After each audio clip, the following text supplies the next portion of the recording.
The tale begins with a young man cruising along, tires squealing as he abruptly jams the brakes.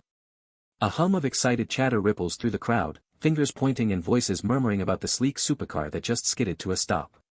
A confident young man steps out, flashing a grin that leaves onlookers dazzled. Someone in the crowd exclaims, "Chen Yuan. That second-gen rich kid, top dog at school, just rolled up in another new supercar." From the passenger side, a pair of elegant white heels descends gracefully, followed by a strikingly curvaceous young woman who steps out with a self-assured smirk. The sight sets the campus guys on edge, muttering under their breath, "He's barely set foot on campus and already nabbed a stunner from the N2 flight attendant program. Chen Yuan, that lucky jerk." A few others, faces flushed with jealousy, pipe up, "Rich, good-looking, and born with a silver spoon, of course he gets first pick of the girls." Another adds, "First pick. He's practically cornered the whole market." Word is, a ton of freshman beauties are already smitten with him. The couple struts into the building, whispers trailing them like shadows. Upstairs, girls lean over railings, gossiping with envy about the woman at Chen Yuan's side. One huffs, "She's not even that gorgeous, is she? I just dragged my feet a little, and now I've missed my shot, so frustrating." Her friend nudges her, saying, "Seize the day, girl. Don't let that Chen Yuan slip away." Chen Yuan, oozing charisma, glances up at the chattering girls and flashes a heart-melting smile that could charm anyone. The pair then strolls cheerfully through a bustling mall, arm in arm.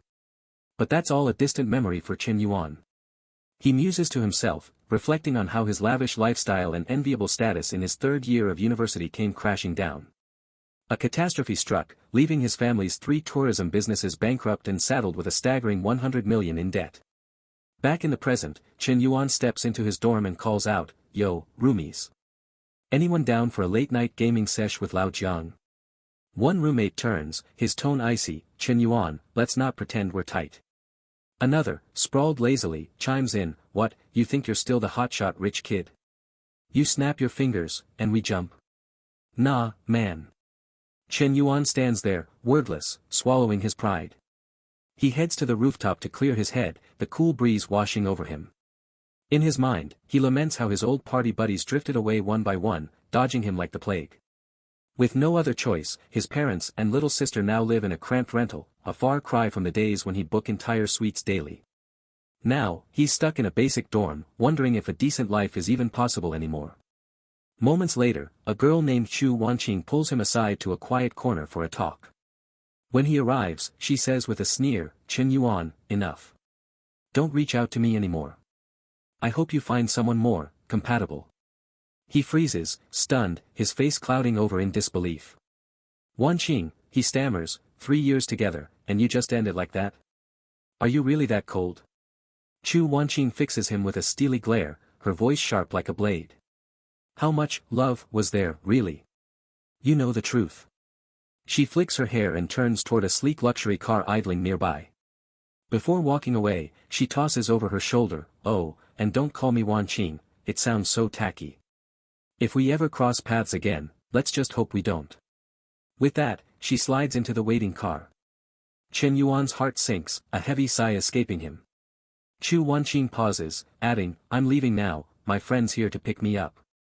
Desperate, Chen Yuan lunges to block the car door, pleading, "Wait, Wanqing." Startled, sweat beading on her forehead, she snaps, "What do you want now?" Her eyes are devoid of warmth as she continues, "Those designer bags you got me? I don't need them anymore.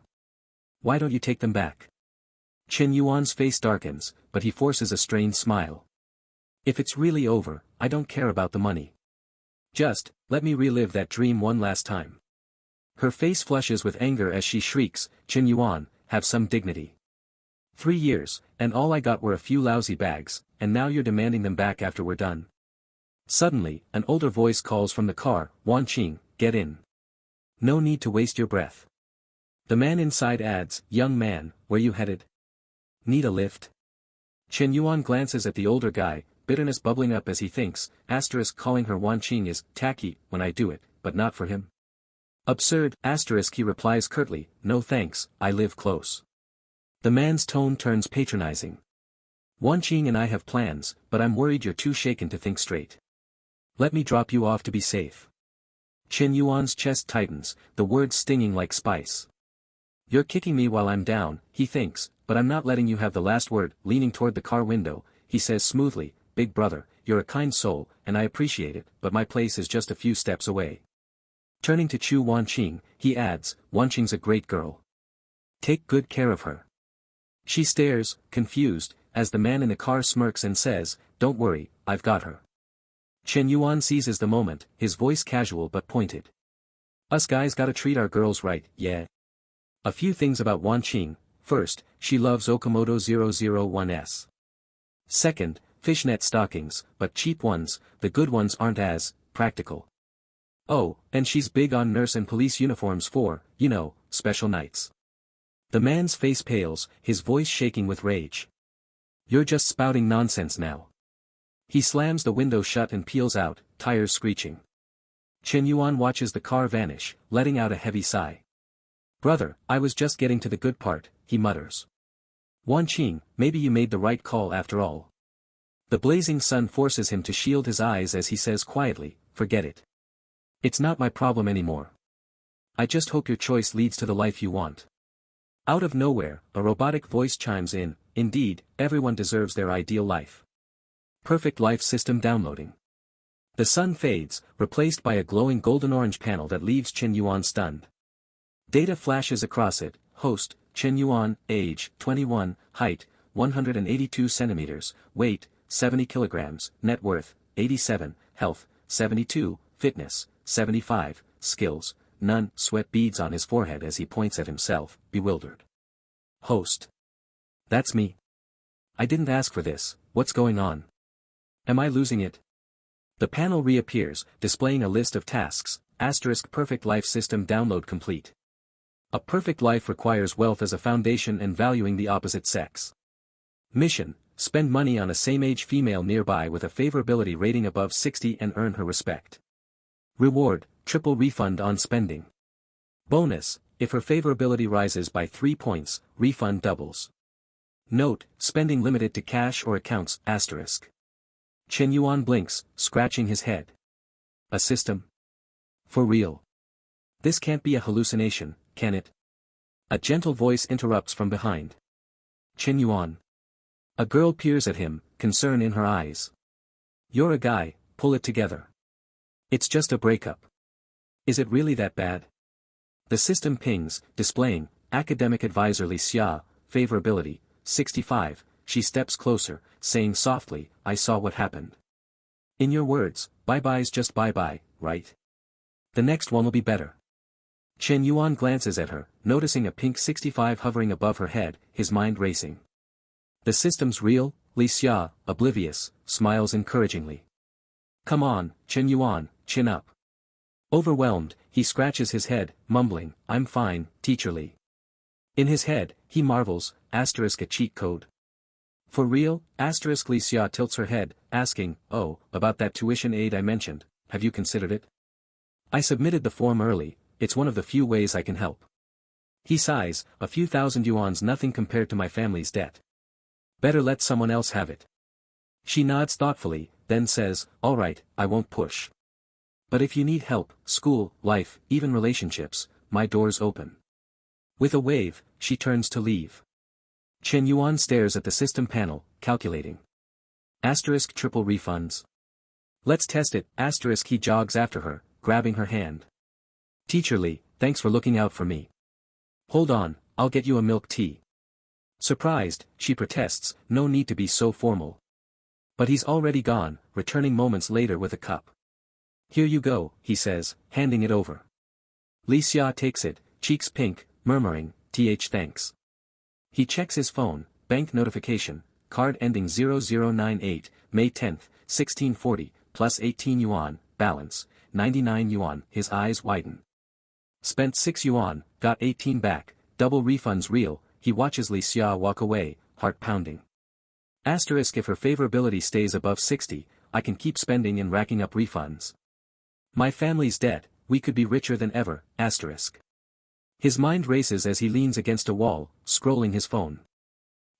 Current balance, 99 yuan. Too low. JB loan, 8,000, another loan, 20,000, business loan, 21,585. Total, 49,684 yuan, asterisk he smirks, spotting a discarded box in a trash can. Perfect, inside is a bag, spring model, $800, high-end knockoff. Li Xiao'll accept this, at her door, he knocks, nerves tingling. Does she have a boyfriend? Li Xia answers, apron snug, surprised. Qin Yuan. You cooking? He asks. She glances at the bag. What's up? He hands it over, voice steady. You've helped me so much these 3 years. I finally get how much it means. This is a small thank you, please take it. She hesitates, eyeing the bag. It looks pricey. I can't. He anticipated this. It's a knockoff, 2 yuan.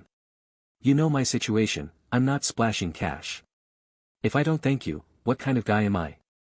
It's cheap, but it's from the heart. Li Xia softens, thinking, if I refuse, it's like I'm dismissing him. She accepts it, saying, fine, I'll hold on to it. I'll get you something for your birthday. A burnt smell wafts from the kitchen, and she bolts, yelling, my stir-fry's burning. Chen Yuan slips inside, grinning. Dinner's a chance to boost favorability. She pokes her head out. You haven't eaten, right? Stay for dinner. He nods, thinking, asterisk no boyfriend. Perfect, asterisk a notification pings, card ending 0098, May 10, 1845, plus 119,400 yuan, balance, 122,000, he stares, elated. Asterisk bag was 39,800, triple refunds 119,400. Pure profit, asterisk Li Xia calls, Chen Yuan, sit. Why re you zoned out? Snapping back, he asks, just us. Where's your boyfriend? She laughs, wrestling off her apron. Boyfriend? Nope. Ugh, this thing's stuck. He steps closer, offering, let me help. She waves him off, but he's already behind her, loosening it. Her figure catches his eye, but a shout breaks the moment. What are you doing? It's Liang, Li Xia's sister, glaring from the doorway. Chen Yuan stammers, and nothing. Li Xia beams, introducing, this is Liang, my sister. He waves awkwardly. Hi. Liang's stare is cold. Not great. Sensing the tension, he mumbles, teacher Li, I ate earlier. I'll head back. As he leaves, Li Xia watches, puzzled, thinking, he said he ate, but he seemed ready to stay. As Chen Yuan retreats, Li Xia crosses her arms, her gaze icy as she watches him go. Turning to her sister Liang, she says sharply, I think he's up to no good. Liang, ever trusting, fires back, he's just my student. Li Xia's frustration flares, her voice rising. Just a student. How brazen, trying to get cozy with his teacher. Blushing furiously, Li Xia nudges Liang toward the dining table, exasperated. Enough nonsense, let's eat already. Meanwhile, Chen Yuan paces along the road, lost in thought. Asterisk who's next to spend on? Miss Li's my teacher, sure, but she's not a gold digger like Wan Qing. Asterisk suddenly, a man stumbles into him from the front, no warning at all.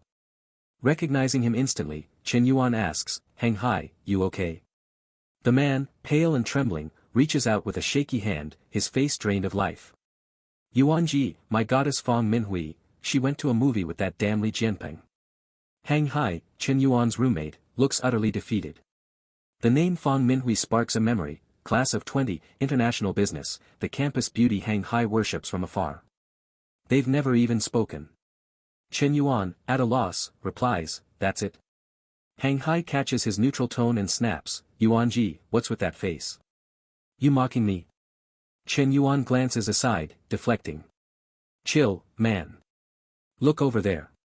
Hang Hai's eyes light up, locking onto two stunning girls strutting ahead, their figures striking. His cheeks flush, life flooding back as he stammers, Yuan Ji, she just saw a movie with Li Jianping, right? They didn't get a room or anything. I've still got a shot, yeah. Chen Yuan sighs inwardly at Hang Hai's pitiful desperation. Asterisk obsessing over a girl like that, humiliating yourself. How's that gonna win her over? Asterisk but then his gaze lands on one of the girls, and a glowing 72 hovers above her head. His jaw drops. Asterisk no way, she's got a number 2. Higher than teacher Li's, asterisk. The girl beside Fang Minhui steals a glance at Chen Yuan, whispering, Minhui, heard Chen Yuan got dumped. Fong Minhui looks surprised. Her friend rolls her eyes, muttering, "TCH, Chen Yuan."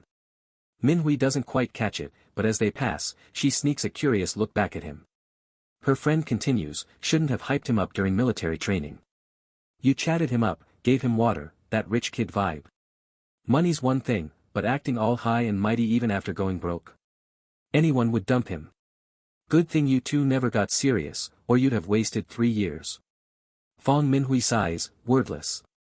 Chen Yuan, still fixated on her, notices the 72 dipping to 69.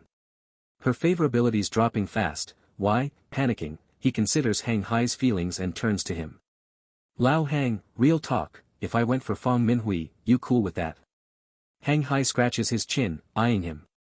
"You win over the class beauty? You think you're still the BMW driving rich kid? Honestly, I don't care who she's with, as long as it's not Li Jianping. That's all Chen Yuan needs. Good bro, that's enough for me. I'm going for it," he says, bolting off.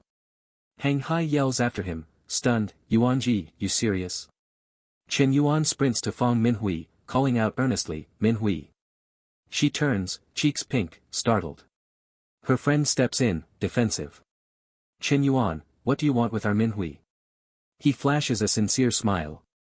"Just wondering if you're free tomorrow. Got a reservation at Star Sushi Kaiseki, wanna join me?" Minhui's eyes widen, wondering if it's a date. Her friend narrows her eyes. "That place? Over $1,000 per person. You got that kind of cash?" Ignoring her, Chen Yuan scratches his head, charm dialed up. "After dinner, maybe a stroll. Need your help picking a birthday gift for my sister. Let me know by noon tomorrow." He waves goodbye, adding, "I'm off, talk tomorrow." Hang Hai watches, jaw dropped, speechless.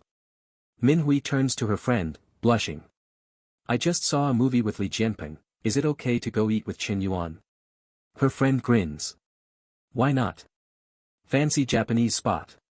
Chen Yuan's a bit full of himself, but he's easy on the eyes. Li Jianping's got money but pinches pennies. If Chen Yuan's family bounces back, he'll outshine him. She snatches Minhui's phone, giggling. "Not going's a waste. It's just dinner and a walk, not a proposal. I'll reply for you tonight." Minhui stammers, "Oh okay." The next evening, Chen Yuan and Fong Minhui head to the restaurant. Seated, the server delivers their dishes with a smile. "Mr. Chen, here's your set menu for 2. Enjoy." Minhui sits beside him, saying softly, "Chen Yuan, I heard your family's struggling. You didn't need to splurge like this." He brushes it off. "It's fine, this place's sushi is top-notch." Mid-sentence, he freezes, caught off guard by Minhui's striking figure. Blushing, he thinks, 2 months since I quit gambling, stay cool, man. Minhui tilts her head. "Why'd you invite me? Really just for your sister's gift?" Sipping tea to steady himself, he answers honestly, "Always wanted to ask you out, just never found the right moment." Her favorability plummets to 66. She looks down, murmuring, "Oh." She's not happy, he panics. Clearing his throat, he pivots. "Back in military training, you brought me water, texted me at night. Never forgot that." Her cheeks flush, favorability ticking to 67. "You remember?" she asks. He grins, scratching his head. "How could I not?" The number climbs to 69, then 70. "Calm down, focus," he tells himself. 40 minutes later, they finish and head to the cashier. The staff beams, "Sir, totals 2,921 yuan. With your membership discount, 2,774 yuan. Chen Yuan nods, "Thanks." Minhui's favorability hits 73. She glances at him, thinking, "My monthly budget's 3,000 yuan, this meal's almost that." She recalls Li Jianping's cafeteria suggestion, promising a "next time" for dining out. He's got money but holds it tight. A bank ping sounds, followed by a system alert, *time-limited task, spend on a female with favorability over 60, gain respect. Reward, triple refund, double if favorability rises 3 points, Chen Yuan checks Minhui's number, now 76. From 72 to 76.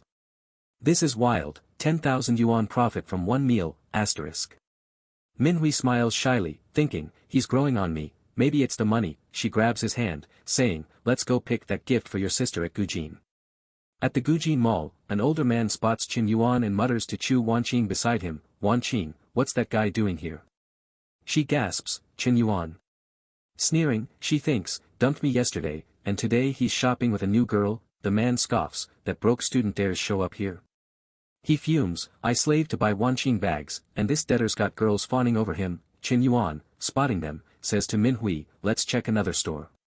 She nods, sure. Chu Wanqing, unable to let it slide, blocks their path. Why not look around? It's free. She glares at Minhui. Qin Yuan, who's this? He replies coolly, funny running into you. Just browsing for my sister's gift. The man laughs mockingly. A gift? Try the toy wholesale market, can you even afford this place? He gestures to the high-end store behind him. Chu Wanqing chimes in, sauntering toward Minhui with a biting smile. I don't know you, but a friendly tip, don't fall for his type. Qin Yuan steps in front of Minhui, retorting, what's it to you? Who am I deceiving? The man snaps, Qin Yuan, watch how you talk to Wanqing. Man up. We know your deal, broke, in debt, still acting big. No one's buying it. Qin Yuan bristles, thinking, what a pair, made for each other. A system ping interrupts, *perfect life task, spend on a female with favorability over 60, cause negative emotions in others.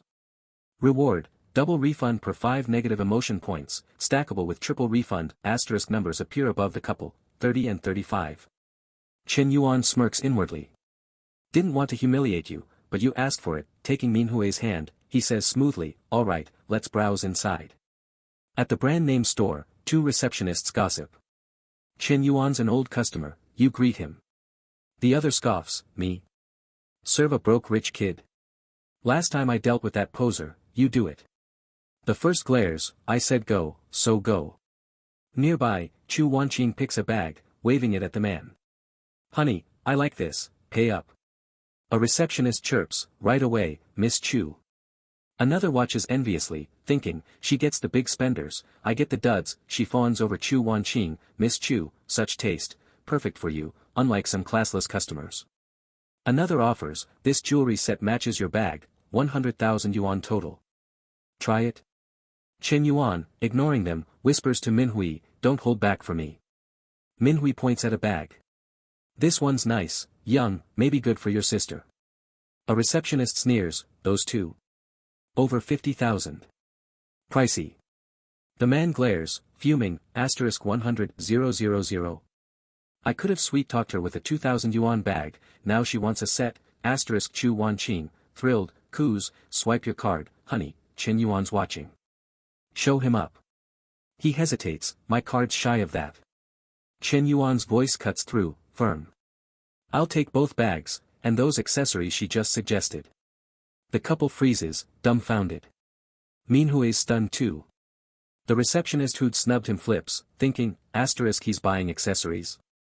I thought he was broke, the other beams, Mr. Chen, 2 bags plus accessories, 131,000 yuan. Qin Yuan muses, eat, drink, spend, and it pays back, perfect. He pulls a plain card. Swipe this. The ecstatic receptionist nods, yes, sir, I'll wrap it.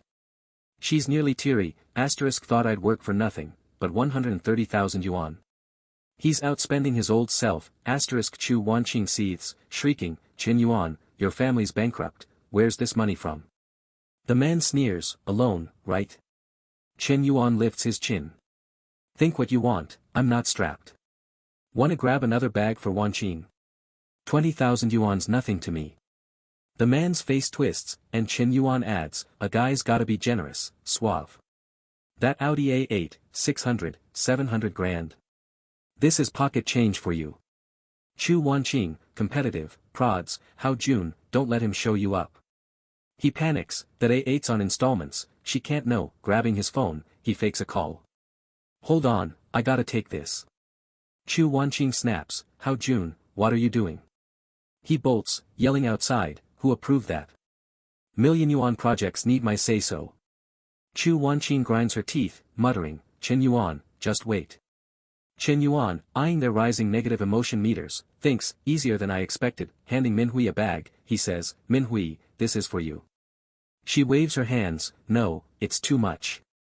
He insists, passing another from the receptionist. It's just a bag. They mocked you because of me, I owe you this. Please, take it. She hesitates, then nods, okay, thanks. He grins, hold off on thanks, here's the rest, all yours. Minhui blinks, what? For your sister, right? He shrugs, dunno if she'd like, but I know you do.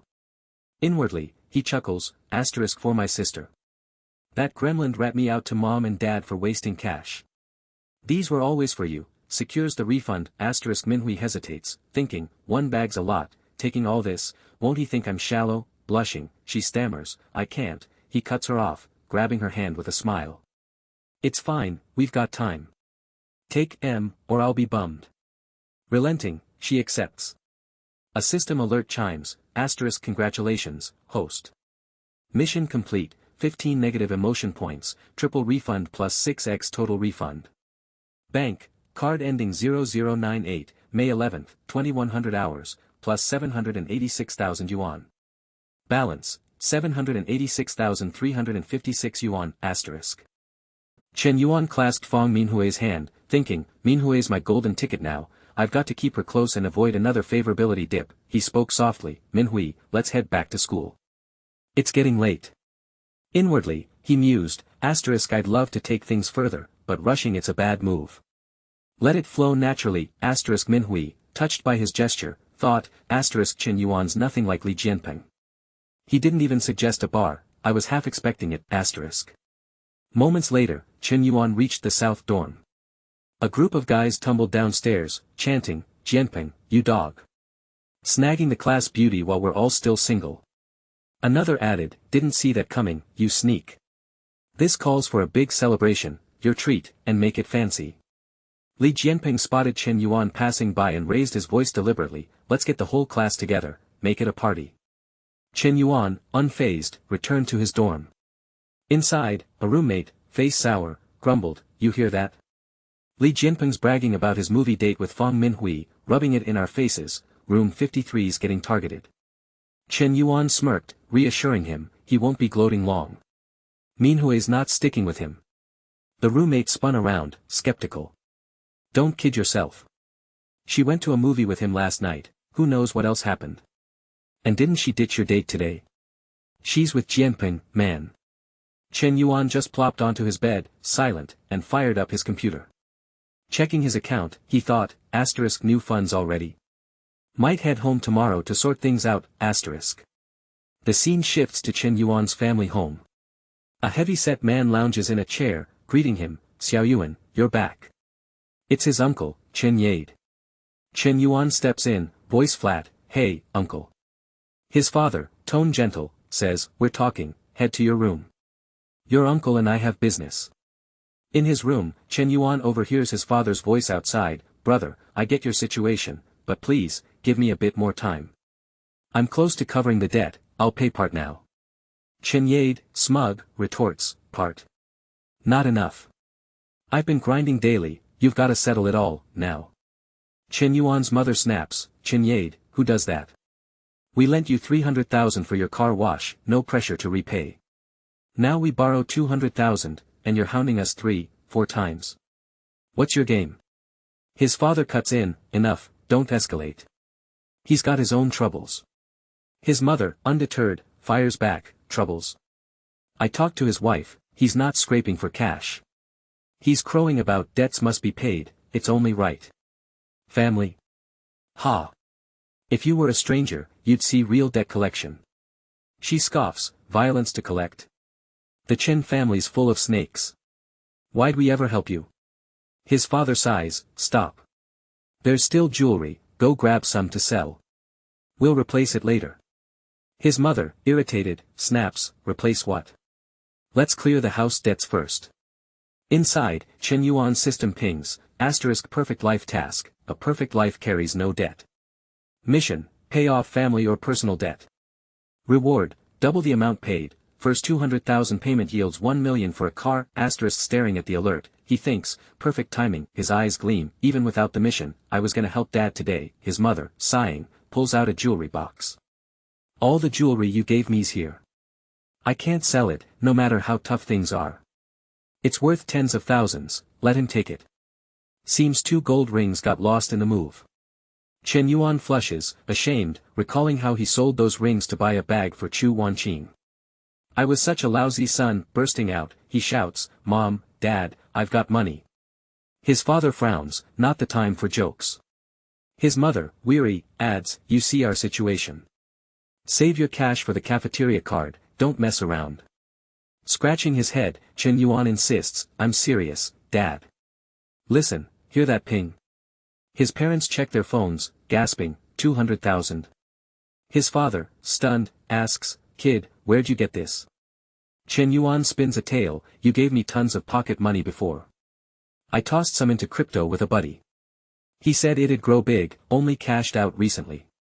Hope that holds, they know I had cash to burn back then, his mother beams, great job, son. You've eased a huge worry. His father nods, alright, let's pay Yade off and get rid of him. He transfers the money, then says coldly, Yade, debt's cleared. His mother snarls, you got your money, now scram. Don't come back. Chen Yade, checking the transfer, wilts. Stammering, sister-in-law, what's this? She barks, you deaf. I said get lost. They shove him out. Yade, dazed, thinks, cousin owes 100 million, I figured he'd go broke, so I pressed early. How'd they pay so fast? Is his new venture raking it in, slapping himself, he groans, why'd I do this? No way we can face each other now, The system chimes, host completed first debt repayment. Reward issued, card ending 0098, May 12, 1139, plus 400,000 yuan, balance, 1,163,356 yuan, plus 1 million yuan, balance, 2,635,356 yuan, Chen Yuan checks his phone, thinking, over a million, minus the car fund. Not bad. Coming home solved Dad's problem and scored big, but he frowns, clearing all our debts needs way more. Handing over a million now won't cut it. Best move is to grow this capital, seeing his parents' tearful joy, he calculates, can spare 210,000 for Dad, approaching them, he says, Dad, I've got another 210,000 not withdrawn yet. Need it urgent? His mother waves it off, we're okay for now, other debts aren't pressing. His father, flushed, mumbles, actually, gimme 50,000 first. Chen Yuan grins, that's the spirit, Dad. He chuckles inwardly, Dad's sheepish look. Total flashback to me hitting him up for cash. Family traits, Outside Li Xia's place, Chen Yuan spots her and calls, Teacher, you're back. She smiles, yup, no classes this afternoon. He leans in, eager, free tonight. Wanna grab dinner? You fed me last time, my turn to treat. Instantly, a piercing glare hits him. Liang, radiating menace, looms behind Li Xia, making them both sweat. Chen Yuan stammers, Liang, this sister's my kryptonite, can't cross her. Liang's eyes narrow, and he babbles, Teacher, I just remembered, got stuff at school. Might be busy. Rain check on dinner, yeah. I'm out. Bolting, he hears Liang hiss to Li Xia, told you, that kid scheming. Li Xia replies gently, maybe he just meant dinner. Even if he's got ideas, I wouldn't bite. Walking away, Chen Yuan wipes his brow, too hot out, he recalls cruising with Chu Wanqing, AC blasting, cool and comfy. Then it hits him. Pulling out his phone, he thinks, got car money from the system, why not use it? Gotta give the system some love, he texts Minhui, free this afternoon. Wanna go car shopping? She replies fast, sure, no classes. Minhui's friend peeks at the message, squealing, Minhui, you and your boyfriend picking cars already? Moving fast. Not coming back to the dorm tonight. Spill. Minhui blushes, protesting, stop it, we're not dating. Her friend teases, our Minhui's hooked a rich, handsome catch, Chen Yuan's a steal. She playfully pokes Minhui's chest, making her yelp, quit it. An hour later, at a high-end 4S dealership, a staffer greets them, welcome. Here for cars. What type? Another guy, face flushed, stumbles over, spotting Minhui. Minhui, what are you doing here? She murmurs, oh, Senior Qin. Qin Yang, my high school admirer, why is he here? Qin Yang eyes her, who's this? Chen Yuan steps up, her classmate. Qin asks, looking at cars. What kind? Chen Yuan points at a sleek model. Tell me about this MCH. Qin, enthusiastic, says, exhibits are over there, check them out, sit inside. Inwardly, he sneers, base MCH is 500,000, 600,000 plus on-road. This kid's dressed cheap, bringing a girl to flex with no cash, staring at Minhui, he muses, still a goddess. I'm different now, 10,000 plus salary, top salesman, 200,000 accord. Girls want guys like me, sidling up, he says, Minhui, been a while. Free tonight? Let's catch up. She replies awkwardly, sorry, senior, I'm booked. Chen Yuan cuts in, can we get a test drive? Qin, irritated, I'm trying to ask her out, why is he butting in? Can't afford it, so what's with the test drive, he snaps, sorry, boss took the test vehicle, no drives today. Chen Yuan, no stranger to cars, knows better. Saw the MCH inside, coolly, he says, can't arrange it. Get someone else. He shouts to the desk, yo, can another salesperson hook me up for a test drive? A girl approaches, hi, I'm Chenna, sales consultant. How can I help? Chen Yuan sizes her up, sweet, professional. The colleague whispers to Qin, wasn't that your customer? Why'd Chenna take over? Qin huffs, couldn't be bothered. Let her waste time, a student wanting an M9, test drive. Just bragging. The colleague warns, what if he buys? You'll kick yourself. Qin scoffs, buy. He's a broke poser with a hot girl, I've seen it a million times. Chenna, all business, explains, this car's got an intelligent driver's seat, 192-line laser radar, full autonomous driving. Thoughts? Chen Yuan nods, she's good, looks and vibe rival Minhui's, stray thoughts creep in, heard female car sales struggle with guys, wonder if, Chenna asks, got the configs? What's your budget? He replies casually, got one in stock. Wanna pick it up today? Chenna's eyes spark, most buyers hem and haw, this guy test drove and decided, no price check. Jackpot or ulterior motive, she checks, sorry, no stock here, but another store's got a cancelled order, financial issue. We can transfer it in a week. Chen Yuan agrees, cool, I'll order today. Chenna, floored, thinks, over 600,000 on road, and he's in. Angel customer or what, she stays professional, please rest inside. Need a 50,000 yuan deposit, I'll grab the contract. Back at the desk, Qin pries, what did he say? Chenna, prepping the contract, says, he bought it. A colleague gasps, what? That quick? Qin, hands on hips, sneers, he's faking. When it's time to pay, he'll bail with excuses, we get tons like him. Another agrees, yeah, never seen a buy that fast. Chenna, unfazed, repeats, he bought it, full payment. The colleague, floored, turns to Qin, you moron, you let a huge sale slip. You're gonna regret this. Qin clenches his fists, fuming. Chenna, smiling, tells Chen Yuan, any follow-up issues, just call. Heading somewhere? Need a ride? Minhui grabs his arm, no, we'll get a car. Chenna, embarrassed, thinks, overdid the customer care, upset his girlfriend. I'm toast, she nods, alright, safe travels. Strolling outside, Chen Yuan checks his phone. Wanna grab food? Minhui pouts, oh. Sensing trouble, he asks, Minhui, you upset? Jealous? She blushes, looking away, no, I'm not.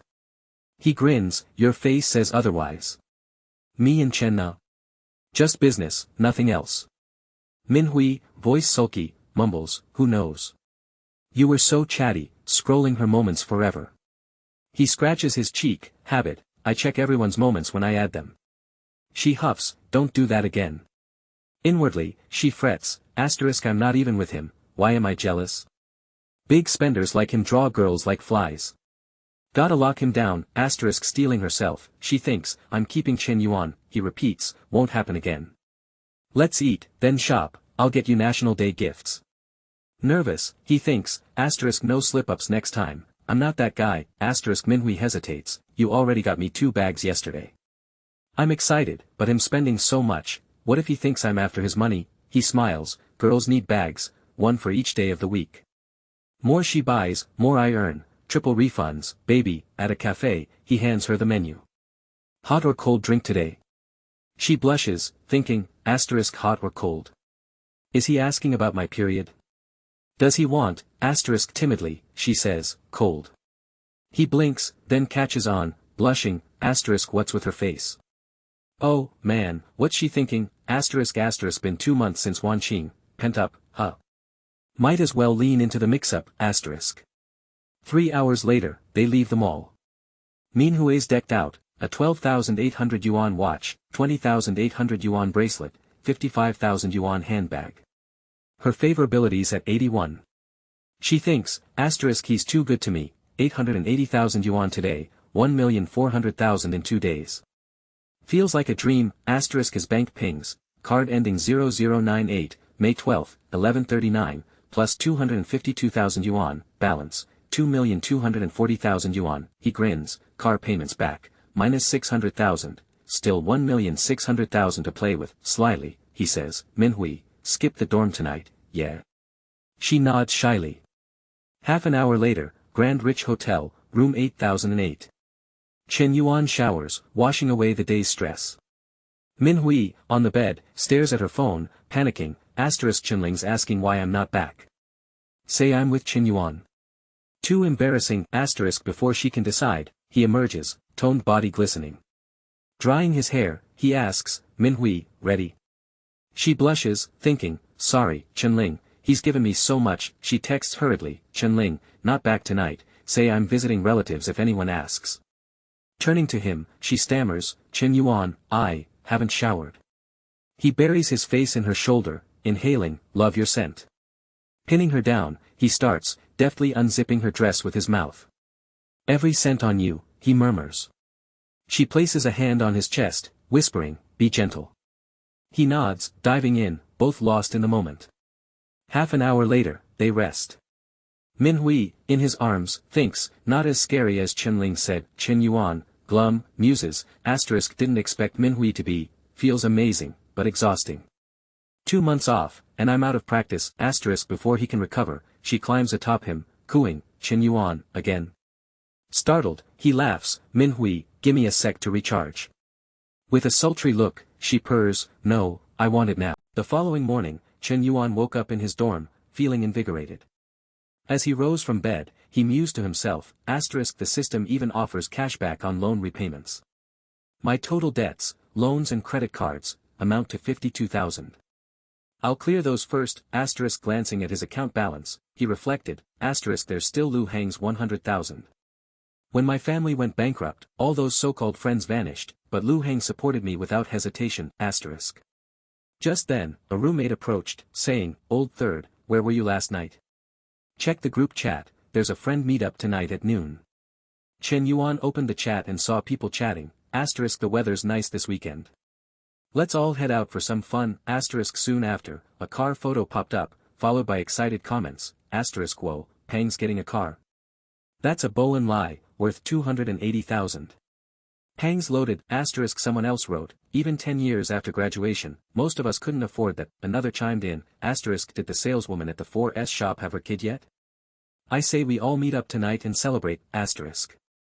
The roommate added, that jerk Liang Pang bought a car. I bet he got the old class president to set this up just to brag. It's so annoying. If we skip it, though, we're out 200 yuan from the class fund. Chen Yuan replied, revolted, Liang Pang's fake act is almost cute. You guys go, I'm sitting this one out. Before he could say more, a message pinged, asterisk Yuan, been a while. Come grab dinner tonight. Chill out a bit, asterisk. Suddenly, the system buzzed with a notice, asterisk perfect life mission, it's not just about winning over the opposite sex but also building a career base. Limited time task, the host will receive 1 million yuan for investment within 1 week. Invest the full amount. Reward, any profits from business ventures will be doubled, asterisk reading it, Chen Yuan grinned, thinking, asterisk a career mission. Perfect timing. I need a legit way to explain all this money in my account. Lu Hang's acoustic bar is being renovated, maybe I can put money into that, asterisk. Staring at his phone, he reread Lu Hang's text, asterisk Yuan, long time no see. Dinner tonight, relax a bit, asterisk Chen Yuan typed back, asterisk send the spot. Tonight, your boy's switching up the vibe, asterisk. At South Scenery Bar, in a VIP room, Zhang Long, a young heir, lounged on a sofa, grumbling, young masterly, who are we still waiting on? I'm starving here. Lin Guangyao, sitting nearby, piped up, aren't all the big shots already here? Xiao Xian Gang, sprawled lazily, added, yeah, important folks don't show up late. Lu Hang, holding a wine glass, said calmly, no rush. There's fruit and snacks on the table, munch on those. Chen Yuan's almost here. At the mention of Chen Yuan, Lin Guangyao bolted upright, scoffing, Chen Yuan. His family's broke. He's not in our league anymore. Why invite him? Lu Heng replied firmly, I'm covering tonight, not you, so why re you griping? Chen Yuan's my lifelong buddy, you can't compare him to those other guys. Lin Guanyao muttered, fine, if young Master Li says wait, we wait. The woman beside him teased, you're so annoying, brother Yao. Not my boyfriend, but always handsy. Lin Guanyao shifted topics, asking Shihai, your cousin's girlfriend's coming tonight, right? Where's she at? Shihai grinned, she's on her way, traffic's rough. Probably 10 more minutes. Lin Guanyao thought smugly, asterisk Shihai's family always leaned on mine. Without me, he wouldn't even be at these hangouts. And how'd he land such a stunning girlfriend? That tight skirt and white blouse, no guy could resist. They're not married yet, so I might still have a chance, asterisk. Finally, Chen Yuan arrived, pushing open the door with a warm grin. Sorry to keep you all waiting, he said. Lu Hang, seeing him, asked gently, what took you so long? Chen Yuan answered, traffic, man. I swear the driver picked the worst route through every jam. Lu Hang chuckled, giving his shoulder a light tap. Some drivers got no shame, report that guy. Lin Guanyao smirked to himself, asterisk a taxi. Everyone else here rolled up in their fancy rides. No wonder he got stuck, asterisk out loud, he jabbed, lucky us, we drove. Had to call a cab, huh? Just then, a strikingly familiar woman rushed in, saying, sorry, rush hour was brutal. I'm late.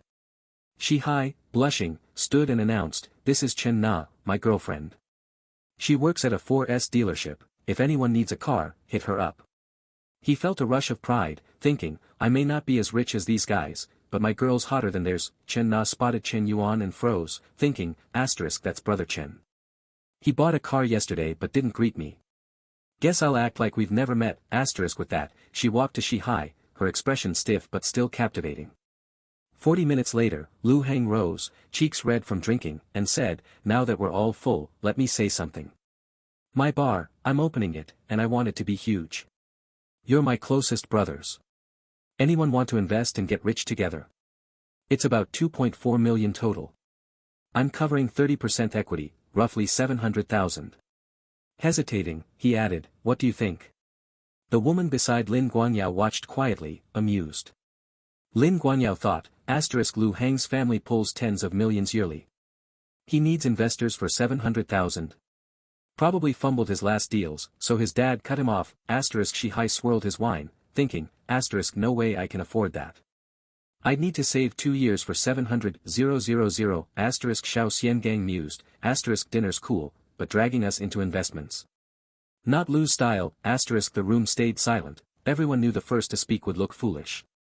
Lu Hang's expression darkened, thinking, asterisk these guys are always happy when I'm picking up the tab or lending cash. Now I need a little help, and they're acting dead.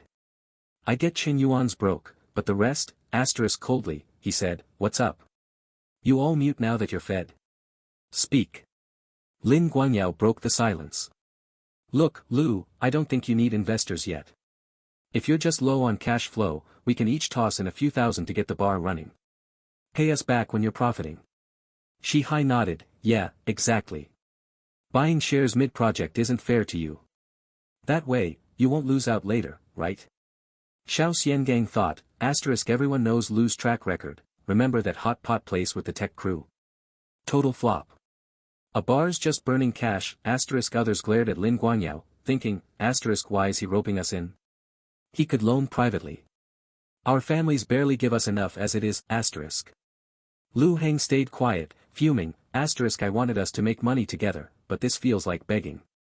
I misjudged them, especially Lin Guangyao, who never gets it right. I said invest as partners, not borrow, asterisk setting down his glass, he said curtly, we'll talk loans later.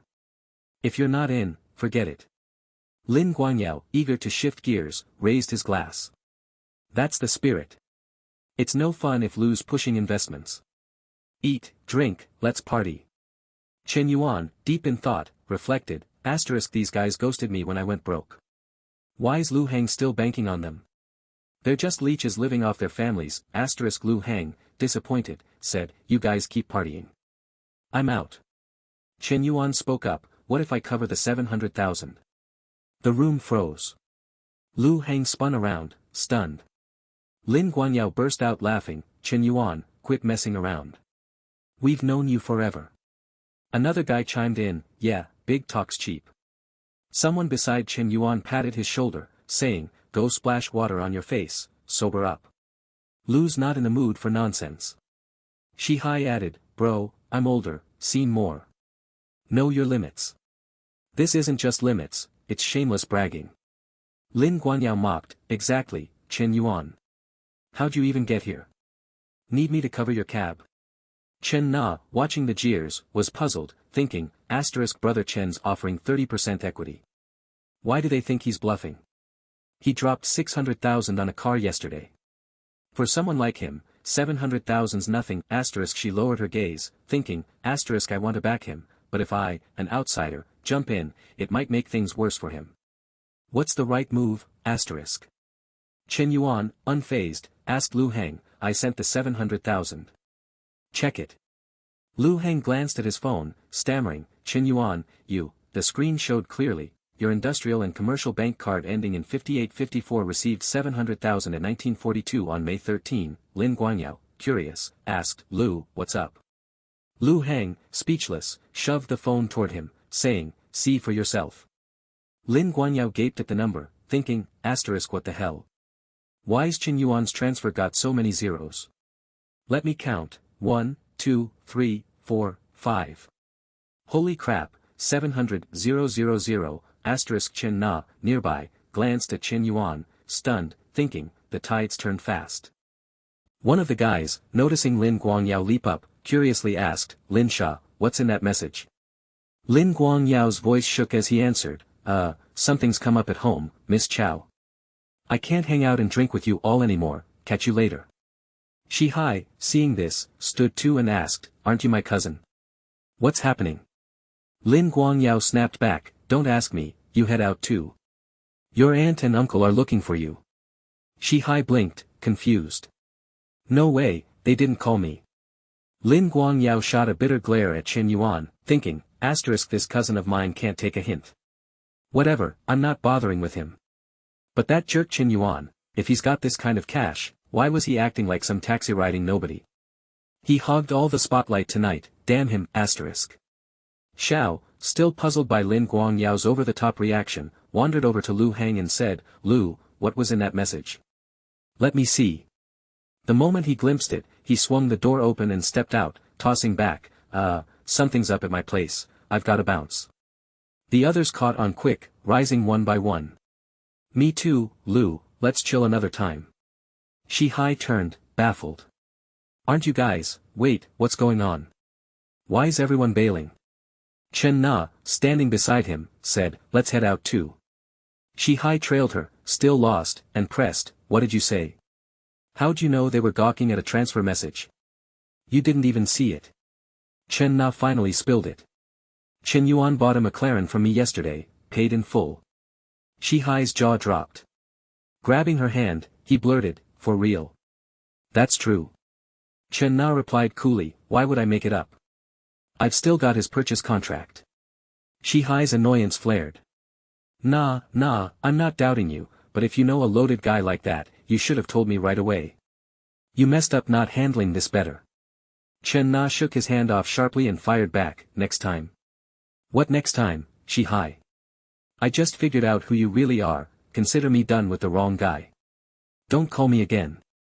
The scene shifted back to the VIP room. Lu Heng plopped down, slinging an arm around Chen Yuan's shoulder. If I'd known you were this stacked, I wouldn't have bothered with this meetup today, what a waste of cash. Chen Yuan poured wine into a glass and said, good thing you know now. Those guys? They're unreliable. Fun for a laugh, but useless when it matters. Turning with a grin, he added, tell me about this quiet bar idea of yours. Even as a small shareholder, I've got to pitch in on future plans. Lu Heng's face lit up. Alright, I'll walk you through it. For the next half hour, Chen Yuan and Lu Heng hashed out decor styles and business logistics.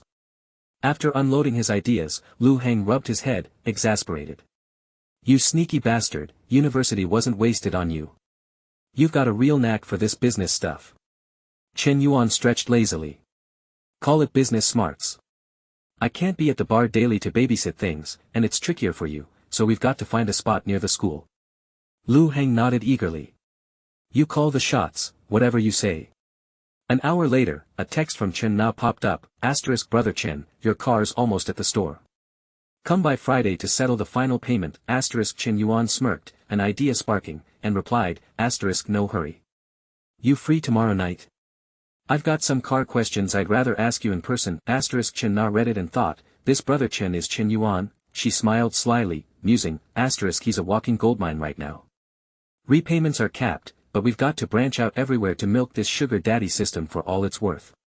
Plus, Chen Yuan's got the looks and the build, spending on a guy this hot isn't a loss, * with that, he sent her the meetup spot, tomorrow, tea restaurant, 4th floor, Guajin Shopping Center. The next day, Chen Na arrived early as planned, settling by the window with her chin in her hand.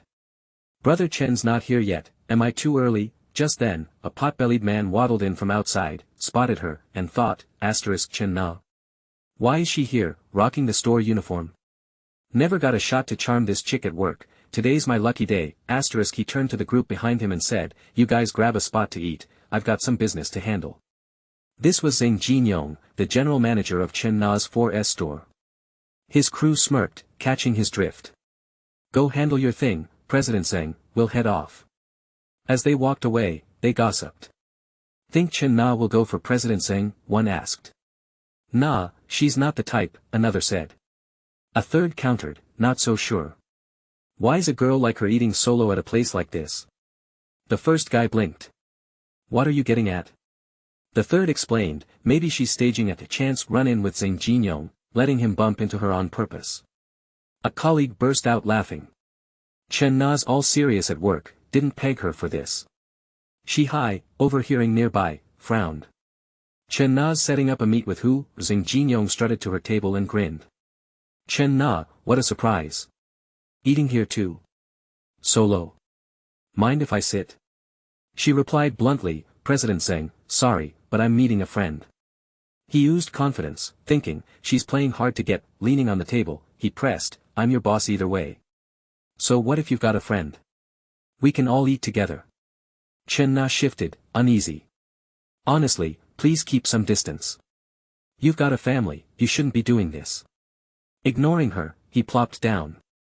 Worried about my family? No biggie, divorce solves that. Shi Hai, frantically searching for Chen Na, seethed. * she ditched me to chase some other guy. She's looking down on me, I pull 400 to 500k a year, got a car over 300k. What am I missing? * storming to the 4th floor, he froze, enraged. Holy crap, I lost to this pig, charging in, he jabbed a finger at Zhang Jinyong and roared, you two-faced sleaze. Sneaking around behind my back. Chen Na stared, blank. What are you on about? Zhang Jinyong, irked, snapped, who the hell are you? Without a word, Shi Hai lunged, landing a punch on the older man, shouting, I should be asking you that, you creep. Not backing down, Zhang Jinyong grabbed Shi Hai's collar. Where'd this rabid mutt come from? You dare hit me? Chen Yuan walked in then, stunned by the chaos. * Shi Hai's here. What's this mess? Caught red-handed, or is this fat guy just a fall guy? Otherwise, I'd be the one flat out, * spotting Chen Na, he quickly pulled her aside. Miss Chen, let's go, forget them, we're out of here. Later, driving away, Chen Na explained, Shi Hai and I were only together half a month. I only saw his true colors after that dinner, good thing I ended it that night. Chen Yuan nodded. Better to spot someone's real self early. It's done now, don't sweat it. Chen Na bit her lip, worried. It's not over, though. Zheng Jinyong, the guy who got hit, is my boss. After taking a beating for nothing, who knows how he'll come after me. Chen Yuan suggested, a boss like that isn't worth sticking with. Just find a new gig. She sighed, eyes down. It's not that simple. Jobs are tough to come by. Switching stores means starting from scratch, all my clients from years of work, gone. As they passed a flower shop, Chen Na gazed out, lost in thought. Being a salesperson wears you down after a while. I'd love to switch, maybe run a cafe. When I'm in a good mood, I'd rake in business, when I'm not, I'd just lock up. How nice would that be? Too bad a cafe takes 300 to 400k to start, I'd need ages to save that. Chen Yuan perked up. You want a cafe? No cash. What if someone invested? Inside, he calculated, besides the 700k for Lu Hang, I've got 300k left for investments. Chen now laughed it off. Then I'd quit my job on the spot and work for them, no hesitation. He turned serious. Alright, quit tomorrow. I'll put in 300k for a cafe, you work for me. Shi Hai's hand, mid-thigh slap, froze. Chen Na's favorability shot to 64, and she gasped. Chen Yuan, thrilled, thought, I was stressing over winning her over, here's my money tree. Chen Na stammered, Chen Yuan, you joking? He smiled. Dead serious. What's wrong, don't want to work for me? After we open, I'll pay you 12,000 yuan monthly, plus commission. 3 months straight, I'll toss in a 200k car, yours is beat up anyway. Her eyes sparkled, mind racing. No sales quotas, a car in 3 months, over 300k a year, then doubt hit. Wait, is Chen Yuan trying to make me his side chick? She recalled the girl with him at the dealership and said, Chen Yuan, you don't have to do this for me. Tempting as it is, I'm not some caged bird, especially not a mistress. He crossed his arms. Don't overthink it. I'm planning a cafe chain. This first one's a test run, pure boss employee deal. Chen Na looked away, sheepish.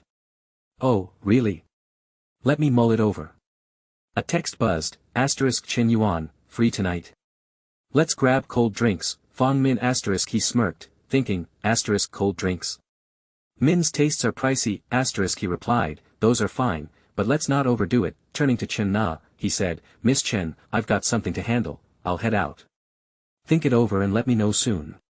He dashed to Dawa Hotel, room 8008, slipping inside and shutting the door. Fong Min, waiting ages, rushed over, hugging him tight. Chen Yuan, I missed you. He softened. Me too, she cut in, suspicious. Wait, Chen Yuan, you smell like another woman's perfume. Startled, he sniffed himself. Huh?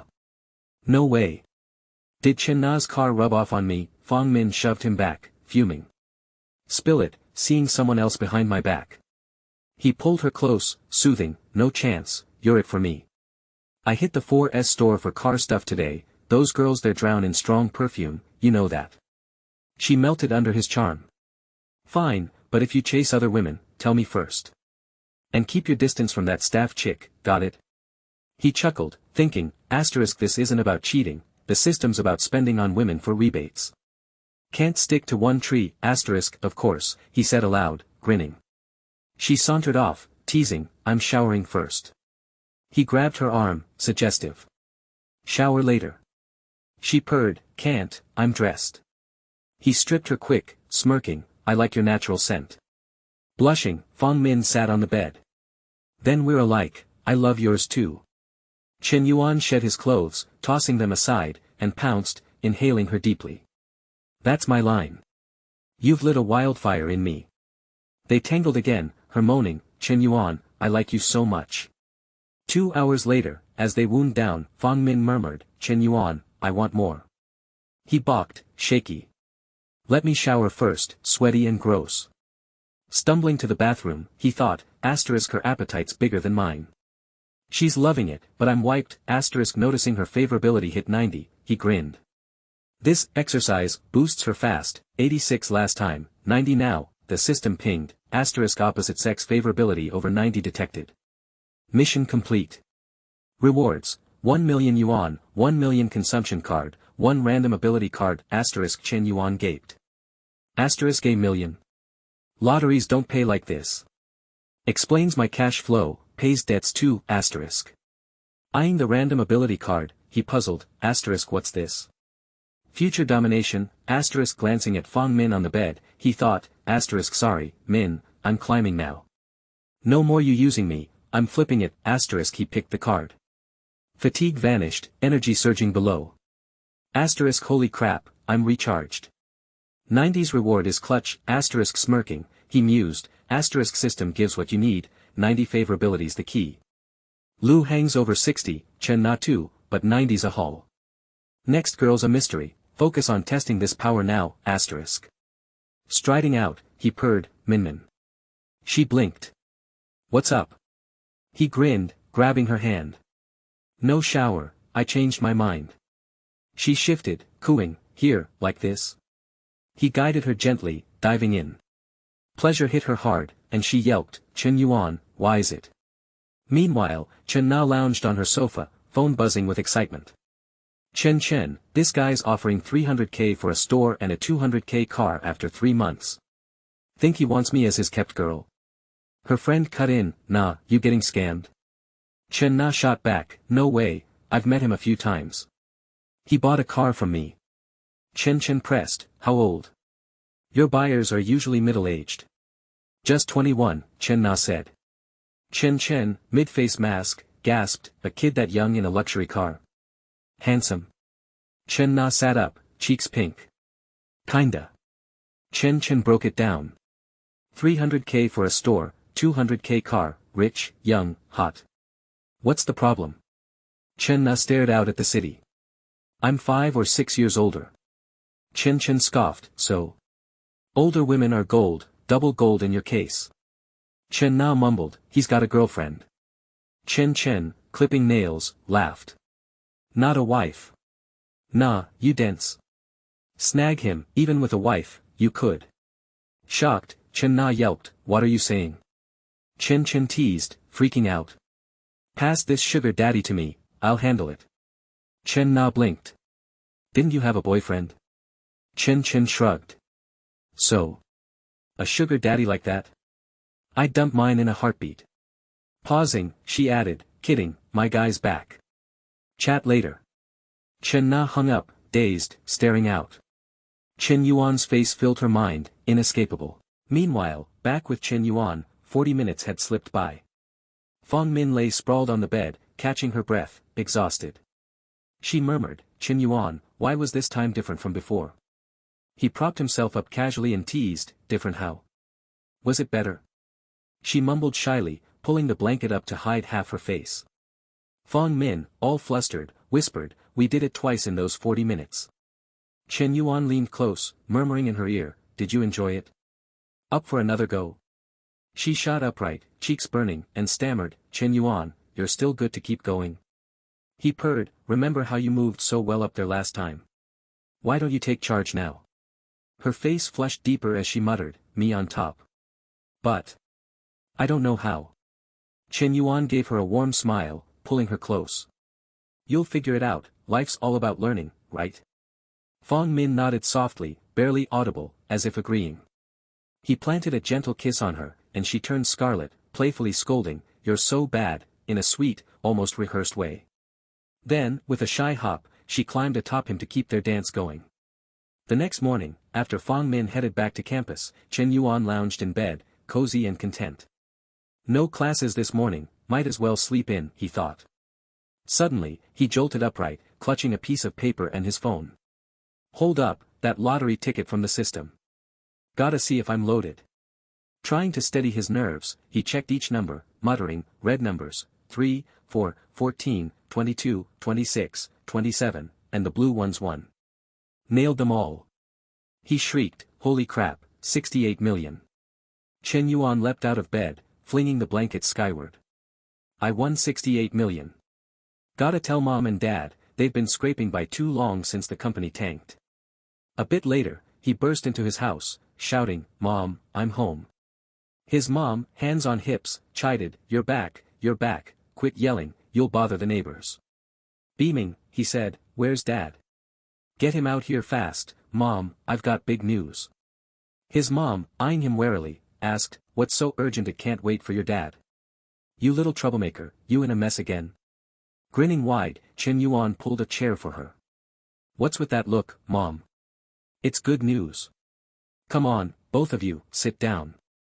Once they were settled, he flashed the lottery ticket and declared, "We're rich, 68 million. His mom's face went blank. "Son, you feeling too much pressure at school?" His dad chimed in, "Kid, just focus on studying. I'll handle the family debts, don't stress over strange ideas." Chen Yuan thrust the ticket and phone at his dad. "Dad, look closely before you say more." His dad muttered, checking each red number against the phone. His eyes widened as he stared at the ticket, shouting, "Honey, we actually won." Mom gasped, "Really? For real?" Dad, buzzing with excitement, confirmed, "It's really 68 million. Chen Yuan added, "Even after 20% taxes, we're looking at over 50 million. We can clear all our debts, and our lives will be so much better." His mom clapped her hands, overjoyed. "Son, your name's going in the family record books. Forget lunch at home, let's go celebrate this lottery win." Chen Yuan scratched his head, a bit bashful. "Oh, and I'm a junior now, graduating in a year. I want to start my own business, get some real-world experience." His dad nodded, pleased. "Starting a business isn't simple these days, but I love your drive. Young folks should push hard. It's your prize money, spend it how you want. But I'd suggest your mom and I hold on to some, just in case things don't pan out." Chen Yuan chuckled awkwardly. "Mom, Dad, I'll just take 1 million. The rest is yours, do whatever you like with it." His dad laughed and nodded. "Fair enough." His mom added, "Son, go chase your dreams, we've got your back." The scene shifted to Zhang Jinyong, still stewing from the fight days ago. Pointing to his bruised face, he sneered at Chen Na, "You know why I called you here, right? Take a good look, this is your boyfriend's handiwork." Chen Na replied icily, "Director, I've already dumped him. We're done. You should take up your injuries with him." Zhang Jinyong wasn't buying it. "Chen Na, that's not how it works. Debts get settled with the right person. If it wasn't for you, would I have gotten jumped for nothing?" His eyes roamed over her, dirty thoughts creeping in. "This woman's stunning, I can use this mess to reel her in." Chen Na stood firm. "Your fight's got nothing to do with me. Besides, I told you yesterday I was meeting someone, you're the one who insisted on sitting there." His face darkened. "Enough excuses. You left your post without permission yesterday afternoon, no one was at the lobby to greet customers. As punishment, you're off customer greetings this month. Come talk to me when you've thought it over." Feeling wronged, Chen Na argued, "On what grounds? I already requested leave yesterday." He burst out laughing. "Ha, good question. What grounds? Is this your first day in the real world?" "It's because I'm the general manager here, everything in this store answers to me." His smug logic infuriated her, but she felt powerless. Zhang Jinyong, grinning to himself, thought, banning her from greetings cuts her commissions. A month on just 1,200 yuan base pay. She can't even cover rent, Chen Na saw through his game. Turning sharply, she spat, acting all high and mighty just 'cause you're some lousy general manager. It's just a job, worst case, I quit. Panicking, he jumped up, shouting, Chen Na, don't storm off. Think it over carefully. She was thinking, but not about him. Chen Yuan's young, but he's no ordinary guy, he gets things done. Even part-time work with him could be my way out, stealing herself, she said, no need to think, I'm done here. Half an hour later, her message pinged Chen Yuan, I'm ready. You still serious about yesterday, he shot back, congrats on ditching that misery and picking a brighter path. Check out some shop locations when you can, if you find a good spot, we'll lock it in, on his end, Chen Yuan strolled down the street, reading her text and grinning. Perfect, the last 300,000 from the investment mission set. No need to hunt for another project, He reached his destination and stepped inside, greeting warmly, hey, Lou, I'm here. Lu Xiao, juggling boxes on the floor, looked up. Chen Yuan, sorry to drag you into this. I'm moving my office, but there's too much stuff, I can't haul it all alone. I meant to call the class monitor, but she had to take leave. Chen Yuan glanced at the shelves. No worries, I'm free this morning, nothing going on at home. All this stuff need moving. Lu Xiao wiped her brow, smiling. Yeah, books and papers I could handle, but this table and filing cabinet are way too heavy. She reached for a cabinet, stretching. I can't quite get up there, she said. Standing on tiptoe, she strained, but a steady hand reached past her. Chen Yuan grabbed the stack of papers from the shelf. Their closeness made her backside brush against him, sparking a shy flush across Lu Xiao's face. Her heart raced as she thought, Chen Yuan, recalling a past moment, she mused, *, this is even closer than before. Does he have a thing for me, *? Her cheeks glowed as she stammered, is it done? Chen Yuan, oblivious, set the papers down with a grin. Yup, all set. Just then, a cheery voice called from outside, Teacher, we're here to help. A group of students burst in, catching the scene. One whispered, Why is Teacher Lu's face so red? Chen Yuan waved them over. Come on, guys, let's move stuff. Take this filing cabinet to the next room. The students dove in, each grabbing something. Lu Xiao slipped to a corner, smoothing her hair, heart still fluttering. Good thing those kids showed up a bit late, if they'd seen that, I'd die of shame. Chen Yuan's getting bold. It's one thing at home, but in the office, her hand rested on her chest as she thought, but, gosh, that felt thrilling. No, Chen Yuan's my student. Can't happen, *. On the flip side, Chen Yuan glanced at her, surprised. Huh. Teacher's favorability's up to 71. Did that little brush do it? Smirking, he rubbed his chin, thinking, it's not like I'm too forward, it's just her figure's so full.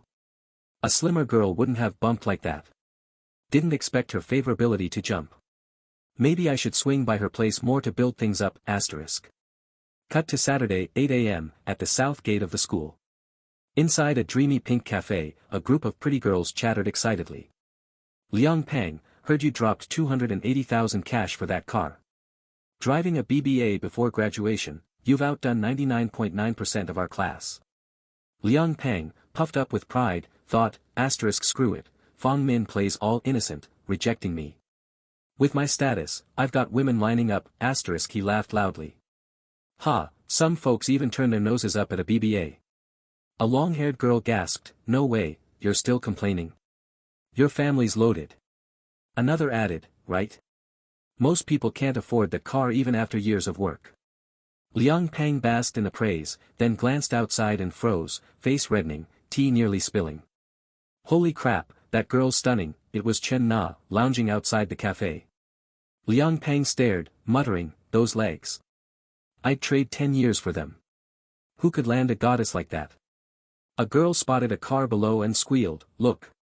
That driverless car is so fancy, what is it? Liang Pang peered down, cool as ever. That's a top-tier mine M9. Then Chen Yuan appeared beside it, startling everyone. The long-haired girl whispered, hey, isn't that Chen Yuan? Liang Pang blinked, confused. What's he doing with that car? Wasn't his family broke? Chen Na spotted him from afar and waved. Chen Yuan. Over here. Her loud call made Liang Pang whip his head around, desperate for a look. He stood, stunned, thinking, this knockout's waiting for Chen Yuan. Chen Na smiled softly. The boss just texted, she'll be here soon. How's the car handling? Chen Yuan sat, sipping his drink. Pretty smooth. The long-haired girl nudged Liang Pang, whispering, look, seems like Chen Yuan and her are a thing. Liang Pang gritted his teeth, jealousy flaring. That damn Chen Yuan, dumps his senior and now he's with this stunner from outside school. Just then, a delicate hand tapped their table. A green-haired beauty approached. Hi, Miss Chen, sorry I'm late, had to pick up my kid. This was Lin Yuqing, the cafe owner. Chen Yuan stood, shaking her hand politely. She smiled warmly. Mr. Chen, you look so young. He laughed. We're all around the same age, early 20s. Miss Lin, let's sit and chat. Lin Yuqing settled in, cutting to the chase. I'll keep it short. My cafe's doing fine, especially with the school crowd, but my family's got too much going on. No choice but to transfer it. Asking price is 300,000. Chen Yuan nodded, calculating. I've got 300,000 for investment, but after the transfer, I'll need 50,000 for startup costs and Chen Na's first month's pay. Smiling, he said, here's my offer, no haggling. Let's do 250,000. Lin Yuqing paused.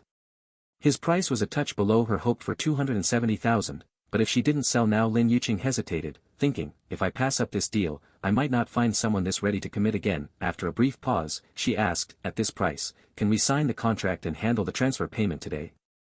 Chen Yuan grinned and replied, absolutely. Once the contract's signed, I'll wire 250,000 to you. With a firm nod, Lin Yuqing turned to the staff member nearby. Xiao Chu, from now on, this Mr. Chen is your new boss. Later, show him around to get a feel for the shop's operations. Xiao Chu hurried over, giving a polite bow. Hello, boss. Chen Yuan gestured toward Chen Na and told the employee, just take Miss Chen Na around to get familiar. I won't be at the shop much, so she's in charge of everything here. Over at Liang Pang's table, the blonde girl overheard and whispered to her friend, did you catch that? It's unreal, a 250,000 deal sealed in minutes. Her friend nodded. And it's clear Chen Yuan's buying this place for the girl with him. Liang Pang's jealousy flared, but he was powerless to act. Suddenly, Lin Yuqing's phone buzzed. She apologized, grabbing it and stepping away. Mr. Chen, Miss Chen, sorry, I need to take this call outside. Chen Na leaned closer to Chen Yuan and murmured, seems like Miss Lin is Zheng Xianyong's wife, you know, the guy who scrapped with Shihai at Guajin Shopping Center, the 4S store boss. Chen Yuan's eyes widened. What a coincidence, he said, thinking, asterisk with such a gorgeous wife at home, he's still abusing his position to harass female staff. What a creep. I'm not letting that slide, asterisk. Chen Na lowered her voice. I've got chat logs of Zheng Xianyong harassing and threatening me. I want to use my salary to expose him, show the car industry his true face. Should we tell Miss Lin? She seems like a good person, I don't want to hurt her. Chen Yuan shook his head casually. I don't think that's the move. Surprised, Chen Na asked, why not? He explained smoothly, if you leak those chats, Zheng Xianyong will know it was you. A guy in his 40s, jobless, with a wife and kids to feed? He might lash out at you. Leave it to me, I'll handle him without dragging you into it. Relieved, Chen Na smiled. Chen Yuan, thank you. He pulled out his phone and said, I've sent 250,000 to Miss Lin already, and I've transferred 50,000 to you, 24,000 for your first 2 months' salary, the rest for shop expenses. Just then, the system chimed, asterisk detected, host has used all 1 million dedicated investment funds. Investment task completed. Investment level upgraded from novice to primary investor. Activating serial task, a perfect life needs more assets. Host receives 10 million dedicated investment funds to expand investments. Mission 1, all investment income tripled as reward. Mission 2, complete investments to unlock a mysterious property, asterisk. Chen Yuan read the alert, stunned. Asterisk didn't see this coming, the system's upping the ante. 10 times the funds, 10 million to play with, plus a mystery property. I'm already hooked, asterisk Lin Yuqing returned, beaming. Brother Chen, I got the payment, happy partnership. I'll head out now, but let's catch up again. Chen Yuan shook her hand, his face warming as he thought, asterisk her hand so soft, delicate, yet full of allure. The charm of another man's wife, asterisk a fleeting, cheeky idea crossed his mind, but he smiled politely and said, definitely, we'll meet again. Half an hour later, at an upscale restaurant, Chen Na sat across from him, hesitant. Chen Yuan, this place is pricey, do you come here a lot? He replied coolly, not really. Today's special, celebrating our new venture. The girl at the next table, cheeks flushed, thought, asterisk Chen Yuan's a tough one to resist. No upright guy could handle that charm, asterisk Chen Yuan broke the silence. Chen Na, why don't you sit beside me? She let out a soft, oh, and slid over obediently. As soon as she settled, he slipped an arm around her waist, murmuring, scoot a bit closer. Inwardly, he calculated, the cafe set me back 300k, plus 12k monthly salary, time to get some return on that. Chen Na blushed, wondering, there's no such thing as free love or gifts, does he expect to profit off the cafe? Lin Yuqing said breaking even is a win, so all I've got to offer is, me, Chen Yuan's hand wandered, teasing her curves. She whispered shyly, the waiter's coming, Chen Yuan, don't. He smirked. Food here takes ages to show up. He continued exploring, drawing soft, ambiguous moans from her. 10 minutes later, a knock came. Mr. Chen, your meal's ready. Startled, Chen Na hissed, someone's here. They pulled apart, and Chen Yuan called cheerfully, come in. As the dishes arrived, he picked a piece for her. Try this, it's their specialty. Watching him serve her, Chen Na thought, he's actually pretty handsome. Only downside? He's a bit of a player, already got a stunning girl, yet he's fooling around, sighing, her face reddened. Too late now, I'm on this ride. No point overthinking, 40 minutes later, they'd finished. The cashier announced, Mr. Chen, totals 2,652 yuan. Please scan here. As Chen Yuan paid, he mused, this meal's 2,652, but the system triples refunds, that's 5,304 earned. Making money's a breeze, Chen Na, meanwhile, thought, one meal's like my commission on a car sale. Rich folks toss 2,000 yuan like I'd spend 20, Strolling outside, she spoke up. Chen Yuan, I want to swing by the cafe to check things out with Xiao Chu. I'm starting work tomorrow, I'd like to get a head start. He glanced at his watch. It's 8:30, Xiao Chu's off at 9. If you go now, you'll miss her, and she'll hold it against you. Go home, rest up, and hit it tomorrow. Blushing, she nodded shyly. Alright, sorry to trouble you, can you drop me off?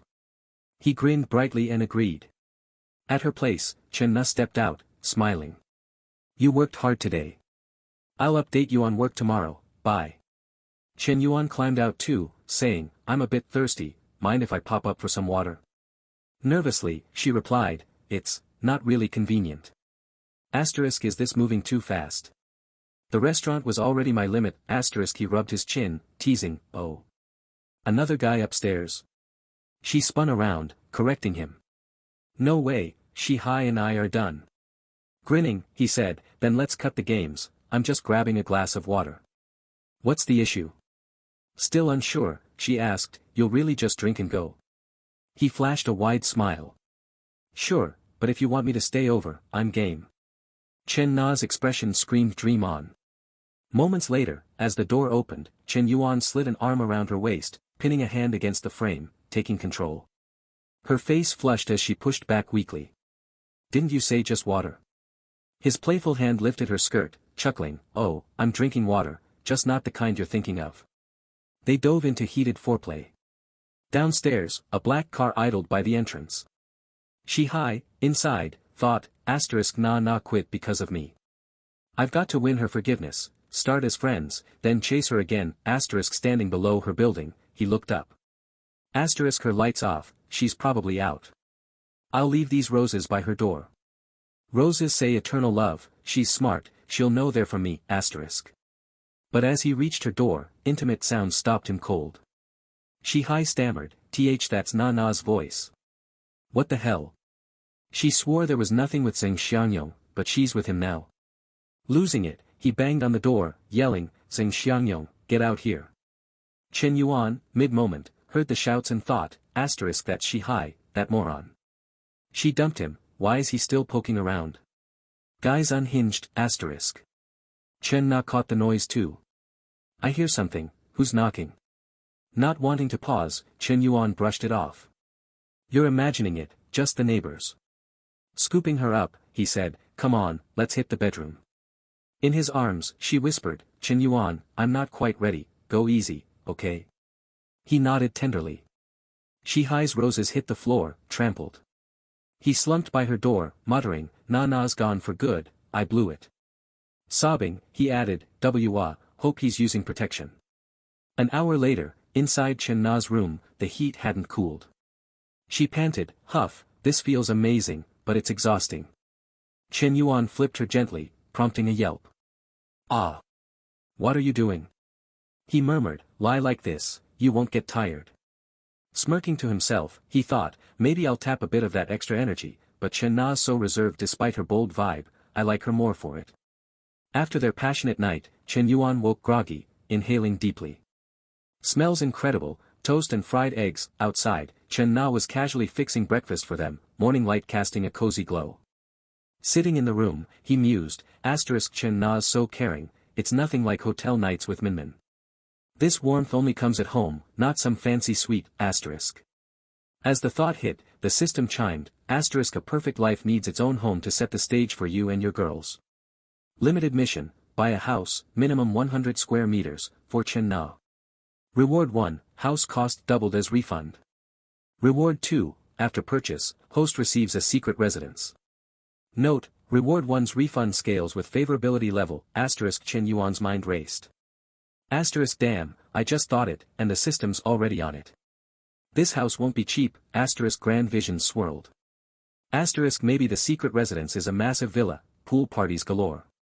Gotta scout some top-tier girls to max out these rewards, Chen Na glanced back, spotting him on the bed. Oh, you're up. Breakfast's ready in 2 minutes. Chen Yuan strolled out, leaning against the wall, arms crossed, wondering, what'll I get if Chen Na's favorability hits 90, smiling slyly, he teased, what, just breakfast today. As he moved closer, hands wandering, she blushed, squeaking, huh. So many times last night, wasn't that enough? It's broad daylight. He chuckled, you cook your breakfast, I'll enjoy mine. Her spatula clattered to the floor. Leaning into her ear, he whispered, if you're free later, let's go house hunting, I'll gift you one. Stunned, Chen Na gasped, a house. Chen Na stood frozen, reeling from Chen Yuan's offer. He already dropped 300,000 to help me start the cafe, and now a house. Even if Xinjiang isn't a major city, a place here's still over $1 million. I've already given him everything, what's his angle? Maybe I really blew his mind last night. Chen Yuan, still holding her close, nudged, you're quiet, what's up? Don't want it? Chen Na fumbled, no, it's not that, it's just so out of the blue, and it's too much. Your money doesn't just fall from the sky, you know. Chen Yuan grinned inwardly, oh, it kinda does. My card's got over 35 million for a house, if I spend it all, the system's 5-fold cashback will push my balance past 170 million. Tightening his grip, he whispered, don't worry about my wallet. What's wrong with getting a house for my girl? Pick one that's 120 square meters or bigger, I'm not skimping on you. Chen Na's eyes welled up, and she gasped, Chen Yuan. Seeing her tears, he gently brushed them away. Look, we made quite the racket last night. This place's walls are thin, neighbors on both sides probably caught it all. We can't keep renting here. She pouted, muttering, that's on you.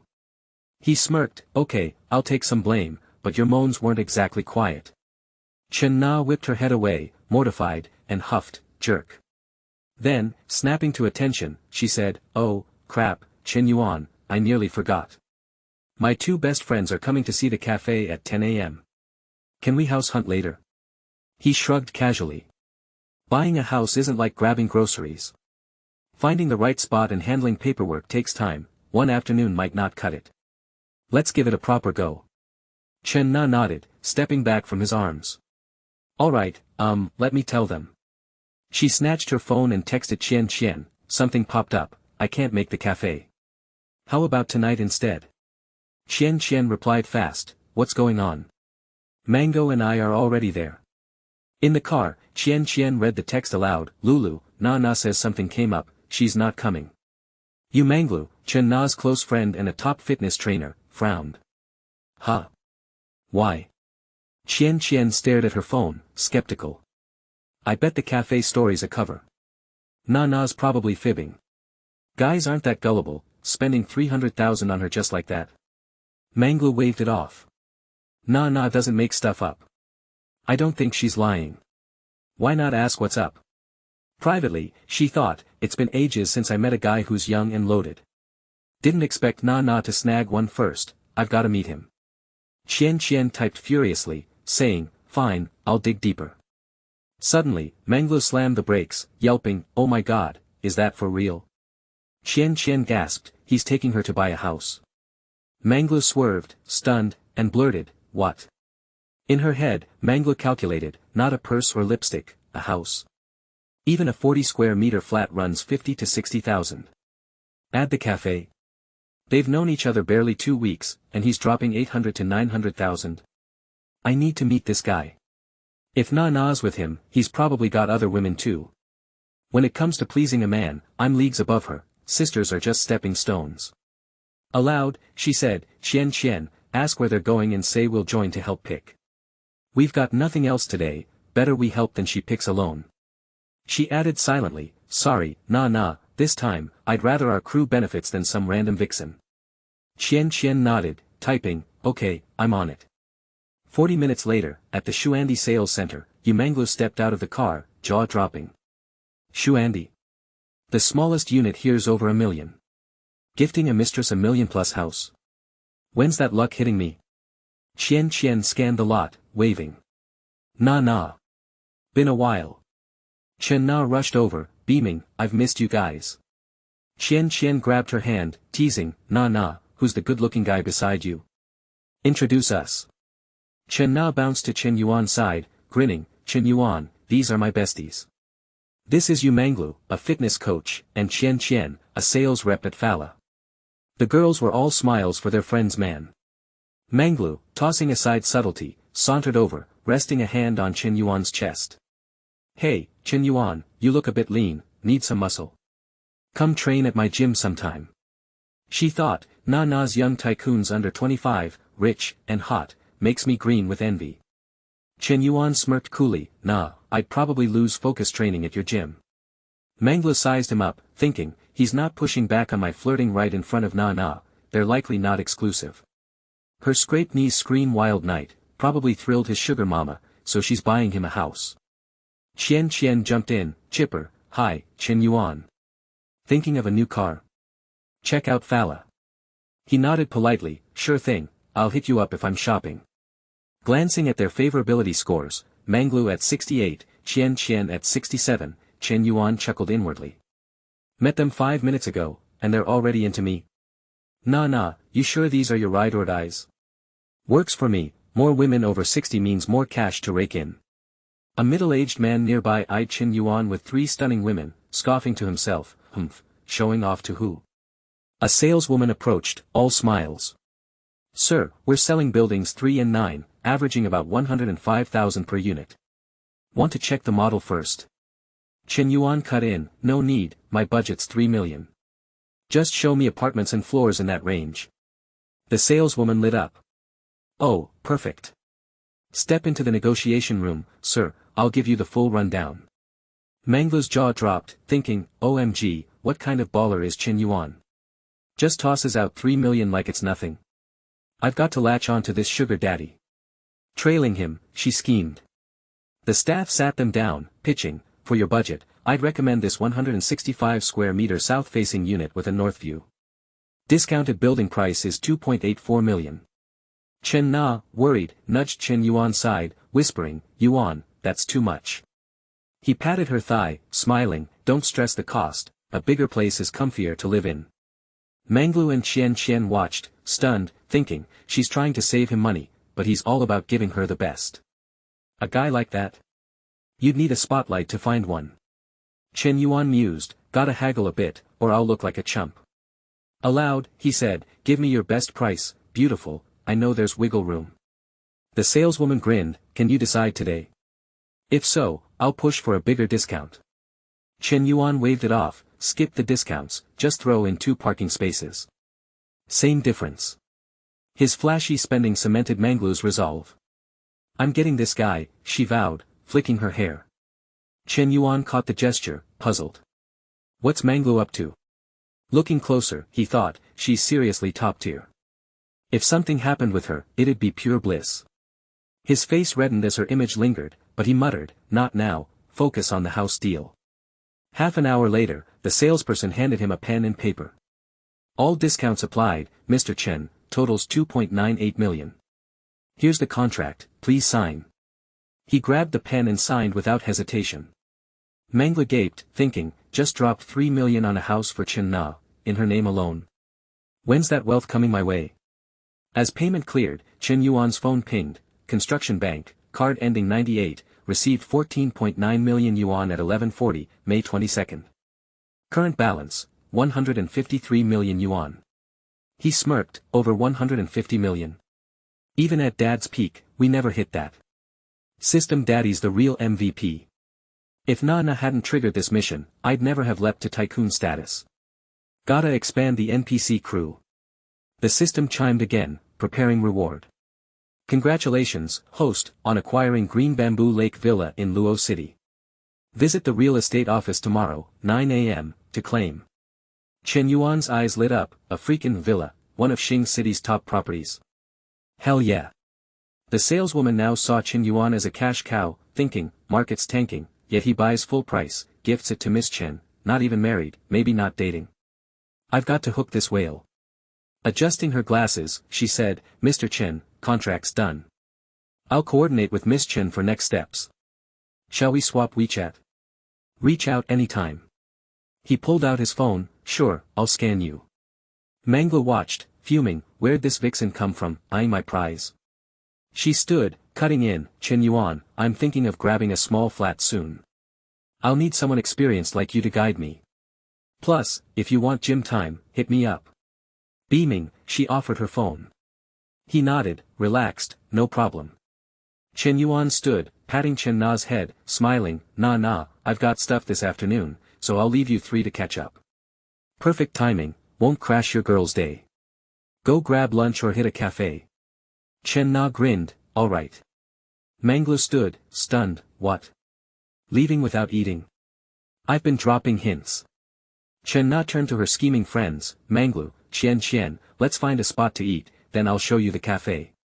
Qian squealed, we're treating today, your net worth's 3 million now. We're jealous. Manglu echoed, totally. Half an hour later, in the school cafeteria, Chen Yuan carried a tray, scanning for a seat. Spotting Lu Xiao's figure, he thought, teacher's solo today, huh? Other girls passing by stole glances at her, whispering. Lu Xiao held her phone, speaking softly, got it, I'll prep the documents later. I can probably wrap the report tomorrow. Of course, I checked, the University of Science, Agricultural University, and Business School all have the base now. Tomorrow night. Secretary Lu, I'm really sorry, I'm booked. Yes, bye. She looked frazzled as Chen Yuan approached, plopping down across from her. What's up, teacher? He asked, curious. She steadied herself, replying, the school's setting up a startup hub for students, lots to organize. Chen Yuan caught a spark of opportunity and asked, what kind of terms can our school offer these companies? Lu Xiao explained, all we can provide is talent, each year, we'd send top graduates to the company regularly. Chen Yuan's tone grew serious. Our school's got no edge here. How can our grads stack up against those from elite universities? Lu Xiao sighed, a bit sheepish. Exactly. If the company doesn't get what they want, they won't invest. Her cheeks flushed as she recalled a past moment, thinking, a university teacher like me, dragged by Secretary Lu to drink with some corporate CEO, just the thought's humiliating. Chen Yuan studied her troubled expression, musing, she looked stressed. I've got 10 million for investments, but profit's key. For a project like this to pay off, the talent success rate needs to hit 33%. Xing Ming's probably not even at 20%. He spoke up, I heard about it around campus. Lu Xiao perked up, assuming he was interested in starting something. You're into it? Chen Yuan smirked inwardly, it's the system's goldmine I'm chasing. Out loud, he said, a bit, but not too much. Lu Xiao smiled, it's great you're thinking about it, but the project's still up in the air, it's tricky. Just then, the system pinged with a new task, a perfect life demands wealth and influence across society. As a university student, the host must build influence starting on campus. Gain reputation by investing in school projects. Reward, every 500 reputation points earned grants a chance to draw rewards, including attribute points and special abilities. Note, reputation points reflect recognition and respect from others, counted only among university teachers and students for this task, Chen Yuan nodded to himself, a reputation task. The system's footing the bill anyway. If I prioritize points over profit, this startup hub's perfect, and it bails teacher Lu out, his eyes gleamed as a plan formed. I decide who and how much to invest in. Why not back some cute upperclassmen and underclassmen opening shops? I'd rack up reputation and boost their favorability, cash rolling until my hands ache. Grinning, he asked, if a person or company invests, do they pick the students getting funds, or does the school? Gotta lock this down, can't let the school siphon my money. Lu Xiao answered candidly, in theory, the school chooses, but we're desperate for investment, so there's wiggle room. Why the sudden interest? Chen Yuan cut straight to it, I want to invest, but I've got one condition, I pick the students who get the funds. Lu Xiao laughed, thinking he was kidding. Chen Yuan, don't mess around. Didn't your family go bust? You're on financial aid. He slid his phone toward her, smirking, check my balance, teacher. Count the zeros. No need to play modest, this is how I score points. Lu Xiao's jaw dropped as she counted, 1, 2, 3, 9 zeros. Over 15 million. She gasped, Chen Yuan, how do you have this much? He spun a quick lie, back when my family was flush, I dabbled in Bitcoin and Forex trading, made it all myself. Lu Xiao, sweating, thought, unreal, my student's a multimillionaire. Chen Yuan leaned in, dropping a bombshell, teacher, you might not know, standing, he grinned, come with me. We'll see the world together, I'll make sure you're wined and dined. Visions of them laughing carefree flickered in his mind. Lu Xiao tucked her hair back, blushing, don't talk crazy. Are you serious about investing? Most school startup hubs lose money, I'd think it over. It's a big sum. Chen Yuan's face hardened, I've got my own strategy, but profit's not the point, I want to give back to the school. Lu Xiao studied him, sensing his resolve. Her mind wandered to wild scenarios before she shook them off, scolding herself, he's your student, Lu Xiao, what's wrong with you? Was he serious about me joining him, Flustered, she stood abruptly. I'll talk to Secretary Lu about this later, I'm heading out. Eat slow, we'll catch up soon. As she turned, Chen Yuan called, hey, teacher, think about that Lux Life too. Cut to 4 p.m. Chen Na sent a photo with a text, made this coffee myself, swing by to try it if you're free. Chen Yuan shot back, one look and I can tell it's off. I'll come coach you, staring at her second photo, he rubbed his chin, coffee's a mess, but that outfit? Damn, it's hot, soon, a girl, Song Shi, from his grades international business class, appeared. Another voice piped up, Chen Yuan's no rich kid anymore, he's broke. Why were you always thinking about him? He's probably scraping by with part-time gigs for tuition. That was Yi Ping, griping about Hang Hai, Chen Yuan's roommate, who was chasing her. A snooty girl chimed in, ugh, don't bring it up. I've shot Hang Hai down so many times, but he's still glued to me. Yi Ping added, you guys gotta back me up when he asks me to dinner. The snooty girl scoffed, sure, Hang Hai's invite means a free meal. But Chen Yuan. We just end up paying more. Think hard before you move. Song Shi glanced back, hissing, shoo, quiet, look, Chen Yuan's coming. The snooty girl spotted him and sneered, weren't we just talking? Look, he's probably clocking in for his shift, it's past 3 o'clock, prep time for restaurants. The short-haired girl giggled, let's see where he's working. Scared to ask? I'll do it. Song Shi, anxious, said, that's not cool, we're friends, no need for that. The snooty girl, all high and mighty, called out, Yuan, where have you been hiding? Busy with side jobs. Which restaurant? We'll pop by. Chen Yuan glanced at her, thinking, part-time. Me? As if. For Hang Hai's chase of Tian Yuping, I'll let it slide, but I'm not eating this, smirking, he said, yup, I'm at a coffee shop. Wanna come? Let's go, I'll whip up some drinks. They headed to Chen Na's cafe near the school. Yu Manglu was chatting animatedly with Chen Na. The snooty girl froze, thinking, whoa, that tall blonde in the short skirt, legs like a comic book. Too perfect, Song Shi blushed, those two women are gorgeous, so elegant, the short-haired girl gaped, that other one's figure is unreal, an hourglass like that still exists. Chen Na and Manglu approached. Chen Na chirped, Chen Yuan's here. Manglu teased, didn't you say you were busy this afternoon? What's this, taking 3 girls out? Chen Yuan glanced at the trio behind him, telling Chen Na, ran into them on the way, they wanted coffee. Manglu smiled warmly, oh, really? Hi, everyone. Chen Yuan stepped inside, calling to the server, Xiao Chu, see what these three want, it's on me. Xiao Chu bounced over, yes, boss. She turned to Song Shi's group, ladies, take a seat, scan the QR code on the table and let me know your picks. The short-haired girl blinked, stunned, she called him boss, the snooty girl's mind raced, is Chen Yuan the owner, not some worker, Song Shi mumbled, maybe we'll skip drinks. The other two forced smiles, yeah, she's right, not thirsty anymore. Red-faced, the snooty girl and Song Shi bolted, thinking, he's loaded, runs a cafe with stunning women, and plays it off as a side gig? Mortifying, Mangla sidled up to Chen Yuan, puzzled, why'd your classmates ditch? He tilted his head, maybe your beauty scared them off. Mangla struck flirty poses, giggling, of course I'm gorgeous, better not get any ideas, okay? He just eyed her critically. Chen Na emerged with a coffee, it's ready. Wasn't sure how sweet you like it, so I went half sweet, cool. Chen Yuan grinned, anything you make sweet. Mangla covered her mouth, laughing, who still uses lines like that? Staring at him, she thought, cheesy pickup lines from a rich hottie hit different, not just there for fun, she leaned in, how tall are you? Wait. I'll check your BMI. He lounged back, 182 centimeters, 72 kilograms, but I think I've dropped some lately. Mangla played innocent, oh. Why's that? Glancing at Chen Na, he smirked, too much, exertion. Chen Na flushed, thinking, he's saying that in front of my best friend, Manglu, chin on hand, grinned like she was watching a show, no wonder. Pulling out her phone, she typed, you need to work out, too little fat. Bulk up, maybe 7 to 10 kilos. Chen Yuan laughed, you just want me to sign up for your gym.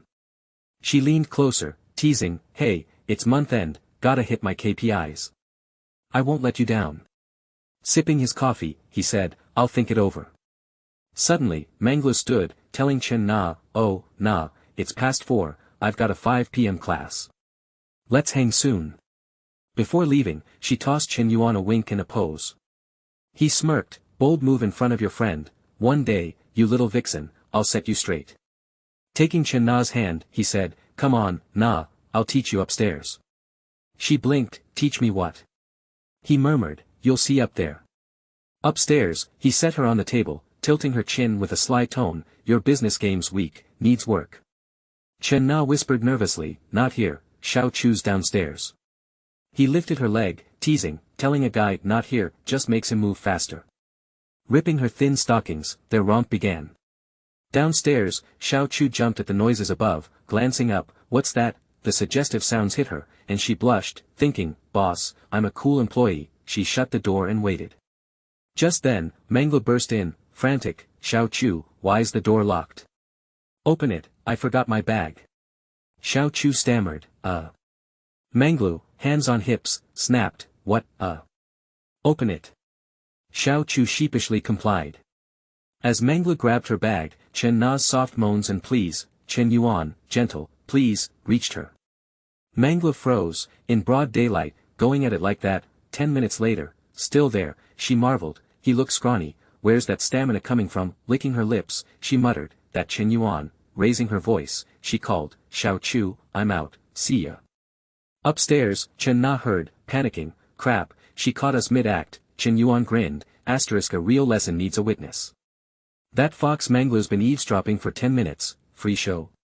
Next time, I'm charging, Elsewhere, Secretary Lu, potbelly and all, lounged in his chair, skeptical. You're saying this student, Chen Yuan, wants to fund the startup hub?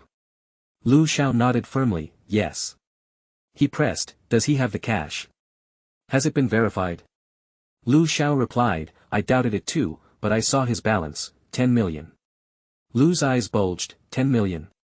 You sure it's not his parents'? Can he use it? She confirmed, it's his, and he's got full control. Lu lit up, perfect. No need for third parties then. Smirking, he ordered, tell Chen Yuan to visit my office, I want his pitch in person. Sensing trouble, Lu Xiao hesitated, he's a student, but if he's investing, shouldn't we show some respect? Lu waved it off, don't worry, just do it. He thought, a kid from our school. Can't let him get cocky, gotta keep him in line, Meanwhile, Chen Yuan, still caught up, saw Lu Xiao's call and told Chen Na, it's Teacher Lu, hold on. Answering, he said, "Yo, teacher, what's good?" Listening, he frowned, "The school's attitude toward investors sucks, they're nitpicking, if I back down now, they'll walk all over me later." He cut in, "Teacher, put it on speaker, I've got words for Secretary Lu." Once on, Chen Yuan's voice rang firm, "Hello, Secretary Lu, you hear me? I'm swamped with investment projects to review. Let's set a time when I'm free, I'll have Teacher Lu pass you my number." Lu jolted upright, stunned. This kid hung up on me. Lu Xiao, watching, thought, he's got guts, so bold. Abruptly, he displayed remarkable decisiveness. Once the call ended, the ambience in Secretary Lu's office grew eerily silent. He clenched his jaw, musing, to hang up on me. Which student doesn't grovel in my presence? It's merely a handful of petty coins. Never mind, this project can't afford further delays. If progress stalls too long, Secretary Kong will surely call me to account. Secretary Lu massaged his brow, gesturing dismissively as he instructed Li, "Teacher Li, if Xin Yuan has the funds to invest, invite him for a meal." Li, flustered, responded, "Right, I'll send a message immediately." On the other side, Xin Yuan had just concluded his business. Reading the teacher's message, he grinned, thinking, so now they want to dine with me. The upper hand in negotiations is mine. I'll secure full control over this investment. First, I'll gauge this Lu Jiajiang's preferences, then decide. Shen stood, slipping into his clothes, and said, "Chen Yuan, if you're busy, handle it. We can share a meal another time." Lounging in a chair, he gazed at Chen Yuan from behind, contentedly reflecting, "Chen Yuan is truly considerate, always thinking of me, a remarkable woman." Suddenly, his phone rang. Shen Yuan answered, and Min Huifang's voice came through, "Shen Yuan, what are you up to?" "Free. Come stroll at the sports field." Shen Yuan replied coolly, "Just a walk." "I thought you'd suggest grabbing a cold drink." Min Hui snapped back, annoyed, "No chance, I'm on my period." Shen Yuan thought to himself, "No wonder Min Hui hasn't sought me out these past couple of days. That explains it." Min Hui added coyly, "But if you're up for it, it's not entirely off the table." Shen Yuan tugged on his trousers, then responded gently, "Health comes first." "Don't say such things again, Min Hui. I can wait a few days. You need to take care of yourself." Min Hui pressed a soft kiss to Shen Yuan's cheek, brimming with affection, and said, "You're so sweet, Shen Yuan." Gathering her courage, she ventured, "Let me ask, what are we to each other now?" Min Hui resolved internally, "I need clarity today. We've done everything couples do, and even what we shouldn't. What girl doesn't crave a proper title?" Shen Yuan smiled, thinking, a dangerous question, but Min Hui's affection for me has ticked up a notch. She clearly adores me. Without pause, he answered, "We're obviously in a relationship."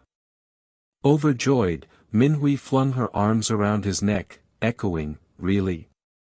He indulged her, affirming, "Yes." Min Hui nestled her cheek against his, asking gleefully, "Shen Yuan, I'm your only girlfriend, right?" Shen Yuan replied simply, "Yes," but inwardly mused, "The others don't hold the girlfriend title, my darling, my treasure, my love." Min Hui beamed, saying, "If you're this good, I'll treat you in a couple of days." Shen Yuan offered generously, "Silly girl, shall I take you shopping this weekend? Want a car or a house?" Min Hui gasped, "You're talking about buying me a car and a house? That's too much. A bag or some makeup would do." Shen Yuan smiled warmly, "No need to pinch pennies for me. But since you're at school daily, a house might be more practical now. If you need a car later, I'll get you one. Sound good?" Swept away by his sweet words, Minhui hugged him, murmuring, "I'll do whatever you say." He responded tenderly, "It's getting late. I'll walk you back to the dorm soon. Rest well during your period." In his mind, he noted, "I've still got to head to Chinga Lake tomorrow to finalize the house." The scene shifts to the next day.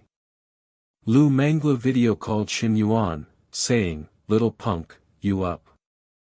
If you're free, swing by the gym." Shin Yuan frowned, retorting, "Since when am I a punk? Is this video call of yours legit?" Lu Manglu smirked, "Only sleazy guys think this is sleazy.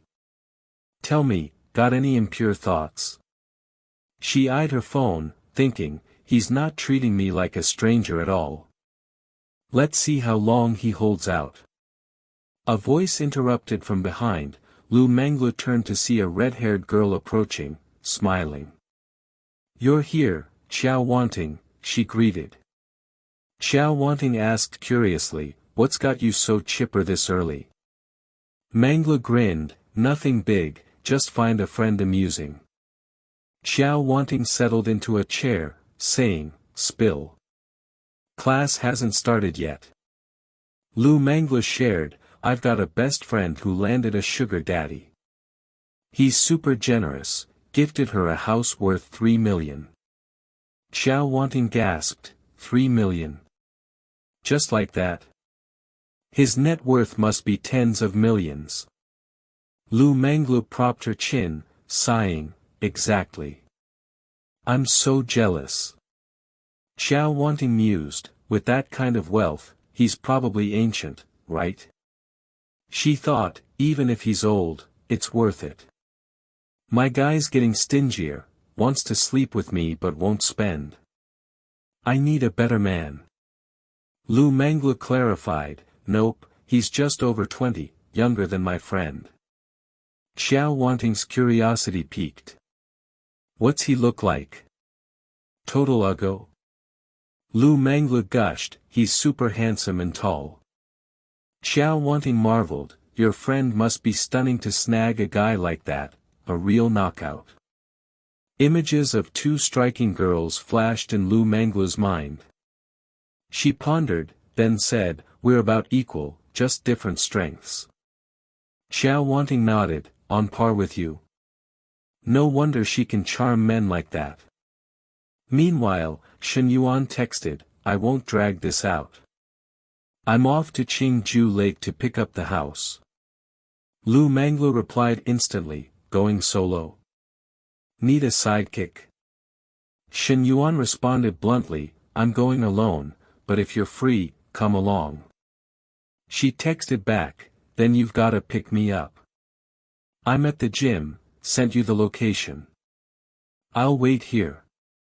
As she typed, she giggled foolishly. Xiao Wanting noticed her shift, asking, "Another happy moment? You're glowing." Lu Manglu stood, apologizing, "Sorry, Xiao Wanting, gotta cancel today. I'll double your private lesson fee. That sugar daddy's heading to Qingju Lake to get the house, and he invited me along. Really sorry." Xiao Wanting thought, shocked, Qingju Lake. That's a luxe villa zone, a hotspot for the elite. Wait, isn't he your best friend's sugar daddy? Why is he taking you to pick up the house? Watching Lu Manglu's retreating figure, Xiao Wanting realized, got it. No wonder they call her Piluan, she's ruthless, stealing her friend's man. But if I met a guy like that, I might not think twice either. Suddenly, a young man approached Lu Manglu, face alight with excitement. "Manglu, where you off to? Don't you have class later?" It was Honai, the fitness trainer. Lu Manglu rolled her eyes, pouted, and brushed past him without a word. 10 minutes later, Shen Yuan pulled up. Lu Manglu stepped out, waiting. Honai, still in the gym, looked down, muttering, "Can driving an M9 win Manglu?" He recalled, the guy with the Mercedes last time struck out. Xiao Wanting, nearby, remarked, "It's not just the car. This guy casually buys his girlfriend a 3 million house." Honai gaped, 3 million? How many years would I need to earn that? Xiao Wanting suddenly gasped, "Hold on, he looks familiar." Spotting the young man exiting the car, she exclaimed, "Shen Yuan. It's Shen Yuan." Stunned, she thought, the tall, handsome sugar daddy Piluan mentioned is Shen Yuan. Seeing them act close below, she stood frozen, reeling. "My ex-boyfriend's a millionaire now, and I dumped him 2 weeks ago." She stood there, utterly unable to process the scene unfolding before her. Xiao Wanting clutched her head, her expression grim, thinking, did I really ditch Shen Yuan for Ho Jun? Am I an idiot? Honai, standing nearby, looked puzzled and asked, "Teacher Zhou, why are you crying? Is something wrong?" Just then, her phone pinged with a text from a man, "You're free today, right? Can you come over to my place tonight?" Xiao Wanting glared at the message, fuming inwardly, "Who do you think you are? Always skipping the niceties and cutting to the chase. Am I that easy?" With that, she fired back, "Get lost, you jerk." The man replied, baffled, "Is this really you?" Xiao Wanting shot back, "I'm your mom." He responded, incredulous, "What the hell?" But a stark notification appeared, "Message sent." The man persisted, texting, "Wanting, what's wrong with you?" Ho Jun, staring at the cold system message, shouted, "Damn it, she blocked me. What's going on?"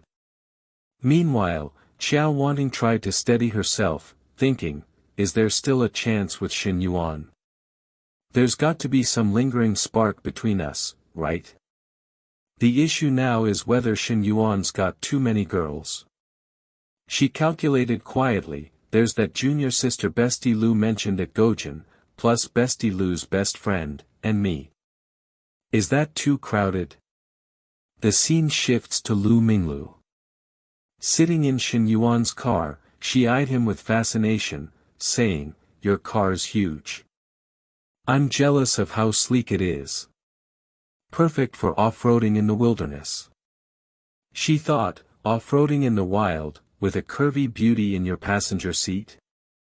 I bet you can't keep your mind from wandering. Shen Yuan replied casually, "Off-roading's not a bad idea. I'll try it somewhere soon." Lu Minglu pivoted, teasing, "You're not playing by the usual rules, Shen Yuan." He countered calmly, "And how should I play by the usual rules?" Lu Minglu propped her chin, gazing elsewhere as if scheming. Suddenly, Shen Yuan spoke up, "Think it's alright if I say this?" He glanced over with a playful smirk, adding, "Coach Leo, I could use some polishing." Lu Minglu chuckled, lightly tapping his shoulder, and said, "You're such a pest." 30 minutes later, Shen Yuan and Lu Minglu arrived at their destination. Upon entering, Shen Yuan greeted politely, "Hello, I'm here to collect the house." "I'm Shen Yuan." Guan Shuang hurried forward, beaming, "Hello, Mr. Shen. I'm your real estate consultant, Guan Shuang. Would you like to view the house first or sign the contract?"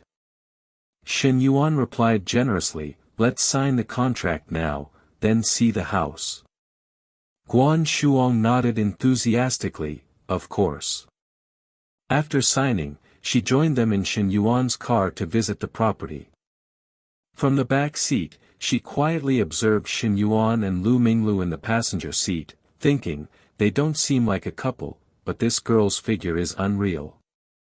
Indeed, Lu Minglu's curves were striking, every line perfectly placed. Guan Shuang lowered her gaze, fretting, why is there such a gap between women? She doesn't need skills, just her face and killer body make men smitten, buying her houses. It's enviable. I'm just ordinary, with no shot at this. Moments later, they reached the house. Lu Minglu stepped out, gasping, "Wow, Shen Yuan, this place is gorgeous." Trailing behind him, she thought, "The rich live so lavishly. If I could live here, that'd be the dream. I've got to lock down Shen Yuan." Guan Shuong began her pitch. "Mr. Shen, this villa's property area is 610 square meters, but with the garden, the usable space reaches 2,000 square meters. It's a semi-finished shell, so you can design and renovate as you please." Lu Minglu, still in awe, chimed, "It's massive." Just then, a system notification rang in Shen Yuan's mind. "Congratulations, host, on acquiring your first house. A perfect life needs unique decor. You've been granted 20 million for renovations." Shen Yuan thought, stunned, "System, for real? A house worth over 10 million, and you're tossing in 20 million for decor?" Smirking with satisfaction, he mused, "Well, if the system insists, I'll graciously accept." He turned to Guan Shuong, asking, "Ms. Guan, know any good renovation firms?" She replied eagerly, "Yes, Mr. Shen. There are several top-tier renovation companies in the city with solid reps and designs. I'll send you their contacts later." Shen Yuan waved it off, saying, "Cool, not much to see in an empty shell. Let's wrap up." Lu Minglu, still buzzing, asked, "Shen Yuan, can I snap some pics and videos for Douyin?" He shrugged, "Sure, just keep my face out of it." She winked cheekily, "Post a guy like you online for others to swoon over?" "Never." As Shen Yuan headed to the driver's seat, he asked, "How many followers you got on Douyin?" Lu Minglu chirped, "Over 50,000. He pressed, "Many from this city?" She tilted her head, teasing, "Mostly local fans." "Why, bad boy, you sneaking peeks at my Douyin vids?" Buckling his seatbelt, Shen Yuan grinned, "Over 50,000 guys already watch you. What's one more?" Lu Minglu leaned closer, eyeing him, and said, "You're different. They get the basic version, you get the exclusive cut." Shen Yuan smirked, "Send me your Douyin account later. I've got a light bar exploration vid. Wanna try it?" Her eyes lit up, thrilled, "For real? You own a light bar? I'll send it now." Starting the car, Shen Yuan asked coolly, "Coach L, where to?" "Back to the gym." She replied, "Where else you wanna go?" He quipped sarcastically, "Thought you wanted some polishing." Lu Minglu pouted, "In your dreams. Men are all the same. You messed with my friend yesterday, and I'm still not done with you." Shen Yuan slammed the brakes, startling Lu Minglu as she lurched forward. He said flatly, "Don't bring up yesterday. You eavesdropped for ages, and I haven't billed you for it." Lu Minglu shot him a look, muttering, "Keep dreaming." Giggling to herself, she thought, if a woman gives in too fast, she's cheap, and men won't value her. The more Shen Yuan can't have me, the more he'll want me, and spend on me. I'll tease him daily, dangling just enough bait. He'll treasure me after the chase. The more she schemed, the clearer her plan became. Back at the gym, Lu Minglu stepped out, saying softly, "Bye, Shen Yuan. Come train at the gym if you're free." From the car, Shen Yuan called, "See ya, Coach Lu. If you're free, let's get polished together." Lu Minglu, in high spirits, headed inside. The gym manager, Huang Mingbo, waited at the entrance, his face stern. "Minglu, what's going on? I heard you skipped a members class this morning. That's a contract violation." Lu Minglu, slightly guilty, replied, "I had an urgent matter. I already told teacher Zhou I'd double her fee for today." Huang Mingbo countered, even if you offer double, teacher Zhou's still upset. I've handled it for you, though. Lu Minglu frowned, confused, thinking, why is teacher Zhou suddenly making a fuss? Seems like Huang Mingbo's using this to corner me. Criticizing me as manager, then playing the wise mentor to win me over. Laughable. You're not the type to tame me. Brushing past him, she said, thanks, Manager Huang. If there's nothing else, I'll get to work. Huang Mingbo, flustered, called after her, it's nearly noon. What work? It's late, wanna grab lunch? Lu Minglu spun around, saying loudly, sorry, I brought my diet food. I don't eat high-calorie stuff.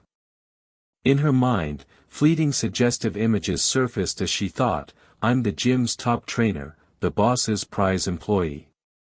What can you do to me?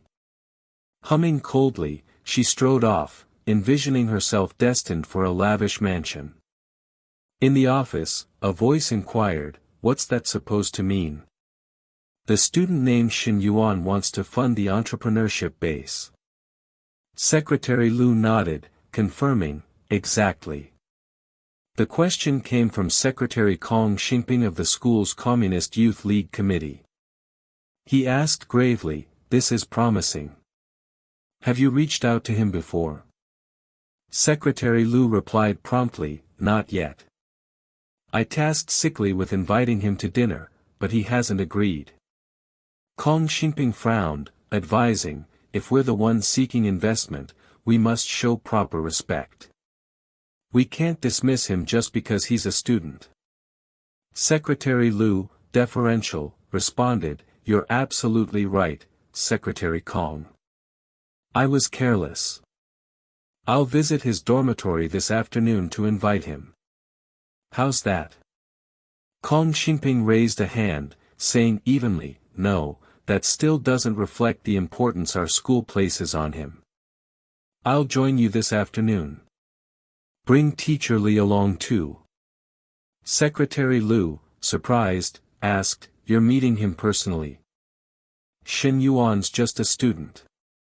Isn't that too much pomp? The scene shifts to 5 p.m. at the South Dormitory. A male student thrust his phone at Shin Yuan, pleading, Shin Yuan, I've been chatting with Chai Yuping on WeChat forever. Can you check how long it'll take to win her over? The messages were shallow. One side texted, morning. Want me to grab you breakfast? The reply was curt, no thanks. More caring texts followed, it's raining today, bring an umbrella to class. The kindness persisted, good night, don't set the AC too low. Cover your legs. Where do you want to hang out this weekend? How about you mountain? You seem off today. Feeling sick? Need meds? The responses remained brief, I'll let you know. No need. Shin Yuan scanned the chat, dumbfounded, thinking, Huang Haibao's been chasing her for over 3 years and hasn't moved an inch. Huang Haibao, unfazed, asked, Shin Yuan, what do you think? She replies to every message, way better than the class bell. It's steady progress. Handing the phone back, Shin Yuan inwardly scoffed, Huang Haibao, if you're that clueless, what can I say? If you're happy, fine. Smiling, he suggested, get Lao to strategize for you. Huang Haibao glanced at his dorm mate, sizing him up. Lao's a total rookie. What does he know? In this dorm, you're the expert. Lao Chao spun around, protesting, Huang Haibao, I didn't mess with you today. Huang Haibao pressed Shin Yuan, she answers my texts and even agreed to hang out this weekend. Doesn't that show Yuping likes me? Tell me, Shin Yuan. Unsure how to explain, Shin Yuan laughed it off, yeah, sure, definitely. Huang Haibao hooped, hell yeah. If Shen Yuan agrees, it's legit. Shen Yuan thought, exasperated, God, a simp in denial is terrifying. A loud knock interrupted. Huang Haibao grumbled, who the hell's banging like that? Opening the door, he froze, seeing Secretaries Kong and Lu plus Teacher Li. Secretary Kong, Secretary Lu, Teacher Li, why are you here? Li asked kindly, is Shen Yuan in? Huang Haibao stammered, yeah, come in, panicking internally, oh no, all three are here for Shen Yuan. Did he commit a major crime? Other students buzzed, whispering, why are the big shots at the dorm? What's up? They're here for Shen Yuan. His family's bankrupt, yet he bought a car and has a girlfriend off campus. You think he did something illegal? A clear voice cut through, obviously. Where's Shen Yuan getting all that cash? Something's fishy. A student nudged, brotherly, you know something. Spill. Li Jianbang fanned the flames, Shen Yuan's money's shady. No surprise the leaders are here. They're probably detaining him until the cops arrive. Huang Haibao snapped, Li Jianbang, what crap are you spewing? Li Jianbang smirked, wait and see if I'm wrong. Li stepped in, introducing formally, Shen Yuan, these are Secretary Kong and Secretary Lu from the Communist Youth League Committee. Shen Yuan rose, greeting Kong Xingping warmly, hello, Secretary Kong. Kong replied affably, student Shen Yuan, I'm Kong Xingping from the committee. Free tonight? Let's grab dinner. Shen Yuan agreed cheerfully, tonight works. Kong, pleased, said, great, I'll reserve a spot. It's getting late, let's head out now.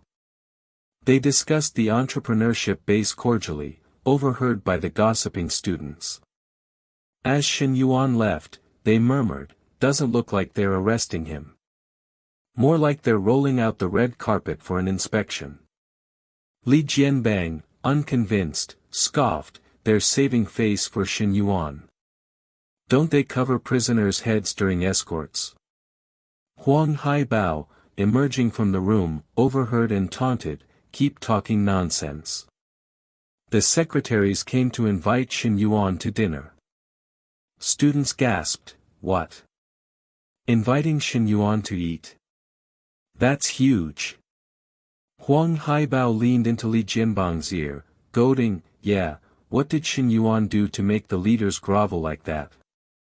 Li Jianbang was speechless.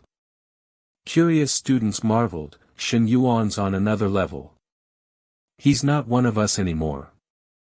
At Manga restaurant, Kong Xingping spoke first, Shen Yuan, what are your terms for this plan? I want to fully grasp your vision. Shen Yuan replied coolly, Secretary Kong, if I'm investing, you need to meet my conditions. It won't harm the school's interests. Kong said magnanimously, no need for formalities, just lay it out. Shen Yuan stated, I want total autonomy. Who the base invests in, how much, my call. The school can't meddle. Secretary Lu leapt up, exclaiming, what? That's unheard of. Kong Xingping intervened, calming Lu, then addressed Shen Yuan gently, the base involves many stakeholders, including the Ministry of Education. They'll have questions. If it's entirely up to the investor, it's tricky. Plus, the school must prioritize the success rate of supported students. Shen Yuan, unfazed, countered, Secretary Lu, without funds, success rate is just talk. Think of me as the base's overseer. Success means the students I back make money. I'm investing to see returns, our goals align.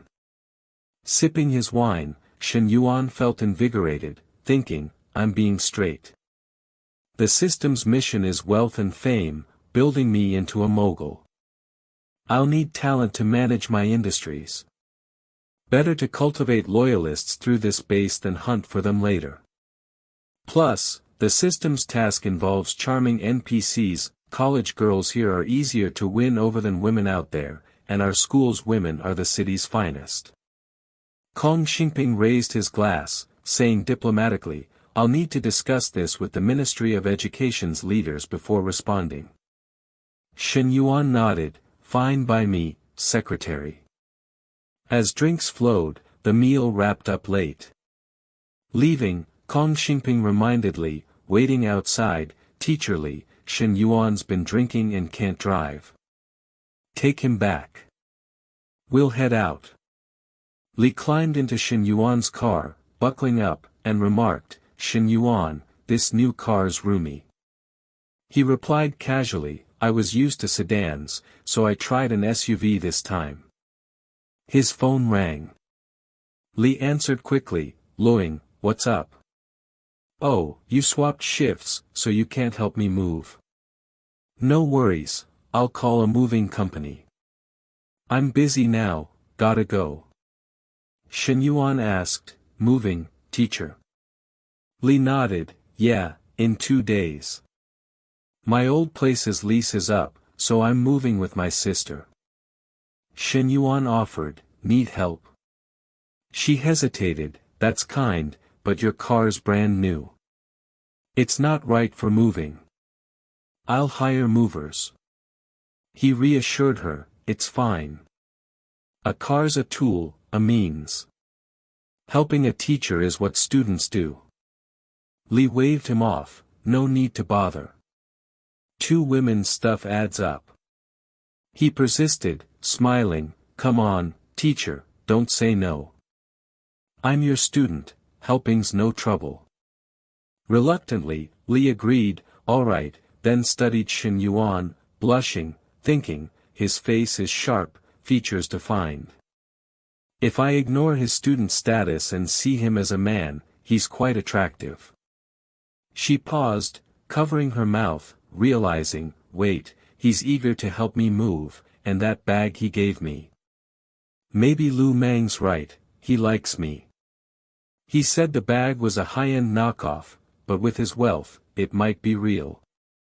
She turned, asking, Shen Yuan, that bag you gave me, remember it? He nodded, yeah, what's up? Hesitant, she said, you called it a high-end replica. He blurted, it's actually real. So what?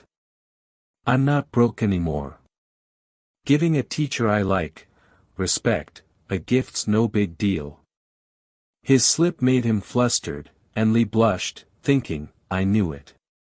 But it's not right, I'm older, and we're teacher and student. After a long pause, she started, Shen Yuan, but he cut in, no need to refuse, teacher. I'm not giving up. They arrived, and Li asked, heading home to sleep. Shen Yuan replied, nah, no space there. Back to the dorm. Li, shyly, said, I'll park here. Pick it up tomorrow. Here's the key. Shen Yuan leaned close, murmuring, got it. His move froze Li in place. Li Xia cradled her cheeks, her face flushed, thinking shyly, he's getting bolder by the day. He kissed me once at home during dinner, and now he dares to kiss me right in the office. You rogue. With that, she spun around and fled, face burning, shouting, Shen Yuan, you're a terrible student. As soon as Li Xia vanished, Chen Nua called, her voice urgent. Shen Yuan, are you on campus? Miss Lin left something at the cafe. Can you open the door for her? She's almost there, and Xiao and I are too far to make it. Shen Yuan replied lazily, sure. Moments later, he reached the cafe and unlocked the door. Lin Yucheng, slightly embarrassed, said, sorry, Shen Yuan. I forgot some children's toys here last time. Shen Yuan courteously held the door, saying, no problem, it's a small thing. Inside, he flicked on the lights to help her search. Lin Yuchang gathered the toys, muttering, "These are all things the kids played with and left behind, this one, that one."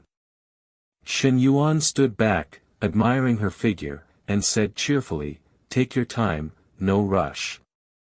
"How old's your kid?" She stuffed the toys into her bag, answering, 3.5, quite the handful. Noticing a wine bottle in her hand, he thought, surprised, "Wine? Does Miss Lin come here alone to drink?" After a bit, Lin Yuchang surveyed the room and said, "All packed up." Sensing her mood, he asked, "What's wrong? Feeling nostalgic?" She brushed her hand over a table, sighing, "Not exactly. Just recalling the old days. This place was with me through every day and night." Shen Yuan thought sharply, this must tie to Zheng Xianyong. She wouldn't drink alone here if she weren't hurting. Smiling, he said, "You can visit any time." Lin Yuchang shook her head, "I doubt I'll return." As she moved to leave, Shen Yuan called out, "Miss Lin, if you're up for it, how about a few drinks with me?" She turned, hesitant, "Is that okay?" He reassured her, "What's wrong with it?" Catching each other's vibe, they sat at a nearby table, pulling out the wine bottle she'd just packed. Shen Yuan poured 2 glasses, asking, "Feeling down? I bet it's family related, right?" Lin Yuchang asked quietly, "How'd you guess?" He filled his glass, saying casually, "I know your husband, Zheng Xianyong, director at the furs store. I've heard about his past antics. Chen Noa was his employee, wasn't she? She left because of him." Lin Yuchang's face flashed with shock, murmuring, "Could they have?" Shen Yuan clinked glasses with her, then recounted, "It's no big deal. Zheng Xianyong just kept harassing her. Chen Noa couldn't take it and quit." Lin Yuchang's breath caught, as if another crime had been added to her husband's tally. Sipping her wine, she began, "I'm actually planning to divorce him soon. I've gathered plenty of proof of his cheating, texts where he coerced and threatened subordinates." Her voice broke as she clutched her head, continuing, "When we married, I never imagined he'd be like this. But he's my child's father, so I hesitated, worrying about how a single-parent home might affect my kid's mental health." Shen Yuan offered firm advice, "When it's time to decide, be resolute. Your child matters, but dragging this out in front of them will hurt them more.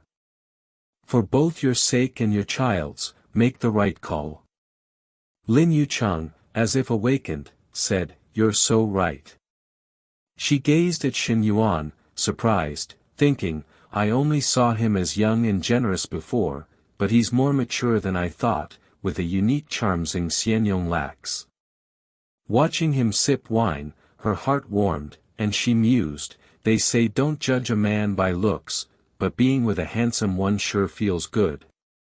Her face reddened from wine and shyness as she said softly, "Shen Yuan, thank you." He replied humbly, "No need for thanks." Finishing their glasses, Lin Yuchang stood, saying, "Let's go."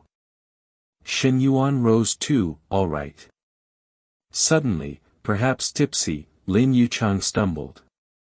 Shen Yuan rushed to steady her, saying, "Careful."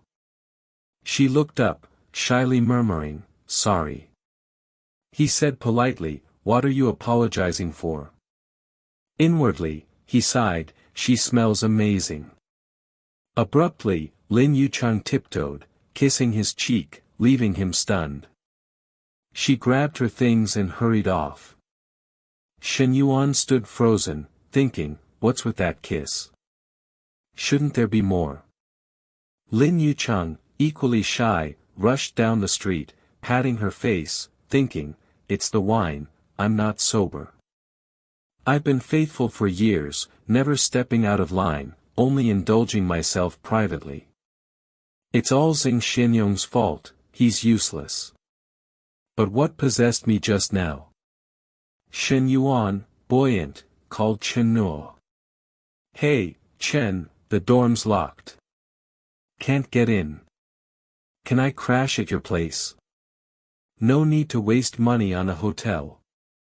Don't worry, I won't try anything, just cuddling. 20 minutes later, Chen Nuo, in thin pajamas, opened her door, gasping, "My God, how much did you drink?" Shen Yuan leaned on the frame, tilting his head, "Dinner with school leaders." Helpless, Chen Nuo supported him inside, saying, "Sit for 10 minutes, then shower. I'll make hangover tea." A few steps in, Shen Yuan hugged her from behind, murmuring, "Wait, let me hold you. I just wanna hold you." His hands wandered. Chen Nuo, flustered, said, "This is your just hugging?" Shen Yuan slurred, "I'm just hugging, nothing else." You know me. Old memories surfaced. Chen Nuo thought, first time, he conned me with just a glass of water. Second time, it was training. Now it's just hugging. Lame. She scoffed, "Your character. You have any?" Shen Yuan, feigning innocence, said, "Chen, no trust between us." Blushing, Chen Nuo replied, "Fine, you said it. Sleep with that blanket. You can hug without one." Shen Yuan watched her burrow into her blanket, smirking, thinking, she was reluctant before, but she's warming up. "The night's long, I've got moves." He sneezed, prompting Chen Nuo to sit up, worried. He shivered, muttering, "It's cold, too cold." Chen Nuo asked, "What's wrong?" He whined, "AC's freezing." She hurried out of bed, saying, "I'll adjust it." Like a predator, Shen Yuan grabbed her arm, saying, "No need for that." He pulled her close, bare-skinned, and purred, "Share a blanket, and we won't be cold." He enveloped her, attacking from behind as she endured silently. He grinned, "See? Not cold anymore." After a passionate night, Shen Yuan woke to find Chen Nuo gone, leaving a note, "I'm at the cafe, you filthy guy. I washed your clothes, but they're not dry, so I got you new ones. Breakfast's in the steamer. If you're cold, warm it up yourself." Shen Yuan read it, heart warmed, thinking, where do you find a girl this good? I gotta reward her, maybe a car. His phone rang, revealing Lu Minglu's curvaceous figure and sultry voice. "When you hitting the gym with me?" "I'm waiting." Shen Yuan shoved the phone aside, eyes shut, thinking, why this first thing in the morning? Her best friend's too much. I won't look. Lu Minglu, noticing, pressed her chest to the screen, cooing, "Why'd you push the phone away?" "Scared I'll devour you." Shen Yuan peeked, cursing inwardly, "Damn it." While conversing with Lu Minglu, a sudden call interrupted. Shen Yuan murmured in surprise, "My teacher's calling." He told her, "I'm tied up now. I'll ring you back soon." Lu Minglu gave a playful wink, saying, "All right, go handle it." Shen Yuan picked up the call, asking casually, "Teacher, what's up?" On the other end, Li Xiao sounded cheerful, "Your proposal got the green light from the school board and the education department. Within the next couple of days, they'll prepare the paperwork and begin the announcements. Once the school gets the students' applications and business plans, they'll forward them to you for review." Shen Yuan, intrigued, asked, "Do they need to include their height, weight, and photos in the applications?" Li Xiao, puzzled, responded, "Why? What's that got to do with their entrepreneurial goals or physical stats?" Shen Yuan grinned, saying, "Oh, it matters. Those fit to start a business should have a striking appearance. I can gauge their discipline by their looks. My standards are quite strict. Li Xiao, taken aback, thought it odd but said, really? That's a new perspective. She then agreed, fine, I'll include that requirement for you. Secretary Liu has set up for the Youth League Committee's student representatives to reach out to you later tonight. Shen Yuan tossed his blanket aside, getting out of bed, and said calmly, then I'm all set for now. Li Xiao's tone shifted, her voice shy and her cheeks flushing as she hesitated. By the way, Shen Yuan, my sister and I are moving tomorrow morning. Are you free? Shen Yuan replied instantly, definitely. See you then. Half an hour later, after breakfast and getting ready to head out, Shen Yuan's phone buzzed again, catching his attention. He muttered, why's Lu Menglu calling now? As soon as he answered, Lu Minglu started grumbling, what's taking you so long? You said you'd come find me soon, and it's been over 30 minutes. I'm not buying it. Shen Yuan responded coolly, I'm busy, getting ready to leave. I've got meetings with 2 furniture companies to go over villa design plans. Lu Minglu, excited, asked with a gleam in her eye, need a sidekick to tag along. Shen Yuan, slipping on his jacket, said, you're calling yourself a sidekick. What's the use of bringing you? But if you're set on it, come along. In his mind, he thought, Lu Menglu's a bit of a flirt, but she's good at boosting morale. Having a beauty cheering me on during these discussions will make things go smoother. Lu Minglu, beaming, winked and said, great, then swing by and get me. I'm in the gym. Shen Yuan simply replied, fine, and ended the call. Moments later, Shen Yuan pulled up.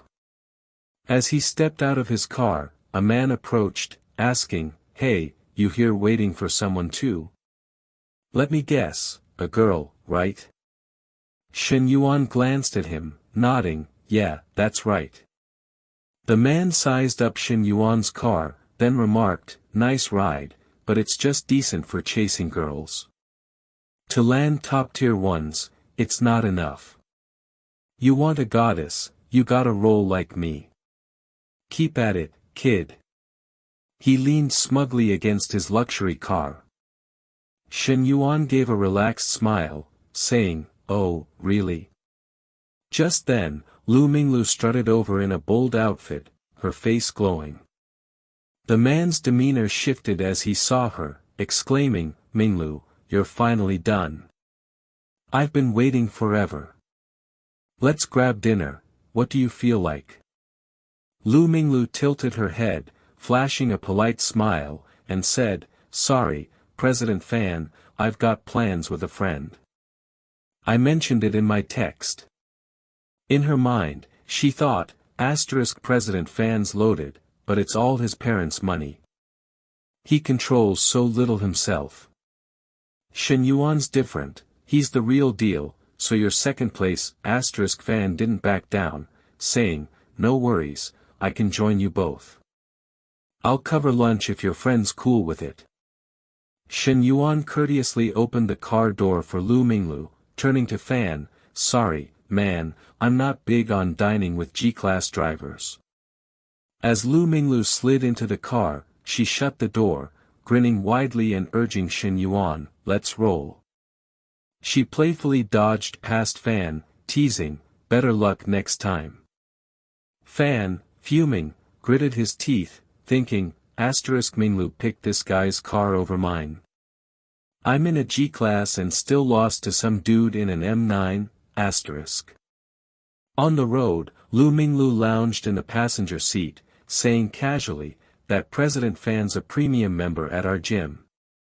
He's dropped a ton of cash there, and his family's loaded. That car's worth over 2 million. Shen Yuan shrugged, so what? Lu Minglu went on, he's been after me forever, but I've never said yes. Shen Yuan just muttered, Noticing his indifference, Lu Minglu pouted, why are you so quiet today? It's not like you. Shen Yuan shot back, what do you want me to say? Lu Minglu huffed, I don't know, but you're acting so lukewarm. Seeing her turn away, pretending to sulk, Shen Yuan smirked inwardly.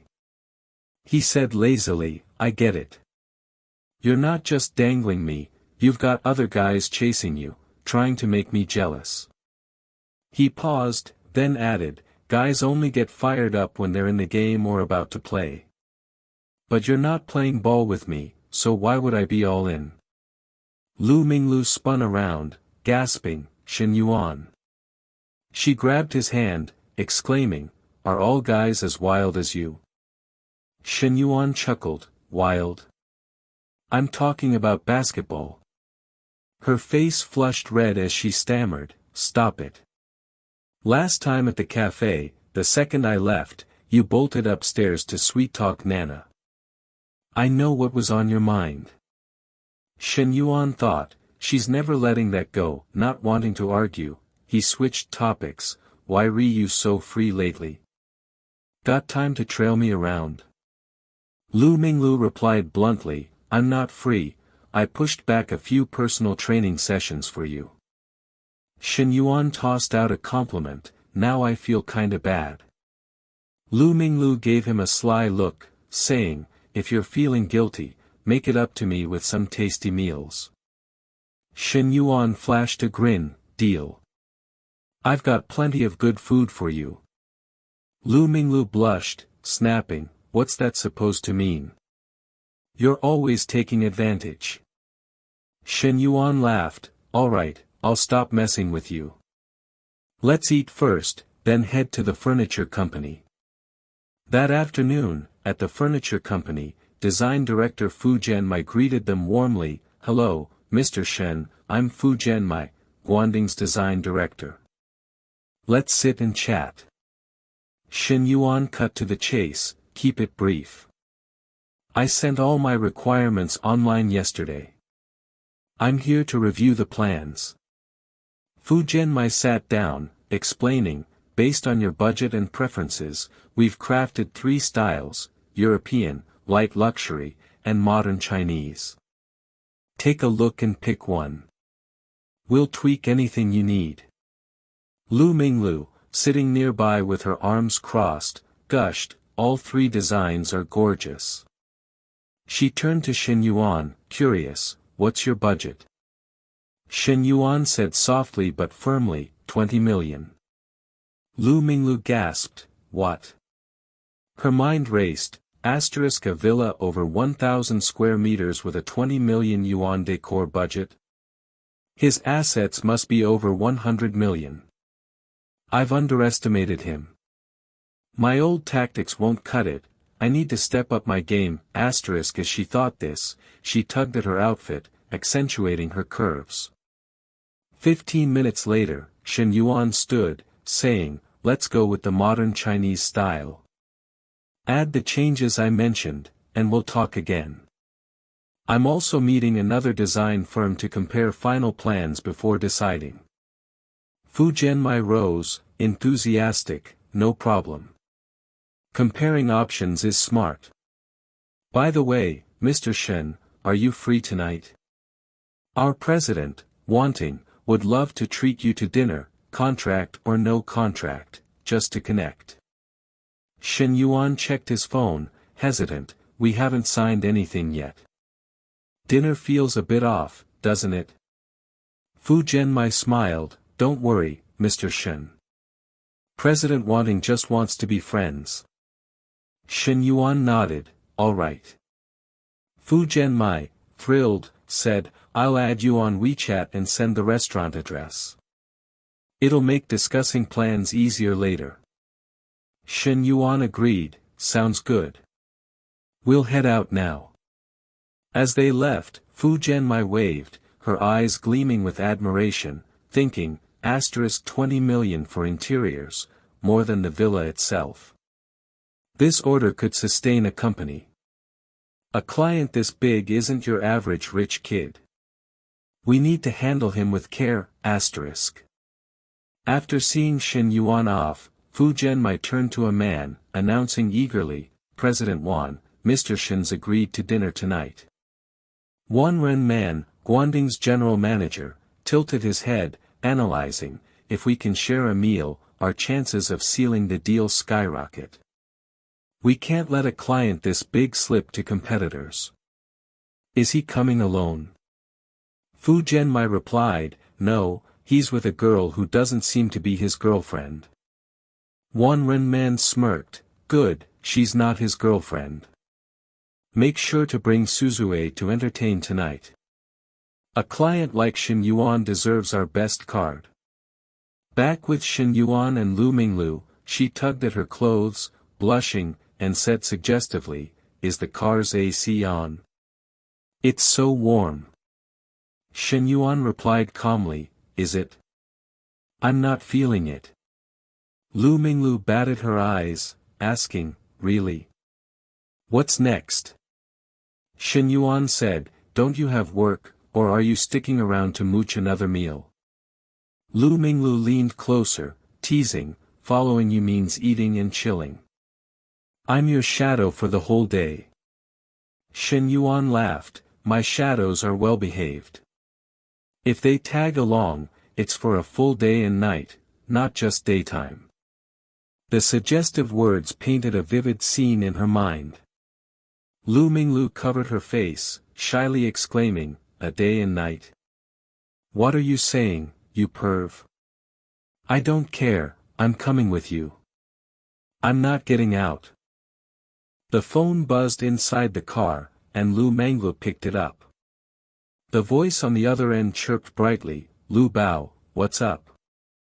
Lu Minglu responded with a grin, Chi-Ian, I'm just riding in a car. Curious, Chi-Ian pressed, whose car are you in? Lu Minglu answered, Fanzong's sleek glass car. As she slipped on her jacket, she mused to herself, sure, Fanzong isn't like Chenwan, splashing 3 million on a house, but he's got no issue buying me Mangla bags or fancy makeup. Then, with a cool tone, she corrected, actually, no, I'm in Chen Yuan's car. Chi-Ian, stunned, furrowed her brow and gasped, who? Chen Yuan. Since when are you two hanging out? Lu Minglu smirked and explained, oh, I went with him today to check out some decor plans. You won't believe this, he dropped over 10 million on a villa and is sinking another 20 million into decorating it. Chi-Ian choked, barely catching her breath, what? That's insane. He just burned 3 million, and now, poof, 30 million more. She couldn't help but think, Chen Yuan's luck is unreal, snagging such a loaded sugar daddy. We swore we'd struggle together, but she's quietly climbed aboard.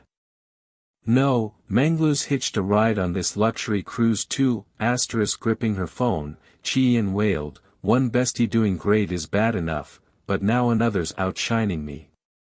Is it 'cause their chests are bigger than mine? Scene shift, afternoon at Nanaying restaurant. A young guy strolled up, calling out, Wan Shu, you dining here too? Wanzhong approached with a warm smile, Shao Hai, what a coincidence. I'm here waiting for a guest. Xia Hui stepped forward, shook his hand, and said, I've got a dinner invite here too. I'll swing by to toast you later. In his head, he thought, this guest must be a big deal for Uncle Wan to wait personally. As he walked off, he spotted the innocent-looking girl trailing Wanzhong. He wondered, when did Uncle Wan start keeping such a stunning girl around? If he wasn't my future father-in-law, I'd have already asked for her digits, Moments later, Chen Yuan showed up. His assistant stepped forward respectfully, introducing, this is Wanzhong. Wanzhong greeted warmly, Chenzong, you're truly young and talented.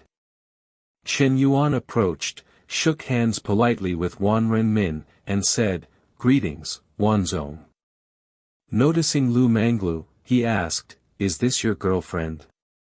Chen Yuan quickly waved it off, clarifying, no, don't get the wrong idea. We're just friends. She tagged along today. Her last name's Lu. After confirming, he nodded politely, hello, Miss Lu. Lu Manglu returned, hello, Wanzong. Pouting, she shot Chen Yuan a look, thinking, ugh, Chen Yuan, why so jumpy? If you're not my boyfriend, what are you? Nobody made you deny it. So annoying, Wan Renmin gestured, Chenzong, let's head upstairs. Chen Yuan replied courteously, after you, Wanzong. Soon, they settled into a private room. Wan Renmin spoke up, pointing to the orange-haired girl beside him, Chenzong, I forgot to mention, this is our company's design assistant. Sui, the girl murmured shyly, hello, Chenzong. Chen Yuan extended his hand politely, hi. Inwardly, he thought, her skin so smooth, her hands like soft jade, almost weightless.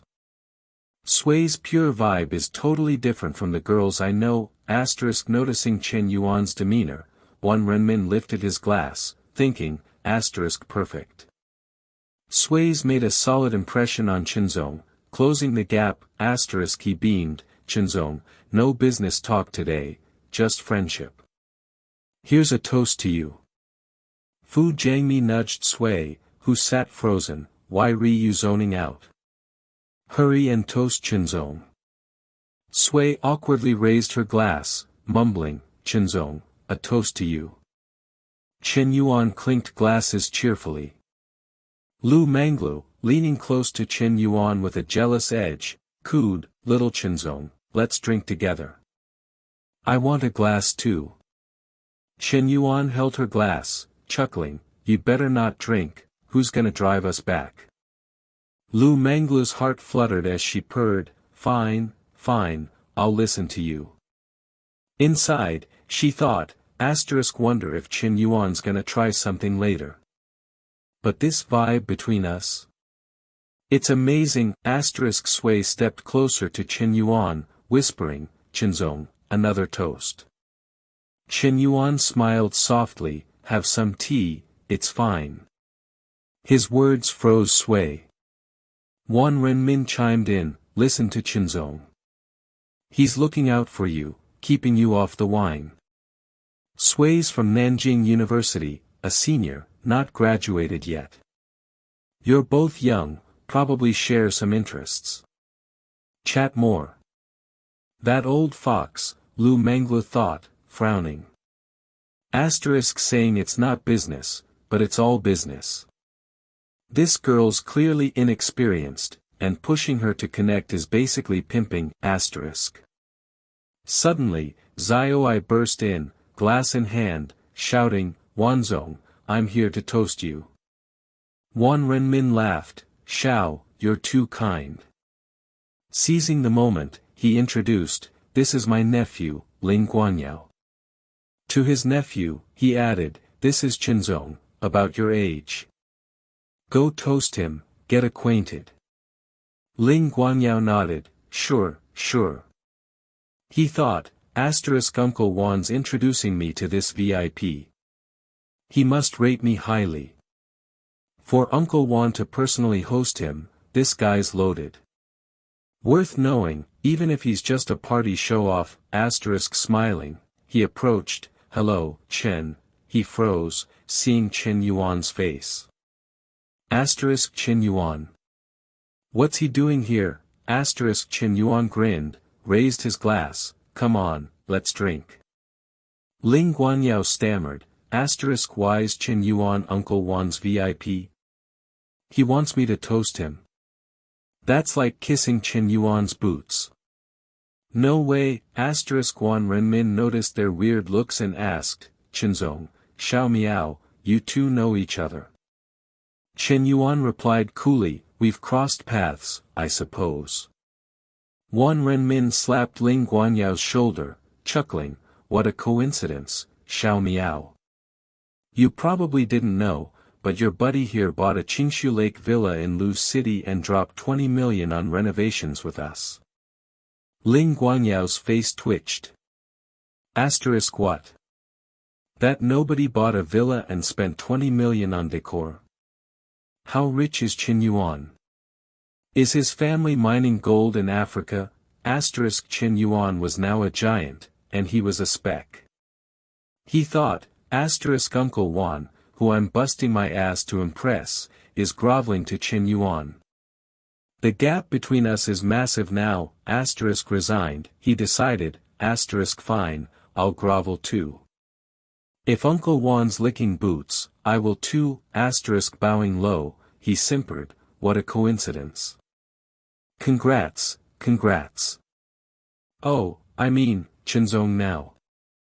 3 hours later, Wan Renmin proposed, Chinzong, how about a bar or some karaoke? Qin Yuan turned to Lu Manglu, grinning, Coach Lu, you in? Lu Manglu hesitated, thinking, I keep this figure with discipline. Late night drinking's not my thing, seeing her pause, Qin Yuan said, maybe sit this one out. Early to bed, early to rise, good for you. Lu Mangla glanced at Sui, thinking, if I bail, Qin Yuan might fall for those other foxes. More vixens mean less for me. Knowing Wanzong, he'd get Qin Yuan drunk and send Sui to his hotel. It was clear at dinner, Qin Yuan's got a thing for Sui. He wouldn't hold back, her mind raced with steamy scenarios. Eyes flashing, she thought, no way. If they go that far, I'm left with nothing, standing abruptly, she raised her hand and declared, I'm in. I'm definitely going. Following an evening at the technician's residence, Wanzong had escorted Qin Yuan for a few hours of leisure. Suvi lingered quietly to one side, timidly clutching a glass of wine, her cheeks rosy as she glanced at Qin Yuan, poised to propose a toast.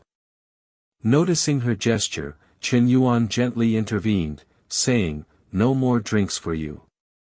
You've had enough tonight. You don't often visit spots like this, do you? If you'd rather not come again, just skip it. It's only part of the job. Suvi, hearing his words, gave a shy smile and responded, thank you, Qinzhong. Sensing her unease, Qin Yuan offered guidance. For a girl from a modest background to secure an internship at a major firm like Guaning is no small feat you can't give up too easily. Liu Manglu, seated beside him, playfully bumped Qin Yuan's shoulder and teased, Qin Yuan, why aren't you worried about whether I stay or go? Without missing a beat, Qin Yuan shot back, does Coach Lu need my concern? You've got plenty of admirers. Has Big Shot Fanzong already slid into your WeChat? Caught off guard, Liu Manglu tucked her hair behind her ear, a touch of guilt in her expression, and countered, her timing slightly off, feeling a flicker of frustration. None of my usual moves work on him. Qin Yuan doesn't care one bit. I thought I'd reel him in, but somehow he's got me hooked. Suvi, seated nearby, turned to him and asked, Qinzhong, what song do you, want to sing? Should I pick one for you? Qin Yuan grinned and said, I'm good with anything. Go ahead and sing whatever you like. Liu Mangla nudged him again, smirking, you're acting different. That girl's got quite the enchanting stare. Qin Yuan turned to her casually and replied, oh, really? I'd say your eyes are giving me the same vibe. Pretty enchanting too. Liu Manglu flushed and shot back, no way. Your gaze on me is all lust, no love. Qin Yuan tilted his head and said, isn't that your strength? No matter how women draw men in, it all leads to the same place. Curious, Liu Manglu asked, and what's that place? Without hesitation, Qin Yuan leaned close and whispered in her ear, getting into bed, obviously. That single line made her face glow scarlet, her favorability spiking to 68. How infuriating. She thought. This guy always traps me when we talk. But Chen Yuan's honesty stood out, unlike other men who dressed up their desires as love. As he spoke, Chen Yuan reached out, grazing Liu Manglu's thigh, making her jump slightly as she whispered, "Stop it, there are people around." Wan Renmin, having finished his song, spun around and passed the microphone to Chen Yuan, saying, "Chinzhong, I've queued another track for you. Your turn, finally." The group sang until 11 p.m. outside. Standing by the car, Wan Renmin warmly clasped Chen Yuan's hand and said, "Chinzhong, I never imagined I'd connect with someone your age. Let's hang out more. Oh, and Guaning's renovation work will be top-notch. I hope we can collaborate. As your elder, I'll ensure the best service." Chen Yuan responded with equal warmth, "I'm only considering 2 firms. Your designs are impressive. At the same price, you're my first choice." Meanwhile, Fujianmi steadied a slightly tipsy Suvi as they approached, saying, "Chinzhong, we're heading out. Catch you later." Chen Yuan gestured toward Suvi and said, "Take care of her." Fujianmi flashed a professional smile and replied, "Suvi's my student. I'll get her home safely." As the group departed, Chen Yuan turned to Liu Manglu and asked, "Need me to call you a ride?" She countered, "What about you?" Glancing elsewhere, Chen Yuan said, "I'll book a room nearby and crash." Surprised, Liu Manglu asked, "Why book a room? Don't you have a place to sleep?" He tilted his head, eyeing her, and teased, "Are you offering to take me in?" The question made her blush. "I wasn't planning to move this fast," she thought, "but my gut says if I don't act, this Tang Sanzang of a Chen Yuan will be snatched up." Taking his arm, she said, "Don't get the wrong idea. I don't just bring guys home. I'm a proper girl." Her favorability climbed steadily to 75. Chen Yuan, surprised, exclaimed, "Really? I didn't do anything special tonight," he thought. "How's Liu Manglu's affection for me spiking like this?"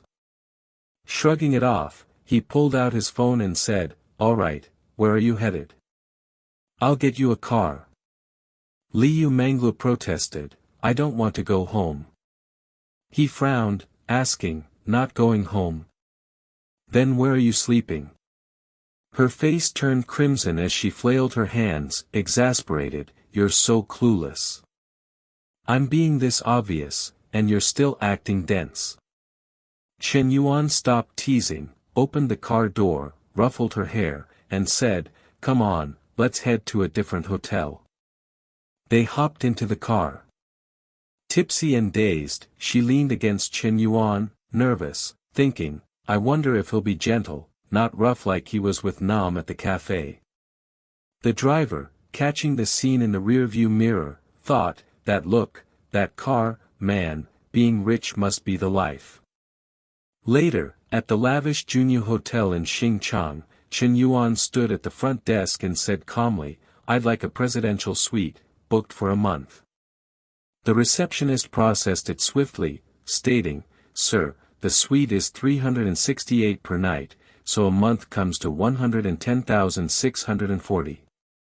Liu Manglu, still a bit hazy, tugged at his sleeve and asked, "A whole month?" Chen Yuan didn't hesitate, telling the receptionist, "It's just 110,000. Swipe the card. I want room 1, 52nd floor." Her affection's over 60 now, he thought. With triple cashback, I'm still profiting. No loss here.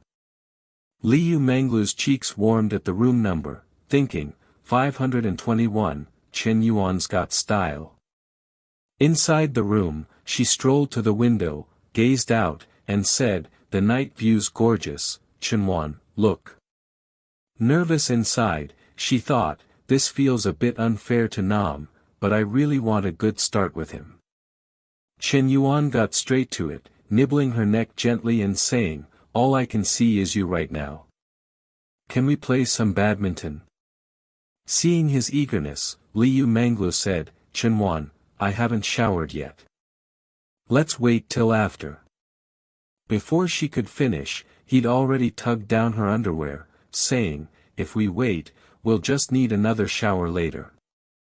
Her face flushed as she fretted, Chenwan, the curtains aren't closed.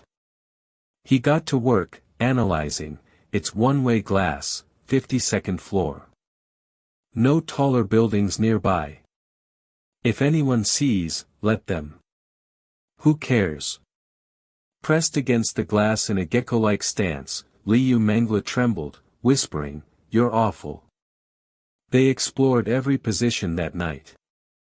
The next morning, Chen Yuan woke, checked his phone, and thought, damn, it's noon. Slept late. Sitting up, he glanced at the girl beside him, thinking, didn't expect her body to be so responsive. I was worried she'd dehydrate last night. As his hand wandered, Liu Manglu stirred, whining, Chenwan, again. We didn't sleep till after 4 a.m. Don't you care about me? Maybe I need to train harder, she thought. How's a fitness coach getting outdone by this guy? Chen Yuan pulled her close and said, Lulu, how could I not care? I can go all night, but I held back for you. Blushing, she replied, you're too much. Let me sleep more. I'll give you more when I'm up. And don't call me Lulu, I'm not like Nam.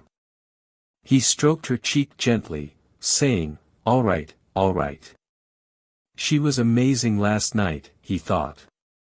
I'll let her rest, then take her car shopping, 3 million budget, her pick. Shocked, Liu Manglu bolted upright, exclaiming, what did you say? Lianglu couldn't hold back her enthusiasm, wrapping her arms around Chen Yuan in a tight embrace, planting a quick kiss on his cheek, and exclaiming, a car worth 3 million, and I get to choose it myself? Chen Yuan, I absolutely adore you. Chen Yuan just laughed softly, glancing at the fish he'd reeled in, thinking to himself, even though the more I spend, the more I earn back, getting Nana a house only costs 3 million. If I get Liu Minglu a car for over 3 million, I wonder what Na will say. Asterisk. Liu Minglu stopped for a moment, gazing at Chen Yuan with starry eyes, and asked, that's amazing. I've been obsessed with Porsches forever, and I think they're around 2 million. Is that all right, babe? At that, he responded generously, of course, go for it. Liu Minglu, delighted, recalled, I even mentioned it to Nana once, but she's more into Maseratis. I've checked those out too, they're stunning. Chen Yuan caught that detail and promptly asked, oh, so Nana's into Maseratis? Curious, she replied, are you thinking of getting Nana a car too? Chen Yuan answered coolly, I'm a direct guy, no games. Yeah, I'm considering it. His words sent Liu Minglu into a spiral of thoughts. Asterisk Na's so lucky a house and a car? That's got to be at least 5 million total. No, Liu Minglu, stop comparing. You're just starting with Chen Yuan. Be content with what you have. Asterisk. Just then, a text from Ho Chi pinged her phone. Minglu, my friend said she spotted you at Junyu last night. Did you crash at Junyu's place? Liu Minglu didn't hold back, texting back, yup, I got swept away last night. Ho Chi, shocked, replied, what? With who? Liu Minglu gleefully answered, who else but Chen Yuan? I'm such a sap I melted and went along with him. Her message made Ho Chi raise an eyebrow.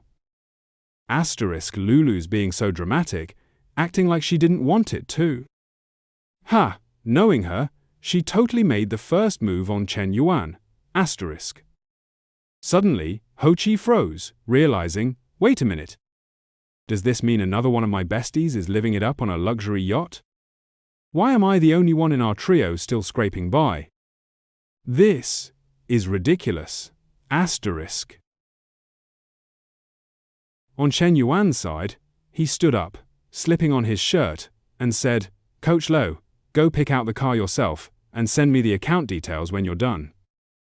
I'll wire the money." This small gesture boosted Lu Minglu's affection toward him to 86. She responded softly, "All right." Chen Yuan glanced at the number hovering above her head, thinking happily, last night during the sports session, it peaked at 82, and now it's already 86. I'm getting close to that 90 affection bonus. Asterisk. Chen Yuan hopped into his car and drove off. Just then, Chenna called saying, "Chen Yuan, I've mastered everything about coffee. When are you stopping by?" He replied calmly, "Not today. I'm tied up. I'm planning to get you a car. Go look at some options." Chenna, taken aback, said, "We just got a house not long ago." "Why a car now, Chen Yuan?" "I already have one, it's fine for getting around." "It's not needed." Chen Yuan said warmly, "Just trust me. I love buying cars for my girl, and we're not short on funds." "What kind do you want?" Chenna, unable to sway him, sighed, "Fine, just a regular B-class car. Nothing too pricey." Chen Yuan, unimpressed, said, "No chance. My woman's car has to be at least 2 million. She quickly protested, 2 million? That's way too much. We got a house last time, and now a supercar?" Chen Yuan replied casually, "Your birthday's coming up. This is your gift. Don't be so frugal, your man's got plenty of cash." Then, out of nowhere, he asked, "Nah, if something happened between me and Lu Minglu, would you care?" In his mind, he thought, asterisk, can't hide this. Better to come clean now than let Chenna hear it from someone else. Asterisk. Chenna's eyes lowered, and she answered quietly, "I'd care, but I know I can't change you. You telling me shows you value me. But next time, if it happens again, don't tell me. I'm scared it'll hurt too much." Chen Yuan said gently, "Nah, don't worry. You hold a special place in my heart. No one can take that from you." His words made Chenna beam, exclaiming, "Really? You only say that to me, right?" Chen Yuan replied smoothly, "Of course, just you. Never said it to anyone else." Touched, Chenna wiped a tear and said, "I trust you, Chen Yuan. I don't ask for much, just 1 day a week where you swing by my cafe for a coffee I made, or if you're free, come to my place for a meal I cooked. That's enough for me." He toyed with the steering wheel, thinking, asterisk, Na's truly one of a kind, so good to me, always saving me money, asterisk. Finally, he said, "Wanna hang out tonight?" "Let me make it up to you, Na." She replied cheerfully, "For real this time?"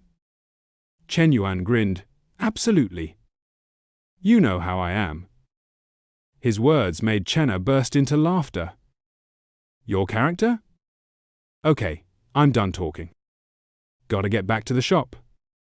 As soon as she hung up, Chen Yuan, still driving, scratched his head, thinking, being a player is exhausting.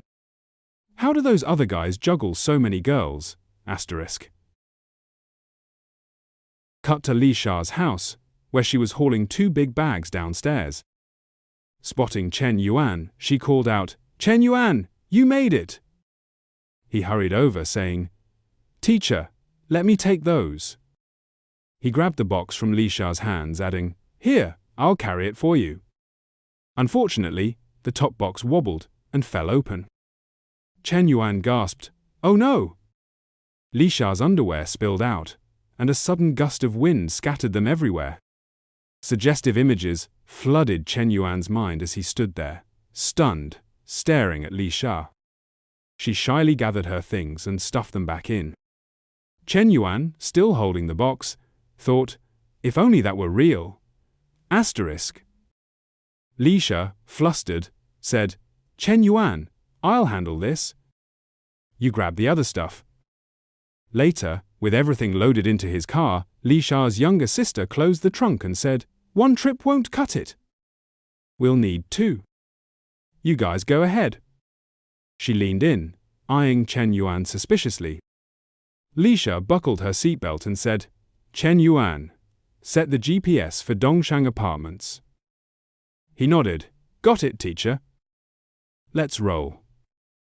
After driving for a bit, Lisha said apologetically, Don't mind my sister. She's always like that, not trying to be rude. Chen Yuan shrugged. No big deal. She seemed nicer than the last couple times. Lisha rested her head against the window, gazing outside, and softly shared, she wasn't always this way. In college, she had a boyfriend. I saw his photo-good-looking guy, wore glasses, seemed refined. They were super close, but it was long distance. One Christmas, she visited him and caught him hugging another girl outside a hotel. She was heartbroken and swore off men after that. Chen Yuan, indignant, said, That guy's a total jerk. Scum like that gives men a bad name. Lisha laughed at his reaction and teased, And you? Aren't you a bit of a player too? Chen Yuan, cheeks reddening, protested, Me? No way. I'm the most innocent, straightforward guy you'll ever meet. What about you? What's your take on men? Lisha smiled. Me? Pretty normal, I guess. I haven't gone through what my sister did, so I don't have any hang-ups. Sensing an opening, Chen Yuan asked, So, what do you think of me? Li Shao was taken aback by his words, and quickly turned to ask, Chen Yuan, what was that you just said? With a relaxed grin, Chen Yuan replied playfully, Oh, nothing, just messing around. Why so serious? Hearing this, Li Shao felt a twinge of disappointment. She rested her head against the car window, thinking, So it was just a tease. If Chen Yuan was serious, I wouldn't even know how to respond. Asterisk. A short while later, they reached Li Shao's new apartment. She handed Chen Yuan a water bottle and said, Finally settled in. Thanks so much for today. How about I treat you to dinner? Chen Yuan stretched, wiping sweat from his brow, and said, You know, there are other ways to show gratitude besides a meal. Li Shao blushed shyly and quickly asked, Like what? Without hesitation, Chen Yuan wrapped his arms around Li Shao's waist and swiftly kissed her lips. Not stopping there, his playful hand began roaming over her, making her catch her breath. Just then, Li Mang was at the apartment door, knocking and calling, Sis, open up! I forgot my keys. Startled, Li Shao replied hesitantly, Be right there. She gently pushed Chen Yuan away and said, Chen Yuan, I don't think I can move right now. Chen Yuan, with a mischievous grin, hugged her and said, No worries, I'll help you out. When Li Mang stepped inside and saw Li Shao's flushed face, she asked with concern, Sis, why's your face so red? Heat stroke? Li Shao brushed her hair lightly, stammering, I'm okay, just need a quick rest. In her mind, she thought, Chen Yuan's so bold. Thank goodness Li didn't suspect anything, or I'd never live it down. Asterisk. She added, stuttering, Chen Yuan, the Youth League assigned Deputy Sister Z to assist with my investment project, and the school's even giving me an office. I'll send you her WeChat ID. Make sure to reach out when you're back at school. Chen Yuan nodded at the door and said, Got it, I'll contact her. I won't keep you, then I'll head out. In his mind, he thought, I wanted to stay with Teacher Li longer, but she's probably worried Li Mang will figure it out and embarrass her. Asterisk. After Chen Yuan left, Li Mang sorted through items and asked curiously, Sis, what do you really think of Chen Yuan? Li Shao shyly covered her flushed face and countered, What's that supposed to mean? Li Mang put on a stern look and said, Don't act clueless. It's obvious what he's thinking. You two are way too close for just a teacher-student thing. Caught off guard, Li Shao faltered, Well, I'm not sure, really. Li Mang, with a knowing frown, said, Oh, come on, you're totally into him. She added, If you ignore that he's a student, he's got a lot going for him. but something tells me he's not reliable. Surprised, Li Xiao asked, "You're not against it?" Lai Mang hugged her and said, "Honestly, what's the point of me objecting? It's your life. As your sister, I can only tell you to stay sharp. Watch him closely and see if he's worth your heart." Li Xiao, deep in thought, murmured his name softly. An hour later, in the school cafeteria, a girl with a cute bow in her hair sat waiting. It was Fu Yingzi, head of the school's broadcasting station. Spotting Chen Yuan, she stood and waved. "Chen Yuan, over here." He walked over and politely asked, "Been waiting long?" Fu Yingzi smiled. "Nope, just got here." He sat down and remarked, "Your voice is different from your radio broadcasts." Fu Yingzi eagerly explained, "On air, you get into character, so it varies by context. Let's get to business." She continued, "Secretary Lu said someone will help set up your office in the next 2 days." Chen Yuan replied happily, "Awesome. Going forward, besides Youth League tasks, I'll need your help with other stuff too." "Sure thing," Fu Yingzi said enthusiastically. Chen Yuan added, "Great, then assist me over the next couple days." Before he could finish, a boy with a paper bag approached, interrupting, "Yingzi, there you are. I got you that Chongqing oolong tea you love." He glanced at Chen Yuan and asked, "Hey Yingzi, who's this guy?" Sensing the boy's hostile stare, Chen Yuan thought, Look, he definitely sees me as a rival asterisk."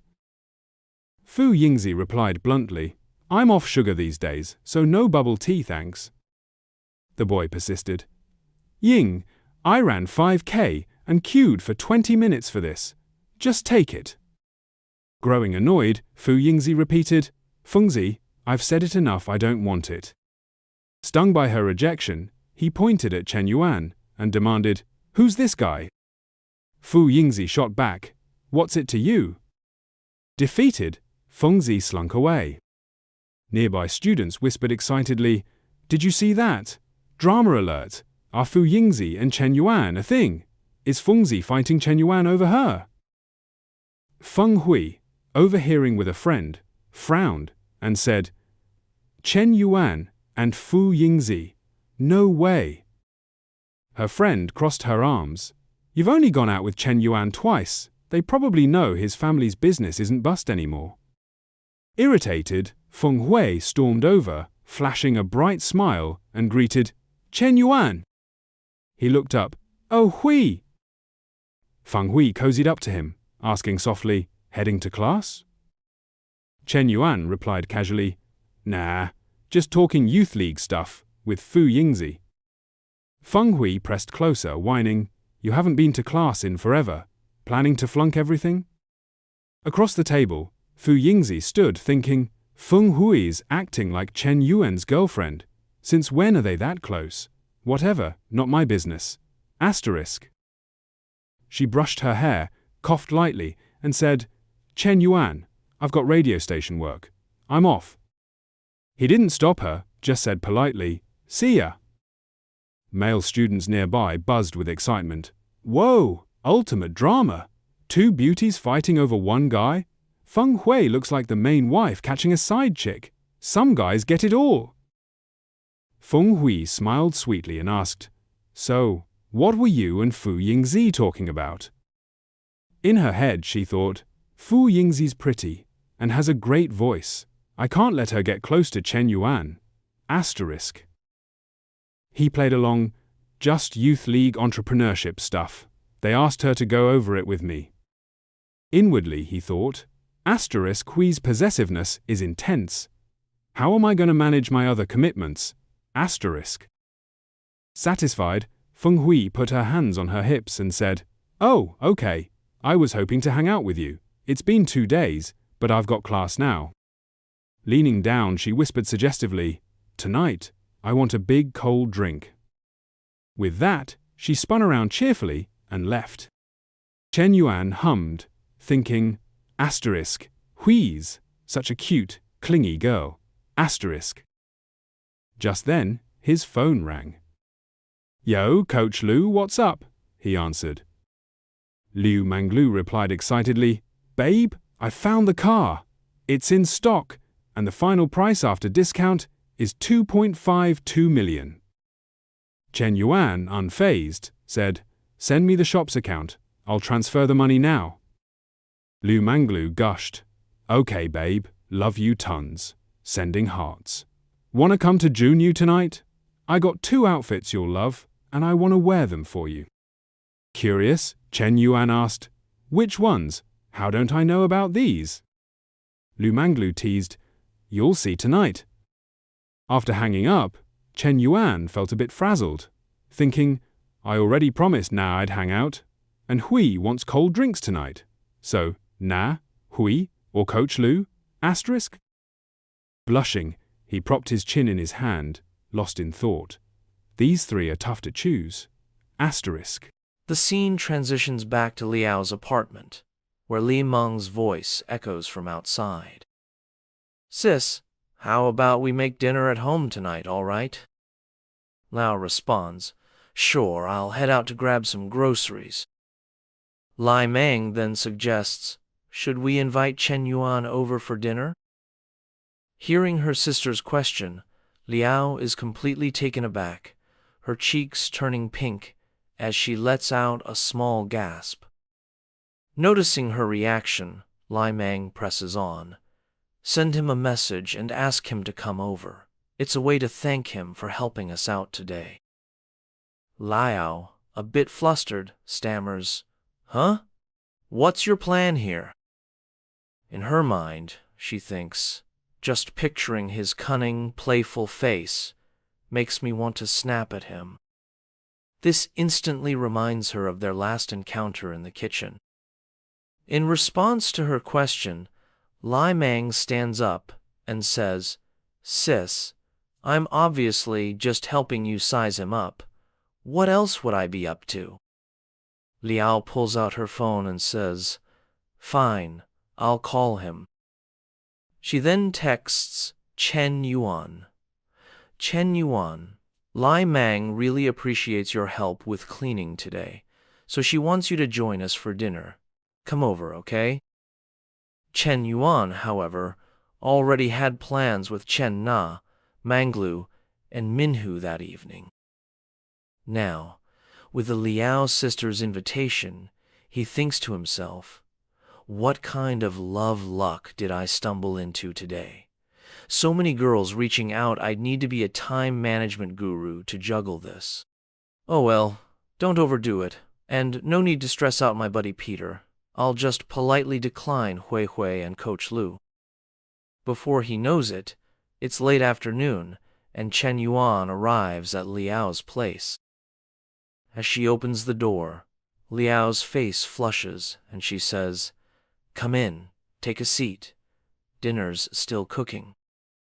With that, she hurries inside, avoiding his eyes.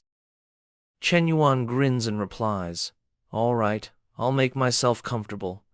You go do your thing." Looking around, he thinks, "No surprise she's a consultant. This place is already so warm and inviting." He steps into the kitchen and asks, "Where's Li Meng?" Liao, still avoiding his gaze, answers, "She's in the shower." Chen Yuan nods and starts moving closer to her. Seeing this, Liao's cheeks redden, and she waves her hands frantically, saying, "Chen Yuan, don't come over here." He smiles and says, "Why so nervous? I'm just checking if you need a hand." As he edges closer, Liao quickly responds, "No need. The food's almost done. Just wait in the living room." Chen Yuan keeps inching forward, saying, "It's fine. I'll just hang out in the kitchen and chat." Liao, blushing harder, turns away and says, "Okay, this distance is fine for talking." With a sly grin, Chen Yuan teases, "Is it really?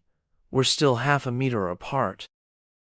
As he gets even closer, Liao grows more flustered, stammering, "Chen Yuan, what are you trying to do?" He reaches out, pulls her into his arms with a mischievous smile, and says, "Nothing at all." Liao trembles, her voice shaky. "My sister's here." Chen Yuan leans close to her ear and whispers, "She's in the shower, right? Girls take long showers, she won't be out for a while." As he speaks, his hand slides under Liao's pants, squeezing her firmly, making her panic. "No, Chen Yuan, not there," she gasps. Ignoring her, he silences her with a kiss, his hand slipping under her shirt.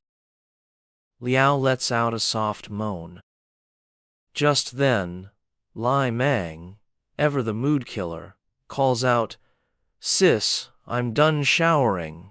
Is dinner ready?"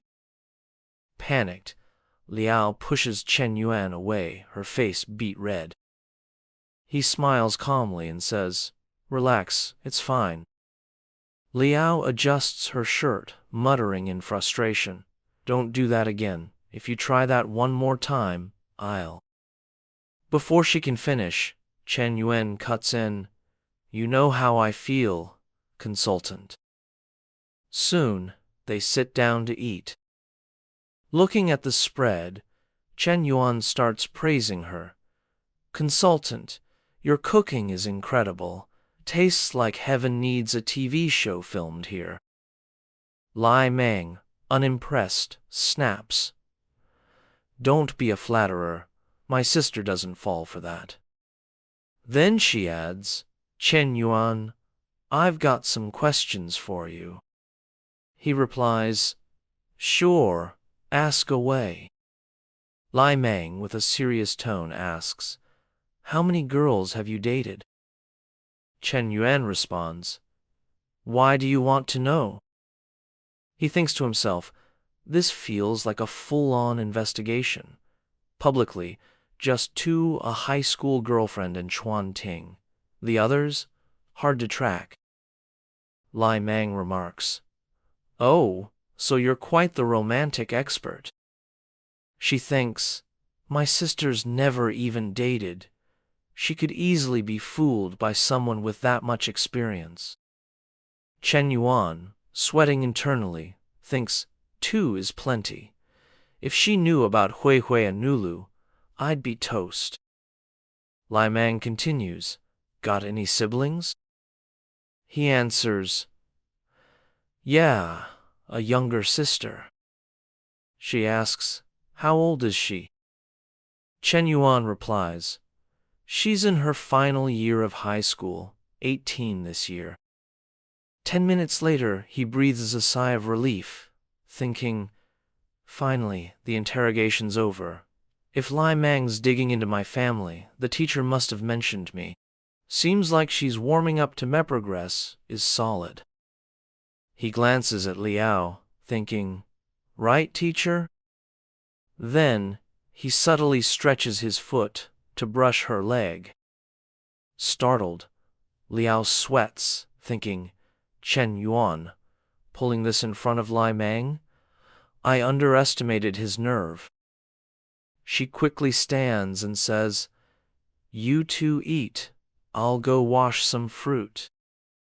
Chen Yuan checks his phone and says, "No need to bother, teacher. It's late, and you must be tired from cleaning. Rest up. I'll head out after eating no fruit for me." Lai Mang notices her sister's odd behavior, thinking, she's so quiet today, and her mood's off. Shouldn't she be happy around a guy she likes? Turning to Chen Yuan, she says, "You sure you can't stay longer?" He stands and replies, "Yeah, I've got stuff to do." In his head, he thinks, know when to quit, so I don't annoy the consultant. Lose 1, gain 10. Plus, I've got another battlefield to tackle. After Chen Yuan leaves, Lai Mang stretches and says, "Sis, I asked everything you needed, and some you didn't. You should really vet this guy." Liao recalls the earlier moment, thinking, Chen Yuan's more mature and independent than most, but he's bold. We haven't even defined our relationship, and he's already so forward with me. Meanwhile, at Chen Na's apartment, as soon as they step inside, Chen Yuan pulls her along eagerly. Surprised, Chen Na asks, "Chen Yuan, didn't you say we were going to the cafe to try my coffee? Why the rush home?" He doesn't answer, instead asking, "Do you still have that gray office outfit and black fishnet stockings here?" Chen Na, caught off guard, says, "Huh? What are you planning?" Rummaging through her closet, Chen Yuan replies, "Guess." Chen Na says, "Didn't you say tonight was just a proper makeup session? You told me to trust your character forgotten already." He grins. "It is a proper makeup session. I'm making it up to you with millions." Chen Na quickly protests, "No way. I don't want that kind of makeup." A moment later, Chen Na donned the office attire, her cheeks flushing as she turned to Chen Yuan and asked, "Why do guys like this sort of thing?" Chen Yuan, with a mischievous glint in his eye, leaned in closer and replied, "You'll see." As he spoke, he planted a kiss on her cheek, his hands beginning to roam and explore. Chen Na's face reddened, and she let out 2 soft moans. About an hour and a half later, Chen Yuan and Chen Na transitioned to practicing their martial arts, moving from the immortal grandpa planting radish stance to the Lu Han pushing a cart form. Growing weary of the latter, they shifted to the carrying a plow across the mountain pose. Just as they were settling into position, Chen Na's favorability surged to 90. Chen Yuan was stunned, thinking, "Damn, it broke 90? So this kind of workout really boosts favorability." At that moment, the system chimed with a notification, detected that the host has a second girl with favorability reaching 90, achieving the favorability mission milestone, preparing to distribute rewards. Chen Wan's anticipation spiked as he mused, "Let's see what the reward is this time." No sooner had the thought crossed his mind than the system flashed a new message. Reward: Peter's length growth, 5 million yuan for car shopping, exclusive skill card X1. Chen Yuan's jaw dropped. Wait, is that first reward for real? Damn. Is that even possible? Curious, he tapped to open the reward, wondering, let's check out what this exclusive weapon card for men does. Sorry, Na, you'll have to endure it tonight inside the cave. Sun Wukong's Ru Yi Jingu Bang extended dramatically. Chen Na's eyes widened in horror. Chen Yuan. What's happening inside? Chen Yuan smirked smugly and said, Nah, didn't you ask earlier why men like women dressed like this? Here's your answer. At that, Chen Na's face paled like a pangolin, and she shouted his name, Chen Yuan! After that intense night, Chen Na was utterly spent, her body still quivering from the aftershocks of their battle. She whispered faintly, Hey, Chen Yuan, why do you seem so different this time? It's like my body's been drained. Chen Yuan, smug as ever, slid closer and asked, Different how? Chen Na murmured, Just different. Dropping the pretense, Chen Yuan grinned and said, I'm gonna keep surprising you, Chen Na. She smiled warmly, her cheeks flushed, and replied, before drifting off to sleep. Chen Yuan rolled over, resting his head on his arm, and thought, if I could level up a bit more, that'd be epic. Wonder if I can go Super Saiyan next time. Then he recalled the system reward, muttering, All right, let's check out this special skill. He opened the system, and it promptly announced, This skill card can be exchanged for any of the following skills. Effective immediately. Skill list: Novice cooking skill, Novice electrical repair skill, Novice haircutting skill, Novice dancing skill, Novice combat skill, Novice racing skill, Novice basketball skill. Chen Yuan blinked in surprise. Huh? What the hell? No Peter-related stuff? Electrical repair makes sense, but haircutting? Seriously? Scanning the list, he thought, if I had to pick, the combat skill wouldn't be bad. Even in a law-abiding society, with money and women, if I run into triads, combat skills could come in handy. Suddenly, a new idea struck him, and his eyes lit up. But what if one day Miss Lee's got some broken appliances? With electrical repair skills, I'd have an excuse to visit her place and get closer. In his mind, he pictured himself and Li Xiao starring in a scene straight out of a Japanese film, like The Lucky Plumber and the Damsel with the Broken Oven. Miss Li, it's fixed. Call me first if anything breaks, he'd say. Li Xiao would approach, a towel in her mouth, her eyes suggestive as she slowly unbuttoned his pants, saying, "Wipe everything down." Imagining this, Chen Yuan's excitement surged, and he muttered, "Looks like the home appliance repair skill's the way to go." He leaned back, thinking dreamily, "Seems I've cracked the system's pattern. This reward's better than the last. So the third NPC will probably be even more generous. Who's next to hit 90 favorability? I'm kinda pumped." Suddenly, Chen Na's phone rang.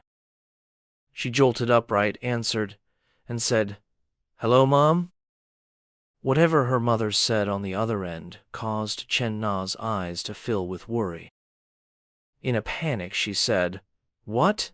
It's that serious? Is there enough money? Do you need me to send some? I'll do it now." After listening for a moment, she said quietly, "Okay, let me know immediately if anything happens."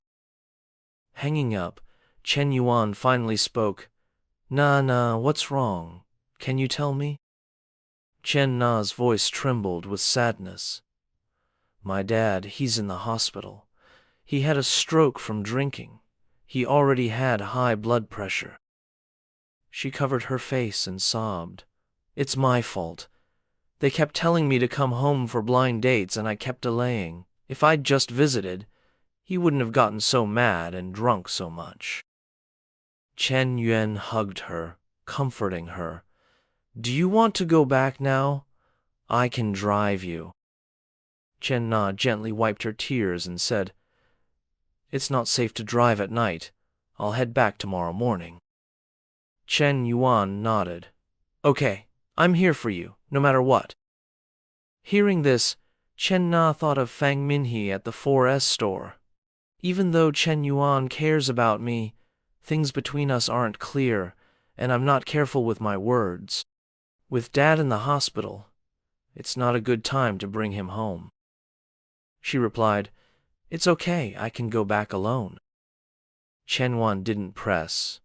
He said softly, "All right, if you need money, a hospital transfer, or anything, let me know, and I'll handle it." Chen Na murmured, "Thank you, Chen Yuan." The next morning, when Chen Yuan woke, Chen Na was gone. She'd left a note with a few scribbled words. "Breakfast is ready. I went home." Chen Yuan smiled, muttering, "She rushed home and still made me breakfast. She's not like Coach Lu, always asking for cash, or Minhe always eyeing my assets. She handles everything. Truly, the best of the best." Suddenly, his phone rang. Seeing the caller ID, he wondered, Fu Yingzi, what's she calling about so early?" He answered, and Fu Yingzi launched in, "Chen Yuan, the office is cleaned up. I sent you some desk styles. Which do you like? Once you pick, I'll head to the furniture store. Chen Yuan replied calmly. You choose. Anything's fine. Fu Yingzi said, Okay, I'll hang up now. I'll let you know when the office is set. Chen Yuan chuckled, thinking, This girl's solid. Even if her work skills aren't top tier, her attitude's already impressive. Just after hanging up, Feng Xiao, the little tagalong, asked, Ying, what's next? Fu Yingzi snapped, What's next? Can you stop tailing me? Earlier, too, there were people cleaning. I told you not to, but you still jumped in and made a mess. Feng Xiao said awkwardly, Hey, Yingzi, I just wanted to help. Yingzi grabbed her bag, turned, and stormed out, saying, Help? You're not even on the student council. Stop following me, or I'll really lose it. Gazing at her receding silhouette, Zia felt a pang of despair, thinking to himself, I've been pursuing her for 3 years, and it doesn't even compare to a single day with some guy she just met. Meanwhile, Fu Yingzi was oblivious to his emotions. Her mind was fixated on Chen Yuan's family wealth. She mused, That startup park is such a low-cost area, yet Chen Yuan spent nearly 10 million to acquire it. He clearly doesn't care about the expense, so his family must be worth at least 100 million, maybe more. Behind her, Feng Xiaoyi hurried to catch up, calling out, Yingzi, hold up! Ignoring him, Yingzi continued her thoughts. The key is, he's my age, just 21.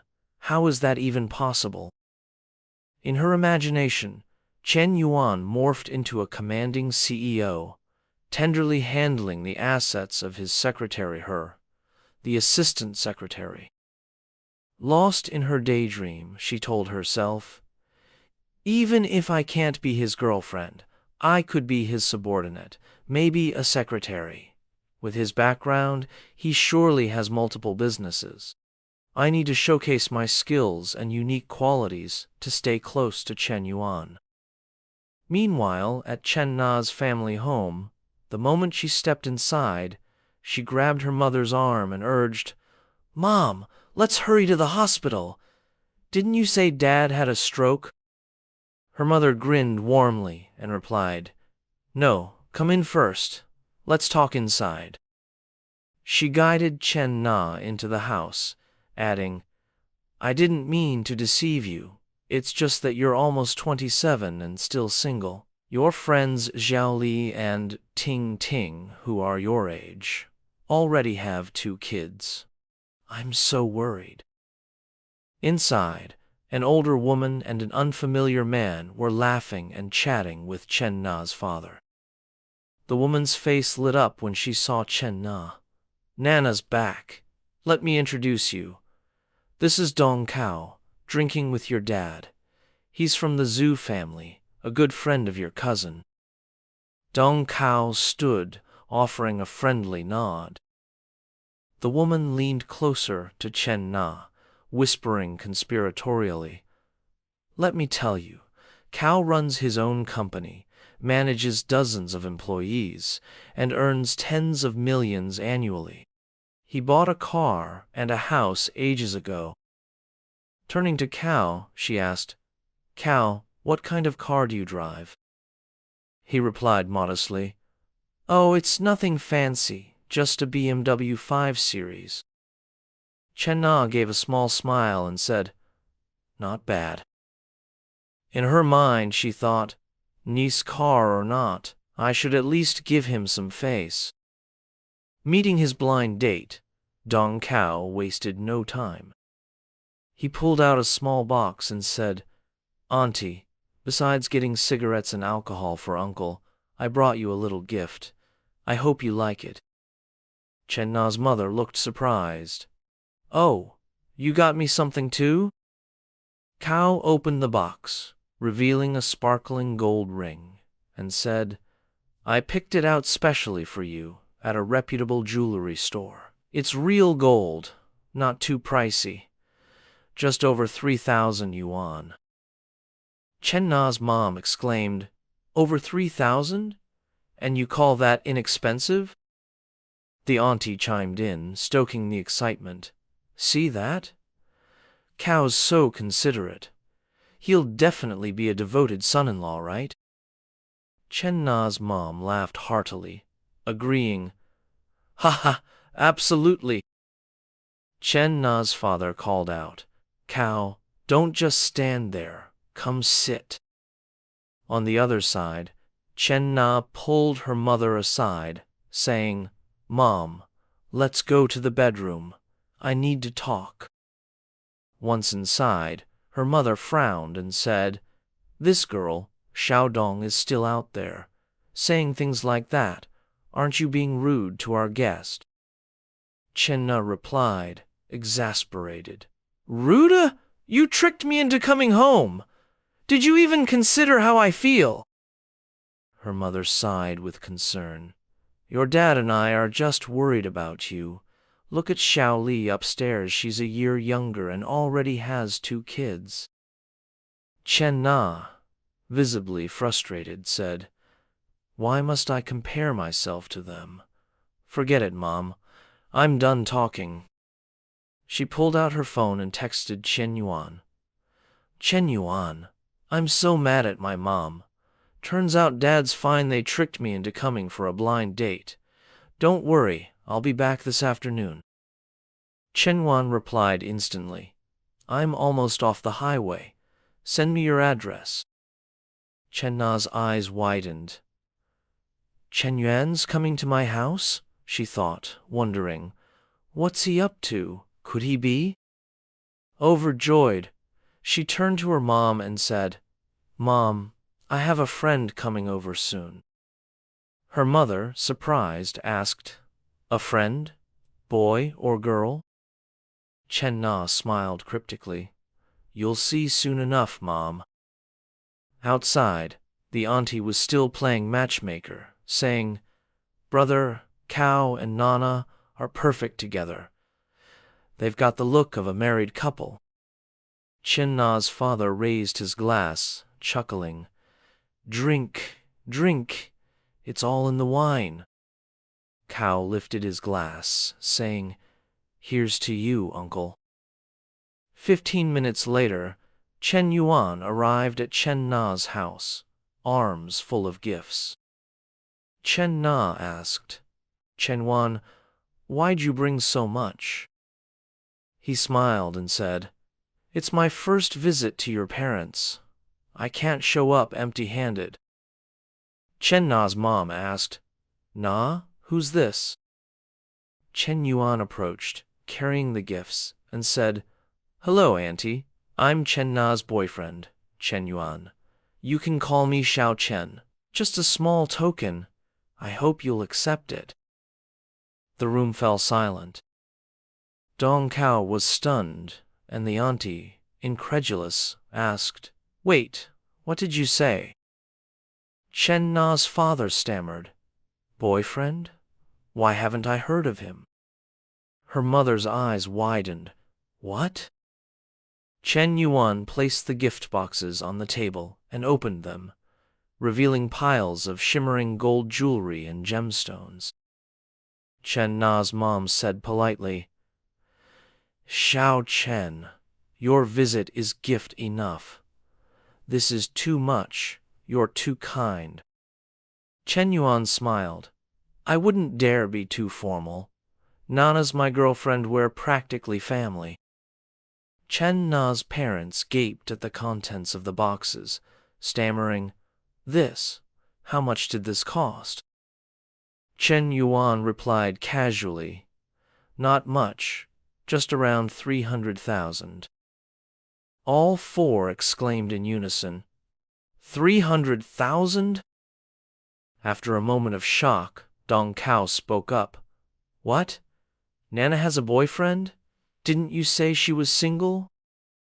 The auntie, seeing his confusion, said, Cao, don't panic. I just found out too. Why didn't Nana bring this rich boyfriend home sooner? Cao thought bitterly. A gift worth over 300,000 yuan for a first visit? I feel like a fool. He asked, Auntie, is this boyfriend even real? He mused.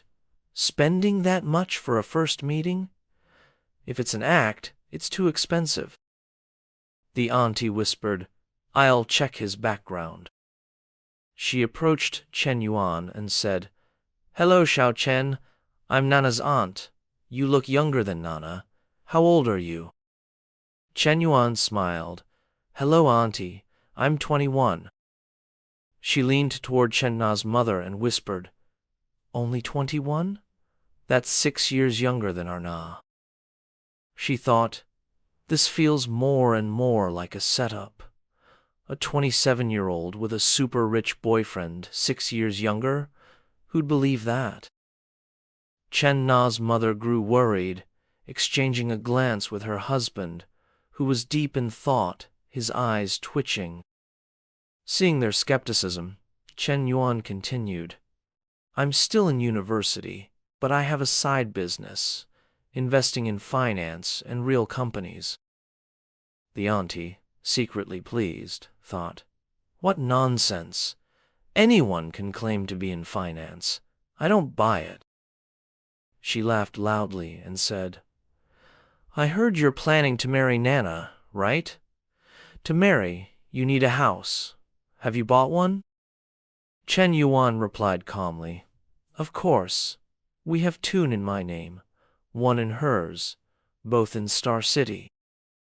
Dong Cao gritted his teeth, glaring at the auntie, thinking, I'm tired of this bragging. He's just talking nonsense.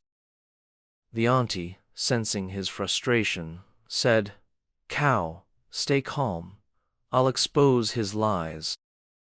She smirked and said, Xiao Chen, confidence is great, but pretending to be something you're not is unnecessary. In relationships, sincerity matters most. She thought smugly, a house in a big city costs over 1 million yuan. Even if he's rich, he wouldn't buy one for Chen Na before marriage. Chen Na's parents stood silently, exchanging glances. Chen Na, unfazed, showed a photo of the property deed and said, Auntie, Chen Wen already bought me a house. I signed the contract online yesterday and took photos of the deed and receipts. Take a look. The auntie and Chen Na's parents crowded around the phone. The auntie sneered. What a performance. Even prepared a fake contract? If you're rich, act rich. Chen Yuan didn't bother explaining. He pulled out his phone and said, Nana, the house should be yours soon, right? I'll transfer 1 million yuan for renovations. Let me know if it's not enough.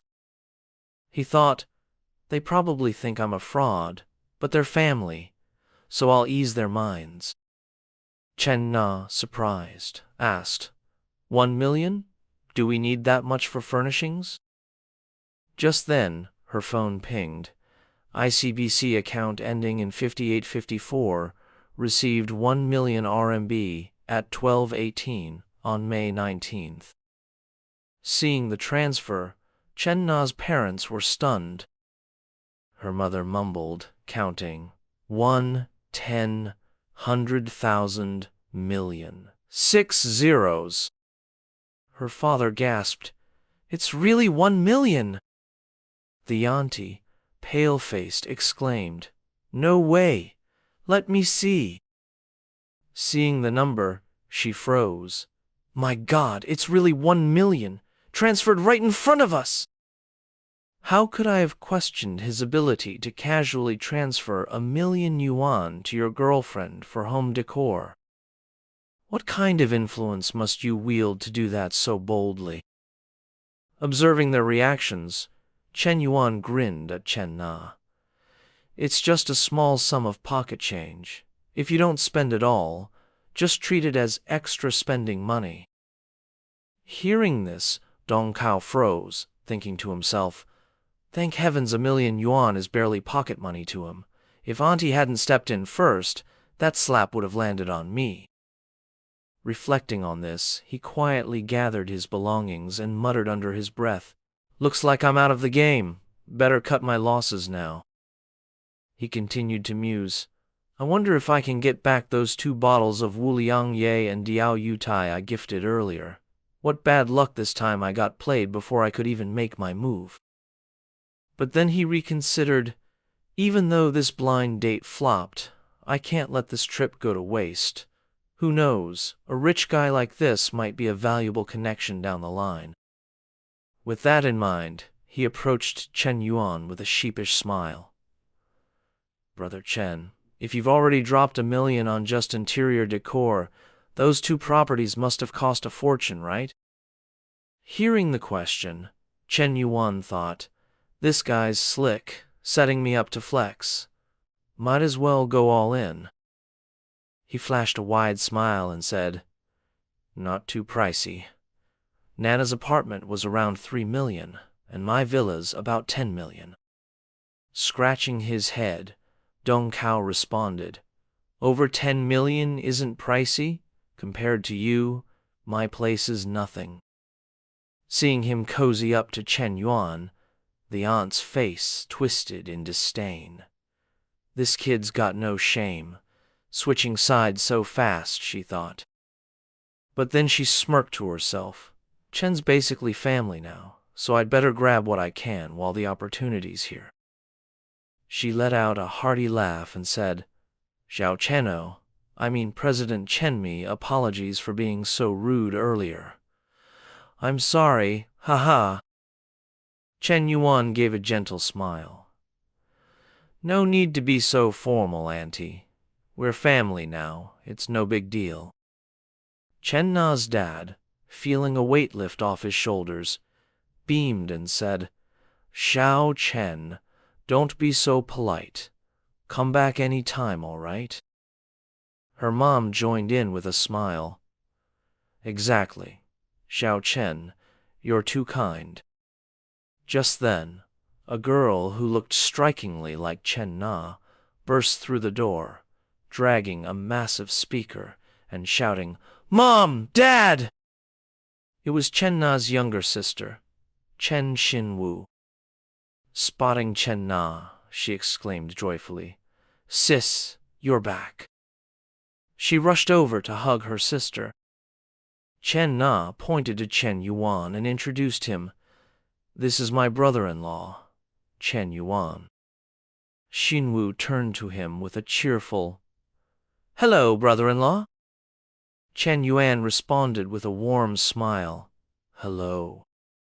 But as he glanced at her, more developed features compared to her sister, he thought, she's definitely Nana's sister, though she's missing a bit of Nana's sharpness. But that innocent vibe, she's from the same mom, so why's she been raised to outshine her sister? Are these aunt and uncle playing favorites? Just then, Chen Na's dad's voice boomed, "All right, everyone's here, let's eat." Moments later, everyone was seated at the table. Chen Yuan picked up a wine bottle, poured a glass, and said, "Uncle, Auntie, I'd like to toast you both. Raising Nana wasn't easy, and I'm so grateful to have such an amazing girlfriend. After dinner, how about we go look at cars and houses together?" Chen's aunt broke into a cold sweat, thinking, no way. Buying for Nana is one thing, but now he's getting stuff for his future in-laws too. Is this guy some kind of god? Chen Na's parents weren't faring much better, their faces blank, heads buzzing with question marks. After what felt like an eternity, the meal ended, and Chen Yuan, along with Chen Na's family, purchased both a car and a house.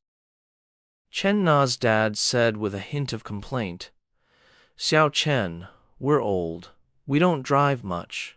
Why buy such a pricey car?" Xinwu chimed in, "Dad, brother-in-law's just being thoughtful. Why complain?" Her mom added, The new house is 280 square meters. Your sister and I are rarely home. A big house feels so empty. Her voice trembled as she spoke. Seeing this, Chen-na took her mom's hand and said, "Mom, I'll visit you often, I promise." Watching their sweet moment, Chen-na's dad laughed. "My daughter used to grumble about not having a boyfriend, and now she's tearing up because she's got one. Oh, don't cry.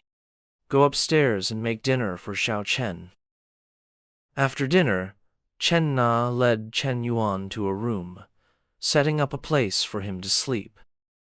She leaned her head on his shoulder, smiling contentedly, and said, "Chen Yuan, thank you." Chen Yuan replied, "Thank you for what? You're mine. Why would you need to thank me? I've got just one question." Chen Na looked up, a bit anxious. "What's that?" Chen Yuan grinned. "Tonight, your parents aren't gonna let us sleep in the same room, are they?" Chen Na blushed and said, "You'll sleep in the guest room. After my parents go to bed, I'll sneak over." With the plan in place, at 11 p.m., as soon as her parents were asleep, Chen Na crept into his room. She gently nudged him, whispering, "Chen Yuan, you asleep?"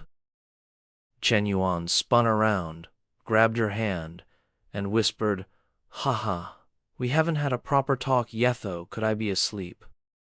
He pushed her onto the bed, sliding his hand beneath her, saying, "Nana, you're not wearing anything. You really know what's up." With that, Chen Yuan's hand ventured into the cave to explore, sending a rush through Chen Na. She trembled, quickly covering her mouth to muffle her soft moans. Meanwhile, Xinwu woke up, groggy, and stumbled toward the bathroom. Hearing faint moans, she grew curious. Leaning closer to the door, she caught the soft sounds of Chen Yuan. Peeking inside, her eyes widened in shock. She saw Chen Yuan and Chen Na practicing the Jade Maiden Heart Sutra with all 72 moves.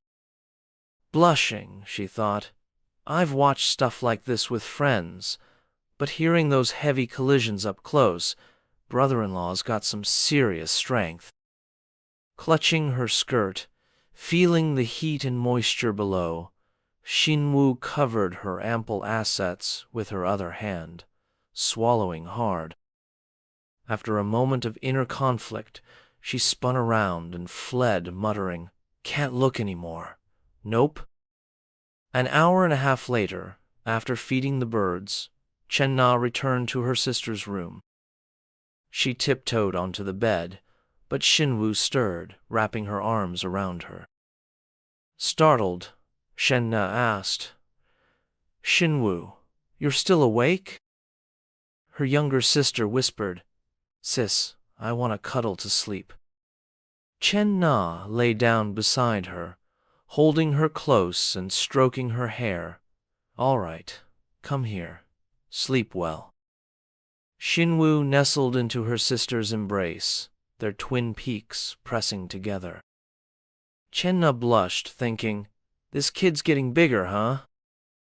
The next day at noon, Chen Yuan was back at school. Fu Yingzi led him to the office, saying, "Chen Yuan, is this setup all right? Any changes needed?" Chen Yuan sank into the chair, looked around, and replied, "No changes needed. Everything's good." He thought, Fu Yingzi's not just stunning, but also efficient, always giving clear feedback. She's a top-tier secretary candidate. Everything's perfect. Fu Yingzi handed him a stack of documents. "These are the startup applications and business plans from the first batch of students collected by the Youth League this morning. About a dozen or so. Want to review them first?" Chen Yuan took them, saying, "All right, let's see." He flipped through a few pages, pausing at a girl's resume, mumbling, gender, female, height, 156 centimeters, weight, 70 kilograms. Author's note: in China, 1 kilograms equals 0.6 kilograms, so 70 kilograms here is about 41 kilograms, 156 centimeters, and 70. Staring at the ID photo, he thought, even ID photos are this photoshopped now? Shaking his head, he muttered, forget it, too lazy to bother with the pictures. Let's just check the startup plans. As he skimmed through them, his expression grew darker. A coffee shop on campus? A pet store? An esports cafe? Really? Flipping further, he stopped at one proposal. A sexy lingerie store on campus. Chen Yuan nearly tossed it in the bin, exclaiming, what kind of brilliant idea is this? Who'd dare buy lingerie on campus? You'd die of embarrassment if your classmates spotted you. After reading a bit longer, he clutched his head in frustration, thinking, these proposals are all over the place. Even with the school's 10 million yuan for this startup center, we can't just fool around.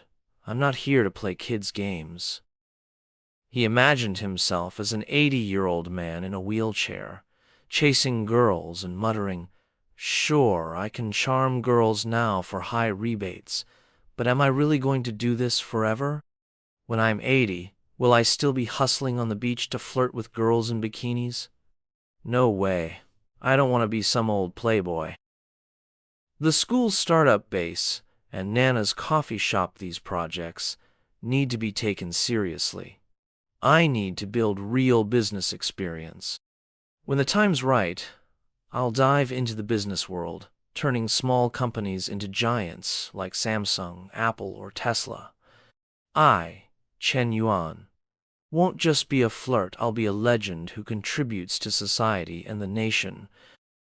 Frowning, he said sternly, Friend Fu, it seems I overestimated your foreign language students. These impractical proposals don't even consider the target market or consumers. I don't want any of them. You need to start over and plan seriously. Yingzi hesitated, then replied, maybe it's because too few people were interested initially. Chen Yuan nodded. Could be. Can the school and youth league ramp up promotion efforts? Yingzi responded, absolutely. Secretary Lao has already asked me to fully support you. She suggested, I manage the school radio station. Starting tomorrow, we'll broadcast twice daily, morning and evening, and sync promotions across the school's Weibo, public account, and Douyin channels. Sound good? Chen Yuan nodded. Let's do it. Also, prepare another batch of applications for a second round of reviews. Include majors like business administration, investment studies, marketing, psychology, and international trade. Those who pass the first round will ascend to the second round for further testing. Yingzi jotted it down in her notebook and said, Got it. I'll get it done as soon as possible. Chen Yuan smiled, pleased. You've worked hard. In his mind, he thought, since getting the system, I've only felt the thrill of spending and earning money. This is the first time I've felt the rush of directing others to follow my vision. Money doesn't just bring houses, cars, and women, it brings power. His gaze landed on Fu Yingzi. With more capable talents like her, I'll hold the key to my future. He realized he didn't just need romantic relationships, she needed skilled subordinates, fast. Meanwhile, at the fitness center where Lu Mengluo worked, a man stormed up to her, shouting, Lu Mengluo, do you know what time it is? Showing up this latato, you even want this job? Mengluo turned, annoyed, and said, I texted you about taking leave and informed my class members. The man snapped, You dare bring up leave? Did I approve it? Mangluo shot back coldly. Want to check the message you sent? Have lunch with me and I'll approve your leave, Manager Gong. Got any other tricks? Gong stammered, furious. You, I didn't approve it. You're quitting without permission. He raised his voice. You know how much we deduct for that per company rules? Mangluo replied calmly. Deduct whatever you want. I'm done here. I quit. She strutted out. A PT nearby asked, Did Mangluo really quit? The manager grumbled, She's been here for years. All her clients are with us. How's she gonna survive? The PT pointed to a supercar outside. Manager, check out the car Mangluo drove up in. Gong glanced out, nearly collapsing. A 911? Holy, did she win the lottery? Meanwhile, Mangluo sat in her car, dialed Chen Yuan, and whined, Chen Yuan, I got fired. Won't you come cheer me up? Chen Yuan replied coolly, Perfect timing, Coach Lu. How about becoming my personal trainer? Blushing, Mangluo asked, Any rewards for being your full-time trainer? Chen Yuan teased, Rewards? I'll swing by later for a workout, and maybe I'll treat you to a few dozen small goals for dinner. Mangluo made a heart shape with her hands, winked, and said, All right, I'll be waiting in the VIP room. Love you. Time flew like a dog sprinting across a field. By 8 p.m., Chen Yuan arrived. Hearing his knock, Mangluo cracked open the door, pouting, It's this late, and you think you can just waltz in? Chen Yuan thought, This girl's feisty and playful. He teased, Want to learn what real flirting is? Fine, I'm leaving. Panicked, Mangluo flung the door open and chased after him. Honey, don't go. Chen Yuan faked anger. Didn't you say I couldn't come in? Mangluo grabbed his arm, cooing, Oh, Chen Yuan, I was just acting mad. Don't leave, okay? Noticing his gaze on her thin silk dress and its prominent features, she pressed her melons against his arm, blushing. Is my sincerity clear enough now? Chen Yuan's little brother stirred. He swallowed hard and said, All right, I suppose I feel some sincerity. For your sake, I'll stay. Like a beast unleashed, he dove into her ticket area, sniffing eagerly.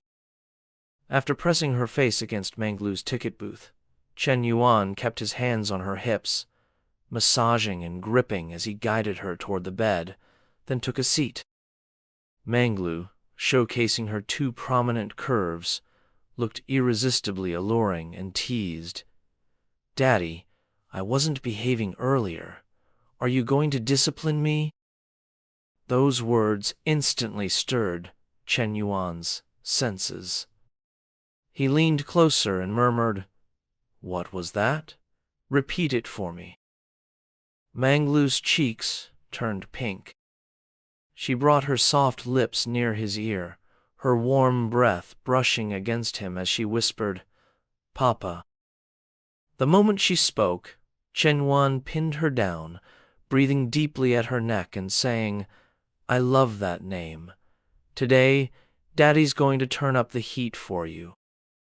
Mangluo shivered, letting out a soft moan. Daddy. With that, Chen Yuan drew his weapon and charged at Mangluo.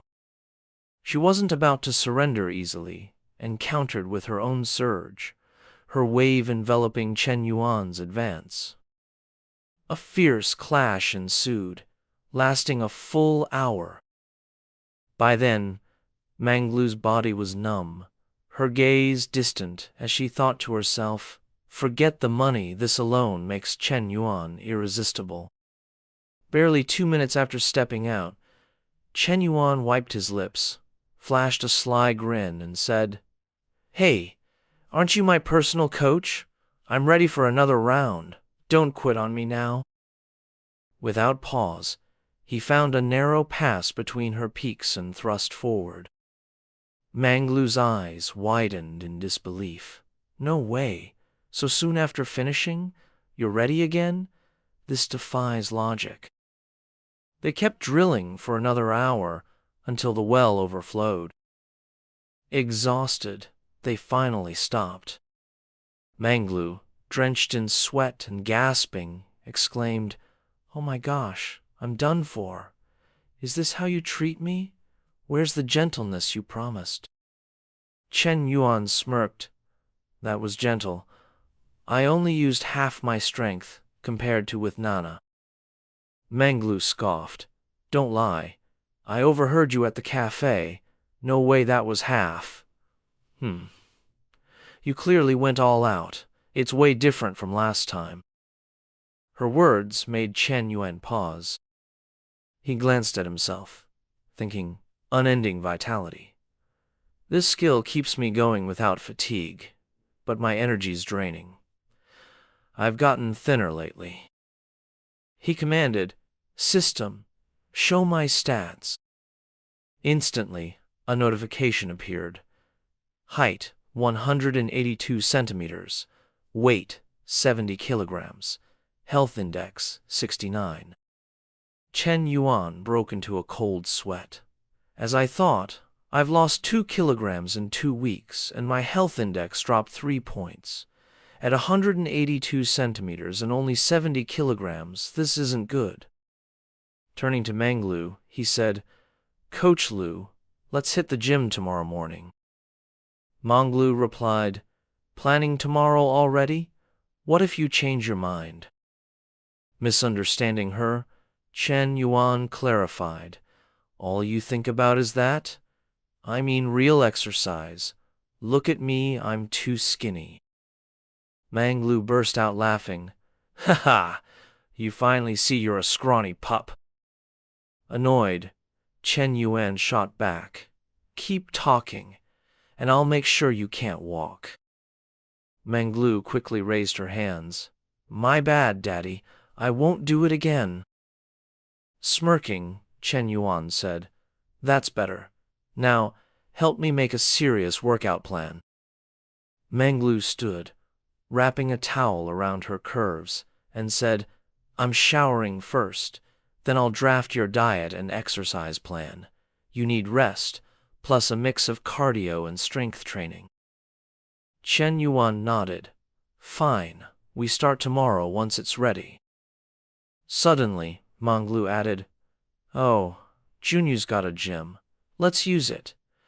I'll grab my clothes tomorrow and get you 2 sets too." As she left, the system pinged. Ding. Host has initiated a gym plan.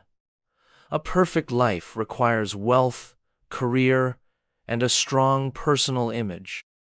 The host's commitment to self-improvement is noted, and the system will support the training. Limited time mission. Within 1 month, reach 75 kilograms with 115% body fat to upgrade to level 3, gaining physical enhancements for 2 years. A new interface appeared. Chen Yuan clicked it, muttering, "Fitness assessment panel? The system has this too?" Another notification popped up. Height, 182 centimeters. Weight, 70 kilograms. Health index, 69. BMI, 20.1. Body fat, 21%. He thought, the mission's just weight gain and fat loss. His eyes landed on an Enter button.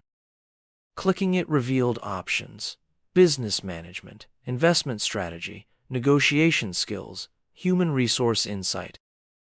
Thrilled, he thought, fitness is just one part.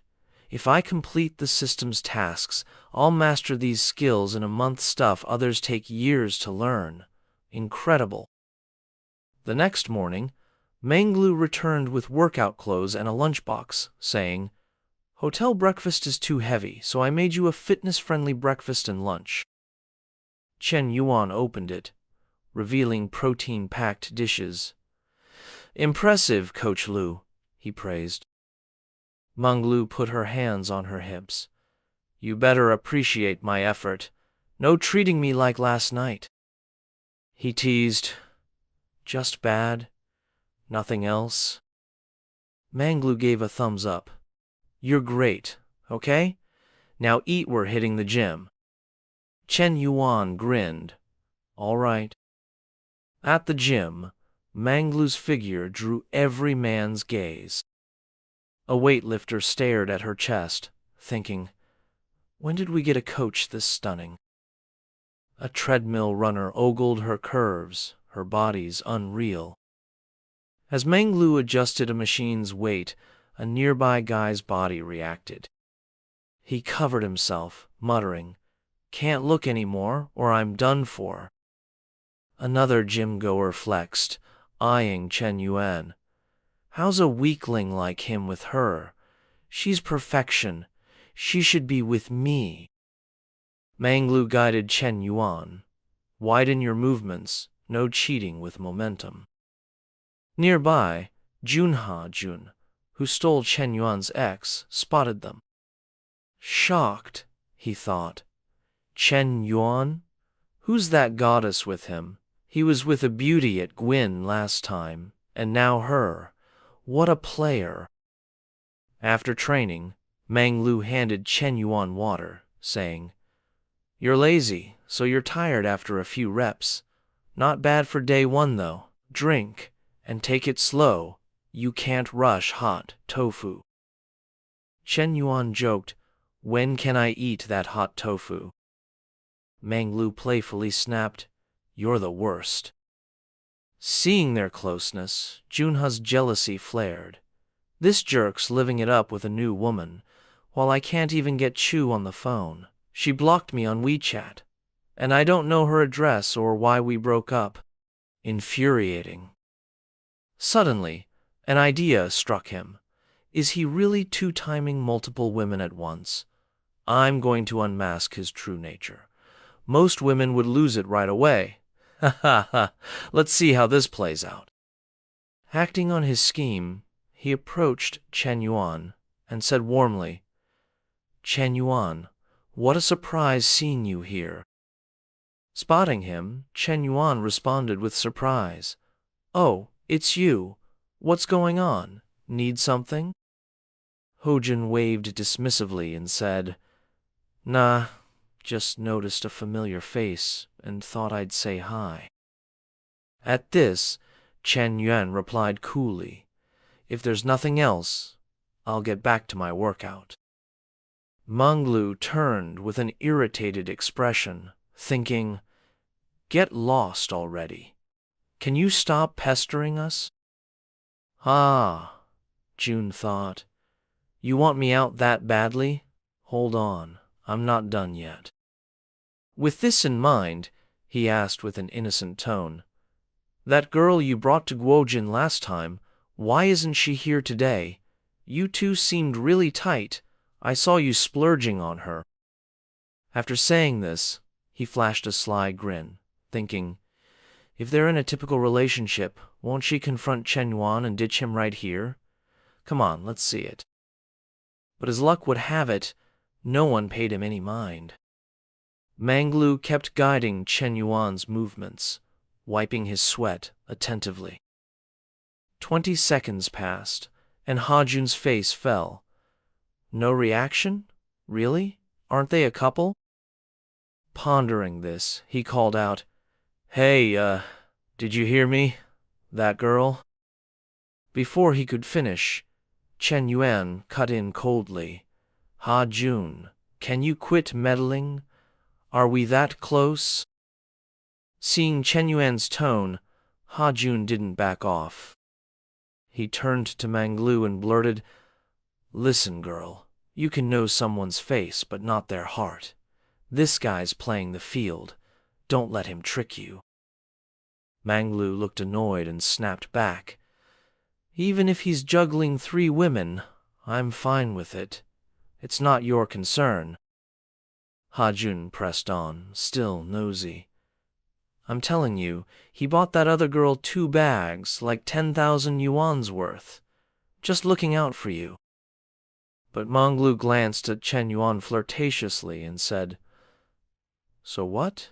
It's his cash. He can spend it however he likes. If he's happy, I'm happy. She thought, he got her 2 bags? Chen Yuan bought me a car worth over 2 million yuan. Hearing this, Ha-jun's face twisted like a sour lemon, thinking, what's happening here? She knows she's being played and she's still cool with it? What's their deal?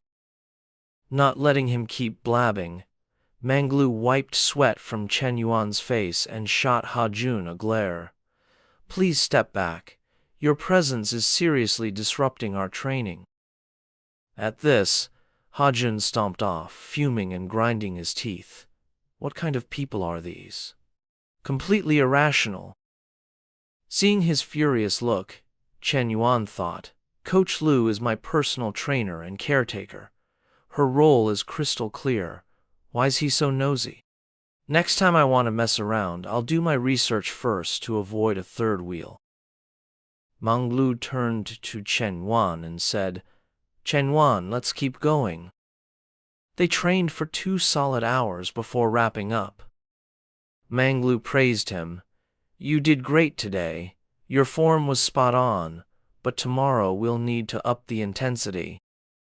Chen Yuan teased, I'll up the intensity for you tonight, and you do it for me during the day. Is this payback? Manglu blushed and said, Not like that. Today was about getting comfortable with the movements and equipment. Once we're settled, we'll definitely lift heavier. Seeing her seriousness, Chen Yuan stopped teasing. All right, my muscles are stretched enough. Let's hit the showers. Moments later, they were back in the room. As they entered the bathroom, Chen Yuan pulled Manglu close and said, Coach Lu, there's one more area that needs work. Caught off guard, she gasped, huh? Before she could say more, Chen Yuan unleashed his charm, pinned her against the wall, and started caressing her, saying, This spot right here. Manglu could only sigh, You naughty boy.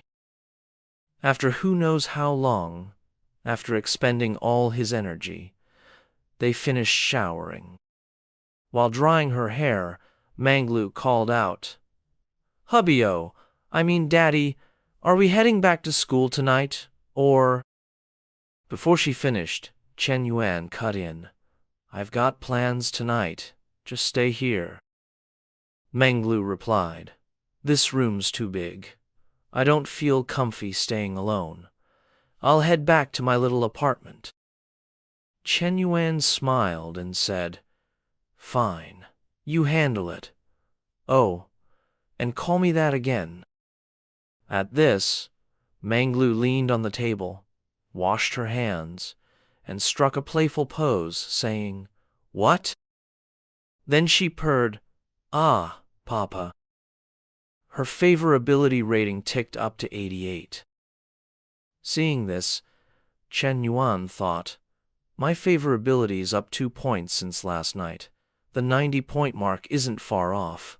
I can't wait for the system's special reward.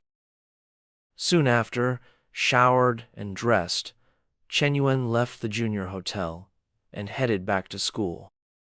As he walked in, he spotted Fangzi clinging to Yingzi. He couldn't help but think, this simp, so persistent.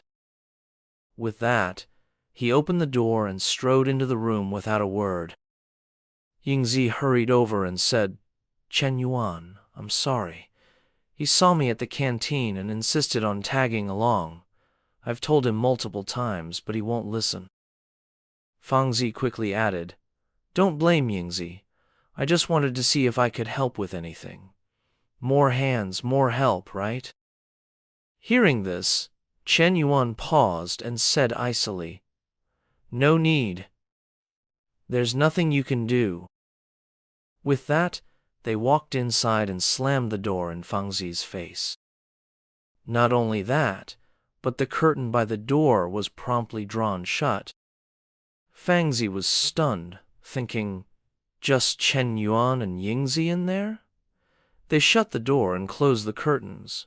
What are they up to? It's just a dorm. Why even have curtains? Intimate scenarios flashed in his mind, and he instinctively covered his face, panicking, My Yingzi, don't tell me. Inside, as they sat down, Chen Yuan asked, How's the promotion going? Yingzi glanced at her report and said, The posters and content are up. The public account, Weibo, Quisu, and even the school's confession wall have it. Views and engagement are solid, but the new business plan needs more time. Chen Yuan replied, I'm planning another promotion wave to boost the buzz even more. Yingzi asked, surprised, How do you want to do that? Anything I need to arrange? Chen Yuan raised a finger and said, Plaster my name across that entrepreneurship zone so every international student knows I'm the big shot behind it. Drop some attention-grabbing posts or captions like, OMG, our school's entrepreneurship zone just scored a 10 million yuan investment. No way, it's student-funded. I'm shook. We've got a secret billionaire on campus. But keep my identity under wraps for now. Build the hype first. Yingzi caught on immediately, thinking, So, we're teasing info bit by bit, hyping them up until they're dying to know. Then bam, Chen Yuan steps in when the buzz is at its peak, right? She mused, No clue why he wants the spotlight, but it's not my business. I just do what he says. Chen Yuan, pleased, said, Exactly. This'll make the hype explode, and startup applications will flood in. With enough data, we can pick the real winners. He thought, First, I get clout in school and the education world. Second, it's easier to spot top-tier juniors and seniors. Third, after dropping 10 million, the system will hook me up with a whole industry. He added, For max impact, keep it quiet at first. Any issues with the rollout? Yingzi replied, Nope. We can have unofficial accounts post first, then use burners to stir up the comments. Chen Yuan nodded. Perfect. That's the plan. Now, what do you want from me? Yingzi was caught off guard. Huh? Didn't expect him to just ask like that. I was kinda hoping we could date, but he's got a girlfriend and probably isn't into me. After a pause, she said, Internships start next semester. You know how it is for private school students like us. Good jobs are tough to find, especially in marketing. I was thinking, if I could work for you, maybe I'd earn more than the usual gigs. Chen Yuan thought, She's still a student, so she's being coy, huh? If she just said she wanted me, we'd roll with it. He asked, How much more are we talking? Yingzi hesitated, then said, 8,000.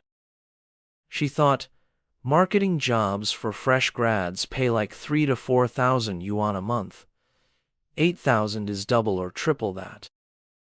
Worried about rejection, she was relieved when Chen Yuan said, I'll make it 10,000, plus bonuses and perks if you do well. You'll work for me from now on. Yingzi's eyes widened. He's paying that much? Wait, what does work for me mean? The tension spiked when Fangzi's whiny voice came from outside. Yingzi, are you done talking yet? What's taking so long? Chen Yuan cursed in annoyance. That clingy simp is such a disgrace to guys. Yingzi said, Sorry, I'll go talk to him. Chen Yuan stopped her. Wait, I'll handle this once and for all. Yingzi looked surprised. huh? Before she could react, Chen Yuan leaned in and gave her a quick hickey on the neck. Admiring his work, he said smugly, "Let's go." Arm in arm, they walked out, putting on a show. As soon as the door opened, Chen Yuan declared, "Ying, you need a 'no simps allowed' sign." Seeing this, Fengzi's heart shattered. Teary-eyed, he asked, "Ying, what's happening?" She replied coldly, "Stop coming around. I have a boyfriend now." Fengzi sobbed, "Boyfriend? When did you two get together?" Yingzi answered, "Just now. Stay away from me, or both Chen Yuan and I will be really annoyed." With that, Fengzi's world collapsed. He crumpled to the ground, wailing, "Ying! No! Yingzi wouldn't do this!" After a long cry, Fengzi staggered away. Watching him go, Chen Yuan thought with a smirk, "Sorry, pal. Money talks. Deal with it." Yingzi pointed at her waist and asked, "So is Chen Yuan like?" Chen Yuan let go and said, "Yeah, he probably won't bug you anymore. If there's nothing else, I'm out." He bolted, leaving Yingzi watching him go. Later, back in his room, Chen Yuan plopped on his bed, thinking, "Honestly, Vice President Yingzi is total secretary material, but I'm not skilled enough to run a company well yet." He opened his business management skill panel, thinking, "Without the skills, even with all this money, I'm just a nouveau riche. Gotta unlock this knowledge fast to level up." He mused, "School's required courses cover management basics, but when I think about what I've learned, I feel underprepared." Just then, the system pinged. Ding. Detected that the host has initiated a business management learning plan. Managing a business well requires mastering specialized knowledge. The host recognizes the need for self-improvement. Business Management Control Panel successfully activated. Limited time task, 1 month.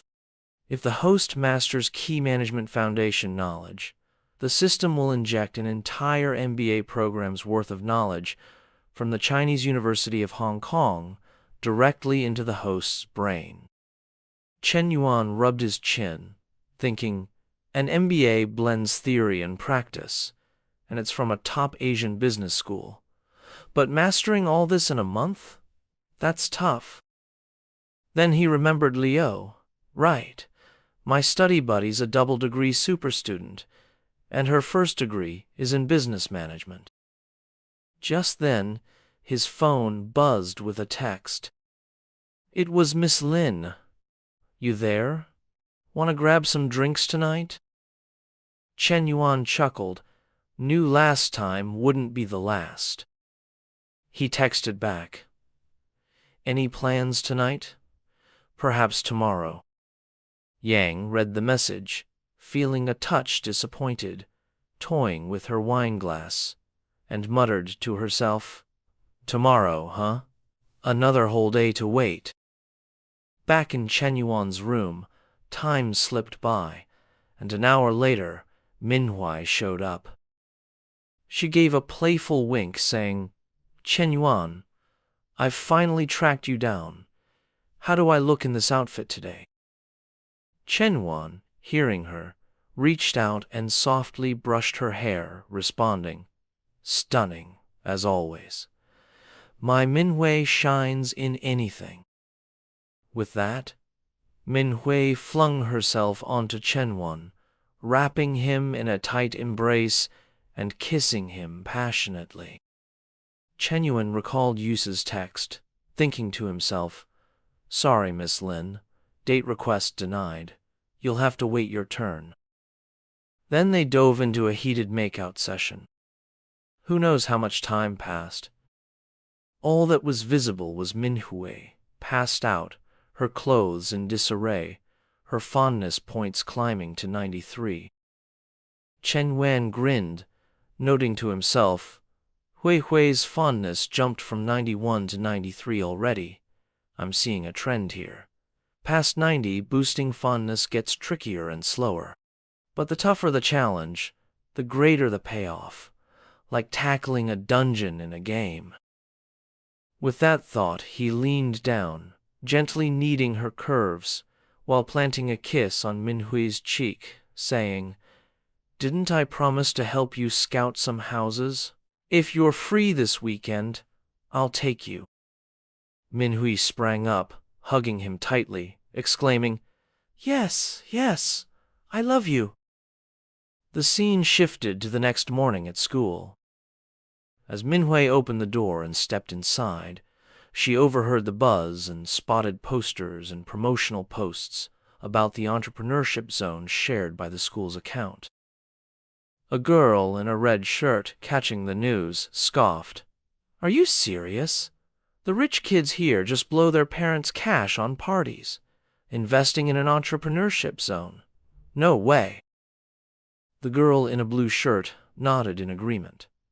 I don't buy it either. No student in our school is that impressive. A billionaire heir actually applying? That's wild. Knowing the truth, but sworn to secrecy, Chenling felt uneasy, her whole body itching with the urge to spill. She whispered, I'm dying to tell them. What do I do? Minhui pressed a finger to her lips, signaling quiet, and replied, You've got to keep it under wraps. Chenyuan doesn't want us saying anything yet. Chenling spun around, flashing a cheeky wink, saying, Oh, I have no idea what Chenyuan's scheming. Isn't that like wearing fine silk in the dark? You're speaking facts. She added, You've landed a prize like Chen Yuan. Hey, ask if they need a maid or helper. I'm done working hard. Minhui, hearing this, chuckled and patted her shoulder, saying, What? Like a live-in personal nanny? Chenling shot back, Nice one, Minhui. You think I'm aiming to be a mistress? I'd love to, but they wouldn't even notice me. With that, Chenling playfully poked at Minhui's chest, teasing in a light-hearted tone. You're still the queen, Minhui. I bet he was over the moon last night, right? Minhui blushed, responding, Oh, come on, stop it.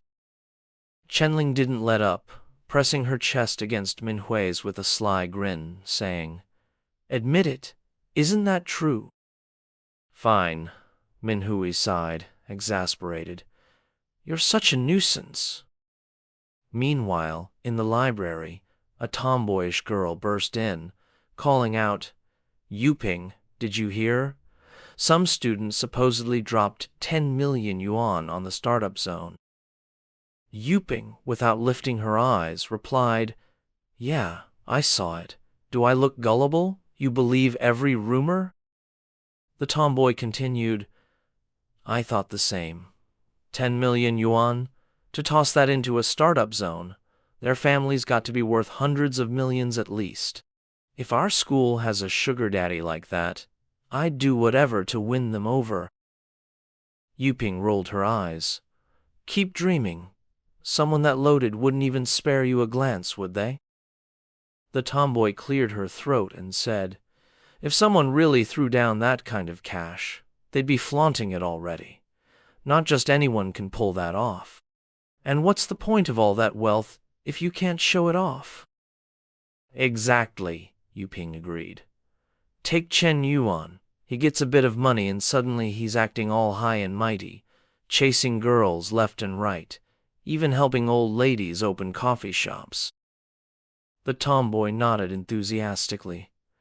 Totally. Last time I gave him some advice, he humiliated me so bad. Ugh, don't even bring up that jerk. At the same time, whispers and rumors spread like wildfire across campus. Everyone was talking about the mysterious, super-rich, second-generation student. Some bought into it, Others didn't. Opinions were everywhere. Meanwhile, Chen Yuan was quietly pushing forward with his plan. He swung open his car door, still talking on the phone with Liao. "Counselor Liao, I need your assistance with something. I'm interested in studying business management, and I'd like your guidance on the key concepts." Liao Xiao was instantly wary. "Chen Yuan, what's your game this time?" Chen Yuan slid into the driver's seat, fastening his seatbelt, and responded with an innocent tone. Liao, unconvinced, replied, "Oh, really? All right, fine." Chen Yuan then said, "I'm nearly at your place." Liao sounded surprised. "My place? You're not planning to stir up trouble again, are you?" Chen Yuan adopted a serious expression. "You know me, I'd never do anything out of line." Noticing her hesitation, he added, "Relax, counselor." A short while later, Chen Yuan arrived at Liao's doorstep. She opened the door, her voice tinged with concern. "Chen Yuan, before you step inside, promise me you won't repeat last time's antics." Without missing a beat, Chen Yuan replied, "I promise." Liao pressed, "Are you certain?" Chen Yuan met her gaze with earnest eyes. "Absolutely certain." Reassured, Liao swung the door wider. "Okay, come in then." Once inside, Chen Yuan headed straight for the table and sat down. Liao pulled out a stack of papers, saying, "This is the business administration textbook I used in college. I've highlighted the main points in the first 3 chapters." She handed the materials to Chen Yuan. "This knowledge is mostly about memorization. Try connecting it to real-world scenarios. As you study, it'll help you retain it better." Chen Yuan accepted the documents and said, "Got it. I'll commit it to memory." And so, Chen Yuan spent the entire afternoon studying diligently. Liao sat nearby, quietly watching. After some time, Chen Yuan paused, turning to fix his gaze on Liao Xiao intently. She frowned. "Why'd you stop? Why are you staring at me? Focus on the book and memorize it." Chen Yuan propped his chin on his hand, his voice dreamy. "Counselor Liao, how can a book compare to your beauty?" Liao's cheeks flushed as she scolded him. "There you go again. Didn't you promise to study seriously?" Quick as lightning, Chen Yuan leaned in close. "I am here to study seriously, but I also want you to be my girlfriend. Those two aren't mutually exclusive." Liao stood abruptly, visibly displeased. What nonsense is this? Chen Yuan darted behind her, wrapping her in a tight embrace. "It's not nonsense, I'm dead serious, Counselor Liao." Panicked, Liao exclaimed, "Stop it, Chen Yuan. My younger sister is asleep in the other room." Chen Yuan grinned mischievously. "Even better that she's here, we can announce our relationship." Liao struggled faintly. "Let go, Chen Yuan. I haven't even agreed to be your girlfriend." Before she could finish, Chen Yuan spun her around, kissed her lips, and declared, "You'll agree eventually." Liao, stunned, thought to herself, "He promised so solemnly before coming in, and it's barely been 1 session. As expected, men are liars." At that moment, Chen Yuan's hands began wandering again. Liao pushed him away firmly. "No. Chen Yuan, stop." Suddenly, the door flew open, and Liao Mang stumbled in, rubbing her eyes, only to freeze in shock. There, in the living room, were Chen Yuan and Liao in a compromising position. Internally, she screamed, "What the heck? My sister and Chen Yuan are going at it on the couch. Since when did she get so bold?" With that, she slammed the door shut faster than lightning. Flustered, Liao shoved Chen Yuan off, exclaiming, "What do you think you're doing? My little sister saw everything." Chen Yuan, unfazed, leaned closer to reassure her. If she's going to find out eventually, why not tell her now? Liao snapped back, clearly irritated. "Not helpful," she continued.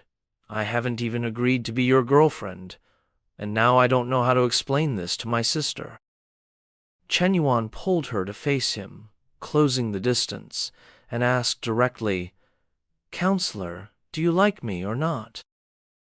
Caught off guard, Liao stammered, her thoughts racing. "If I say I like him, I sort of do, but we're teacher and student." Meanwhile, her affection level rose to 71 points. Seeing this, Chen Yuan quietly rejoiced. "Her feelings for me are growing 2 points isn't bad. No need for gifts or cash, just sincerity and persistence. She'll understand my heart eventually."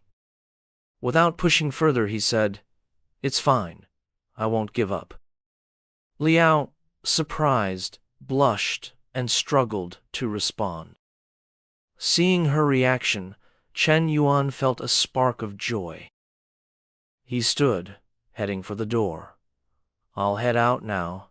Catch you later." As soon as Chen Yuan left, Liao called out, "You can come out now, no need to hide in the bedroom."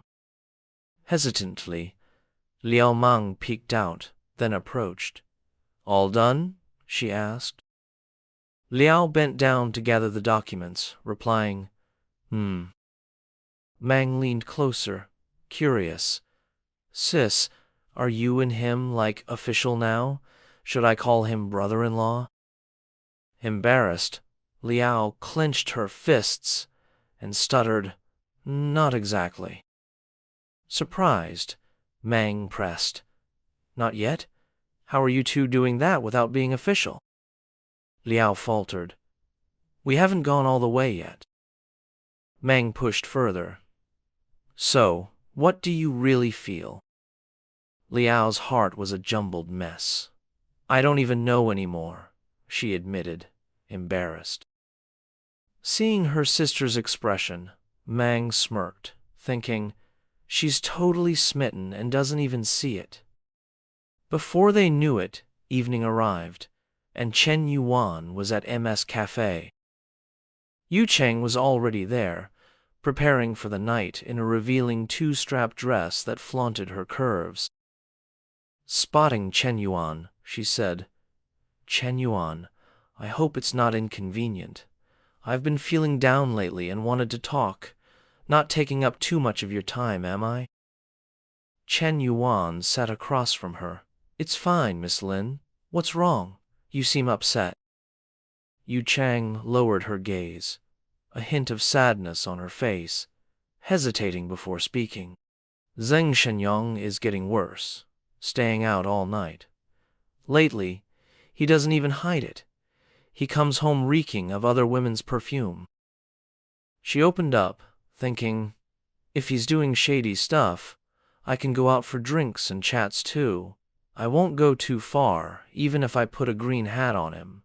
His head's already green anyway. Then she asked, "Chen Yuan, is Chen Nai your girlfriend?" He nodded. "You could say that." Yu Chang continued, "You're out drinking with Mitos, she know?" Chen Yuan replied, "She doesn't, but even if she did, she wouldn't mind." Hearing this, Yu Chang thought, "All right, then I won't feel guilty. I don't want to mess with anyone's relationship."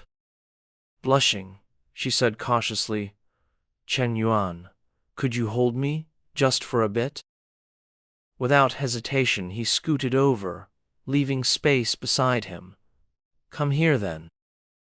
Yu Chang stood, her figure even more striking up close.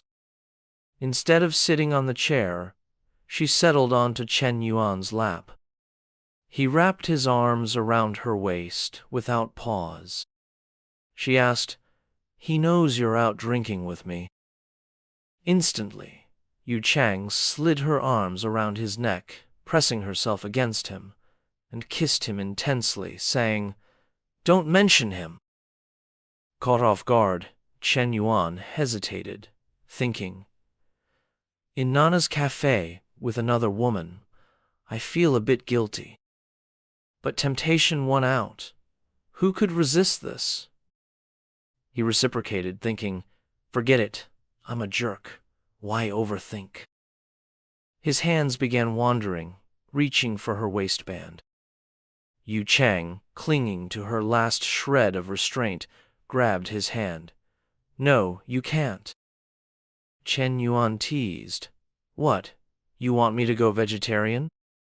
Blushing, Yu Chang replied, "Chen Yuan, let me help you." He smirked, pulling her closer. "Nah, I'm eating meat today." With that, he moved decisively, diving into the moment. She let out a startled, "Oh!" Dusheng felt a rush like a cascade of water flowing through her, rejuvenating her spirit. She wondered silently, could this be paradise? 30 minutes later, Du Chang was still caught in that sensation, softly murmuring, Afterward, Chen Yuan gestured toward his lower half and said, "Take care of it for me." At those words, Du Chang promptly dropped to her knees. The following scene of licking we'll gloss over. Chen Yuan's face radiated satisfaction as he recalled a saying to himself, "Youth is squandered on the wedded, and maidens are misjudged as gems. No truer words exist." Afterward, Du Chang seemed to bask in the lingering euphoria. She reached out, savoring the remnants, her expression one of pure ecstasy, and the favorability score hovering above her head displayed 63. Chen Yuan was taken aback, finding it odd.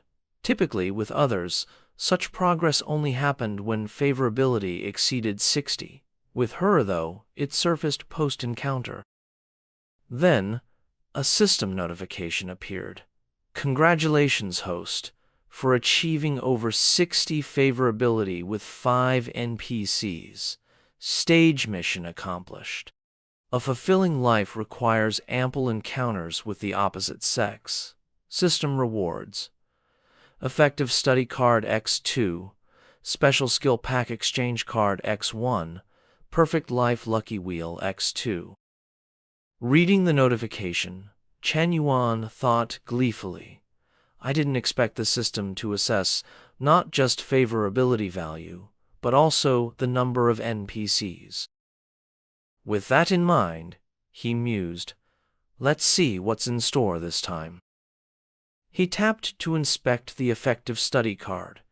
When reading, you can instantly commit the content to memory, etched deeply in your mind. Each card lasts for 1 hour.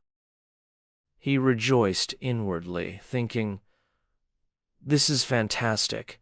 Textbooks take too long to study. With these cards, I can complete the business administration major's tasks in just hours." With that, he moved on to the next item: Perfect Life Lucky Draw. A chance to win various premium cards, attribute point boosts, tangible items, or industry cash. His eyes sparkled. Incredible. The thrill of drawing prizes is unreal. It'd be amazing to win a companion. At that moment, Dusheng snapped out of her reverie. She stood, brushing her hair behind her ear, and said, "You seem thrilled. Emotions really are infectious. These past 30 minutes, I felt an unparalleled joy." Chen Yuan paused, stunned by her words.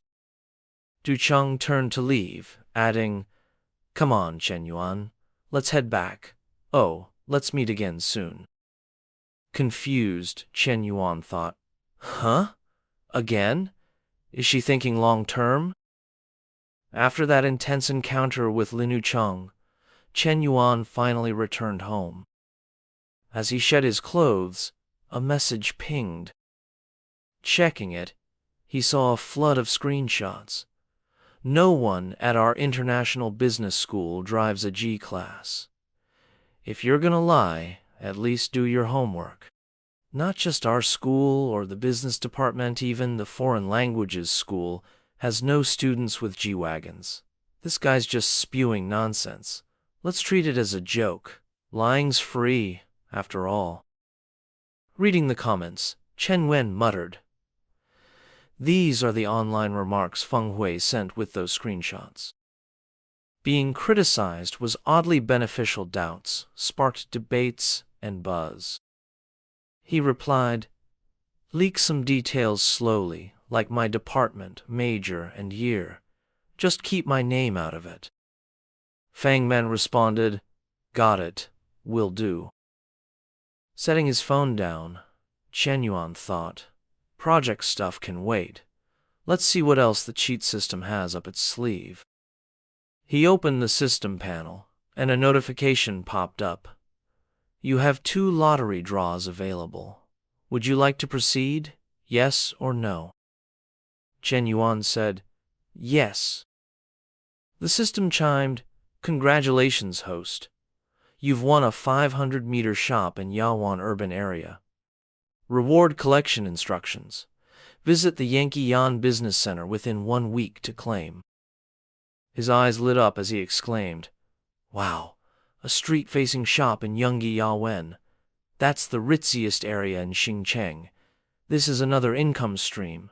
Even if I don't use it, I can rent it out.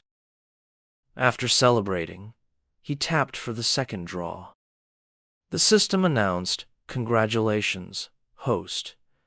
You've received 2 physique attribute modification opportunities. Chen Yuan rubbed his chin, thinking, modify physique attributes? If I tweak body fat or weight, the physique mission could be done instantly. He opened his attribute panel. Height, 182 centimeters. Weight, 70.6 kilograms. Health index, 70. Body fat percentage, 19.5%. He mused, gaining weight is tough when you're lean like me. Let's adjust weight. The system notified, adjusting stats for host. 1 attribute point adds 2 kilograms. Progress, 1%. 2%. 3%. 99%. His reflection in the mirror began to shift. Moments later, the system confirmed. Attribute modification complete. Grinning, he thought. Done. Let's check. Combined with the weight from Coach Lu's training, it was like gaining 10 kilos of muscle instantly. Still short of the physique goal, but the change was noticeable. Attribute points were incredible. He summarized the cheat system's rules. 1. Higher favorability yields big rewards. 2. Reaching intimacy with a certain number of NPCs triggers rewards. In other words, he needed to keep expanding his connections. With that, he checked the system rewards. Initially, he planned to study and connect with a consultant, but the study card would give him more to discuss. Over the next few days, he studied with Li Hao, trained with Manglu, bought a Chen Na AMC-20, and got himself a G63. Soon, the job fair for international students arrived. People attended out of curiosity or to seek opportunities. Someone remarked, no one in this school drives a car like that. It's worth, what, 300 million? Another said, did you hear? The Startup Zone investor, an international business student, drives a G-class. Haha, like the last guy said, lying's free. Why would someone with that car attend a second-rate private school like ours? Focus on the job fair, another replied. The companies at the fair weren't major corporations, just local small and medium-sized enterprises in Xingcheng. In the school's small auditorium, Yuping and the short-haired girl from before appeared. The girl asked a guy, "Brother, doesn't your family own a company? Why are you at the job fair?"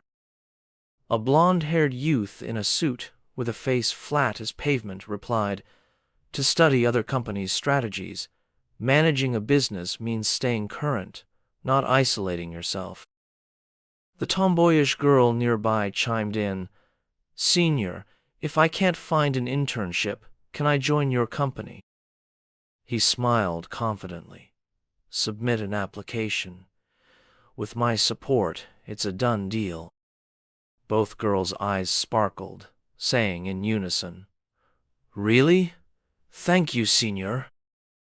The blonde guy gestured to other girls, adding, "If you haven't found internships, apply to my company. We're schoolmates, I'll look out for you." His arrogance irritated Li Yunping and others nearby. One gritted his teeth, saying, "What's that beau doing here? He's just flirting." Others agreed, "Yeah, this guy's posing as a senior. So annoying, and he's trying to drag us down. If Lausan were here, he'd knock him out." The tomboyish girl whispered to Yuping, "Our senior's skilled and humble, unlike Chen Yuan, who only knows how to run a coffee shop and flirt. A coffee shop versus a company? Worlds apart. Chen Yuan's so narrow-minded and crude." Mentioning Chen Yuan, Yuping recalled her prior embarrassment and said irritably, "Don't bring him up. His pettiness last time ruined my opinion of him." Meanwhile, the gold-digging grandpa-grandson duo kept boasting. "Student Tian, free this afternoon? Let's grab food after the presentation." The girl replied eagerly, "Sure, sure." Just then, a sleek G63 rolled in. Everyone gasped. "Aren't outside cars banned on campus? What's this?" Their eyes widened. "Wait, that's a G-class!" Yuping and her sidekick, Zongboy, turned instantly. G-class? Everyone's been talking about it. The student who invested 10 million in the startup zone drives that. Zongboy whispered, "If that sugar daddy's really from our school, he's worth more than the senior." Yuping thought, "If I could meet him, I'd ditch the senior in a second." Just then, Chen Yuan lowered the window, leaned out, and said, "La Huang, Lao Cao, what are you doing? Hop in, I'll drive you back to the dorm." Their jaws dropped. Yuping thought, Chen Yuan? How's he driving that?"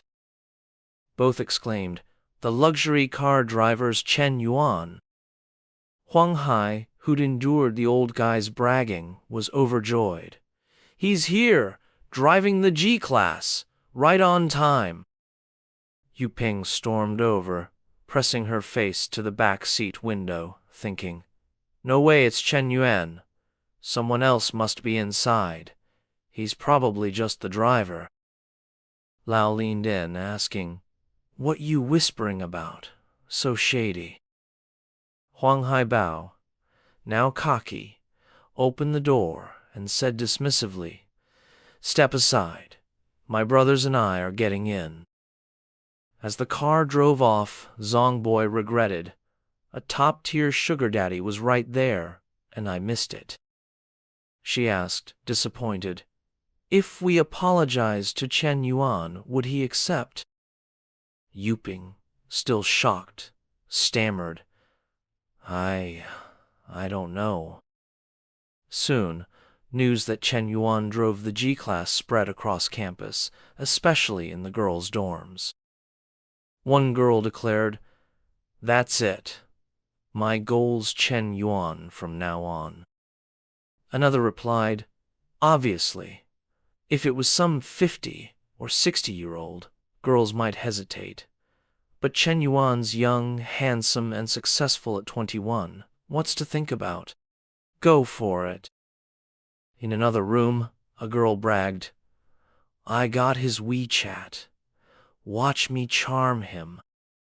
Her roommate asked, don't you have a boyfriend?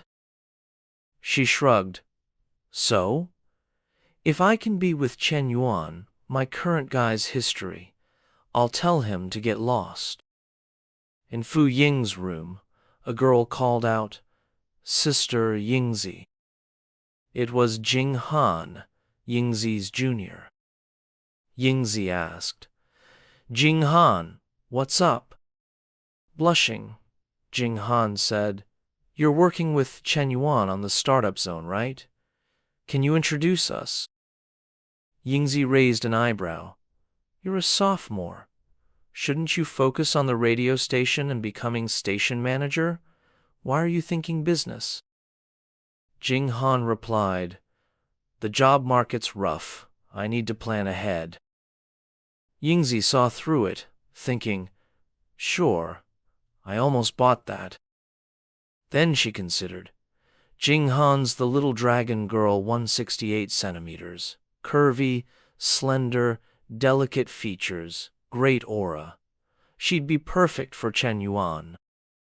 In her mind, she pictured Chen Yuan as an emperor on a throne, Jing Han as his graceful empress, and herself as a eunuch serving them. She laughed at herself. Wait, why am I the eunuch picking concubines for Chen Yuan? After word got out, Chen Yuan's phone wouldn't stop buzzing. A flood of messages poured in. Senior, I'm Yao Zhen, a second-year Spanish major at the Foreign Language Institute. Can we connect? Hi, I'm Zhang Changling, a senior in sports and exercise science. Want to go for a jog or play badminton sometime? Chen Yuan, I'm Zhu Xiaofang from the Human Resource Management Program, Business School, Class of 20. Can I get to know you? Are you single? President, do you have a girlfriend? I'm a 36C. Want to explore something?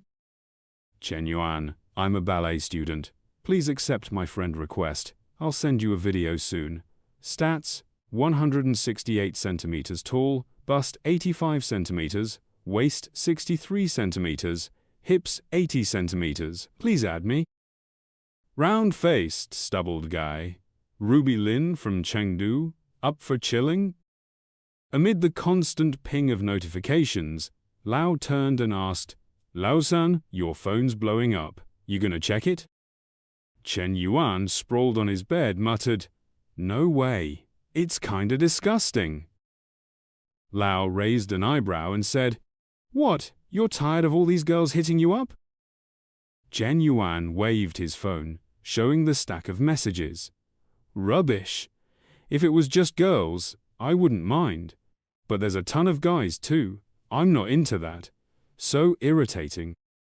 Just then, Lao Huang held up his phone and said, Lao-san, all the girls chasing you are now flooding my WeChat too. Chen Yuan shot back, Ignore those girls. At that, Hanghai exploded, yelling, Lao-san, you're done for. Lao and I have been forever alone for 3 years of college, not a single girl in sight, and here you are, soaring like a kite in a storm. Chen Yuan opened the system panel to check his progress. Accumulate 500 reputation points for a lottery draw. Rewards, attribute point boost or special ability.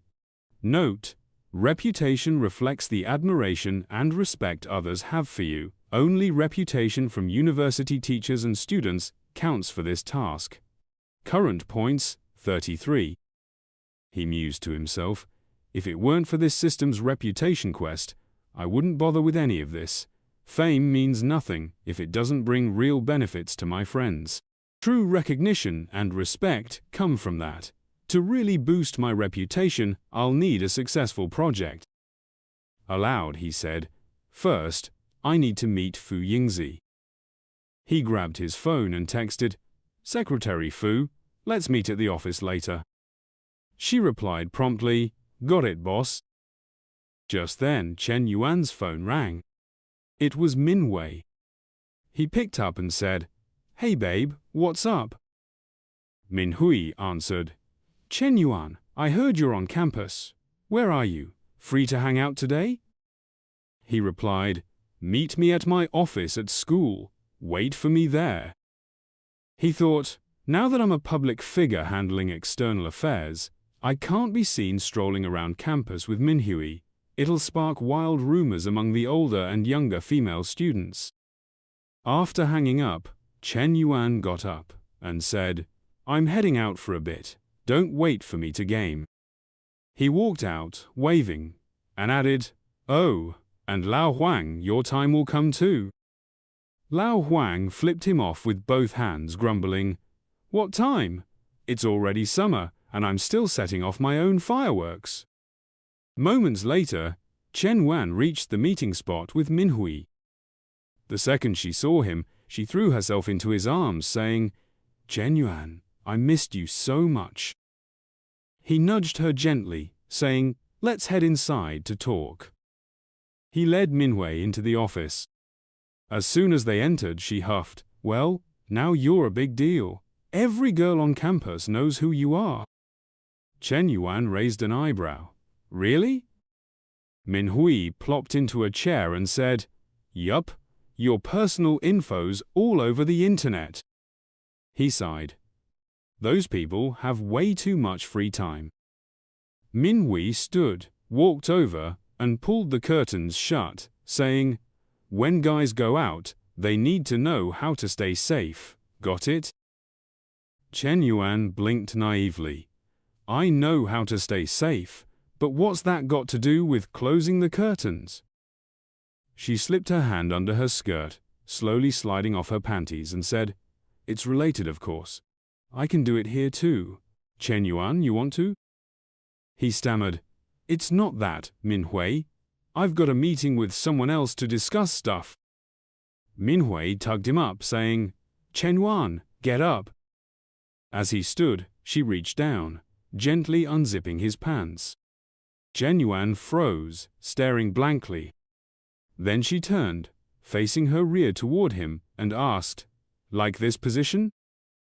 Chen Yuan slid his sweet potato into the oven, murmuring, Uh-huh.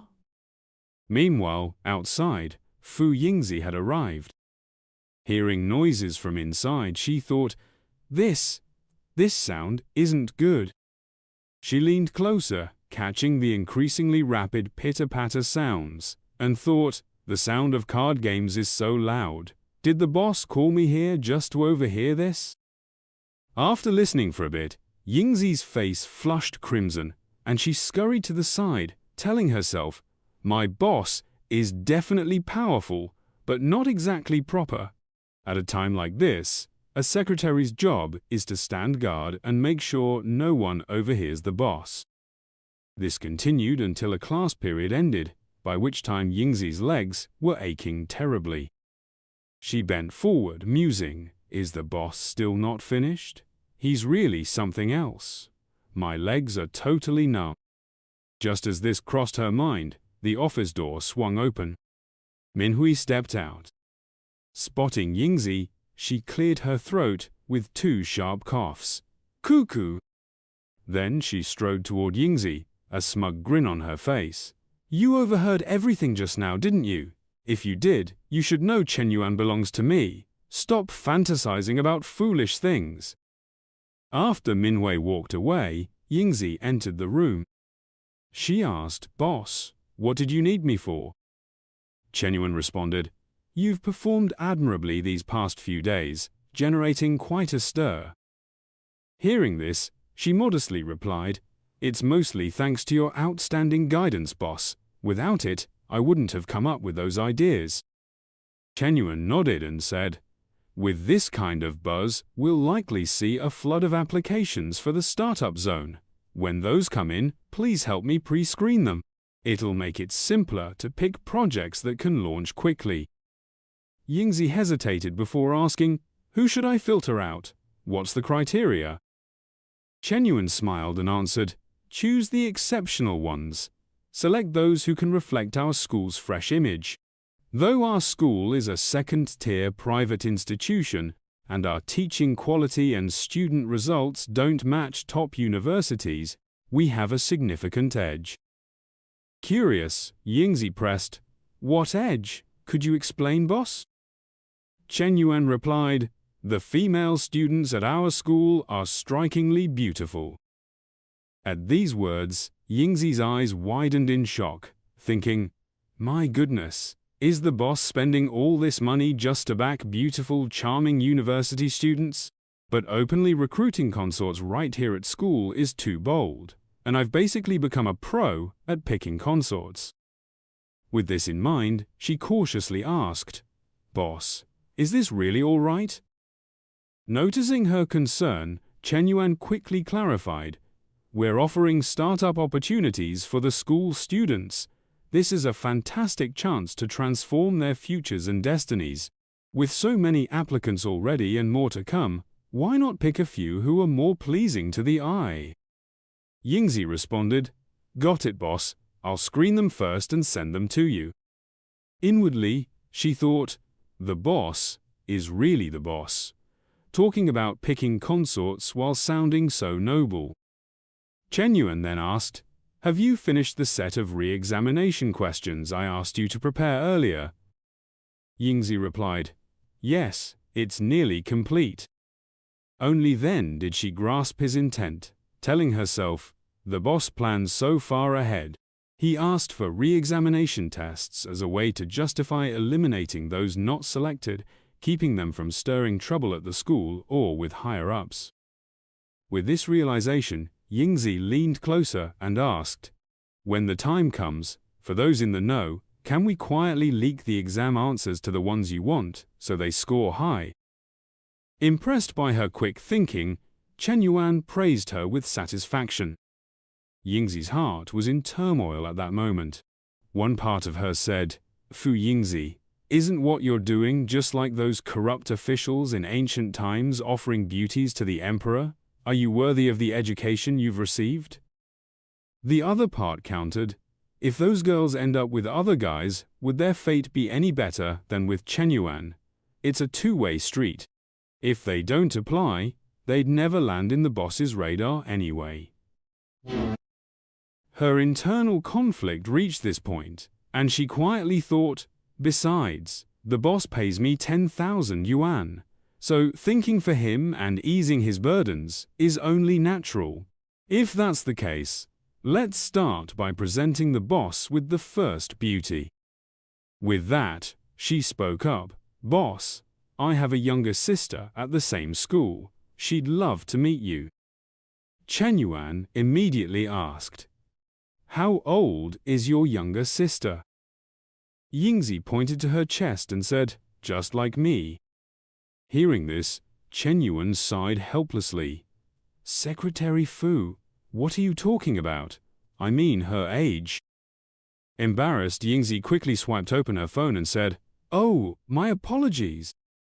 She handed the phone to him and introduced, "Boss, she's a second-year student, 19 years old, and her nickname at school is Little Dragon Maiden." The moment Chen Yuan saw the photo on the screen, his gaze locked. He thought to himself, there's even a chance to play the Dragon Knight. Then he said, "You can add this girl first." Abruptly, his phone pinged with a text from Lin Yu Chong. "Chen Yuan, you free tonight? How about a drink?" After scanning the message, Chen Yuan mused silently. She mentioned continuing next time. Didn't realize it's been days already. He grinned to himself. It's probably just about grabbing a drink, right? He swiftly replied, 9 p.m. Noticing the instant response, Yu Chong was taken aback. This Chen Yuan actually texted back so fast, she thought, delighted. I never imagined that just having drinks with Chen Yuan twice would spark this. It's like rediscovering that high school romance vibe with him. Reflecting on this, she reclined, brushing her hand over her body, eagerly thinking, I wish time would speed up to 9 p.m. already. Meanwhile, after wrapping up with Fu Ying Z, Chen Yuan exited the school office. Reaching his G63, he found the car windows plastered with love letters and various notes. He picked up one marked with red lipstick and read, Can we be friends? My bra size is 36E, contact info blurred. Chen Yuan was at a loss for words, feeling exasperated. Just then, two girls approached, waving. Hi, Chen Yuan. My sister and I are going shopping. Can you give us a lift? Chen Yuan opened the car door, slid inside, and said, Sorry, I'm picking someone up later. No room left. The girl with the ponytail responded, Oh, can we exchange WeChat contacts? Maybe hang out next time? Chen Yuan rolled down the window and said, Sorry, too many people adding me on WeChat. Can't add more right now. The girls went quiet, saying nothing further. Nearby, two male students witnessed the exchange. One remarked, See, that's what being rich gets you. We try to get on his good side, and he doesn't even glance our way. Isn't that maddening? The other replied, He's just a bit taller, better looking, and wealthier than us. Why do so many girls flock to him? The first sighed. It's definitely the money. That Mercedes G-Class worth 3 million yuan, we might never earn enough in our lives to afford it. The other looked skyward and sighed. Honestly, not just the girls, even I'd throw myself at him. The buzzcut guy recoiled. Hey man, you're a dude. Got any standards? The other wiggled his hips and said, So what if I'm a guy? If I hit financial freedom, I'd pledge my loyalty too. Buzzcut, tempted by the thought, blushed and admitted, You know, thinking about it, it doesn't sound half bad. Time flew by, and soon it was 9 p.m. As planned, Chen Yuan and Yu Chong met at the cafe. As he settled in, Chen Yuan asked, Something troubling you at home again? Yu Chong didn't respond directly. She lifted her wine glass and said pensively, Chen Yuan, I have a question for you. Chen Yuan nodded. Go ahead, ask. Yu Chong, a bit shy, murmured, Do you believe in love? Chen Yuan answered, I could say I do, or I could say I don't. He recalled a high school romance. I truly believed in love back then. The thrill of being with that first person was pure love. Then he thought of Wan Ting, Minhui, Chen Na, and Manglu, muttering to himself, After the breakup, I couldn't recapture that feeling with Xiaoan Ting. Even with Nulu or Hui Hui, something always felt off. Hearing his vague response, Yu Chong said, slightly frustrated, Chen Yuan, that's too ambiguous. Just then, her phone rang. Answering it, Yu Chong said, Yes, I need someone to fix my air conditioner. The person on the line asked, When are you available? We'll send someone over. Yu Chong replied, Tomorrow morning or afternoon works. The voice confirmed, All right, the repairman will call you tomorrow. Yu Chong said, Great, thanks, and hung up. Chen Yuan then asked, Air conditioner at home broken? Yu Chong smiled. It's been out for days. I've been sleeping with a fan lately. Chen Yuan grinned.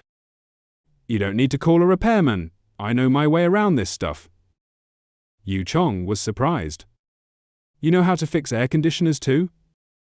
At that moment, Chen Yuan activated the system. SS system, I'd like to use the skill exchange card from last time. The system displayed a notification. Host can select from elementary cooking, wrestling, household appliance repair, or race car driving skills. Chen Yuan chose the appliance repair skill and confirmed the exchange. The system notified, Exchange complete. Host can now repair TVs, refrigerators, range hoods, and air conditioners. After the notification, Chen Yuan glanced at his hands, murmuring, My fingers feel nimbler all of a sudden. Must be the skill with screwdrivers, wire strippers, and tools. He turned to Yu Chong and said, Of course I can fix it. I've got the know-how. He asked, Is your husband home? Yu Chong replied, Number Y. Moments later, Chen Yuan followed Yu Chong to her place and got to work on the air conditioner. Watching him, Yu Chong thought, Zhang Shan Yang said he wouldn't be home tonight, and our kid's with his grandparents in the countryside. Bringing Chen Yuan here, even if it's just to fix the air conditioner, feels thrilling. As she pondered, Chen Yuan turned and said, It's just dusty from not being cleaned in a while. Needs a good dusting and filter wash. He resumed working. Seeing his focus, Yu Chong questioned her own allure. She'd worried he might try something, but maybe she was overthinking. A man and a woman alone, and he's genuinely just fixing the air conditioner. She stepped out, saying, Chen Yuan, I've put you to enough trouble. I'm going to shower first. She thought, my head's all over the place. A shower will help me think straight. 15 minutes later, Yu Chong returned in loungewear, feeling the room's temperature. Her eyes widened in amazement. Chen Yuan smiled. All fixed. Feel that cold air? Yu Chong exclaimed, It's really working. You've worked so hard, Chen Yuan. I don't know how to thank you. Seizing the moment, Chen Yuan took her hand, pulled her close, and said, Want to thank me? Come here. He sat on the bed, and Yu Chong, alarmed, thought about Zhang Shan Yang returning. She firmly said, Number. Without hesitation, Chen Yuan gently pushed her onto the bed, laying her back, and said, Why not? He tugged down her shorts, adding, From now on, if anything breaks at your place, I'll fix it. Your heart and body, leave those to me too. Without another word, Chen Yuan drew his Rui staff and began to move. Yu Chong blushed, letting out soft moans.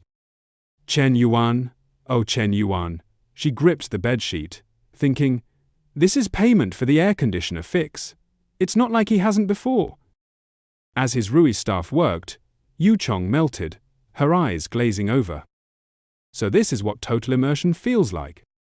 She wrapped her arms around Chen Yuan's back, thinking, compared to this, being with Zhang Shan Yang was such a waste. She closed her eyes, savoring the sensation, silently cursing Zhang Xian. He's just too weak.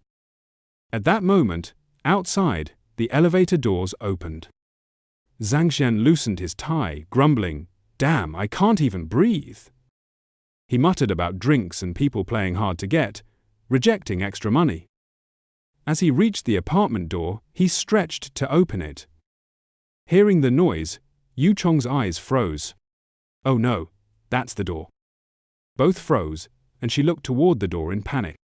Zhang Xian was really back. Hearing a noise, Du Chang swiftly placed a hand over her mouth, silencing him. Deep inside, she felt anxious. If Zhang Xian truly discovers this, my leverage for splitting our assets in the divorce will vanish. I could even be ruined, my reputation and career in tatters. With this in mind, Chen Yuan slipped out of bed, approached the door, and said, I'll secure the lock. Noticing the young man's composure, Dushang couldn't help but gaze in astonishment. She wondered, how can he be so fearless? Just as Chen Yuan finished locking the door, Zhang Zanyang staggered in. He muttered, Huh? Nobody's home. Nobody's here, yet the air conditioner's running. Think electricity grows on trees? The old man grabbed a glass and shuffled to the water dispenser. About to pour, he noticed it was empty and cursed in frustration. Useless woman, you do nothing all day, not even chores, not a drop of water to drink. He set the glass down and moved to open the door. Finding it locked from the inside, Zhang Shanyong paused, puzzled, and thought, What's this? Why's the door bolted from within? Forget it. Chen Yuan gently placed Dushang back on the bed and whispered, Shh, my dear. You wouldn't want to upset your husband, would you? At these words, Dushang quickly pressed her hand to her lips, not daring to make a sound. After fumbling for a while and realizing the person inside wasn't opening the door, Zhang Xian grumbled irritably, Are you mad at me again? So what if I got home late? Don't you know I had to entertain clients for work? Ignoring his complaints, Chen Yuan and Du Chang continued their encounter in the room. Her body quivering, she clamped her hand tightly over her mouth, stifling any noise. Meanwhile, Zhang Xian had moved to the next room. He pushed open the door, stepped inside, and muttered, "If you won't let me in, fine. At least I don't have to do my work. This is nice. I can play bullets more tomorrow." With that, he collapsed onto the bed, still mumbling, the bar. Moments later, Zhang Shenyong was out cold, snoring softly, HRR, HRR. In the adjacent room, Chen Wan and Du Chang had shifted to the lizard against the wall position. She whispered, "Chen Yuan, be gentle. My husband's right on the other side of the wall."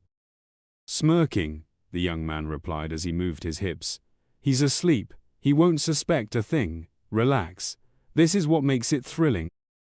On the other side, Zhang Shanyong was drooling in his sleep, his snores growing louder. HRR him. HRR him. HRR him. Seeing this, Chen Yuan flashed a sly grin and said, "He's snoring so loudly, my body's moving to the rhythm." At these words, Dushang's entire body shook intensely. She fought to stay silent, thinking, "Chen Yuan's playing with fire. I can't let him get to me. I absolutely cannot make a noise. Absolutely not." But soon, Dushang couldn't hold back. Her face glowed with bliss, and she let out a faint moan. "Ah," she thought to herself, "Chen Yuan was right. This feeling is irresistible." Things carried on until the next morning. Chen Yuan had slipped away at some point. Zhang Xian, groggy, rose, clutching his head and thinking, "My head's pounding. That bar must have served me fake liquor last night." Outside, Dushang was up, bustling about preparing breakfast. Zhang Shanyang emerged, and seeing this, he was taken aback, thinking, "What's this? She hasn't made breakfast in 2 years. What's gotten into her? But having a caring wife at home feels great. This is how life should be." He then asked, "Hey, you locked the door to sleep again last night, didn't you? How was it? Sleep well?" Dushang turned and replied brightly, "I slept wonderfully." Her expression made Zhang Xian suspicious. He thought, "Hold on, something's off. She's suddenly being so kind to me. Is she hiding something?" With that, Zhang Xian stormed angrily into the bedroom, thinking, "Don't tell me you dared to betray me." The old man scoured the bed, meticulously searching, flipping over blankets and pillows. Not a single strand of male hair was found, nor any trace of unusual fluid. After checking the bed, he went outside to rummage through the trash can, muttering to himself. No tissues were in the bin, and no sign of condoms either. Frustrated by his fruitless search, Zheng Zanyong hobbled back to the kitchen. He settled at the table, allowing his mind to drift, and murmured to himself, "Looks like I was overanalyzing everything." Just then, Du Chong set breakfast on the table and announced, "Time to eat." He grabbed a sandwich and inquired, "Last night, while I was asleep, I thought I heard something banging against the wall. Did you notice anything?" Dushang, calmly opening a milk carton, responded, "No, you probably imagined it. I was fast asleep and didn't hear a thing." Upon hearing this, Zhang Xian remarked, "Guess I was mistaken. Didn't you mention the air conditioner was broken? It seems to be working fine now." Du Chang, acting as if nothing was amiss, replied smoothly, "I had someone come repair it." As she spoke, she poured a glass of milk, smiling inwardly. That noise was indeed from fixing the air conditioner. He not only repaired the unit, but also healed my heart. Meanwhile, at a cafe in Xinchang, a freckle-faced girl entered, asking with concern, wanting, "What's going on? Why haven't you slept in 2 days? Did something happen? This was Li Ying, Chu Waning's closest friend. Exhausted and with dark circles under her eyes, Wan Ting replied wearily, Ying Ying, did you know my ex-boyfriend is now filthy rich? I'm so frustrated. Li Ying sat beside her and asked, which ex-boyfriend? Waning answered, Chen Yuan, obviously. It's not like I have a ton of exes. Ling Ying, visibly shocked, said, Chen Yuan's doing well now? Wasn't his family so broke they had to sell their car? Wan Ting, bitterness in her voice, replied, You have no idea. After we split, he skyrocketed. He dropped 3 million yuan on a house for some woman and bought a Porsche 911 for a fitness trainer over 2 million yuan.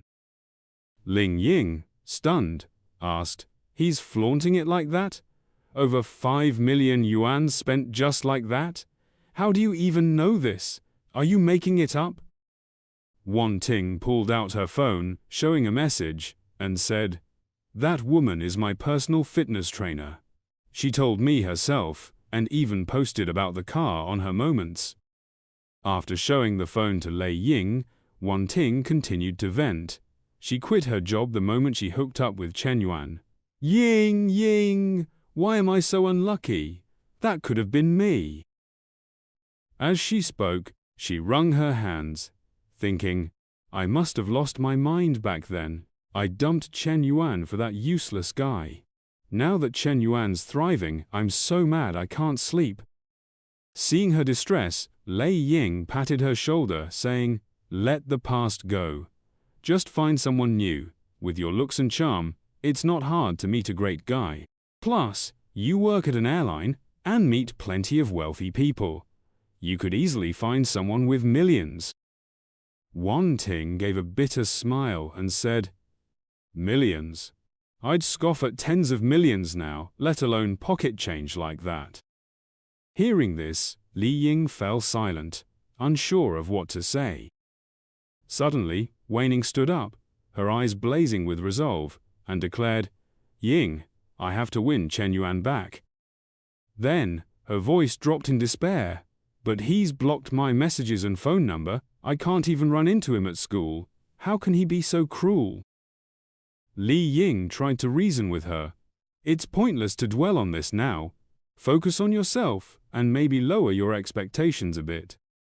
At this, Wan Ting spun around, her voice sharp. Ying, you're my best friend. You know me. I can't let this go. I just can't. Every time I think of Chen Yuan splashing cash on those gold diggers, my heart hurts. All of that should have been mine. As she said this, she grabbed Ling Ying's hand, pulling her along, and insisted, No, Ying Ying, you're coming with me. We're going to find him right now. Seeing this, Lei Ying quickly pulled out her phone and sent a message without glancing at it. As Wan Ting dragged her out the door, Li Ying posted to her Moments, Jiang Duo, what's the number for the Xingchang Mental Hospital? Everyone in the group, please send it to me. Hurry, my friend's losing it. If the doctor doesn't get here soon, I'm worried. As Li Ying was pulled away by Zhu Wan, elsewhere in room 521 of the Juni Hotel, Manglu stood near the window, the very spot where she and Chen Yuan had first shared an intimate moment, staring out with a far-off expression. Chen Yuan emerged from the bathroom and, noticing her in a daze, inquired, What's Coach Lu up to? Gazing at the river and lost in thought, Manglu didn't respond immediately. She turned, offering a smile, and said, It's odd. My training regimen and nutrition plan are meticulously designed, yet your progress has surpassed my predictions. You've gained weight and muscle far quicker than expected. Chen Yuan grinned at her words and replied, Well, I'm not your average person. He then accessed the system panel to review his stats. Height, 182 centimeters, health value 70, BMI 20.8, body fat percentage 18.3%, immunity 70, brain activity level 71. Reflecting on the data, Chen Yuan mused to himself, "Consistent training has boosted both my immunity and brain activity. This physical regimen isn't just a task, it should become a lifelong habit. With so many people struggling with health these days, once my startup stabilizes, I should venture into society and build a career. Health is a promising field. It can enhance people's fitness, generate income, and steadily increase my reputation and influence." A short while later, after finishing his shower and dressing, Chen Yuan stepped out and said, "Coach Lu, don't wait up for me tonight. I've got other plans today." Manglu smoothed her hair upon hearing this and responded, "All right, go handle your business. I'll wait for your call." Inwardly she thought, "I prepare his workout gear and a hearty meal every morning, and it finally feels like I'm needed. Could I stay by his side like this forever?"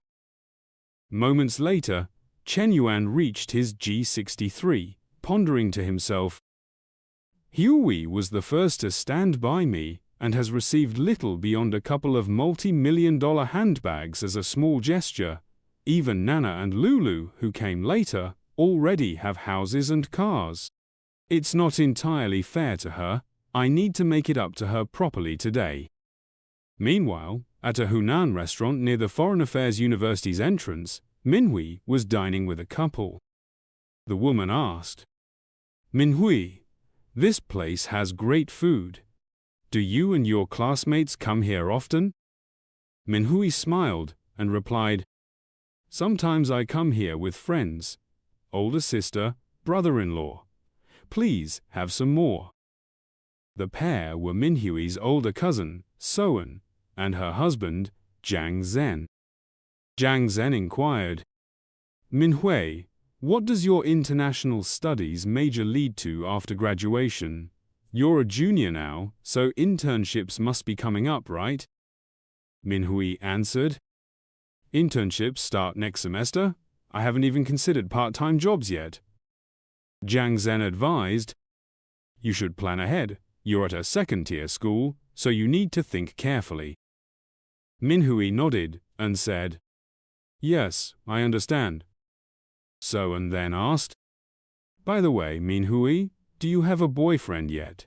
If you don't date in college, it'll be tough to find someone after entering the workforce." Hearing this, Jiang Zhen grinned and added, "Your cousin's right. My younger brother is a senior at Hunan University and has interned at a top 500 company. He's highly regarded by the leadership. With a degree, he can go full-time.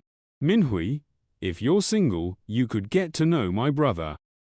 Minhui responded, "No need, brother-in-law. I already have a boyfriend." Soen, surprised, asked, "Since when? Why haven't we heard about this at home?" Minhui explained, "He's a classmate from university. We've only been together for a little over 2 weeks, so I haven't told the family yet." Jiang Zhen, adopting a serious tone, said, "Dating isn't a game. Your school is second tier, with few standout students and many average ones. If you settle for someone like that, life after graduation will be tough." Minhui replied, "Thank you for the advice, brother-in-law, but I'm confident about my future." Jiang Zhen adjusted his glasses, assuming an experienced air, and said, "Minhui, you haven't worked yet, so your perspective is limited. I'm just saying, college relationships often lead to jobs at small firms with modest salaries. You and your boyfriend will struggle. How will you save for a house or marriage? My cousin, on the other hand, graduated from Hunan University and works at a top 500 company." Soen interjected, "All right, Minhui has her own plans." Jiang Zhen, undeterred, said, "I'm just concerned her boyfriend's circumstances might make her suffer." Minhui laughed and said, "Older sister, brother-in-law, you really don't need to worry about me." She thought to herself, "Hunan University? Top 500? Those mean nothing compared to my Chen Yuan. I'm worried telling brother-in-law about Chen Yuan's situation would crush him. Standing up, Minhui said, Older sister, I need to go now. Soan asked, surprised. Got plans this afternoon? Minhui smiled and replied, My boyfriend is taking me to buy a house. Both Jiang Zhen and Soan were stunned. Buy a house? Jiang Zhen, sweating, said, That's no joke. What kind of background does he have to buy you a house? Even in Xinjiang, where prices aren't as high as in top-tier cities, a house costs 1 or 2 million. His family wouldn't agree to buying a house before marriage unless they're foolish, right? Minhui pointed outside and said, It's no joke. I don't know his family situation, but he's quite wealthy himself. Look, he's here. Soan and Jiang Zhen followed her gaze. Just then, Chen Yuan stepped out of his G63. He entered the restaurant, approached Minhui, and said, Bao Bei, ready to go? Minhui introduced them, saying, Chen Yuan, this is my older cousin and brother-in-law. Chen Yuan turned, bowed politely, and said, Sorry, I have an appointment with Huiwi to buy a house, so I can't stay today. I'll treat you both to dinner next time. This meal's on me. Soan replied, You two go handle your business. No worries. We'll be family soon enough, and there'll be plenty of chances to meet. After exchanging greetings, Chen Yuan and Minhui left. Jiang Zhen, still in disbelief, muttered, Really? They're actually buying a house? Soan responded, He drives a 3 million yuan car. Buying a house wouldn't be a stretch. And here you were, flaunting your superiority and trying to set Minhui up with your cousin.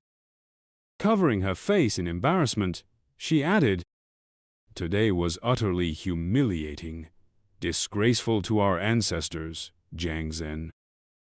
Jiang Zhen blushed deeply but stayed silent. After some time, Chen Yuan and Huiwi completed the house purchase. He handed her the red property certificate, saying, Here you go, Huiwi. This 166 square meter apartment is fully furnished with high-end decor and includes 2 parking spaces. The total cost of 3.02 million has been paid in full. You're a homeowner now. Minhui's cheeks flushed as she took the certificate, saying, Chen Yuan, I'm at a loss for words. Chen Yuan looked at her thinking, This purchase netted 64 million. After accounting for the properties Tong X gave me, my liquid cash flow is now 3.179 million. Leaning close to her ear, he whispered, Don't know what to say? Later, I'll pick a Japanese film for you. You're so clever, you'll master it in no time. Minhui blushed and said, You're terrible. Her favorability score rose to 93. Seeing this, Chen Yuan chuckled to himself, thinking, Minhui's favorability went from 91 to 93. It'll take more time and effort to reach 100. Tonight, I'll have my little brother step up and aim for another point or 2. Elsewhere, in the women's dormitory, Jing Han sprawled on her bed, sending a string of messages. Hello, Senior Chen. What are you up to, Senior? I'd love your advice on starting a business. After waiting ages without a reply, she wondered, Chen Yuan added me as a friend, but he doesn't respond to my messages. What's going on? She told herself, no matter how busy he is, he should have time to reply. Someone who always despised sycophants like me has become the kind of person I can't stand. Her roommates were gossiping about Chen Yuan too. One said, Sisters, don't get hung up on him. There's too much competition, it's pointless chasing Chen Yuan. Another added, We're all in good shape here. Why lower ourselves for him when we can find great partners? The third agreed. Exactly. Let's focus on studying, reading, and passing exams. Getting more certificates matters. Come on, let's hit the library for materials. Jing Han thought to herself, aren't they just secretly working on a business plan while pretending it's about books? Why the act? Getting out of bed, she mused, a top-tier tycoon with hundreds of millions in assets who wouldn't be smitten. I'm no different, so I can't judge. She headed to her desk, thinking, first, I'll finish the startup plan. Back with Chen Yuan, he asked while tapping his phone, Hui, have you thought about your future plans? Minhui replied, not really. Maybe I'll apply to the startup zone? Chen Yuan turned to her and said, that's not a bad idea, but I have other industries. I'll set something up for you. Minhui nodded, saying, okay. Seeing her agree, Chen Yuan sighed in relief, thinking, Minhui's the clingy type. If she's checking on me at school daily, I'll have no room to grow. To build my team step by step, she can't be around all the time. He raised his phone, already playing an adult film, and said, didn't you want to learn some island nation techniques? Let's see Saika Kawakita, Machiko Ono, Mizuki Yayoi, which teacher do you pick? Minhui, shocked, asked, Chen Yuan, how do you know so much? He smiled and said, I just looked it up online. How else would I know? Minhui said, fine, I'll close my eyes and choose one randomly. 20 minutes later, after studying several adult films, Minhui began practicing. Using her soft assets, she massaged Chen Yuan, gently moving back and forth, and whispered, Chen Yuan, how's it feel? Do you like it? Chen Yuan moaned in pleasure. Oh, baby, keep going. Seeing his reaction, Minhui thought happily, I can't believe I actually learned this. This way, he'll want me more, right? Chen Yuan, noticing her effort, thought, is she working this hard for me? Give me a dozen more girls like her. The next morning, while Chen Yuan was still asleep, his phone rang. Answering it, he heard Liu Hong's urgent voice. Chen Yuan, hurry up! Get over here quick! Half asleep, Chen Yuan mumbled, Hong, we're brothers. What's the rush? What's wrong? Liu Hong snapped, no time for nonsense. I sent you the location. Just get here fast. Sensing his tone, Chen Yuan grew concerned. A short while later, after getting a call from Liu Hong, Chen Yuan climbed into his car and drove toward their agreed-upon meeting place. Out of the blue, Liu Hong called again. Yuan, we switched spots. I'm at Shu Yunjian now. Hurry over. Chen Yuan groaned in frustration. I was nearly there, and you're only telling me now to change locations?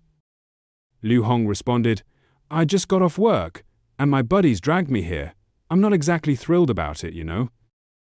Irritated, Chen Yuan snapped, no excuses. Get a move on. I'll be waiting downstairs at Shu Yunjian. If you're not there in 30 minutes, I'm gone. Soon after, Chen Yuan pulled up to the new spot. Glancing around, he thought to himself, Shu Yunjian is awfully close to Advisor Li's place. No way, it's that much of a coincidence, right? Asterisk. As he pondered this, Li Yu Hong came down the stairs. Spotting Chen Yuan, he flashed a grin and said, Yo, why are you standing out here? Come upstairs for a session. Technician 98 is top-notch. Chen Yuan folded his arms and replied coolly, Pass. I've got my own personal technician. Why would I bother with this joint? That's when Li Yu Hong noticed the car parked nearby.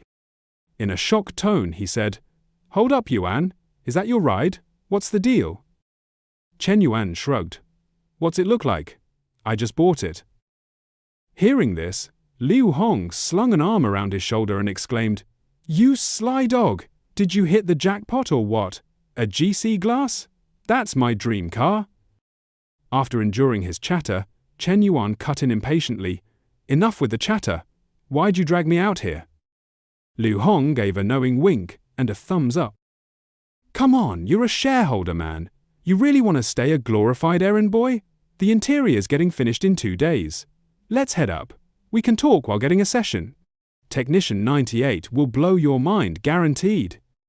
Right then, 2 familiar figures appeared behind him. Just as Chen Yuan feared something might go wrong, it did. It was Li Xiao and Li Mang. The moment Li Mang saw him, she recognized him instantly and called out, "Sis, isn't that Chen Yuan?" Li Xiao's eyes held a thoughtful glint as she replied, "Yeah, it's him." Meanwhile, Lu Hong was still rambling. "Look at that expression. You falling for number 98 already? Number 98? But Chen Yuan's face wasn't frozen because of some technician. He stared in their direction, thinking, "Damn it, it's the advisor. You really get what you dread." Asterisk. Hearing Liu Hong's words, Li Mang and Li Xiao had starkly different reactions. Li Mang looked furious, while Li Xiao seemed utterly disappointed. Realizing the situation could spiral, Chen Yuan knew he had to clear things up or risk disaster. He rushed over, forcing an awkward smile, and said, "Advisor, fancy meeting you here." Liu Hong, in a hushed tone, asked, "Yuan, who are they? They're gorgeous." Li Mang stayed silent, just grabbing Li Xiao's hand and storming off. Panicked, Chen Yuan shouted, "Hold on, wait!" He chased after them and said, "Heading home to cook? Mind making an extra portion? I can lend a hand." Li Mang, unable to hold back, spun around and snapped, "Help with what, Chen Yuan? Have you no shame? Coming to a place like this? Do you even deserve my sister?" Seeing she'd cut to the chase, Chen Yuan tried to explain, "You've got it all wrong. I'm just here waiting for someone." Li Mang wasn't having it. She kept scolding him. "That's your excuse? My sister's been warming up to you these past 2 days. She even bought a gift to thank you for that bag you gave her. And you're here? I'm done talking. Get lost, you jerk." With that, she tugged Li Xiao's hand and marched off, not before throwing one last jab. "Go to hell, you filthy scumbag. Go find your number 98. As they left, the favorability points above Li Xiao's head plummeted 69, 68, 67. Watching them disappear, Chen Yuan's face fell. What just happened? Everything was fine. And now, this massive misunderstanding. Asterisk. Liu Hong, realizing he'd caused a mess, tiptoed over and asked, "Yuan, is that your new girlfriend? Want me to clear things up?" Chen Yuan, dejected, replied, "Forget it. She's pissed, and your explanation wouldn't help much." He thought to himself, "This time, I've really hurt Advisor Li's feelings." Asterisk. Liu Hong didn't push further. Glancing at the sisters, he said, "Yuan, I'm sorry, man. I didn't see this coming." Then, curiously, he added, "Who is she anyway? Never seen her before." Chen Yuan turned to him and said, "She's my advisor and my business English teacher." Liu Hong gasped, stunned. "Damn, you've got the nerve to go after a teacher too? What else don't I know about you? Spill it all so I can die in peace." Chen Yuan, too fed up to argue, pointed at his car and said, "I'll find a chance to smooth things over with her later. Let's go. We'll find somewhere to sit and talk." A bit later, at Chen Na's coffee shop, the moment she saw Chen Yuan walk in, she beamed and said, "Chen Yuan, you made it." He gestured toward Liu Hong and said, "Brought a friend for some of your famous Nana coffee. Can you whip up an iced Americano and a vanilla latte?" Chen Na nodded, "Of course." With that, Chen Yuan and Liu Hong grabbed a table. Liu Hong, with a sense of déjà vu, said, "Hey, I swear I've seen that woman before." Chen Yuan smirked. "Forgot already?" Liu Hong, puzzled, asked, "Who?" Chen Yuan explained, "That day at Nanjing restaurant, she was the girlfriend my cousin Ling Guangyao brought." Liu Hong's eyes widened. "The saleswoman from the 4S shop? Why's she here? No way did you go after someone else's girl again?" Chen Yuan gave a dry laugh. "Go after? That's not it. It's mutual attraction." Liu Hong's face went blank. "Unbelievable. You're chasing a teacher and stealing someone's girlfriend. Yuan, you're a legend." Chen Yuan cut him off. Enough nonsense. Let's get serious. I'm stepping back from now on. You handle things. Liu Hong, surprised, said, What's with the sudden change? Without a mastermind like you, I'm not sure I can handle the pressure solo. Chen Yuan, after hearing his complaints, said firmly, I trust you. In his mind, he thought, if I meddle too much in business between brothers, disagreements are bound to happen. I can't let that ruin our friendship. Asterisk. Liu Hong, determined, replied, I won't let you down. Just then, Chen Na brought their drinks. Setting them down, she said, Your coffee's ready. Liu Hong quickly chimed in, Thanks, sis-in-law. At the term, Chen Na's face lit up, blushing as she murmured, Suddenly, she pointed at Chen Yuan's shoulder. Why's your shirt so creased? Surprised, Chen Yuan asked, Where? Chen Na reached out, smoothed his shirt, and said, There, fixed. Watching this, Liu Hong felt a pang of envy, thinking, This is too mushy. Why's life feel so different around my friends today? Asterisk. Later, after discussing the bar's upcoming opening, Liu Hong left. Chen Yuan drove Chen Na home. As they stepped inside, Chen Na said, Jiayu's finishing her university entrance exam next week. She wants to work during summer break. I was thinking she could help at the coffee shop. What do you think? Chen Yuan nodded. Sounds good. No issues here. Chen Na smiled. All right, I'm gonna shower. It was hectic today, and I'm all sweaty. Once she left, Chen Yuan pulled out his phone, muttering, Maybe I should call the advisor and clear things up. He dialed Li Xiao's number. No answer, just endless beeping. Worried, he thought. Asterisk. She's not picking up or replying on WeChat. I wonder how she's doing. Asterisk. Meanwhile, at Li Xiao's place, she sat curled up by her phone. Seeing the incoming call, Lai Mang huffed. So annoying. How does he even dare call? She added, Sis, block that guy's number so he stops bothering you. Lai Xiao stayed quiet, staring at the vibrating phone. Lai Mang sat beside her, wrapping an arm around her for comfort. Sis, Chen Yuan's no good. He's not worth your tears. You saw his true colors today. In a way, it's a blessing. Li Xiao finally spoke, turning to ask, Why do guys go to places like that? Lai Mang replied, Isn't it obvious? 9 out of 10 guys are driven by lust. They go for physical kicks. Li Xiao pressed, Why do they get so blinded? Lai Mang, with a knowing look, said, They've got needs. If they're not met, they chase thrills. I hear women in those places are pros at pleasing men. Lai Xiao's mind drifted to past moments, with Chen Yuan, his hugs, his kisses, her pushing him away. She blamed herself, saying, Maybe I made him hold back too much. He went there to fulfill his needs. Curling up tighter, she whispered, It's my fault. All because of me. Alarmed by her sister's thoughts, Lai Mang cut in, Sis, what are you saying? Why would you think that? That's such a warped idea. Pang Mang quickly offered her older sister some heartfelt advice. Sis, look at me, and think about how I ended up when I was head over heels in love, without thinking. After a brief pause, Leah responded softly, Yeah. In her mind, she reflected, Pang Mang's got a point. I can't let myself fall blindly in love. I need to hold back, keep it together. Meanwhile, on Chen Yuan's end, a flurry of messages popped up on his phone. Yi Jinyang texted, Chen Yuan, is your project looking promising? Gao Hongwei sent, Yuan Ji, let's hit up a barbecue spot. I've invited some girls from other schools to talk about the project.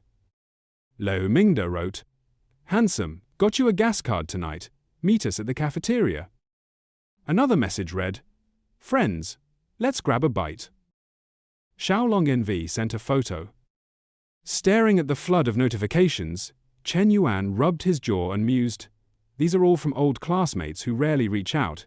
They're trying to get me to pull some strings. No need to dig into these. Huh, didn't expect Xiaolong NV to message me this much. With that, Chen Yuan opened Long Jinghan's messages. Hi, senior. The weather's amazing today, isn't it? You must be super busy, right? Don't forget to eat on time. Good morning, senior. Another day full of energy. It was so windy last night, tons of leaves scattered around the schoolyard. She also included a flirty selfie. Eyeing the photo's assets, Chen Yuan quietly evaluated. Definitely white and soft, but it's edited. Need to see her in person to judge if this junior's got potential as a backup. I'll keep an eye on her for now. With a grin, Chen Yuan replied, Pretty busy. Let's chat when I've got time. In his head, he thought, this junior's still messaging consistently, even after days of no response. Short and sweet replies work best. It keeps her guessing, but hopeful. Just then, Chen Na appeared, calling out warmly, Chen Yuan.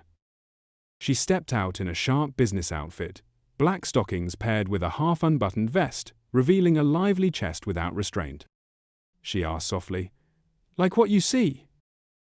Chen Yuan quickly slipped his phone into his pocket, stood up and said, Nah, you're messing with my inner peace today. With that, he reached out and ripped the stockings on Chen Na's shapely thighs. She wrapped her arms around his shoulders, murmuring, Shall we head inside? Chen Yuan caressed her thighs and replied, Can't wait another moment. Nah, you're incredible today. As soon as the words left his mouth, he leaned in to breathe in the scent of her neck deeply. Chen Na hesitated, saying, Chen Yuan, you feel different somehow. Chen Yuan asked, Different how? She replied, You seem stronger. Then she added, Have you been working out? Chen Yuan nodded, You bet. He leaned back on the bed and asked, Nah, ever tried horseback riding? She paused and said, Number. At that, Chen Yuan took her hand, saying, Come here, I'll be your free gear. Next time we'll go riding for real. Chen Na caught on and said, Horseback riding and what you're doing now aren't the same. Chen Yuan grinned. It's close enough. Don't believe me? Hop on and see. Chen Na climbed on obediently. He started with a playful pace, praising her endlessly. Amazing! Na's a natural-born knight. The scene shifts to the next day at the Youth League office. As soon as the door swung open, a crowd of students poured in. Teacher, I'm here to submit my application and business plan. Teacher, where do I put this? Teacher, I was here first, take mine. Staring at the stack of plans shoved in her face, the elderly teacher thought irritably, entrepreneurship applications used to be rare. Why are so many female students showing up out of nowhere? Did something happen with Jiang Ming over the weekend that I missed? At the same time, in the gym at the Junyu Hotel, Chen Yuan was jogging when his phone rang, the screen flashing, Secretary Manglu. Manglu raised her eyebrows and asked, Who's that calling? Chen Yuan didn't respond right away and picked up the call. On the other end, Yingzi's voice came through. Boss, we got the first batch of applications and business plans today, 653-inch total. Chen Yuan asked, What's the male-to-female ratio? Yingzi answered, 628 women, 25 men. He replied, Go through them and pick the best, keep the good ones, toss the rest. His implication was clear, prioritize the attractive girls and discard the others. Back at the Youth League office, chaos reigned. The old teacher tried to maintain order, saying, Everyone, calm down, line up properly, no pushing, one at a time. Watching the frenzy, Yingzi quietly asked, So, you're saying let all the pretty girls through? Chen Yuan clarified, Number, if any male students submitted standout entrepreneurial plans, send those over too. Hearing this, Yingzi glanced at the towering pile of plans on the desk and sighed, This is overwhelming. Then she added, Got it, boss. After the update, Chen Yuan hung up thinking, If it's all beauties, this'll turn into some kind of performance troupe. I need to nurture real talent, so when the system grants me assets later, I'll have capable people to manage them. Just then, Manglu turned to him and said, Chen Yuan, I asked you something, and you still haven't answered. Chen Yuan replied, Just a subordinate from school. What, jealous again? Manglu looked away, pouting. Not at all. I was just curious. Chen Yuan smiled, patting her head. Don't overthink it. It's strictly professional. Suddenly, the system's notification chimed. Ding! Asterisk. The system has detected that the host has a third girl with a favorability rating of 90 or above, completing the favorability stage mission. Rewards will be issued shortly.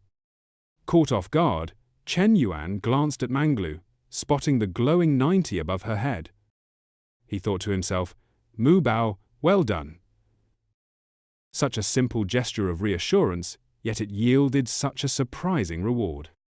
Every time an NPC's favorability hits 90, the system's rewards are generous. What would it be this time? The system promptly delivered.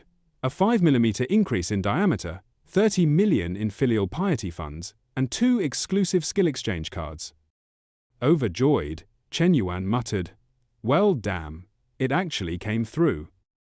The filial piety money was for old man Chen and Madam Li, no question.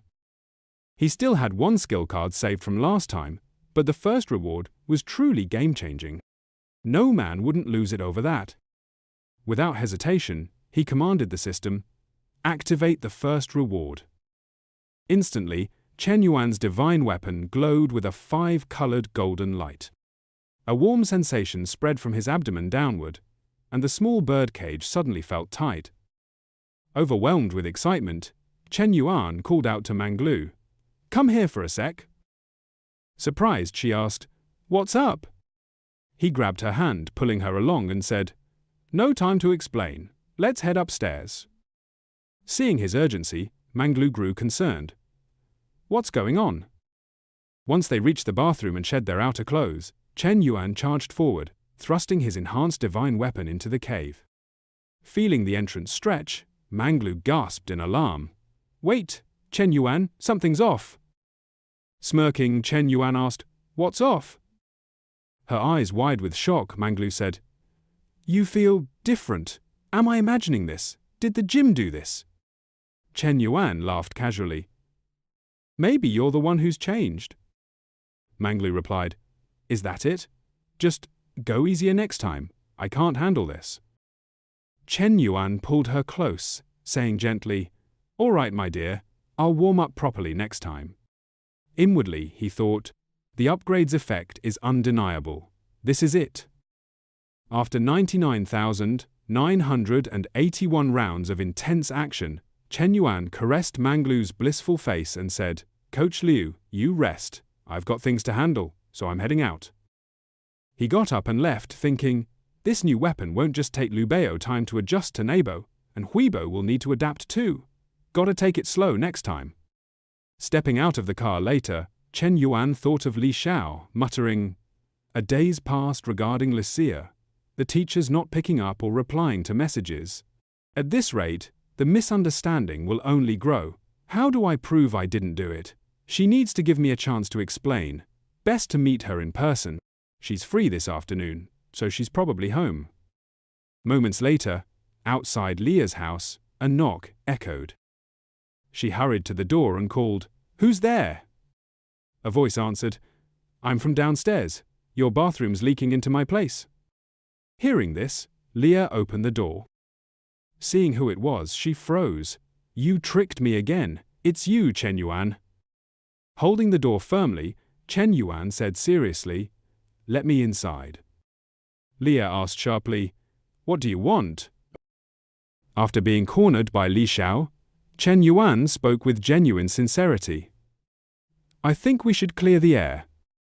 You must have gotten the wrong idea about today. Li Xiao furrowed her brow and responded, Wrong idea? You were at that place, weren't you? Don't tell me you didn't do anything. Chen Yuan insisted, I swear, I didn't do anything. At this, Leah turned her head away and said, I don't trust you, and I don't want to hear your excuses. Just go home. Chen Yuan quickly explained the situation. Yesterday, that person texted me first, asking to meet up to talk. When I was almost there, they changed the meeting spot to that club. It was pure chance that I bumped into you and Lai Mang. I've been trying to explain all day, calling you non-stop, but you didn't pick up. Hearing this, Li Xiao spun around and questioned, Then how can you prove you were just waiting for someone there? Right here, Chen Yuan said, swiftly pulling out the messages Lu Hong sent him the previous day to show her. See, these are our texts. He first gave me the restaurant as the location, then switched it to the club. After reading the messages, Li Hao stood there, stunned. Chen Yuan added, I even told him to hurry downstairs when I arrived. If you still doubt me, we can go to Shu Yunjian and check the security footage. At this, Liao felt the tension in her chest ease.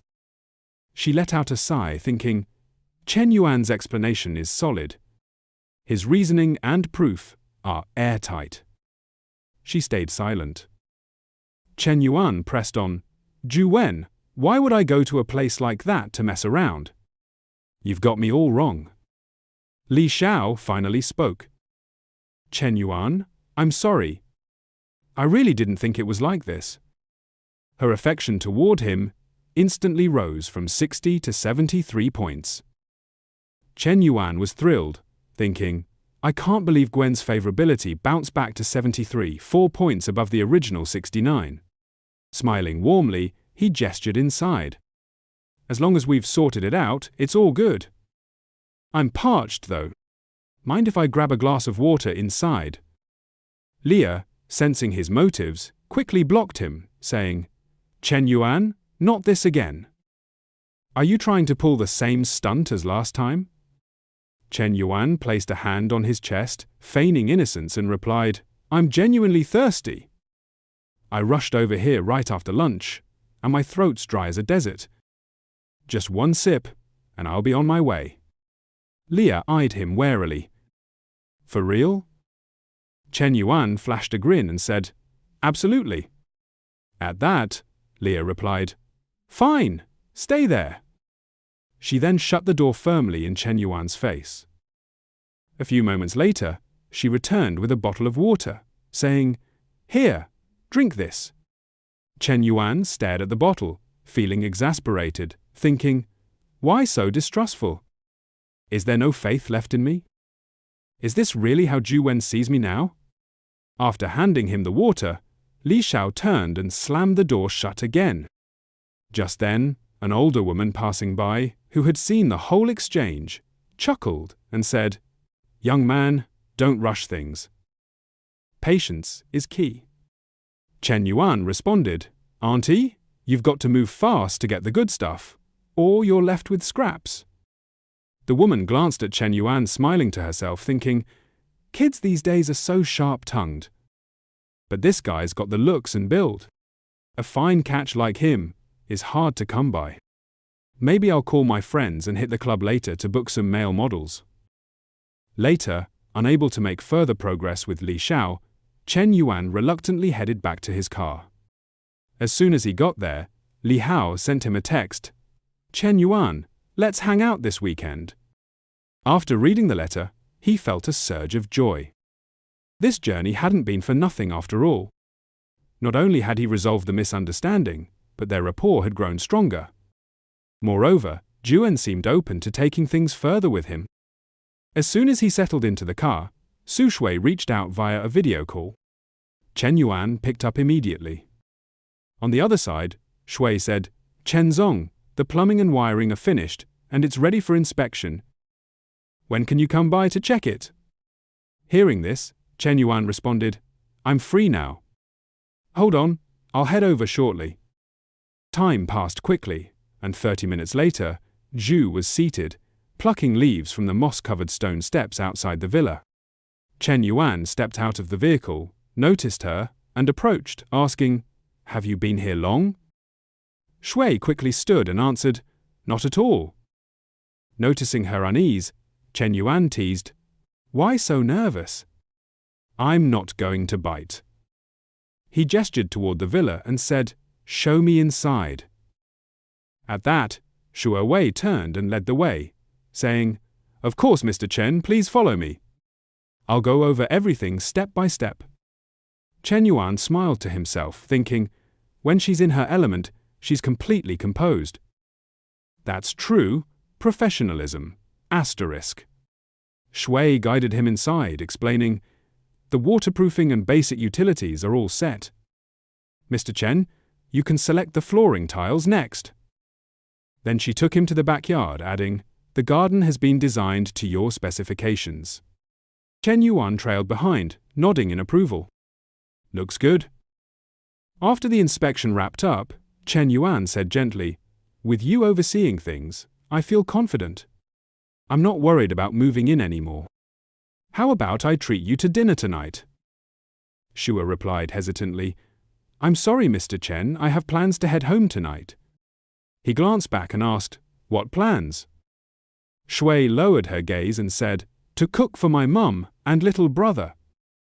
At that, Chen Yuan paused abruptly. Turning around, Shui, caught off guard, bumped into his solid chest, the soft curves of her figure pressing against him. Chen Yuan's eyes widened in surprise. "Well, this girl's got some charm, doesn't she?" Asterisk. At that moment, Shui's face turned as red as a ripe apple. She looked up, stuttering, "Mr. Chen, you—" Before she could finish, a sudden downpour started, and the only sound around was the rapid patter of raindrops. Seeing this, Chen Yuan grinned and said, "It's pouring. Let's get inside quick." Shui's eyes widened with shock. She glanced up, thinking to herself, "Asterisk, I've never been this close to a guy before. My whole body feels tingly. Part of me wants to push him away, but he's Mr. Huan's important client. If I upset him, asterisk." Just then Chen Yuan spoke again. "Why do you keep staring? Is it because I'm good looking?" Hearing this, Jue thought, is Mr. Chen being vain, or just teasing? Ugh, how do I even respond? They never taught me how to handle this in school. Asterisk. Meanwhile, Chen Yuan, observing her expression, chuckled to himself, thinking, asterisk. She's so innocent, so easy to tease, asterisk. He pictured holding Shui close in his arms, her cheeks still flushed. Even as she tried to convince herself otherwise, he thought, she doesn't seem to mind my teasing. Looks like there's plenty of room to take this further, asterisk. 30 minutes later, the sun started to dip below the horizon, painting the sky with a vibrant crimson hue following the recent downpour. Chen Yuan extended his hand to catch the fading light, glanced upward and remarked, "The rain stopped. Come on, I'll drive you home." Zui softly murmured, "Chenzong, could you kindly remove your hand from me? It's been half an hour already." Upon hearing this, Chen Yuan swiftly pulled his hand back, feigning indifference, and said, "Oh, haha, my apologies. I was just worried you'd feel chilly." Time passed quickly, and after 40 minutes, darkness was nearly complete. Chen Yuan's G63 came to a halt outside a residential complex. Shui stepped out and said, "Chenzong, this is my place. Thanks for the lift. Sorry for the inconvenience." Chen Yuan, observing her, responded, "Mind if I come up for a bit?" Carrying a few items, he trailed Shui into the complex. Surveying the surroundings, Chen Yuan couldn't help but sigh inwardly. I had a feeling her situation wasn't great, but I didn't realize it was this dire. This place looks like a crumbling structure ready to fall apart, doesn't it? Noticing his determination to follow, Shua Wei finally turned and said, "All right, you can come up, but I need to help my family prepare dinner, so I won't have time to host you." Chen Yuan replied, "Go do what you need. I'll just sit for a while and leave." As they walked by, the human-powered camera crew immediately zoomed in on Chen Yuan's G63, murmuring among themselves. One auntie inquired, "What kind of vehicle is that? It doesn't look inexpensive." The uncle beside her took a drag on his cigarette, acting knowledgeable, and said, "That's a glass car, probably costs at least 3 million yuan." Another auntie, overhearing, broke into a cold sweat at the price. "That costly? Is that young man Shui's boyfriend?" The auntie next to her laughed heartily and replied, "He's brought gifts to meet the parents at her house. I'd say it's 8 or 9 parts certain." Auntie Dai, fanning herself, smiled in agreement. This Shui has finally caught a break. She won't have to struggle anymore. But her expression quickly darkened, And she added ominously, "Maybe not. Rich folks care about social standing. Why would they choose a family like hers?" Another auntie nodded in agreement. "I think so too. Those wealthy types just toy around. Plenty of sweet, innocent girls out there. Why pick one with a deceased father, a disabled mother, and a burden to boot?" The uncle nearby, overhearing their gossip, stormed off, spitting on the ground and muttering, "Tch, you two should mind your tongues and speak with some respect." Back at Chen Yuan's side, as they neared an apartment, a young boy joyfully dashed out upon seeing Shui and shouted, "Sister, you're home!" She knelt down, ruffled his hair gently, and asked, "Xiaoji, are you hungry? I'll start dinner soon." Chen Yuan, observing, asked, "Is this your little brother, Shua?" She turned and said, "Xiaoji, this is my friend. Say hi to him." "This is Su Jing, my biological younger brother." The boy, spotting a stranger, hid shyly behind his sister. Shua smiled apologetically and said, "Sorry, my brother's a bit shy." Just then, a woman with a labored gait approached, leaning on a cane. Shui hurried to support her, saying, "Mum, why are you out here?" The woman gave a warm smile and replied, "It's fine, just stretching my legs a bit." Then she asked, "Shui, who's this young man?" Shua introduced, "This is my friend Chen Yuan." Chen Yuan spoke up, "Hello, auntie." Shua's mother eyed him suspiciously, thinking, "Shui's never brought a boyfriend home before. Could he be?" Then she said, "Xiao Chen, you've brought so many things. You shouldn't have spent so much. Come in, sit down." Chen Yuan replied politely, "Thank you, auntie." They all entered the apartment. Shui headed to the small kitchen, saying, "Chen Yuan, make yourself comfortable. I'm going to cook dinner." Her mother turned to her son and said, "Xiaoji, go pour your brother some water." 30 minutes later, after chatting about everything from Thailand's conflicts with Cambodia to Russia's invasion of Ukraine, Shui emerged from the kitchen with several dishes and announced, "Dinner's ready, everyone. Let's eat." The food was soon spread out on the table. Xiaoji beamed at his sister and said, "Yay, your cooking's the best." Shui's mother turned to Chen Yuan with a kind smile and said, "It's just simple home-cooked food. Next time you come, Xiao Chen, I'll prepare properly and treat you to a feast." Chen Yuan smiled back and said, "You're too generous, auntie. I'm thrilled to taste your cooking." Shui's mother replied, "Really? Then eat plenty." Observing the family's circumstances, Chen Yuan felt a pang of sympathy for Shua. No wonder she's so resilient. So young, yet already the family's backbone. She's had to become strong. After dinner, Chen Yuan didn't linger. He bid farewell to the family and turned to leave, a touch of melancholy in his heart. At the door, Shui chased after him, calling, "Chen Zong, hold on. You bought all those things, let me pay you back." As she raised her phone to scan a QR code, Chen Yuan gently took it from her hand, saying, "Let me use your phone for a second."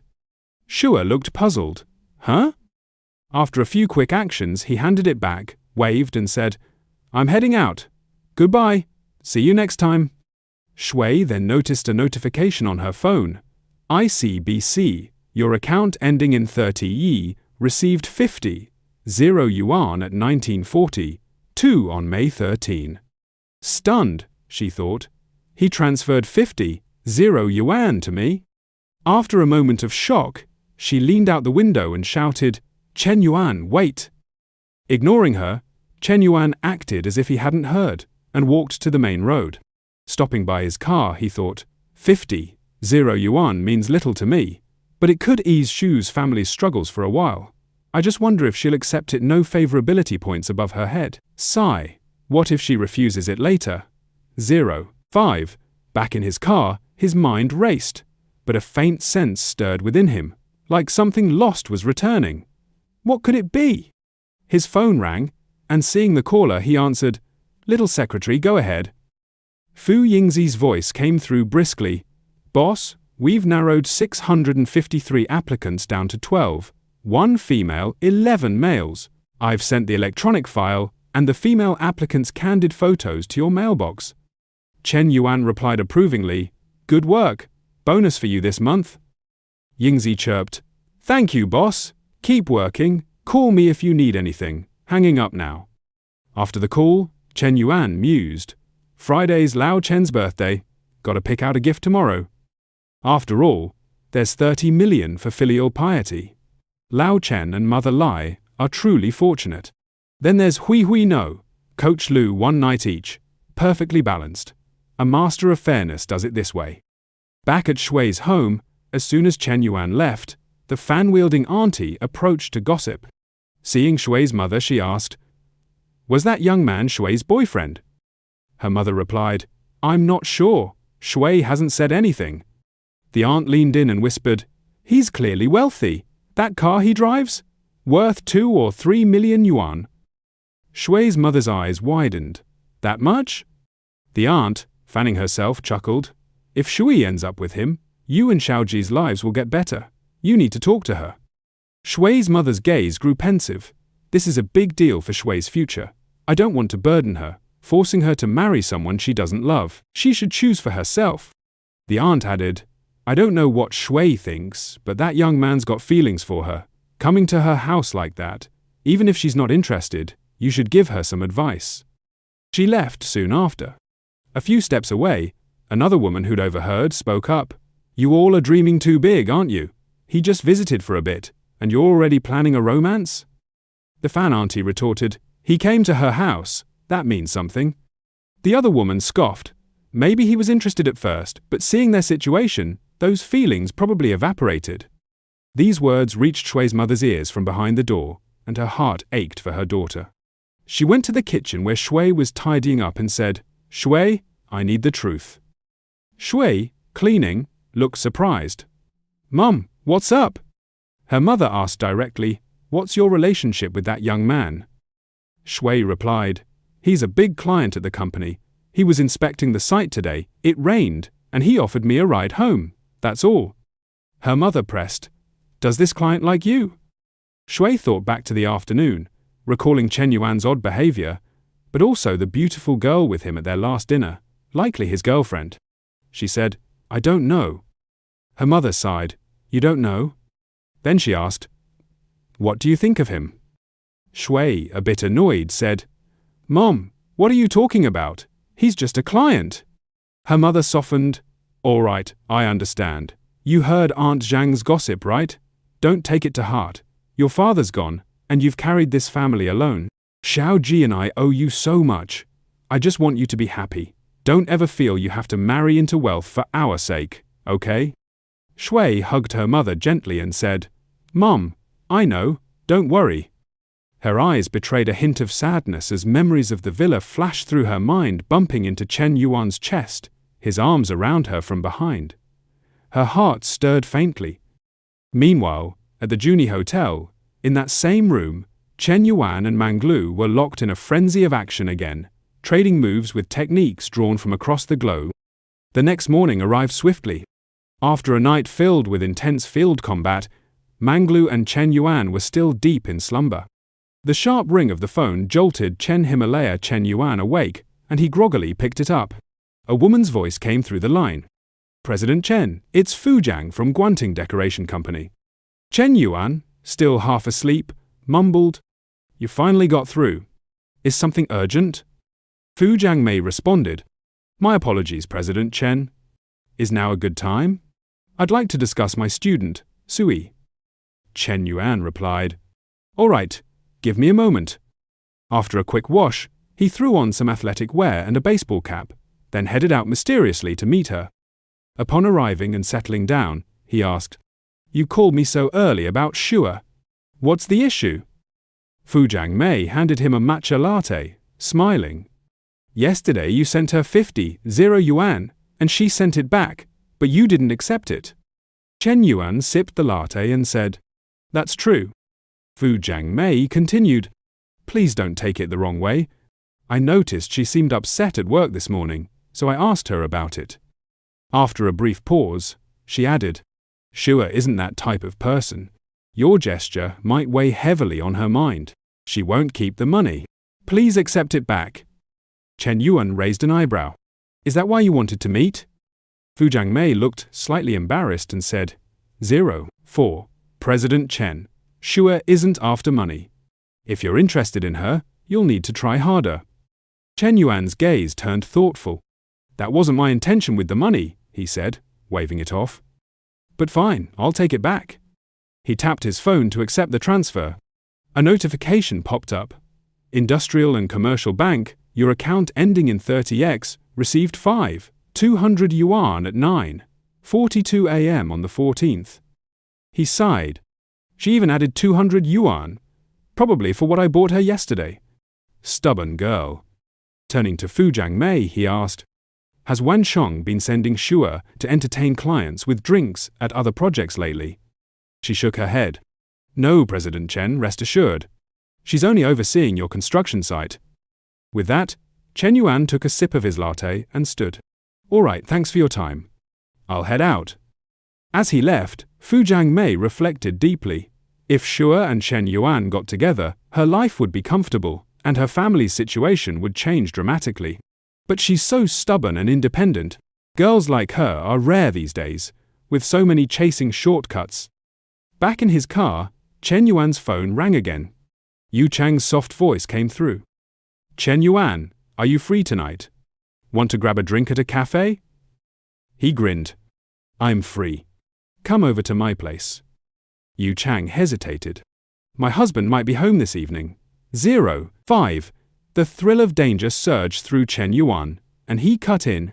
Doesn't that make it more exciting? After a moment, Yu Chang said, All right, come over. With a mischievous tone, Chen Yuan replied, I haven't eaten yet. I need a full stomach to fix that air conditioner. Yu Chang caught his meaning and said, I'll make you dinner. The day passed quickly, like a dog sprinting through a field. By 6 p.m., Chen Yuan was at Yu Chang's house, watching her cook in the kitchen. What's on the menu? He asked. She turned with a smile. Dujang pig kidney soup. Chen Yuan's expression turned sly. She chose this dish on purpose. Married women really know what's up. He slid behind her, wrapping his arms around her, and whispered, Have you made this for your husband before? Yu Chang frowned slightly. No, it's my first time. I learned it online. Noticing her reaction, Chen Yuan slipped one hand under her shirt, cupping her breast, while the other moved lower. What time's your husband back? Around 9, she replied. Chen Yuan pulled a condom from his pocket, swiftly entering her. So, we've got an hour and a half. It felt tight, and Yu Chang turned, her voice tinged with surprise. It feels different today. Chen Yuan nibbled her shoulder, thrusting deeper. Like it? The kitchen soon filled with soft moans. An hour later, after their passionate encounter, Yu Chang served him a bowl of the nourishing soup. He took a sip. Not bad for your first try. She beamed. If you like it, I can make it often. He hesitated. Wouldn't that be inconvenient? Yu Chang's face hardened.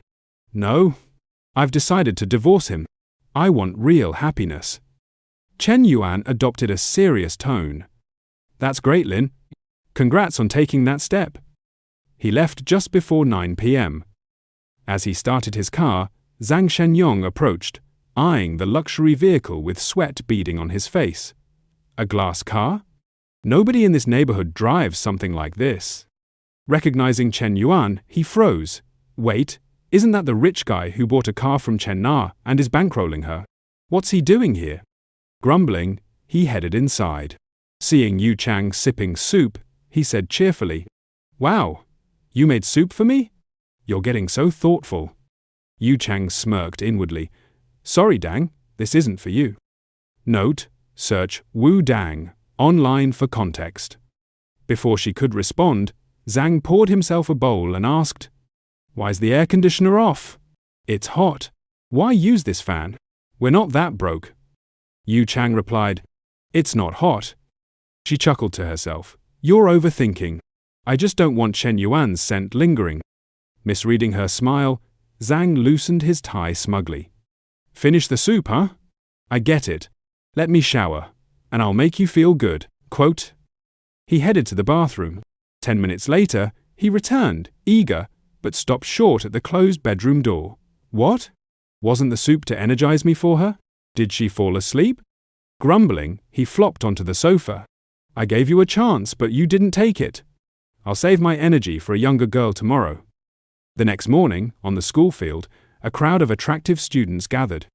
Fu Ying surveyed them with satisfaction, thinking, based on Chen Yuan's advice, I tweaked the original plan 11 times. Now, we've got 2 male students, and mostly campus beauties, like senior Yaeun from the flight attendant class. At 1.75 meters tall, Yaeun was a heartthrob. Fu Ying's gaze shifted to a graceful girl. Junior AI-20, the little hot devil, caused a stir on arrival. Then, to a girl in a cosplay outfit, Zhang Man, the female neuro of Star Origin City, with her Mizi cosplay and 200 Douyin followers. Little dragon girl Long Jing Han observed, feeling underdressed. I miscalculated. Competing with them is intense. Yanong, the class monitor from Chen Yuan's international trade class, eyed the female students warily. This doesn't feel like a startup. It's a harem audition. I thought Chen Yuan liked the business plan. I'm such an idiot. Annoyed, he thought, why am I on this shortlist for his harem? That jerk Chen Yuan is playing dirty. Fu Ying, hands on her hips, smirked with satisfaction, thinking, now, it's time for the boss to shine. Observing Yansong standing uneasily among a cluster of attractive girls, a male student approached to strike up a conversation. Greetings, classmate. I'm Mojin Wong. It's great to finally meet another townsmith. Just then, Chen Yuan strolled over and, spotting Yansong, immediately remarked, Class monitor, I didn't think you'd need to launch a business too. Yansong responded with a wry smile, President Chen, I come from a humble background. Naturally, I must grab every chance to climb up right now. The girls noticed Chen Yuan, their faces glowing with admiration. It's Chen Yuan! Chen Yuan's here! Chen Yuan then turned to Zhen Wang. I recall your name is Moz? Eagerly, Zhen Wang corrected, Boss, it's Mo Zhen Wang. Chen Yuan went on, you two made it through the initial round because your startup ideas are grounded, not lofty or unrealistic. After all, starting a business and opening a shop on campus requires aligning with students' needs for food, clothing, shelter, and transport. He then asked, I remember you two, one's planning a fried food shop, the other a fruit shop, correct? Zhen Wang quickly nodded. Yes, exactly. Mine's the fried food shop. Chen Yuan grinned. There's no fried food shop on campus yet. You filling that gap is smart. If the flavor's good and prices are fair, business will thrive. Plus, the startup base's location is right beneath the girls' dormitory. So, class monitor, your fruit shop has great potential too. Hearing such praise, Zhen Wang couldn't help but feel elated inside. He thought to himself, sounds like we're definitely in. Nearby, Yan Song gave a faint nubile smile. With the current male-to-female ratio, our project might just be a token entry. If the startup base were all women, the public would lose it. Chen Yuan's tactic to dodge criticism is clever, but I'm fine as long as I secure the funding. At that moment, Chen Yuan turned to Zhen Wang and asked, Student Mo, I saw on your application that you've worked as a social media influencer. Zhen Wang replied, in simple terms, it's like an online water army. Chen Yuan raised an eyebrow. Do you have a team? Zhen Wang scratched his head, grinning sheepishly. Yeah, I've got a chat group with over 100 people. We've collaborated a few times. Organized. Chen Yuan raised a hand to cut him off. All right, enough. You two head back. I've still got to interview the female students. Zhen Wang thought to himself, once I've got my own company, who knows? I might tap into those resources of Mo Zhen Wang. 2 hours later, after navigating a crowd of charming girls, Chen Yuan returned to his office on campus. Watching Ying Zed haul a stack of documents to the desk, he praised, Little secretary, you're doing great work. I had no expectations, but there are actually some top-notch ones, both stunning and sharp. Ying Zed smiled and responded, Working for the boss, I've got to give my all. Just then, a knock echoed from the door. Knock, knock, knock. Ying Zi, went to answer it. To her surprise, Long Jing Han stood outside. "Junior, the interviews are done. Is there something else?" she asked. Jing Han replied softly, "Senior, I need to speak privately with President Chen." Ying Zi hesitated, glancing at Chen Yuan and whispering, "Boss, what do we do?" Chen Yuan said, "Step outside for now." Ying Zi exited, and Jing Han entered, gently shutting the door. Chen Yuan spoke first. "Go ahead, what's up?" Jing Han faltered, then asked anxiously, "Senior, have I been cut?" In her mind, she replayed the interview, thinking Chen Yuan's attention was mostly on those two. He barely glanced at me. Chen Yuan responded, "The final list comes after the re-examination." Jing Han pressed, "Do I have a shot?" Chen Yuan gave a sly smile. "Haven't I already given you one?" Jing Han thought, he's right. Being let back in here is the chance. She spoke earnestly. "Senior, I hold a primary accounting certificate and an international CPA. I'm also working on a primary economist certificate. I lack real-world experience, but tasks like cashier duties, financial reporting, organizing transaction data, and calculating costs for the startup base are well within my ability." Chen Yuan replied, "Wouldn't an experienced accountant handle those better?" Jing Han froze, unsure how to respond. In her head, she thought, guys chasing me could line up from the school's front gate to the back, but they're all broke and pitiful. None are worth my time. After 2 years, I finally found a catch like Chen Yuan. You only get so many chances in life. If I don't act now, when will I? I, Long Jing Han, will make him mine. With that, she stepped forward, kissed Chen Yuan's cheek, and said in a sultry tone, "I'm sure I'm prettier and have a better figure than some old accountant." She grabbed his tie, eyes brimming with hope. Chen Yuan smirked to himself. She's right. Accountants are a dime a dozen, but one who's gorgeous and has a killer figure? Rare. Seeing no reaction, Jing Han played her final move, unbuttoning her shirt to reveal her generous cleavage and asking, "Senior, what do you think?" Chen Yuan grinned smugly. "You make a compelling point." As she finished speaking, Jing Han pulled his hand to her, whispering softly, "Chen Yuan." They lunged into a fiery, passionate kiss. In the cramped office, a heated encounter unfolded, with only stifled moans and frantic cries audible outside. Whatever happened, 40 minutes later, a pile of crumpled tissues sat in the trash can. The contest was over. Chen Yuan looked at Jing Han, who was fixing her clothes, and said, 0, 4, be mine, and I'll make sure you're never wronged. He thought secretly, can't believe this little dragon girl was still a virgin. Then he added, let's go shopping this weekend.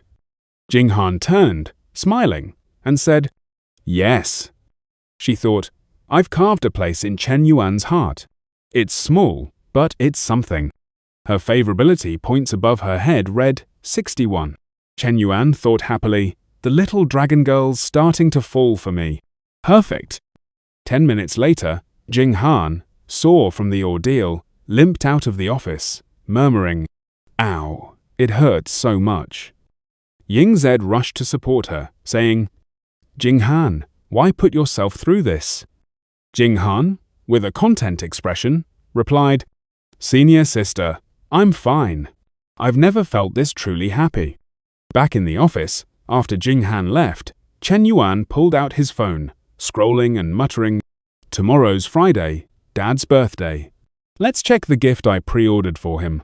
How's that car coming along? Can't play favorites. The gold jewelry Mom loves needs to be sorted too. Tomorrow, I'll make sure they both have a blast. Time skipped to the next day. The Chen family stood gathered outside a car showroom. Chen Yuan's younger sister, Xuan, saw the car her brother gifted their dad and ran over, looping her arm around his, pouting, Dad's car is so cool. I want one too. I can take my driving test over summer break. What do you say, big brother? Chen Yuan smiled. No problem. His mother overheard and griped, Son, don't spoil your sister too much. She just finished her college entrance exams. Already slacking. She's got a long road ahead. Chen Yuan chuckled. Mom, Xuan just wants a car. It's no big deal. He urged. Come on, Dad. Our aunts and uncles are probably wondering where we are. His father hopped into the car, saying, Right. Let's head to the hotel. Chen Yuan slid into the back seat, sulking slightly. Mum, you don't love me at all. Good thing I've got Big Brother. Her mother replied, Heavens, a girl should act like one. This isn't home. Let's get in the car. Meanwhile, in the hotel restaurant's dining room, Chen Yuan's aunts and uncles had gathered. Noticing the Chen family was late, a short-haired aunt vented her frustration. Why aren't they here? They invited us to dinner. What kind of logic is it to keep guests waiting? Another agreed. Exactly. If something came up, they should have told us, but they had us arrive early and aren't even here. She thought bitterly. Sure, my Yaodi's family borrowed money from them before, but we paid it back ages ago. When they owed us, we only asked a few times. But when they repaid us, they were so smug, even looking down on Yaodi. Another aunt chimed in. 0, 4. My fault. Yesterday, Hongwang called and asked me to pass on a message, but I forgot. Old Chen Yao's wife snapped. That just proves they didn't plan properly. Why call only your family and not ours? Another added, Yeah, why should our family business be announced through others? Hearing their tone, the man in glasses grew irritated, thinking, every person here whose family hasn't benefited from mine? Now that we're bankrupt, they all jump out to criticize. What a pack of ungrateful wolves. The man smoking a cigarette spoke up. Second brother's family has fallen this low, yet they still act superior. His birthday banquet today probably won't be joyful. Old Chen Yao's wife added, Third uncle, we'll see how the eldest brother performs later. Chen Yao heard his wife and let out a sleazy chuckle. Heh, just look at the state of our family's brotherhood. The man in glasses sighed inwardly. A dimly lit banquet room, the air thick with tension, and the clink of wine glasses. Old Yao Dai leans toward Ayang, his eyes glinting as he spots the man's shiny new car key. Ayang, I see you've changed to a new car, he says, voice dripping with curiosity. Business at the factory must be booming these days. Ayang plays it cool, waving a hand. Just making a bit of pocket money. When discussing business, you need a fancy car to save face. Otherwise, I'd really miss my old one. Old Yao's not letting that slide. He slides closer, pouring a glass of wine with a grin. You have to maintain the new car. Well, come by my place and get a membership card. I'll give you a 30% discount on everything. Car washes, ceramic coating, polishing, waxing, and window tinting. Ayang doesn't bite. Instead, he turns to the eldest uncle, dodging the sales pitch. Big brother, why don't you call and ask second brother when he's arriving? I think the kids are starving. The entire Sheiyu family has gone bankrupt, yet they still put on airs. It's really too much. The uncle's face tightens. Old grudges bubble up. Ayang's wife and Chen Yuan's mother never got along, and Chen Yuan's academic success always stung their pride. Now, with Chen Yuan's family supposedly down and out, Ayang's got no filter. Old Yao piles on, his voice sharp. Is something wrong with their family that they're making us wait this long? 0, 5. The uncle tries to keep the peace. Let's wait a bit longer. It's your second brother's birthday today, and the main character is the most important. The two. Just then, the door swings open. The Chen Yuan family rushes in. Old Chen raising a hand with an apologetic smile. Sorry for making everyone wait. We were held up by something, so we're late. I'll punish myself with 3 drinks later. The eldest uncle stands, his smile warm but strained. You weren't that late, and it's not time to eat yet. Ayang's wife can't resist a jab. It's fine. No one will die from being hungry for a little while anyway. The uncle's patience snaps. He glares at her. What kind of talk is that? If you don't know how to talk, then shut your mouth. Then he turns to old Chen, softening. Second brother, you really are something. If you're ever busy and can't manage, just let us come pick you up. In his head, he's smirking. Second brother's family doesn't have a car anymore, huh? After being suppressed by him for so many years, it's finally my turn to shine. Chen Yuan, standing nearby, flashes a polite smile. Third uncle, then we'll have to trouble you. I hope you'll come as soon as you're called. Old Chen, not one for drama, waves it off. All right, everyone come and sit down. Let's get ready to eat. But Yang's not done. He reaches into his pocket, thinking, this kid isn't showing me any respect at all, so I'll have to put on a show. As old Chen pours himself 3 glasses of wine for his punishment, Yang makes his move. He stands, holding up a hand. Hey, second brother, are you really punishing yourself? Take it easy, drinking. Oh, no one here blames you anyway. As he speaks, his car key accidentally slips from his hand, landing with a deliberate clatter on the floor. No one reacts. Yang's eyes dart to old Yao, fuming inside. Oh, damn it, Chen Yao Day. Didn't you see the car key fall? Shouldn't you be picking it up for me? Do you still want me to get a membership at your place? Old Yao catches the act and sneers. Damn it. You didn't agree to get a car just now, and now you want me to be your free backdrop? Dream on. Then, someone moves. It's Chen Yuan. He picks up the key, barely hiding a smirk as he hands it back.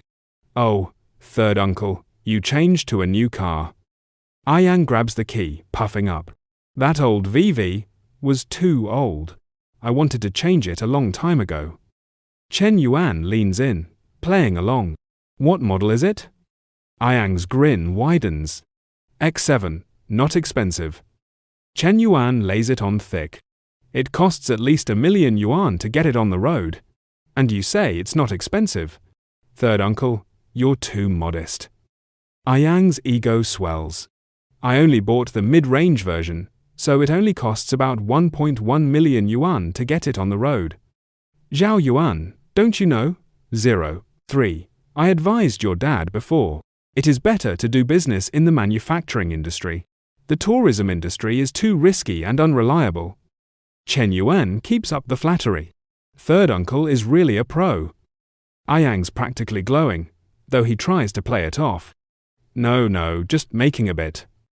His wife shoots him a look, thinking, that idiot is still pretending to be someone important. Ming does know how to show off, but there is lack of plot, and the face is a little uninteresting.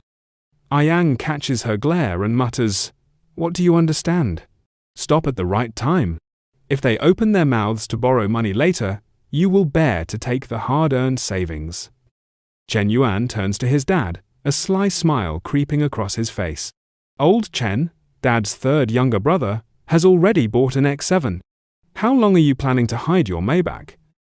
In his head, he's thinking, the mattress has already been laid for Dad, so he can show off comfortably.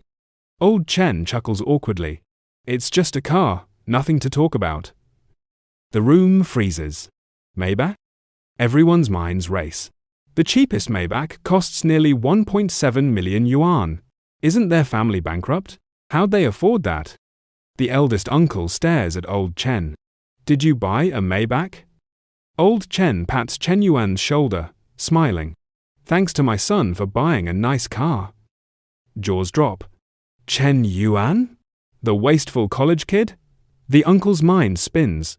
Second brother's always been so composed. Is punishing himself with 3 glasses a bit too much? Yang can't hold back. Second brother, what kind of joke is this? Did Chen Yuan buy it for you? Chen Yuan leans in, whispering, Old Chen, Dad, you really have incredible patience. Third uncle was already like that, and you still won't retaliate. Old Chen sighs, then places his car key on the table with a deliberate clack. Actually, I also advised that boy Chen Yuan not to buy such a fancy car for me, but he absolutely refused to listen. What can't 3 million be used for?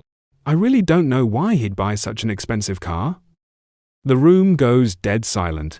3 million? Everyone's staring, shell-shocked. The women whisper, how much?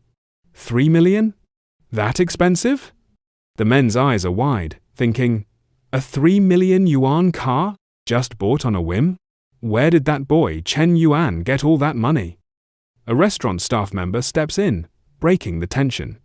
Sir, may I ask if the silver glass belongs to you? My apologies, but it's blocking another guest's car. Would you mind moving it a little? Chen Yuan nods casually. Oh, then I'll go move it. The relatives are beyond stunned. Not just a Maybach, but a glass too? That's over 6 million combined. Old Yao's mind flashes back to when he demanded money from Chen Yuan's family, thinking, so they already knew they'd struck it rich last time, but I never imagined it would reach this level. He grabs a wine bottle, pouring a glass for old Chen with a forced smile. Brother, congratulations. You are truly the successful one in life. New cars need careful maintenance, so come by my place anytime to get a membership card, and I'll give you a 30% discount on all services. Chen Yuan's mother scoffs inwardly. How does Chen Yao Dai still have the nerve to say such words? Before, he'd hounded them for money, and now he's groveling for business. Ayang's eyes are glued to the Maybach key, his earlier bravado crumbling. Second brother didn't even flaunt it. Compared to them, I'm nothing. The party stumbles on, awkward and heavy. Those who came to flex are silenced, their plans in tatters. After it wraps, Chen Yuan waits for his sister, Chen Yuan. She bounds up, eyes sparkling. Brother, you were so cool today. He smirks. What do kids know about adult matters? I'll take you home first. I have important things to do later. Chen Yuan pouts. Brother, I'm so bored at home. I want to go out with you. What important matter of yours could possibly surprise me anymore? He laughs. Indeed, no one understands me better than my little sister. All right, I'll take you to visit your sister-in-law. They pull up to Chena's coffee shop, a sleek luxury car parked out front. Chenawan's eyes widen. Brother, this car is so cool. How much does one cost? Chen Yuan's voice is calm, almost bored. The on-the-road price is 2.73 million yuan. Chenawan gasps. That expensive? Then she pauses, confused. Wait a minute, brother. How do you know how much it cost someone to buy it? From? He doesn't miss a beat. This car belongs to your sister-in-law. I bought it. Chen Yuan's jaw drops. Holy crap. Manglu steps out, all smiles. Chen Yuan, you're here. Come inside quickly. She freezes when she sees Chen Yuan. Chen Yuan gestures. This is my younger sister. Qian, and Chenna rush over, beaming. Chenna says warmly, Oh, is your little sister here to visit too? You two siblings look so alike. Come inside quickly. The three women swarm Chen Yuan. Qian grins. Little sister is so cute. Chenna offers a slice of apple. Little sister, have some fruit. Manglu hands her a glass. Little sister, would you like some coffee? Chen Yuan sweating, overwhelmed by their enthusiasm. All three beautiful older sisters are so enthusiastic toward me. Their tone even has a hint of trying to curry favor. What in the world is going on? She shoots Chen Yuan a bewildered look, thinking, Wait a minute, brother. Who exactly is my sister-in-law? Manglu leans in with that easy smile of hers and says, Qian, and I knew Na was moving, so we came specifically to celebrate her new home. I will refend. She turns to Chen Yuan, all warm and welcoming. Little sister, let me introduce myself. My name is Liu Manglu. You can call me Sister Manglu from now on. Then she nods toward Chen Na. And this is the owner of this house. Her name is Chen Na. You can call her sister Nana. Okay. Chen Yuan's eyes light up like she's just unwrapped a gift. She looks straight at Chen Na and blurts out, So, you're my sister-in-law, right? It hits Chen Na like a curveball. Her face flushes, and she stumbles for words, glancing at Chen Yuan with a soft, Chen Yuan. Manglu's off to the side, smirking like she planned this exact moment, thinking, Let's see how you explain this. Chen Yuan doesn't flinch. He just lays it out calm as ever. Actually, both of these ladies are her sisters-in-law. Chen Yuan freezes, mouth half open. Huh, both of them are my sisters-in-law. Her mind's racing. Is this really my brother? This is so messed up, and they can actually get along in the same house like this. The three women catch her look, each reacting their own way. Manglu's grin stretches wider, pure smug. Chen Na's blushing hard, shy as hell. Qian's eyes flicker with that quiet helplessness. Chen Yuan still can't wrap her head around it, eyes bouncing between them. She hesitates, then asks, "Is what my brother said true?"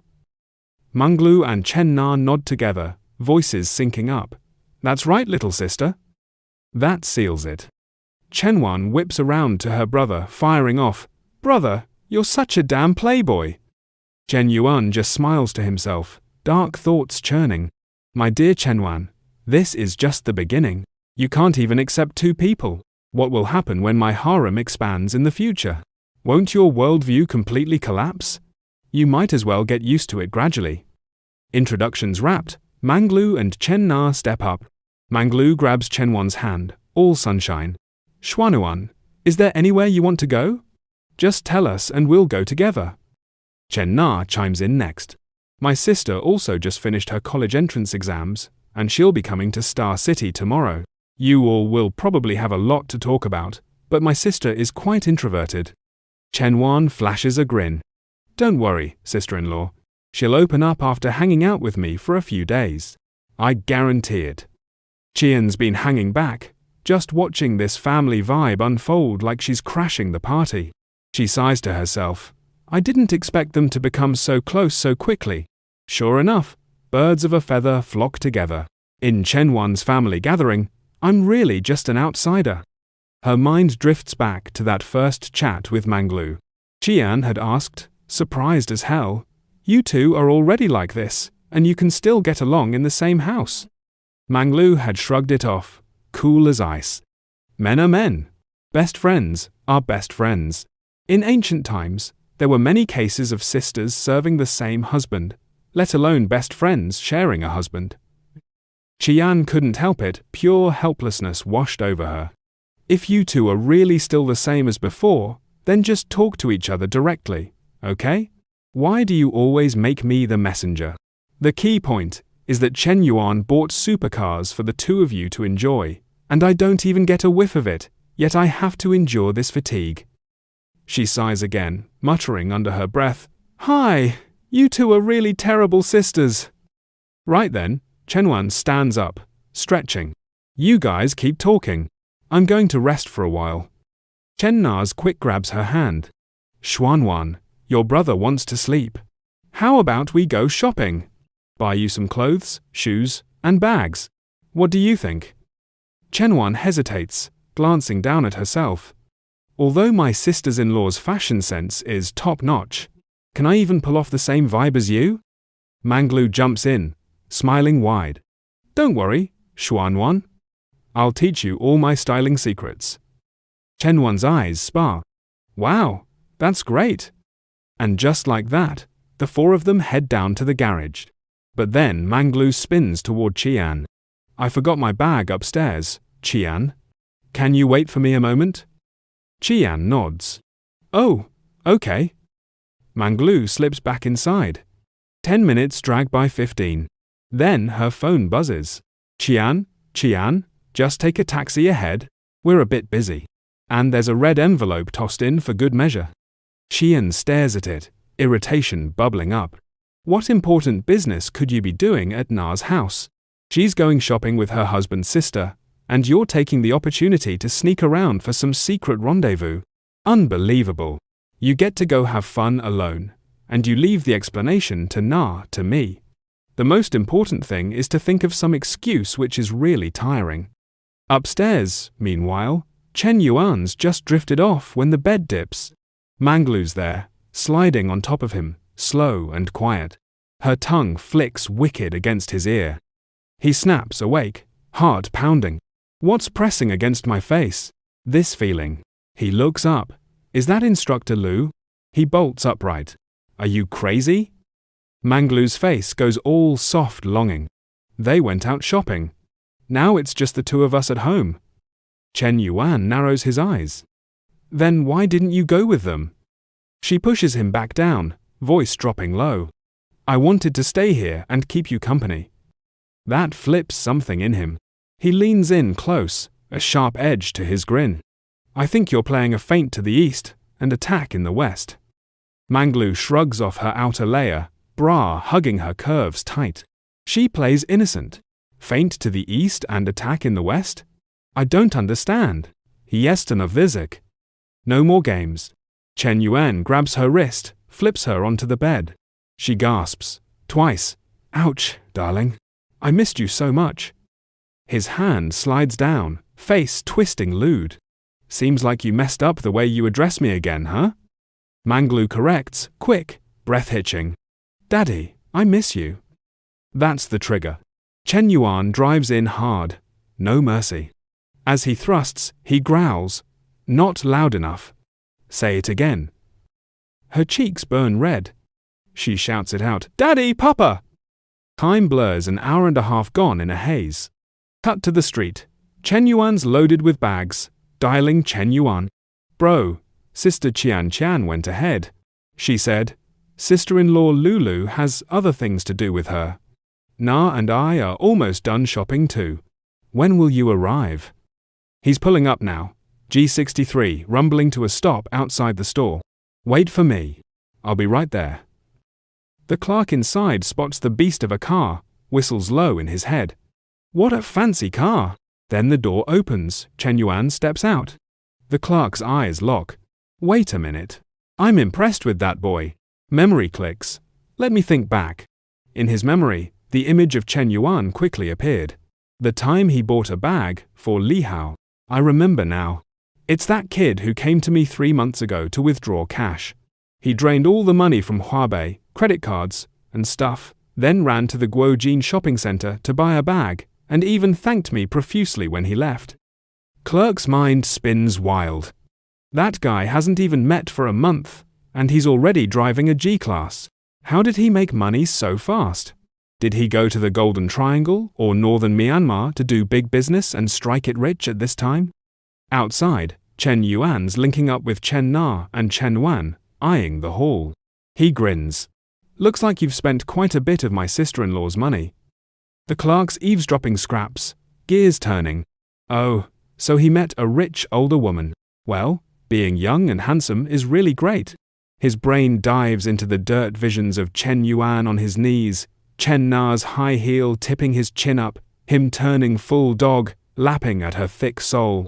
Find an older sugar mama, serve her well, and you'll have. Seeing the pile of things the two sisters brought out, Chen Wan asked, beads of sweat forming on his forehead. Why did you buy so much? Chen Yuan replied, It's not like I wanted to, it's just that sister-in-law was too enthusiastic. Hearing them talking, Chen Na stepped forward to smooth things over, saying with a bright smile, is going to college soon. Of course, she needs new clothes and bags. I also bought some small gifts for uncle and auntie. I wonder if they'll like them. Seeing these actions, Chen Yuan was a little touched, thinking, 5 million for Nana's pocket money. She usually never dares to spend a penny, but she's so generous with my parents in Chen Yuan. Just as he was thinking this, Chen Na waved goodbye, saying, Chen Yuan, I'm going back to the cafe first. Xiao is doing good business today. She's a bit busy. Chen Yuan nodded, replying, Okay, I'll come see you tonight. After Chen left, Chen Yuan and Chen Yuan also got into the car. Looking at his younger sister who couldn't stop smiling, Chen Yuan gently asked, Smiling like that? How much money did you spend of your sister-in-law's? Chen Yuan, while testing out the new makeup she bought, replied with a bright smile. It seems to be more than 400. Hearing this, Chen Yuan said, Anyway, you're the Tong family's precious princess. Smiling like that over a few 100,000. What kind of behavior is that? Chen Yuan leaned on her brother's shoulder, laughing happily. Oh brother, even when our family was well off before, our parents never splurged like this. Not wanting to dwell on this subject any further, Chen Yuan turned and asked, Do you know what to say when we get home? The girl winked playfully, replying, "Of course I know. I'll just tell Mum and Dad that you found me 2 sisters." And hearing this answer, Chen Yuan slammed on the brakes. He turned to her, frowning, and said, "Do you want Mum to break my legs? Don't you know that Mum has always been the strictest when it comes to relationships?" Seeing his reaction, Chen Yuan laughed out loud. "Haha, I'm just kidding, brother. I know what to say, but how are you going to thank me?" Chen Yuan replied.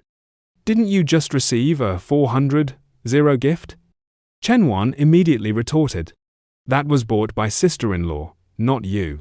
Hearing this, Chen Yuan's eyes widened as he asked, "So, you're trying to extort your brother?" Chen Yuan giggled, replying, How could a businessman's deal be called extortion?" At this point, Chen Yuan couldn't help but sigh helplessly. "All right, just tell me what you want next time." Hearing this, the girl cheered excitedly. "Hooray!" A moment later, Chen Yuan and Chen Yuan arrived home. Seeing the pile of things they brought back, Chen Yuan's parents couldn't help but widen their eyes. In surprise, his mother asked, "Didn't you say you were just going out for a walk? Why did you buy so much stuff?" 5. Chen Yuan quickly spoke up, replying with a smile. "Mom, this is a gift that I and sister-in-law bought for you and Dad." Hearing his daughter's words, Chen Yuan's father turned to him, asking in surprise, "Sister-in-law, son, when did you get a girlfriend?" In contrast to his worried expression, Chen Yuan's mother smiled brightly and eagerly asked, "What's her personality like? Why didn't you bring her home since you bought so much stuff?" Chen Yuan replied with a smile, "We've been dating for a while. I didn't say anything before because I didn't feel like the time was right." Chen Yuan quickly added, "Mom, sister-in-law has a great personality. She's gentle, considerate, and virtuous." Hearing this, Mr. and Mrs. Chen pulled Chen Yuan aside, asking her all sorts of questions about their daughter-in-law. The girl also happily recounted everything. Seeing this scene, Chen Yuan chuckled to himself, feeling lucky. Luckily, Chen Yuan is here, or I definitely wouldn't have been able to handle it. Next, there are many things to do. Tomorrow, I have to pick up my sister-in-law, Xin Yu. This weekend, I have to go shopping with my consultant. And I also have to take my junior classmate, Xia Long Yu, to get a consumer rebate. Next week, the re-evaluation exam will begin at the entrepreneurship base. Once the project is approved, I can receive Tongdaji's mysterious reward. I'm really looking forward to it. Time flew by quickly to 10 p.m. Chen Yuan had now arrived at Chen Na's new home. As soon as she opened the door, he said, "Na, I have to pick up Xinyu tomorrow. Can I sleep here tonight?" The girl agreed, replying, "Okay, I just learned a few new things. I've always wanted to try them out with you." Saying this, she took Chen Yuan's hand and led him inside. Seeing this, he asked enthusiastically, "What new things?" "Na, tell me, I'll wake up immediately." Chen Na smiled, replying, "Wait for me a moment." Saying this, she went to the refrigerator, taking out a glass of ice water and a glass of hot water, placing them on the bedside table. Seeing this, Chen Yuan's eyes widened as he asked, "Ice water and hot water? Na, are you planning on not letting me sleep tonight?" The girl didn't reply, drawing herself in, kneeling on the ground. Seeing her next actions, Chen Yuan was even more shocked. "Wait, this island?" Chen Na looked up and asked, "Can you feel it?" Chen Yuan replied, "Na, how could I just feel it? I almost couldn't control myself." Hearing this, Chen Na didn't say anything more. She raised both hands, opening her mouth wide, focusing on what she was enjoying. As for Chen Yuan, he could only close his eyes tightly, enjoying the experience. And so, another night of guerrilla warfare passed. The next morning, the two had arrived at Chen Na's house to pick up Xin Yu. Watching her daughter leave, Chen Na's mother carefully instructed, "Help your sister out a lot at her place. After all, your sister is busy with work." Hearing this, Xin Yu replied, "Mom, brother-in-law said he's hiring a nanny for her. There's nothing she has to do herself." Hearing her daughter's words, Chen Na's mother immediately reminded, "A nanny? No need to waste money.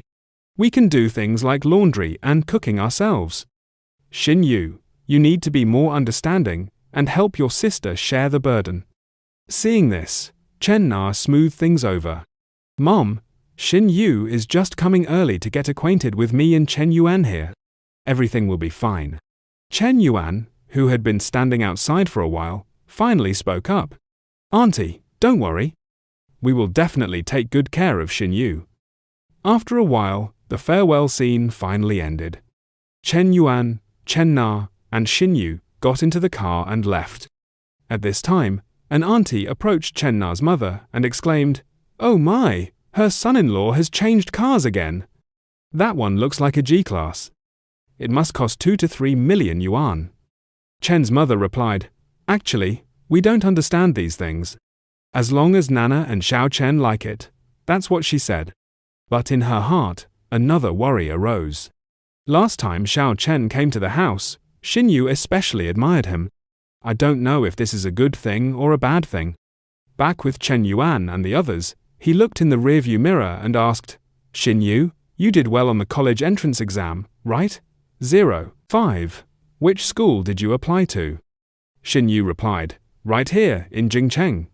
Chen Yuan nodded and said, "That's good. Being in Jingcheng means there's someone to take care of you. Your sister has already prepared a room for you."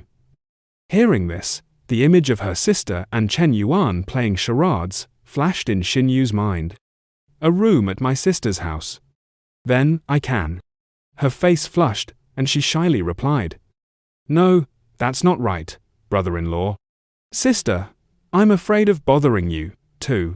Chen Yuan said, "What's the bother? Your sister gets lonely at home alone. You should come and stay with her." Chen Na added, "That's right. Your brother-in-law isn't home often." At this time, Xin Yu was intently looking at Chen Yuan, her eyes filled with infatuation, as she thought, "Brother-in-law isn't that much older than me. He speaks to me so gently, and my parents are respected by the neighbors because of him. The family has completely changed, but why do I feel my heart racing when I see brother-in-law today?" Along with that, a number 60 began to appear above her head, indicating her favorability. Seeing this, Chen Yuan couldn't help but break out in a cold sweat, thinking to himself, "Why is favorability appearing? Has this girl developed feelings for me, or is she trying to seduce me into committing a crime?" A moment later, the car arrived. After dropping Xin Yu and Chen Na off, Chen Yuan lowered the car window and said, "Na, take Xin Yu out to play. I have work to do. Don't wait for me for dinner." Chen Na waved goodbye and replied, "I know. Go to work." A moment later, Chen Yuan arrived below Li Jia's apartment. As soon as he entered the parking lot, he saw an idiot parking attendant standing there talking on the phone. He didn't know what the other side was saying, but he kept rattling off, "Mang, give me another chance. I just made a mistake that any man could make. Don't be like this. I didn't even want to that time. How about this? Mang, come downstairs. Give me a chance to explain in person." Overhearing this, Chen Yuan immediately understood, thinking, "So, he's Li Mang's ex-boyfriend. No wonder Li Mang is so angry about men cheating. He's the one who caused her to scold someone at the club last time.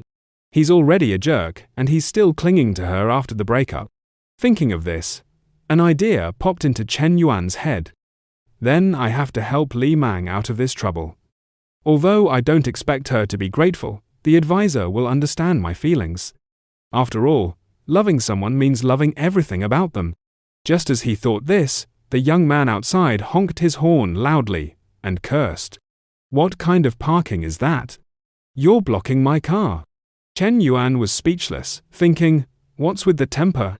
It's already impolite to take up 2 parking spaces, so I'm too lazy to be polite." Thinking this, he lowered the car window and said, "So what if I parked here? 05. I'm blocking you. So what? Anyway, the car inside isn't mine." The other guy retorted, "You're blocking my car and you're still being loud just because you have money." Without further ado, Chen Yuan went straight to the point and asked, "Are you Li Meng's ex-boyfriend?" The other guy was stunned and asked, "Who? Who are you?" Chen Yuan replied, "Guess who I am." Hearing this, the other guy immediately got out of the car, raised his neck, and said, Could it be that you are Li Meng's current boyfriend?" Hearing him ask this, Chen Yuan didn't answer, letting him make up his own story. After a while, the other guy continued, "Good. No wonder she wouldn't see me, so she's hooked up with a sugar daddy. But Li Meng has such a bad temper. You two won't have a good ending." He lightly adjusted his glasses and sneered. "You still don't know, do you? Li Meng dated me for 2 years, and she still hasn't found a boyfriend because she can't forget me. So even if you are with her now, you won't get a complete Li Meng." In his heart, he evilly thought, "What? Are you disgusted yet?" Hearing the words he had just said, Chen Yuan thought uncomfortably. This guy is so funny. Isn't this the trick I used to mess with Hojun's mind right in front of the school gate? Compared to me, this guy's tricks are much worse. Thinking this, he said, "It's okay. I never wanted to have a complete her. I'm very content. Having her body is enough." He attacked the opponent, but was attacked in return. Hearing these words, Li Meng's ex-boyfriend immediately imagined the two of them making love, his face stunned on the spot. "What? She and you already ready?" As Chen Yuan heard his ex-girlfriend Li Meng's words, he nudged his glasses up and quipped, "Well, isn't that as clear as day?" His casual tone only fueled Yuban's bitterness. Yuban's mind churned with memories of his college days, pining for Li Meng for 2 whole years, only to lose her to this guy. He'd hoped she was single because she still thought of him. Man, she's colder than a stray pup in the rain, he thought sourly. Just then, Chen Yuan waved enthusiastically, shouting, "Counselor, over here. Yo, this way." Lai Xiao approached, her face tight with annoyance. "Hold your horses," she snapped before striding over to Yuban. In a firm voice, she said, "Lubin, let's make this clear, stay away. My sister's done with you for good." Without missing a beat, she turned to Chen Yuan. "Come on, Chen Yuan, let's roll." Yuban stood there, jaw dropped. "Wait, what? Aren't you Li Meng's boyfriend? Why's it vibe like you're cozy with her sister instead?" Chen Yuan spun around, flashing a cheeky grin. "Don't poke your nose into rich folks' drama. Ever heard the saying, a good meal can charm even the ghosts of the past? Catch you later, small-town champ." As Chen Yuan and Lai Xiao hopped into a car, Yuban was left reeling. Seriously? This is nuts. He thought, fuming. Money lets you play by your own rules, doing what others can only dream of. The ultimate flex? One guy, 2 sisters. Wild. Back with Chen Yuan, Lai Xiao spun around, eyes narrowed. "Chen Yuan, what's with that 2 sisters, 1 husband nonsense?" He scratched his head, chuckling awkwardly. "Counselor, I was just making sure that loser leaves your sister alone. If he's bugging your sister-in-law, doesn't that mess with your vibe too?" Lai Meng's cheeks turned pink. "Quit spouting gibberish. Who's your sister-in-law? I haven't signed up for anything with you yet. But, honestly, after that stunt, he'll probably steer clear of me for good. Without him, I'll shake off the gloom in no time." Chen Yuan grinned. "Alright, let's drop that buzzkill. Counselor, how about we hit Guijin for some shopping, then grab dinner and catch a flick?" Lai Xiao frowned, hesitant. "Guijin's too pricey. I can't swing that. Dean's more my speed." Chen Yuan waved off her concern. "Pricey, cheap, what's the difference? I've got it covered." Lai Meng shook her head quickly. "No way. I'm not spending your cash. You already got me that fancy bag." Not missing a beat, Chen Yuan cooked up an excuse. "Actually, my sister's birthday is coming up. I want to surprise her, so I need your help picking a gift at Guijin. Lai Xiao raised an eyebrow, surprised. For real? Yup, Chen Yuan said, smirking. Totally. She nodded, setting a boundary. Fine, but if you try to sneak a gift for me, I'm not taking it. Chen Yuan chuckled. Deal. Yeah, right, he thought slyly. Once we're there, I'll find a way to make you take it. Time zipped by, and soon Chen Yuan and Lai Xiao were browsing a chic boutique at Guijin. As Lai Mang eyed the displays, the saleswoman beamed. Hey, if something catches your eye, try it on. Chen Yuan jumped in, all enthusiasm. Yeah, go for it. If you like it, slip it on. Lai Xiao didn't hesitate. Alright, miss, could you grab this dress in size S for me to try? The saleswoman, eyeing Lai Xiao's curves, thought, size S? With that chest? M might even be a stretch. She returned with a dress, saying, Here you go, give this a whirl. She guided Lai Xiao to the fitting room, adding, If you need me, just holler. As Lai Xiao stepped inside, Chen Yuan's phone buzzed. He picked up, surprised. Counselor, what's up? Her voice came through, flustered. Chen Yuan, the zipper's stuck on this dress, and the saleswoman's not around. Can you get her? Chen Yuan stood, grinning. No need to bug her. I've got this. Hang tight.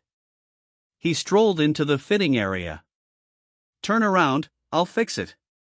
Lai Xiao's eyes widened, and she clutched her chest. Whoa, stay back. Chen Yuan sighed dramatically. Relax, I'm just zipping you up, not stealing your snacks. She turned reluctantly. Fine, make it quick. As he tugged the zipper, Chen Yuan couldn't help but admire her bare back. Counselor, your back's so stunning it could star in its own movie. Lai Xiao huffed. Chen Yuan, zip it, literally.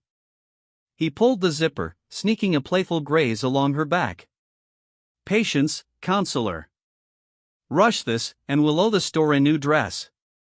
Can't afford to snap it like a bad joke. Lai Xiao gasped. Chen Yuan, knock it off. There are people outside. He leaned closer, whispering, Quick question, you prefer teacher or counselor when I'm being charming? Her face flushed. Don't call me either. Just use my name when we're, hanging out. Before she could finish, Chen Yuan playfully snapped her bra strap, making her jump. Chen Yuan. He pulled her into a tight hug. Lai Xiao, first time calling you that. Feels special, right? I'm locking this moment in my brain. They stood there for 5 minutes, lost in the moment, until Lai Xiao snapped back to reality. Enough. If you keep this up, I'll. Chen Yuan let go, covering his eyes with one hand and giving a mock pat to his trousers. Alright. Playing with fire's getting me burned. It's, tense down there, and I can't exactly fix it in a fitting room. Lai Xiao turned away, exasperated. Just zip me up and get out. He coughed, stifling a laugh. Got it. But as he tried the zipper, he hit a snag. Lai Xiao, your curves are too much for this size M. It's not budging. Her face went red. So that's what you were doing? Out. She shoved him toward the door. Chen Yuan stumbled out, dazed, muttering, What just happened? Lai Xiao returned the dress to the saleswoman, who asked, Not the right fit? Want to try another? No, thanks, Lai Xiao replied curtly. The two left, leaving the saleswoman puzzled. Why the grumpy face? If you don't want it, just say so. Outside, Lai Xiao glared at Chen Yuan. Do that again, and I'm done. He gave a sheepish smile. Okay, I'll behave. Scout's honor. He grabbed her hand, adding, Next time, I'll keep it chill. Promise. Her heart softened, and her affection for him ticked up to 75 points. Chen Yuan smirked to himself. Shameless moves really do work wonders. Nearby, a few women in a handbag shop spotted them. One gasped, "Is that Mr. Chen? New girlfriend already? This guy's smoother than a sunny day." Her friend chimed in, "That's not new, he's on his fourth." "Remember Miss Zhu?" The first nodded. "Oh, right. Miss Zhu's with some other guy now. Haven't seen her here in ages." Her colleague sighed dramatically.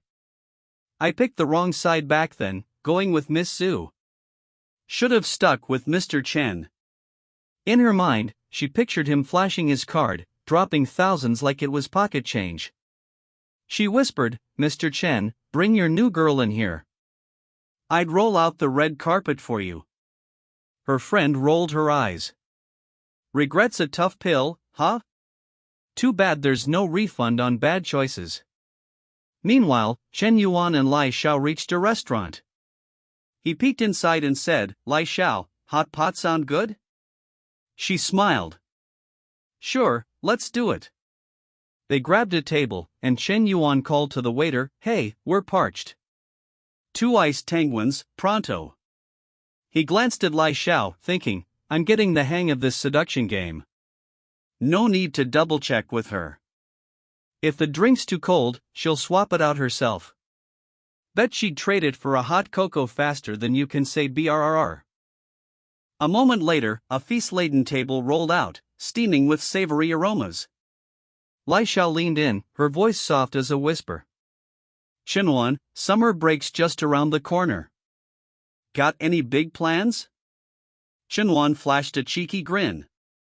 "Only plan is sticking by your side." Lai Xiao rolled her eyes, chuckling.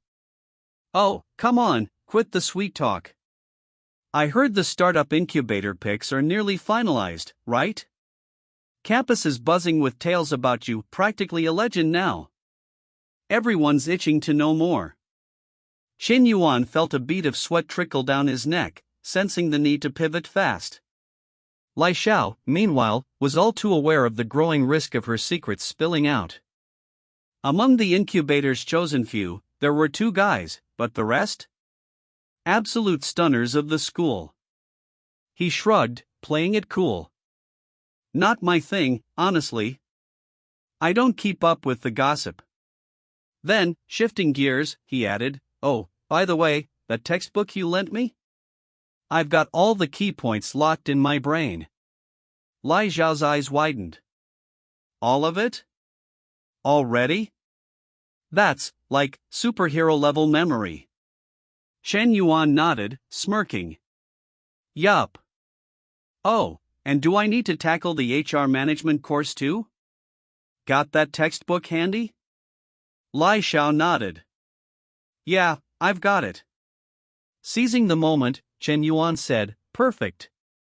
I'll swing by your place tonight to grab it." Lai Xiao blinked, surprised.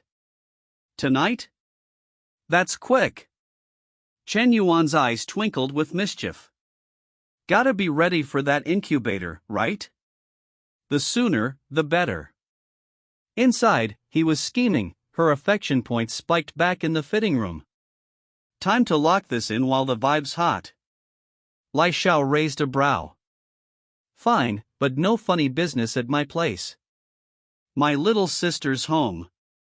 Chen Yuan plucked a slice of meat with his chopsticks, dipping it into the bubbling hot pot with a mock-serious nod. "You know I'm a perfect gentleman." Lai Xiao's cheeks flushed as memories of his past antics flickered through her mind. "That line again?" "Your trouble," she teased. Just then, the waiter swooped in with their drinks, setting them down with a cheerful, "Here you go, sir, madam." Spotting her glass of water, Lai Xiao turned to the waiter. "Is this cold?" "I can't do cold, could you swap it for hot water, please?" The waiter beamed. "Of course, madam." Chen Yuan sighed inwardly, thinking, "Guess tonight's not the night. Oh well, time to charm some other NPCs." His mind drifted to his roster of wives. Na's off with her sister-in-law, Huey's in her beard-shedding phase, yikes, bad timing. Instructor Lu's affection points were soaring past 90, but Sister Lin and Dragon Girl needed some attention too. Speak of the dragon, his phone pinged.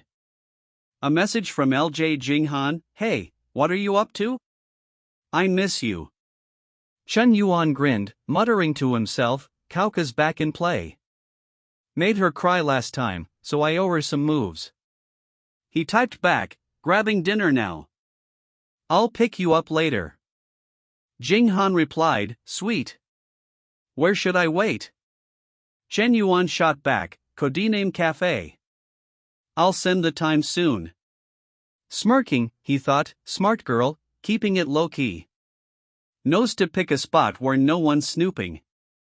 Lai Xiao noticed him glued to his phone. Chen Yuan, you good? The food's getting soggy, eat first, text later. Chen Yuan looked up, apologetic. Got something urgent. I'll drop you home after this, and I'll grab the textbook another day. Lai Xiao nodded. Sure, handle your business. Priorities first. An hour zipped by. Jinghan was already at the codename cafe, waiting. After dinner, Chen Yuan drove Lai Xiao home, then sped to the meeting point. The second Jinghan spotted his car, she hopped in, turning to him with a curious smile. So, Chen Yuan, where we headed? He didn't miss a beat. To a hotel. Jinghan's heart sank as she buckled her seatbelt. After their last encounter, her emotional weight had lightened, but being treated like a fling still stung. If only there was a spark of real feelings between us, she thought. They arrived at the hotel, and the moment they stepped into the room, Chen Yuan lunged like a playful tiger, tugging at her clothes. Jinghan yelped, covering herself. Chen Yuan, can you go easy this time? Not like this, please. Her heart ached. Even without love, this feels too cold. Chen Yuan didn't answer, gently pushing her onto the bed. That was the final straw. Tears welled in Jinghan's eyes, her voice trembling. Sensing her distress, Chen Yuan softened, leaning in to kiss her cheek. He wiped her tears gently, whispering, Hey, I was just messing around with a little roleplay. You okay? Jinghan blinked, stunned. Roleplay? Chen Yuan grinned, leaning back. Yeah, you know, the classic bossy CEO sweeps innocent girl off her feet bit. Thought I'd spice things up. Jinghan let out a shaky laugh, tears still streaming. You could have warned me. I thought you were serious. Chen Yuan chuckled, brushing her cheek. Your reaction was kinda adorable, though. Got me hooked. I'll give you a heads up next time, promise. Jinghan pouted. But my clothes are ruined. What am I wearing to school tomorrow? Before she could finish, Chen Yuan silenced her with a soft kiss. Relax, I've got new ones coming. Can't let my star go out underdressed, right? And let's just say, the next couple of hours were eventful. 2 hours later, Chen Yuan flipped his phone toward Jinghan. Check these out, new bags, clothes, the works. They'll be here by morning. Jinghan's eyes lit up. For real? I get all this? Chen Yuan nodded. Pick what you like. Price is no object. Jinghan scrolled through the options, marveling. A guy who can get a store to deliver at 11 p.m.? And doesn't blink at the cost? This is unreal. Pride swelled in her chest. Out of all the girls, I'm here with him. That's gotta mean something, right? Just then, Chen Yuan's phone buzzed. Manhwa. He froze. Not another surprise check-in. He grabbed the phone from Jinghan, shushing her with a finger to his lips. Answering, he heard Minhui's voice. Yuan Bao, why no calls lately? I'm lonely. Chen Yuan stepped off the bed, casual as ever. Been swamped, you know how it is. Minhui teased, I miss you tons. When are you coming by? Chen Yuan slipped into the bathroom, replying, "You're in your period, right? Let's say Monday or Tuesday." Minhui giggled. "Ugh, you're the worst. Making me wait? Be good, okay?" Chen Yuan smirked. "Always am." Behind him, Jing Han sat quietly, her mood dimming. He's so smooth with her. Will he ever talk to me like that? Chen Yuan's voice broke her thoughts, calling from the bathroom. "Hey, come help me out." Jing Han grabbed her robe, slipping it on as she hurried in. Chen Yuan spotted her and grinned. "A robe? Really? Lose it, this is round 2 of our roleplay." Jing Han blushed, stammering, "Don't be so intense." Chen Yuan laughed. "It's just acting. Forgot your lines already?" And with that, they dove into another playful round. Morning came. Chen Yuan had left to meet Coach Lu Taiying. 2 store staff arrived at the hotel, arms full of bags. "Miss Long, are these to your liking? We can swap anything you're not happy with," they said eagerly. Jing Han, poker-faced, replied, "No, they're perfect. Thanks." She caught her reflection in the mirror, the hall worth 112,000 sprawled around her. Is this my dream life? She wondered. But now, it's not just the stuff, it's Chen Yuan's feelings. Does he even care about me? Will he always be this gentle? Her emotions tangled. Meanwhile, Chen Yuan's phone chimed with a system alert, ding. LJ Jing Han's affection points surged unexpectedly, triggering a 4x critical hit. Earn 448,000. He smirked. Long Jr.'s got some serious potential. Gotta step up the game with her, maybe try a new roleplay. Pirate and mermaid next? Moments after stepping out of the hotel, Chen Yuan was already sweating it out at the military training gym. Noticing his intense workout, Mangla handed him a water bottle with a concerned frown. "It's just a bit of tardiness, isn't it? No need to go all out like this. Here, hydrate." Chen Yuan grabbed the bottle, gulping water while eyeing his stats. Weight, 73.2 kilograms, health score, 71, BMI, 28, body fat, 17.5%, immunity, 71, brain activity, 72. He sighed inwardly, all that effort, and my stats are practically napping. Body fat dropped a measly 0.2%, and my weight stuck. Only 2 weeks left on this celebrity experience card, I've got to crank up the pace. Turning to Manglu, he said, "Starting tomorrow, we're ramping up the training and tweaking the diet. This weight gain's moving slower than a turtle in flip-flops." She nodded, "Got it, boss." Chen Yuan added, "All right, let's head upstairs for a shower."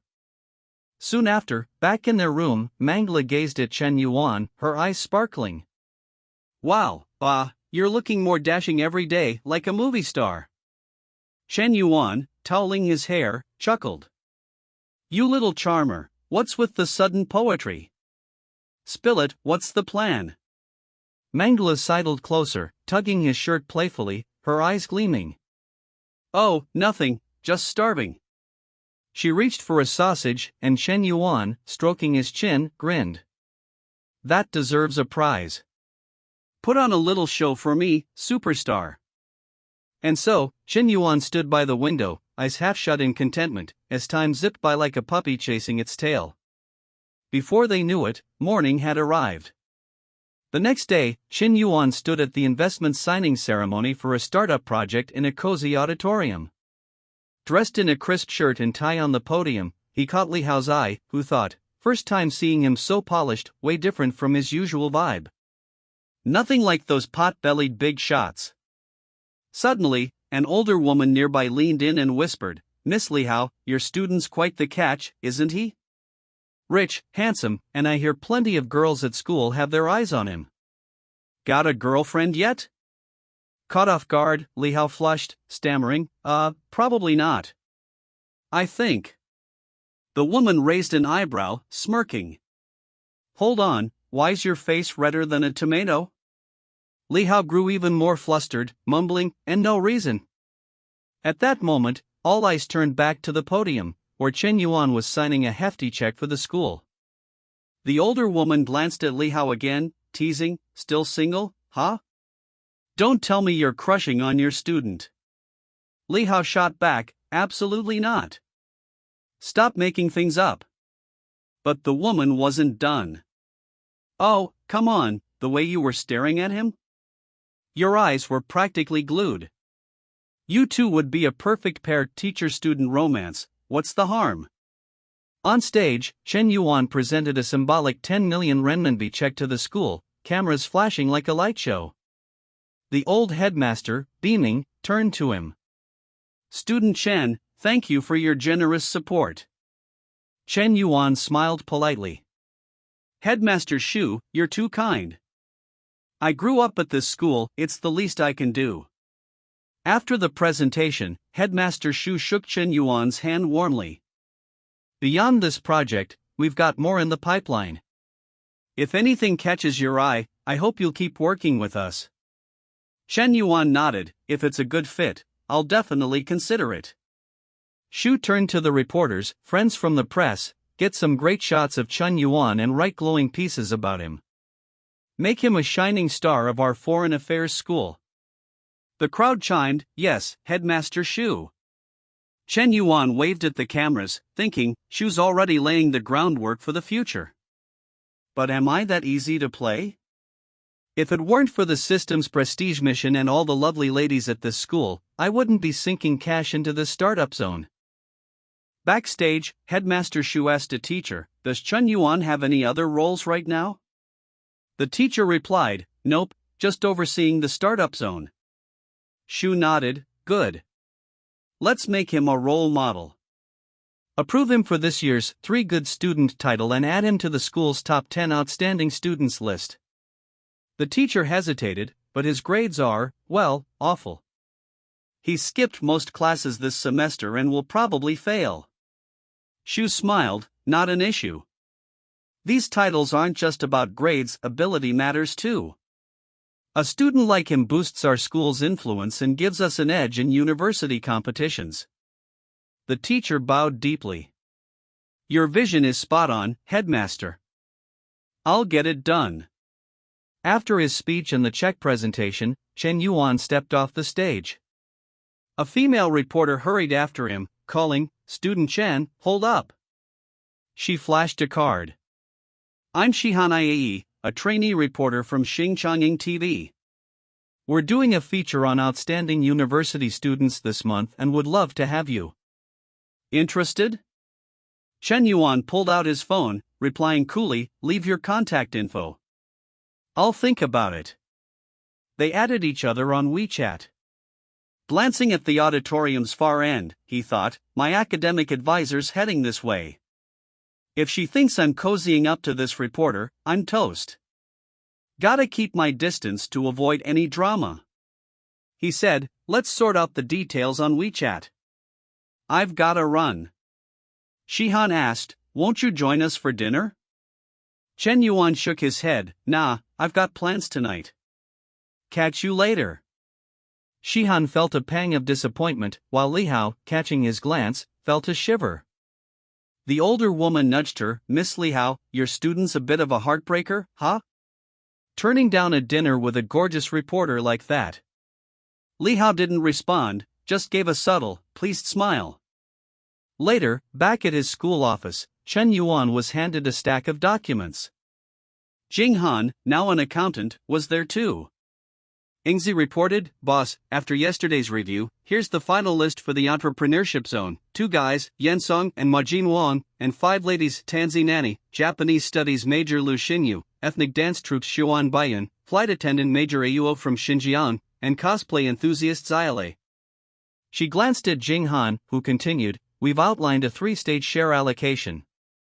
First, you, as the investor, take 70%, and the entrepreneurs get 30%. Second, once the investment's recovered, 20% of shares go back to the students at the project's valuation. Third, when your profit hits 5 times the investment, another 20% transfers to them, leaving a final split of 70% for students, 30% for you. Chen Yuan skimmed the papers, thinking, I'm funding this to boost the school's rep, not to get rich. This setup motivates the students, which is great. Plus, recruiting these 5 talented ladies? That's like hitting the jackpot with a slingshot. He looked at Ingzi. Are Tanji and Lu Xinyu from Japanese Studies meeting me today? She nodded. Yep, I'll bring her in. Just then, a stunning figure walked in, waving. Hey, Chen Yuan. His jaw dropped, memories of their time together flooding back. Whoa, a Tan Zihi this sharp and poised? Talk about a heartstopper. Seeing him frozen, Xinyu tried again. Chen Yuan, you there? No response. She laughed. Yo, Chen Yuan, wake up. Snapping out of it, he grinned sheepishly. Oh, hey, senior. Don't just stand there, let's sit and chat. They settled in, and Chen Yuan asked, your startup's a campus supermarket, with plans to expand into a chain like Manhwa Life, right? Xinyu nodded, that's the dream. He leaned in, so, what's the secret to Manhwa Life's success? Give me your take. She smiled, it's about sharing profits. The owner gives employees a cut, building a strong reputation. They compete with low prices, great service, and solid benefits, squeezing out other supermarkets.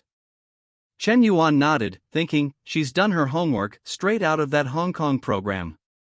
Time to flex a bit. He said, spot on. It's not just industry competition but their service model, culture, supply chain, and even local government support perfect timing, place, and people. But replicating that elsewhere? Tougher than convincing a cat to swim. Xinyu agreed, true, but I'm bold enough to try. Chen Yuan grinned, let's do it together.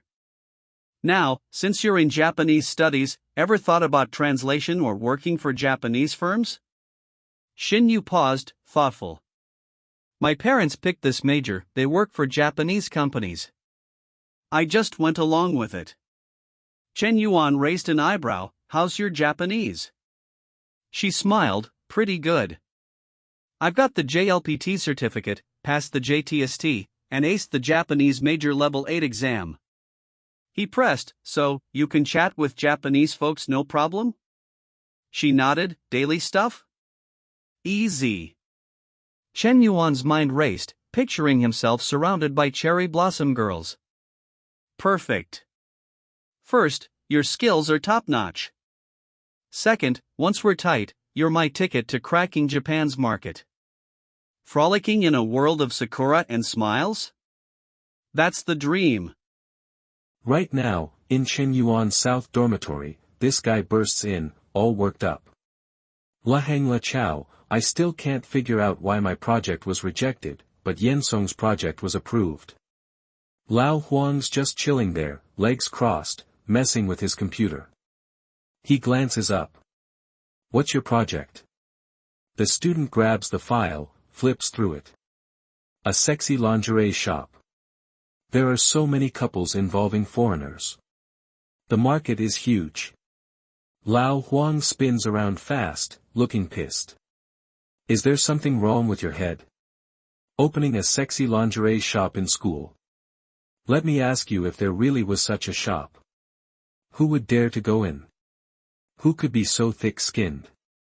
Then Lao adds, calmer now. Actually, it doesn't have much to do with your project. To get into Lao Tam's startup incubator, it's about gender. The student's confused. But if Chinwan only chooses females, why were Yenong and another male student selected? Lao sighs, like it's obvious. Are you stupid? Those two are obviously just added to make up the numbers. The guy pushes back. If that's the case, why couldn't I be the one added to make up the numbers? Hang Hai jumps in, done with it. I'm speechless. You're hopeless. You have no self-awareness at all. I and Lauka haven't even gotten in. And you think it's your turn? What an idiot. Suddenly, Luchao waves his phone, excited. Look at this. The school's news site is talking about Lao Tam signing a contract with the principal. He pauses, smirking. And you have to admit, Lao Tam looks pretty handsome after changing his style of dress. One Hai chimes in, a bit bitter. That Lao Tam, ever since he won exclusive privileges with all the female students in the school, he's forgotten about us old brothers. It's been a long time since he's been back to the dormitory. The guy snatches the phone, checks it out. If I were him, I wouldn't come back either. He hands it back.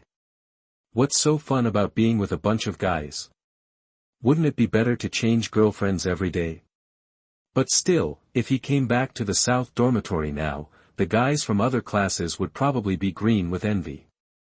Wong Hai turns. Huh? Why? The guy explains. The list of those selected for the startup incubator. He's got all 5 school flowers in his grasp, shattering the dreams of countless otaku. Hang Hai nods, sighing deep. La is so lucky and cunning. Luchao adds. If you had his money, you'd probably be even more extravagant than him. I wonder how far that damned Lao Tam has gone now. Cut to Chenwan's office at school. He's still right next to Shiny Yu, brushing off thoughts of expanding to Japan with those cherry blossom girls. In his head, let's talk about the future later. The first step now is to smoothly develop a good relationship with Senior then. Out loud, he says, so, why don't you say a few words in Japanese for me to hear? Shinyua turns to him. What do you want to hear? Chenwan shrugs. Whatever you want. I'm fine with anything. She starts showing off. Con. Chen Yuan asks. What does that mean? Shiny Yu replies. It means hello. Chen Yuan pushes. One more sentence. Arigato. What about this one? It means thank you. Anything else? Shizuka Kudisai. What is that? It means keep listening. Now Chen Yuan gets that sly look. Add something more interesting. Shinyu blushes hard, stammers. I understand. I guess what you want to hear is some lines from adult movies, right? He doesn't back off, leans in. Looks like Senior is quite knowledgeable. Then say one sentence. She covers her mouth. Yam. Yamate. That hits him, eyes narrowing. You're well prepared. I wonder if we Chinese people would go crazy if we heard these 2 power-up buffs in our ears during battle. His eyes slide to her, blushing, and she's playing along better than he expected. He stands up. Okay Senior, let's sign the contract. Little secretaries come in here. Yings and Jing Han rush in with the contract, hand it over. Ingzi points.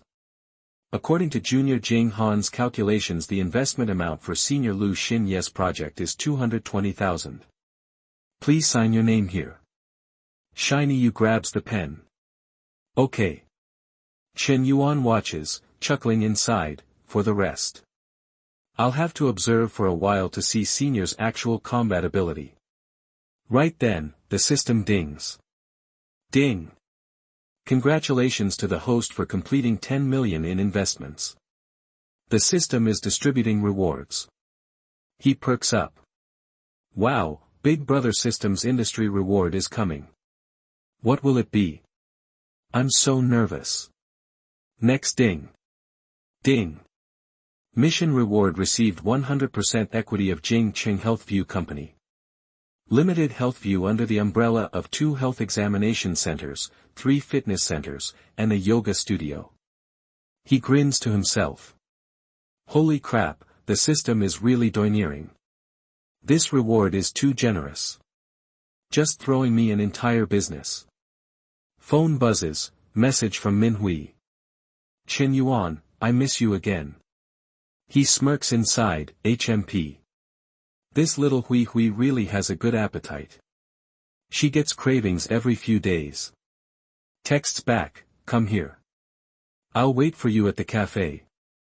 Over with Minhui and Chenling, shopping in a clothing store. Chenlang leans in. Minhui, are you going to meet Qinyuan again? Minhu smiles. Yep. Chenlang holds up her phone. Oh, by the way, have you seen the list of successful applicants for the startup incubator? There are 5 stunning beauties on it. Have you thought about making your relationship public? Minhu thinks, those things really don't concern me. I don't care either. After all, if Qinyuan isn't making our relationship public, he naturally has his reasons.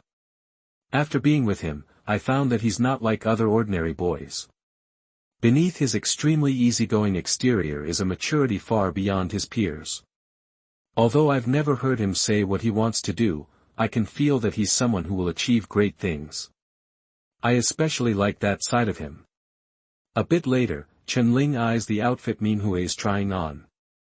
Minhui, wow, if I were a guy and saw you like this, my legs would give out. I'm really jealous of Qinyuan. That guy gets to enjoy this again today. Minhui, in this sexy getup, shoots back.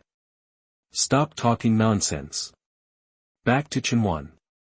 He wraps up in the office, heads to his G63. 2 shadows pop up from behind. Qinyuan, where are you going? Can we come with you? It's Yuping and that tomboy from before, acting all friendly. We just happen to want to go to Zenoa Street. Could you give us a ride for a bit? He's stunned inside. Seriously, what's wrong with these 2 girls? How can they be so shameless? Once at the cafe, once at the small hall. Haven't I been blunt enough, yet they still manage to harbor fantasies? Looks like I need to make myself even clearer. He climbs in, slams the door. Sorry, I'm not going past Zenwa Street. Their faces drop. Yuping mutters, glum. It's just a ride, and you won't even give us that. Is it that difficult? The tomboy sighs. Hi, he's a billionaire. He doesn't even spare us a glance. Yuping pictures him pulling away, thinks, if Qinyuan is a great mountain, then I can now say I'm standing at its foot, unable to even find a path up in this entire life. This is the first time I've felt such failure and helplessness. Qinyuan's driving now, mind racing. How can I have the mind to pay attention to these pretty girls right now? After I'm done with my exercise with Hui Hui, I need to plan carefully by myself. What Father Tong gave me just happens to be the health industry business I wanted to do before, and the key is that I have a top talent like Coach Lu by my side. I believe starting up won't be difficult. He flashes back to signing with the principal. Currently, my influence and reputation within the school have been established, and I've also started receiving interview invitations from Jink Television. It feels like my career is blossoming everywhere.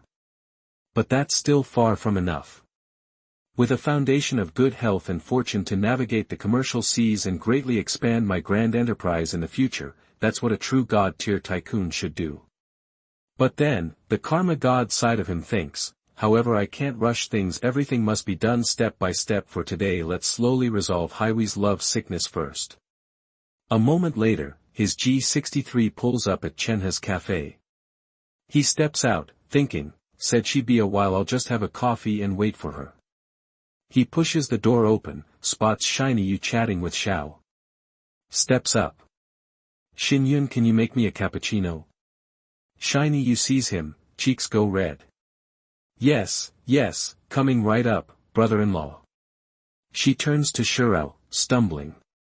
Sister Xiaoyi, please help me keep an eye on things. I'm afraid I'll mess it up. Shurao watches, surprised inside, gosh, why is she stammering and blushing and her heart racing when talking to her own brother-in-law? Then it clicks, and she breaks into a cold sweat. Oh my god, with the boss lady style, is it really going to be like that? In her head, she sees the 2 sisters, Chen Yi and Xinyu, on either side of Chen Yuan. And thinks, wow, the upper class is truly chaotic. A moment later, Xinyu brings Chen Yuan a cup of coffee, her voice stuttering a bit. Brother-in-law, try this. It's my first time making it. He takes it with a nod. Thanks. He lifts it to his mouth, sips, and gives her a thumbs up. Not bad. It's already great for a first try. That makes her blush, hesitating for a second. Then, brother-in-law. I also learned how to make Americano. Would you like to try it? Chen Yuan looks up, smiling easy. No need. I won't be able to sleep tonight. Her mind spins at that, face turning even redder as she thinks to herself, what on earth is brother-in-law saying? Can't sleep. Coffee. That's right. It's because of the coffee. She stammers quick. Brother-in-law, I'll go back to work now. He watches her go, replying with a helpless sigh. Okay. Time slips by fast, and evening hits with a text from Minhui. Chen Yuan, I'm here. Right away, they head to a room, gearing up for what's coming. The door clicks shut, and she snuggles right into his arms, voice soft and teasing. Yuan Bao, I missed you. He looks at her with that deep affection. I missed you, too. She leans in closer, lifting his face, eyes all hazy with want. Then I bet you don't miss me as much as I miss you, right? He replies soft, steady. How could I not? I remember everything about you. She pretends to sulk at that. What you remember is just my body, right? He laughs low. Your body is also a part of you, so it's perfectly fine for me to say I remember everything about you. She blushes hard. You're terrible, but can you go a little easier on me today? I'm afraid I won't be able to walk tomorrow. He pulls her closer, hugging her butt. Don't worry, I'll be gentle. And just like that, another night of wild passion rolls through. Next morning, Chen Yuan opens his eyes, Minhui's already gone. There's a note left behind. You baby, sleep a little longer. I have class in the morning, so I'm leaving first. Miss you. He reads it, sits up, thinking quiet. Hiwi is such a possessive person, yet she didn't mention the startup zone at all. Seems like she's grown up and become more understanding. That's good. First, I'll go check out the Jingfu Health Center that Tong Xia showed me. Time jumps to afternoon. In the conference room at Jingfu Health Company, the exec team gathers, tense as hell, waiting for Old Shi's new chairman. Everyone's on edge. The CFO mutters worried. 2 days ago, old boss Shiren Quan sold his shares and withdrew. The new boss is about to bring in his own team. People like us might have to pack up and leave at any time. The CEO's thinking the same dark thoughts. I wonder who the new boss will make an example of first. Right then, someone leads Chen Yuan in. The room freezes in shock. The person next to General She is the new boss. So young, he looks like he's only in his 20s. He directly bought such a big company just like that. Shiwang Quan steps up, introducing with a raised hand. Ladies and gentlemen, everyone has received the notice. I'm about to leave this big Jingfu family. Thank you for your support over the years. This is your new director, Chen Yuan. I hope you will continue to work hard under his leadership in the future. I believe that Jingfu will definitely have a better tomorrow. Now, Chinzhong will have a meeting with everyone. I still have some things to do, so I'll take my leave first. He exits, leaving Chen Yuan solo. He starts calm. Nice to meet everyone. My name is Chen Yuan.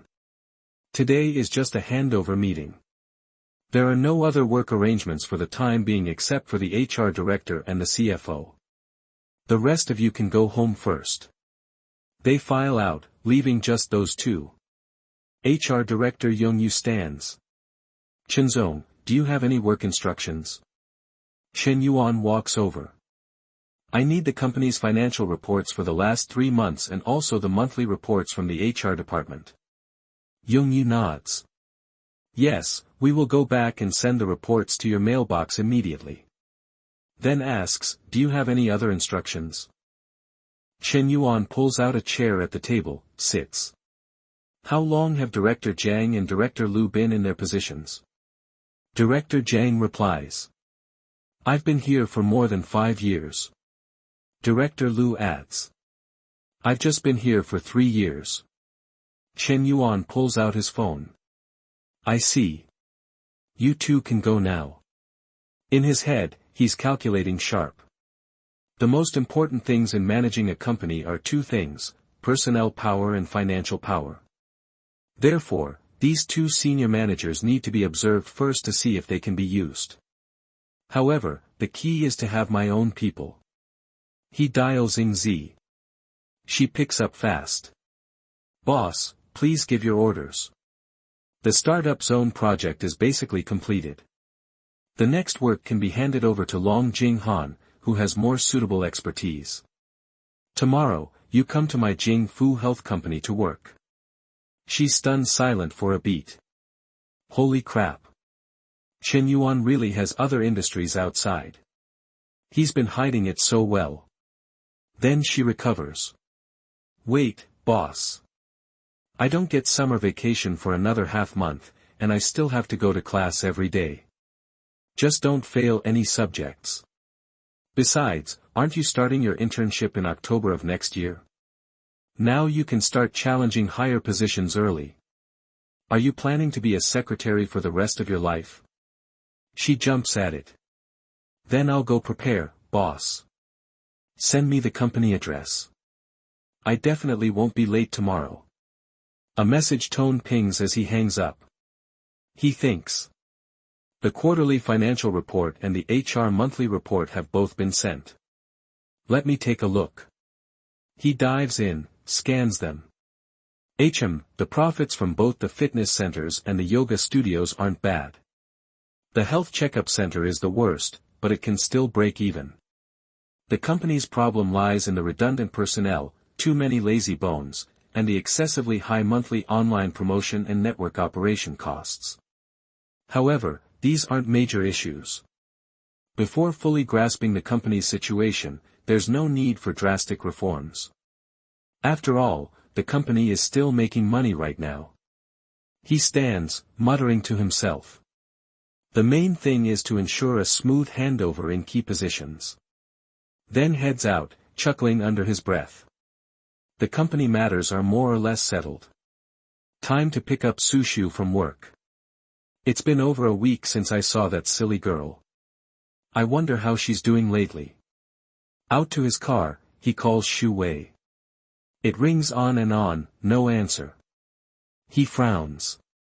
Why isn't anyone answering? What's going on? No luck, so he tries Fu Jiangmi.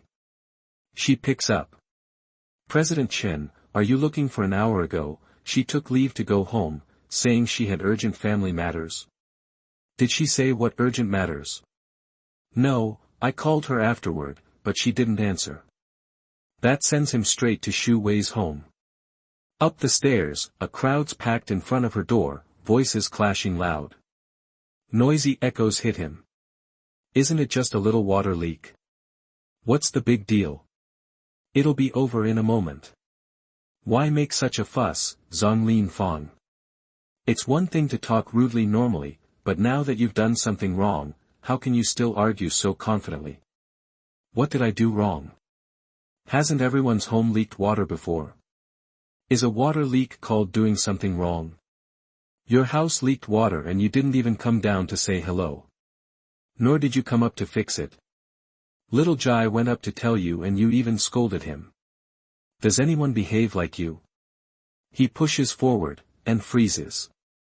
Right in the middle, Shu Wei's sitting, hugging her little brother, taking the auntie's scolding head-on. This kid knocked on the door without a single greeting. No manners at all. I'm just scolding him a few times in place of his dead father. What's wrong with that? A neighbor jumps in, indignant. But before she can snap back, Shu Wei stops her. Auntie Zong, just let it go. Auntie Zong spins, fire in her eyes. If you let this go, she'll be even more outrageous next time. Shu Wei bows her head, grateful. Just let it go. We really don't want to pursue it. Auntie Zhang ignores her, keeps battling. Apologize to the child. He didn't do anything wrong. The auntie flares. Apologize? Are you kidding me? Why should I apologize? Chen Yuan steps up from behind, voice edged with displeasure. Apologize to the child, seeing him appear. Xu Wei's eyes widen. Chen Yuan. The auntie lifts her chin defiant. I definitely won't apologize. So what? You haven't even married her yet, and you're already enthusiastically helping her like this. Could it be that you two have been husband and wife in reality for a long time? Young people nowadays are really playing around. Chen Yuan turns, frowning hard. You scolded the child, so you should apologize to him. A voice cuts in from behind. Who the hell are you acting tough? A scrawny guy struts up, grinding his teeth. What are you? Telling my mom to apologize. He pats Chen Yuan's shoulder, all gangster. You little brat. What are you worth? Before the words finish, Chen Yuan swings a punch, snapping the guy's face sideways. A punch lands square on the young man's face, and his whole body freezes in shock. His eyes flare with rage, teeth grinding as he swings back, roaring, I'll get you. But Chen Yuan sidesteps fast, dodging the blow, then strikes like lightning right into the blondie's chest. The guy reels back, crashing to the ground, saliva and snot dripping, clutching his chest as he gasps. You just wait. I'm going to call some people. He yanks out his phone and dials. As soon as it connects, he blurts, Hello, brother Long, god damn it, I got beaten up. Chen Yuan pulls his own phone, cool as ever. Go ahead and call. I'm calling people, too. He scrolls to a contact and hits dial. When it picks up, he says, Hello, brother Wei. Time ticks by. 15 minutes later, a 4-seater car pulls up downstairs. 4 tough guys pile out, each gripping some kind of weapon. They're right in front of Xu Wei's house. One strides up to the blondie, growling in that gangster drawl, Ali Yang, who the hell beat you up? The blondie looks up, startled, then lights up. Brother Long, brother Long. He jabs a finger at Chen Yuan. It's him. Over here, Xu Wei turns to Chen Yuan, worried. Chen Yuan, should we call the police? Aunt Zong nods beside her. That's right. Fighting won't solve anything. This kind of dispute should be handled by the police. Brother Long steps forward, puffing his cigarette, sneering. Hey, you're the one who beat up my boy. Chen Yuan glances over, face blank, and says evenly, don't rush. The people I called are almost here. Right then, police sirens wail from below. One of Brother Long's guys spins back. Boss, the cops are here. Brother Long panics, whirling on Ali Yang. Damn it, Ali Yang. You called the cops and still called me here for what? Ali Yang looks lost. I don't know. He said he was calling people, too. I just assumed he was calling thugs as well. Brother Long curses. Damn it, you idiot. A cop climbs the stairs, spots the thugs, and snaps, Luno Long, why are you everywhere? What are you doing here again? This is the deputy captain of the Quania police station's public order team, Chen Yuan's cousin. Brother Long turns sheepish, flashing a fake smile.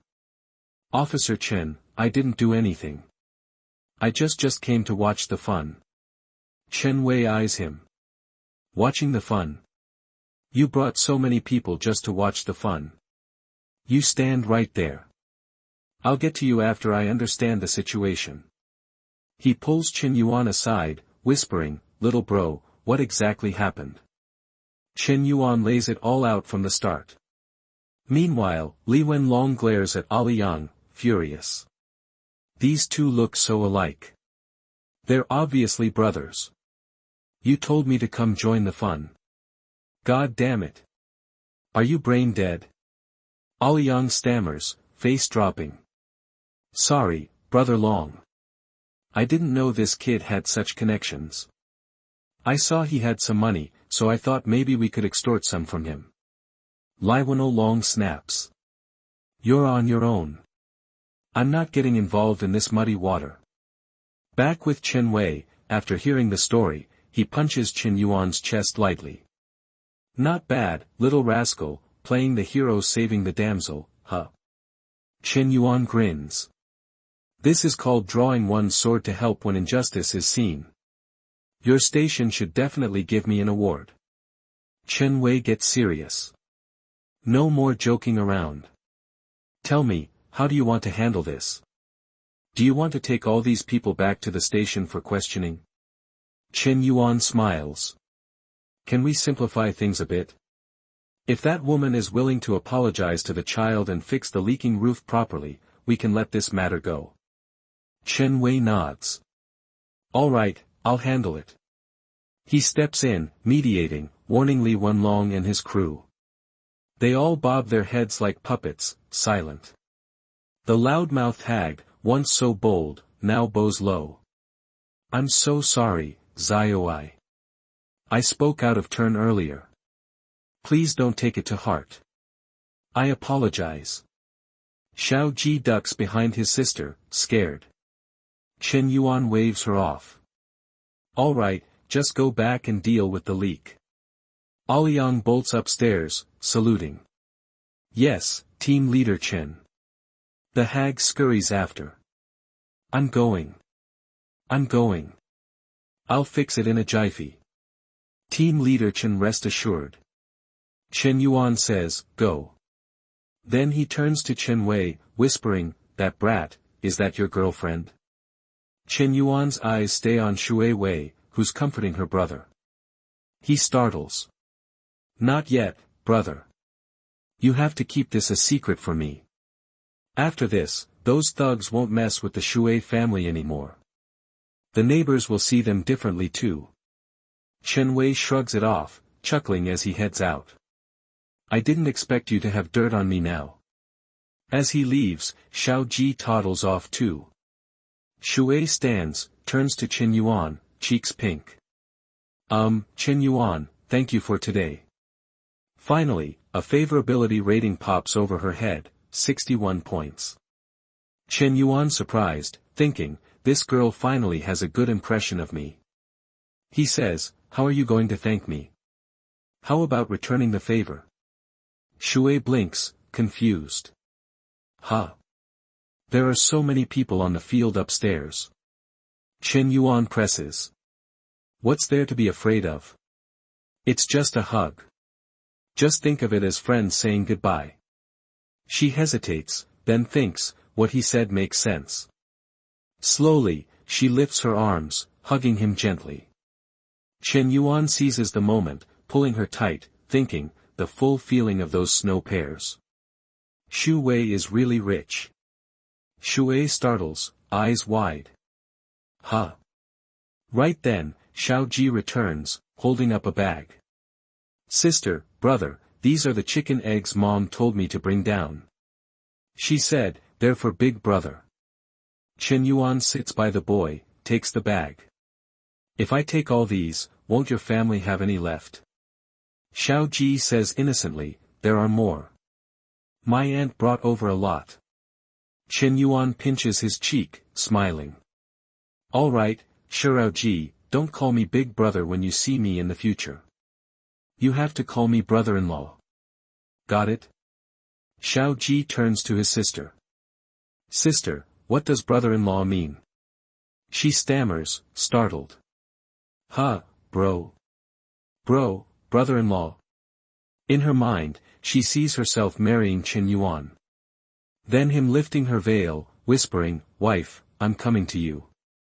Next, him untying her wedding dress knots as she murmurs, hubby. Her cheeks burn red, thinking, he wants. He suggested with a reassuring tone, let's change to a different apartment, somewhere closer to your company. He confided in her, admitting, I also want my family to live better. But with my current income, I really can't afford it. He quickly added a promise to help. I'll help you find a place. Don't worry about the money. I'll cover the rent for now. Once you start making more, just pay me back then. She responded with a gentle but firm refusal. Shin Yuan, I appreciate your kindness, but really, there's no need. Her younger sister watched the exchange, thinking, he's doing it again. I then nudged her sister, saying, brother-in-law is gone, let's go back too, sayas. Back at home, a voice called out, full of playful complaint, Bro, why are you back so late? I'm starving. His brother replied simply, setting a new expectation for the future. In the future, if you're hungry, just go ahead and eat first. The younger one explained his hesitation. Sis-in-law told me to eat first, but she and Xinyu wanted to wait for you. I felt embarrassed to eat alone. The brother's patience snapped. You? Embarrassed? If you really knew embarrassment, why are you still living here and not going home? His wife stepped in, defending her sister. She likes being here, and she's not an outsider anyway, so let her stay. The conversation shifted as the brother asked a pointed question. Right, Bro, when are you bringing sis-in-law home to meet our parents? And will you bring Coach Lu too? The man coughed awkwardly and hedged, cough well. About that. He then proposed a plan to ease the transition. In a few days, help me take Moem and Dad on a trip, use the chance to give them some modern-day ideas, so they'll slowly accept it. The brother quickly agreed, but with a condition, no problem, Bro, but that'll cost you extra. The man raised an eyebrow. Extra? Do you still want that car or not? Handle this properly and I'll buy it for you. The brother sputtered in mock outrage. Bro, you're shameless. The narration observed the easy atmosphere. The dinner ended with laughter and jokes. Suddenly, a shout of shock and warning rang out. Xinyu! The man recoiled, covering his eyes and muttering a hasty prayer. My sins! My sins! Amat Ba! He quickly apologized to the sister-in-law, stammering, I'm sorry, Xinyu, I really didn't mean it. The steam was too thick, I couldn't see anything. The girl quickly reassured him, brother-in-law, it's not your fault. I forgot to lock the door. The brother-in-law's inner thoughts drifted to a strange comparison. This girl even brings her shower. But I gotta admit, she and Nana really are on the same level. Nana is elegant, pure, and innocent. And most importantly, she is just as thoughtful as her sister. The girl thought to herself, a mixture of disbelief and an unfamiliar emotion, I never thought the first person to see me completely uncovered would be my brother-in-law. But why don't I feel upset at all? Why does it feel secretly exciting? She looked up and whispered his title, brother-in-law. The scene transitioned to a new timeline. The next day, the man reviewed his fitness progress. My weight is close to 75 kilograms, body fat dropped to 15.3%. Looks like this fitness mission is almost done. He gave his personal trainer new instructions. Coach Liu, in a few days, help me visit 2 gyms and a yoga studio. Check their operations, service quality, staff efficiency, note their strengths and weaknesses. Coach Lu looked surprised, asking, visit them? Are you planning to buy them? The man confirmed casually, I already did. But I'm not familiar with the details yet. Coach Lu was stunned, thinking, seriously? Even the smallest fitness club costs over $1 million, a big one with a pool is at least $5 million. And if it's well decorated, it can go past $10 million. And he bought 2 gyms and a yoga studio in one go? The systems prompt appeared in his mind. System detected that host has begun evaluating his business. A business must not only be stabilized, but upgraded and expanded. A new objective was issued. Since host has developed initiative, a new industry mission is issued. Timed mission, increase Jingfu Health's net profit by 15% within 3 months. The rewards were outlined. Reward 1, salary and dividends earned from Jingfu Health will receive Bash Bag.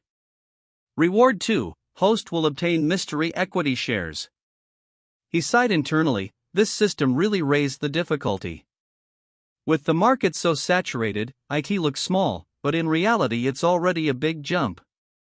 If I want to raise profits fast, I must cut costs and raise value. Only 3 months, can't go anywhere. A voice playfully interrupted his thoughts. HOI, Daddy, what are you spacing out for? He looked at the girl and gave her the assignment, about those gyms and that yoga studio, use any method necessary. Infiltrate, investigate, and get me a real, complete report. She giggled. Are you asking me to be a corporate spy, Daddy? She gave a confident, playful sign-off. He sure, leave it to me. The scene shifted. The next day Cherryman's office, his internal monologue continued. But Coach Lou's information won't be done in just a day or two, so for now, if I want to shake things up, I'll have to do it myself. He confronted a staff member, Manager JIA, the gyms are earning steady profits, only the medical checkup center, you manage is barely breaking even. Shouldn't you give me an explanation? The manager's title appeared, JIA Nancho General Manager, Jingfu Medical Checkup Center. He offered a defense, President Shin, checkup centers in Xinjiang don't profit easily.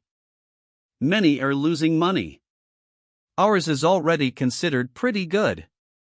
Shin Yuan looked skeptical. Is that so? Janancho pressed on, but don't worry, I'll already have a plan. I'll expand business channels. I recently recruited some sales talents with wide connections. Just give me time and we can pull in many orders. Shin Yuan countered Jia's proposed solution. As long as we improve our current employees' efficiency, profits will naturally rise as well. Then he challenged him directly, OH? If you already knew expansion was needed, why did you only start recruiting now? Manager Jia quickly apologized. Boss, you're right to criticize me. That was my oversight. We recently upgraded some equipment, and I put all my focus there. I misplaced my priorities. I will reflect seriously. Shin Yuan dismissed the apology and changed the subject. There's no need for a reflection. Manager Jia, I heard your son is taking exams, aiming for which high school? Manager Jia answered hesitantly, President Shin, my son's grades are average. We'll just see where he can get in. Shin Yuan concluded the conversation. I see. You may go then. Manager Jia quickly agreed. Yes, President Shun. Call me anytime. As Jia Nancho walked away, he wondered, what did he mean, asking about my family? That felt off. Shin Yuan thought decisively, this JIA Nan's HOU must be replaced. He analyzed the situation. He's slick, dishonest, and there are multiple employees with his surname. That means internal nepotism, and there are definitely under-the-table earnings, too. He picked up the phone and gave an instruction, Secretary, come to my office. The secretary arrived, boss? You were looking for me? He replied nonchalantly, noting special. Just checking if you're getting used to your job here. She assured him, it's fine, I'm still getting familiar, but everyone has treated me well. He grinned knowingly, of course they did, no one in this company would dare offend you. He then revealed his plan for her, just adapt quickly so I can transfer you sooner. Work hard, after 2 months, I'll allocate a 200,000 yuan car for you. The secretary's eyes widened in surprise, a 200k car? Boss. Is that promise real? He replied confidently, would I trick you? She was elated, boss, you're too generous. She then remembered an urgent matter, right about the school project, other than Elyushina, the other 4 girls still don't have investments. They keep asking me every day. He dismissed the concern in no rush. Put that aside for now. He mused on the principle of timing, some things must be taken one step at a time. Even a man with great will cannot rush the process. Meanwhile, in the health check center, general manager's office, manager Jiao was instructing an employee, old Yu, those people you recruited, are they actually reliable? Keep a close eye on them. I just made a military order level promise to the new boss. If anything goes wrong, we're all doomed. The employee, Olju, reassured him, "Don't worry, President JIA. Those sales reps are my former subordinates from my previous company. Their connections and abilities are top tier. Trust me, we'll secure contracts very soon." Ja still felt uneasy. "Fine, just stay alert. I have a bad feeling our good days at this health check center are ending. From now on, we'd better keep our heads down." Olju inquired cautiously, "President JIA, is the new boss hard to deal with?" Ja admitted his surprise. "I thought he was just some pampered rich kid who bought the company to play around, but he handles things like a seasoned veteran.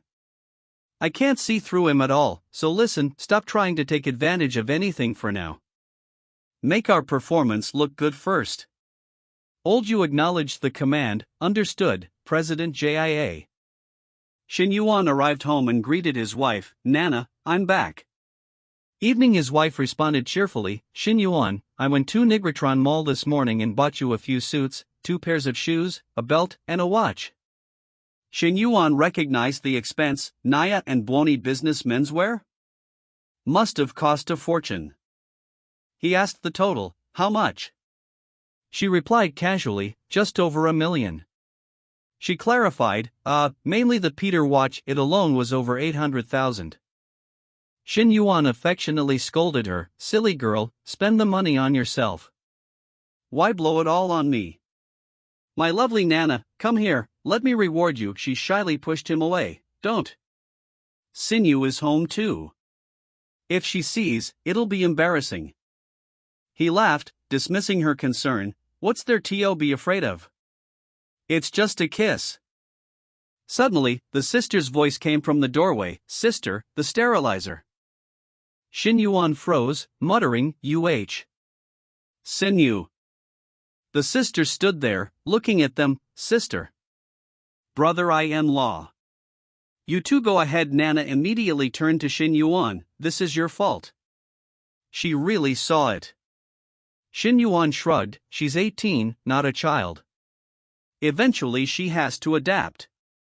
Nana worried. "She hasn't even dated anyone yet. What would she understand?" She then added a different concern. "If you ask me, I actually feel like Sinew has been acting strange lately. Can't put my finger on it, though. I asked, but she won't say anything." Shin Yuan dismissed her worries, forcing denial. "Really? I didn't notice anything." Nana concluded, "Maybe I'm overthinkng." Shin Yuan agreed, "Yeah, you probably are." The scene changed again. The next day Shin Yuan mused on his wife's diligence. Even though Sinew helps at the cafe now, Nana still leaves early for the store. She really works hard. He reminded himself of his own plans. "Today I'm meeting the counselor at her home to go over human resources." He reflected on his studies. The EMBA knowledge from Hong Kong last time was incredibly beneficial. Theory and practice aren't the same, but with Jingfu Health in my hands, I can at least train and build foundations. But business admin alone isn't enough, I have to master more. A voice called out to him, "Brother-in-law." He was surprised. "Sinew? You didn't go with your sister?" She explained, "I took half a day off. I noticed your car didn't have a phone number plate, so when I bought one for you, I got an extra for you. Never had a chance to give it." Shin Yuan smiled. Thanks, Sinew. Accidentally." She pleaded with him in a lower voice, "Brother-in-law, don't tell my sister, okay?" He wondered internally, is she talking about the plate? Or something else she doesn't want Nana to know? He resolved, either way, I'm not telling Nana. Sinew asked her sister, "Sister, is Shin Yuan coming soon?" Her sister was surprised by the question. "How did you know?" Sinew replied with a knowing look, "Please, someone who doesn't usually wear makeup suddenly doing light makeup at home, carefully picking clothes, and dressing up? Anyone could tell." Her sister clarified, "He's coming to study." Sinew offered, "Want me to avoid the room?" Sinew teased her sister, "Great, sister, you're learning all his bad habits." Going on a date and still expecting me to be the third wheel. Her sister instructed her, and no need. Just stay in the living room.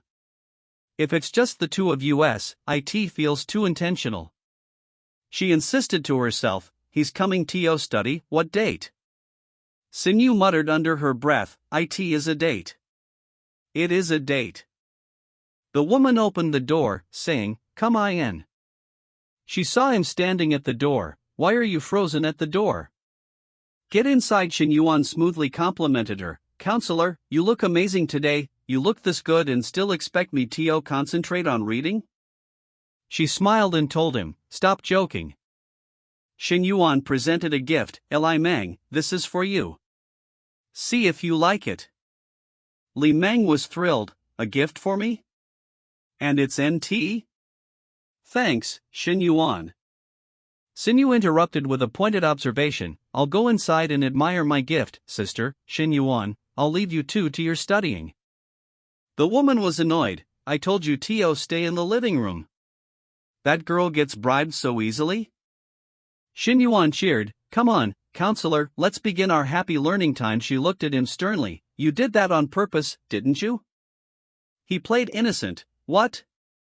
I just didn't want to show up empty-handed, so I brought your sister a small gift. That's all. She decided to let it go. Forget it, let's study. I have several HR textbooks. Which one do you want to start with?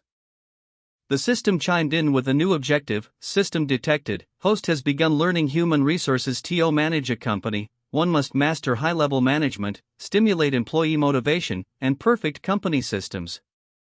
Host shows self-driven progress. Human resources panel unlocked limited task. Learn key knowledge of human resource management within 1 month. Upon completion, the system will embed all MHRM content from Renmin University into the host's mind. He recognized the value. Renmin's MHRM is one of the best programs in China. Very prestigious. He pointed to a book. Let's use this one, Human Resource Management. She agreed, all right. Half an hour later, Li Meng thought to herself, if this were before, Shin Yuan would have already tried to pounce on me. Why haven't he made a move today? She tested him. Counselor, what are you doing? Continue. This is weird. Studying so seriously? I don't buy it. Let me test you again. She leaned closer and whispered, Shin Yuan. Shin Yuan looked up, focused on the book, and asked, Counselor, I came to study. What are you trying to do? She stammered, I. She wondered, sitting so close and still behaving? Did Shen Yuan change? She gently called his name, Counselor. He pulled her close and whispered, just now. You were playing with fire. He cut off her response with a kiss, MMHMMN. She tried to regain control, panting, Shin Yuan. How about you continue reading aloud? He smiled playfully. Of course, I'll study, but to truly focus, I need a clear mind first, right? She resisted. What are you planning to do? He challenged her attire. Counselor, the way you dressed today, was that on purpose? She denied any intention. I just tidied myself up a little to meet you, that's all. Then she asked softly, when we're alone, can you stop calling me counselor? He tilted his head, feigning a deep thought. Wouldn't that make it half the fun gone? She pushed him away gently. Shin Yuan, not yet. She asked for patience. Please, give me a little more time to prepare, okay? He sighed dramatically. At a moment like this, how do you expect a man to hold back? She offered a compromise. If you really can't hold it, I can help you. He looked at her, confused. Help me? How? He stared at her, in disbelief. Half an hour later. She asked, a little breathless, now can you focus on studying? But I need to head back to school for a meeting soon, so I can only stay for an hour. Shin Yuan cheered internally. Perfect, this is the calm period. Best for memorizing. He activated a tool, system. Use the Efficient Learning Card. The card's effect displayed, Efficient Learning Card. When reading, you can memorize everything perfectly. All knowledge will be completely imprinted into your mind. Each card lasts for 1 hour. The system confirms success. Congratulations, host. You've mastered all key knowledge points from human resource management. Within 30 minutes, the system will embed all Renton University MHRM data into your brain. He noted the unexpected side effect, didn't expect it to drain this much energy. Next time I use the learning card, I can't be doing other things at the same time.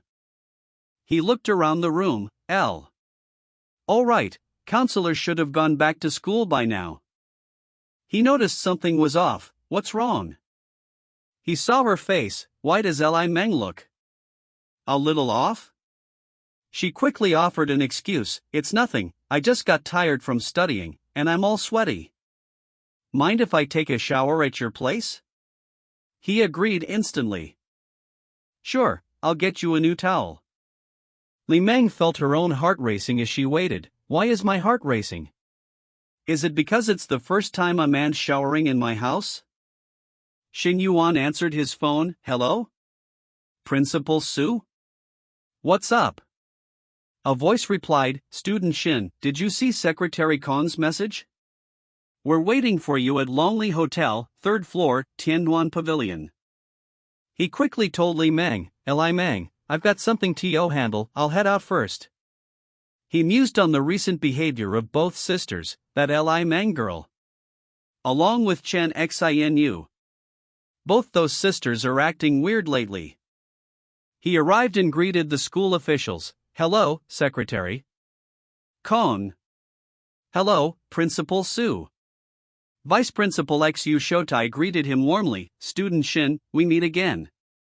No need to be so formal, Xin Yuan. Sit. Principal Su announced the school's decision. Xin Yuan, after discussions among the leadership, we've decided to award you as both a triple good student and one of the university's top 10 students. Also, we plan to nominate you as one of Star City's outstanding students and make you the school's foreign affairs student representative. The principal explained the impact. This means you'll become the face of the university. He added another request. During the freshman military training after summer break, we'd like you to give a speech as a role model for your juniors, huh? Xin Yuan asked a focused question in return. Principal Xu, is there anything else I can do to contribute? The principal chuckled uncomfortably. Not exactly. He then shifted the topic. It's just that the school plans to renovate the library. Right now, our library's appearance, interior, and book collection can't compare with other universities. He continued with a grand description of the library's importance. For education, the library is the treasure house of knowledge, the heart of the university, the second classroom, and a place for cultivating talent. Xin Yuan's inner voice cut through the fluff. So after all that, you're just hoping for a free sponsorship. He analyzed the situation. All those fancy words mean nothing unless you're offering something real in return. Xin Yuan changed the subject immediately. Principal, let's talk about the library later. I have a question. Our school arranges 2 health checkups every 4 years, right? Which medical center do we currently partner with? A nearby official wondered, why is Xin Yuan asking about health checks now? Principal Su asked, Xin Yuan, why the sudden question? Xin Yuan explained his motive. I recently acquired a healthcare company. It happens to have a medical checkup center under it. I'd like to expand partnerships, and our school would be a great start. The vice principal excused himself awkwardly. I brought it up, but I don't have the authority to decide. It's awkward just sitting here, better excuse myself to the bathroom. He added as an afterthought, getting old, a few drinks and I'm running to the bathroom. I'll go take a smoke too.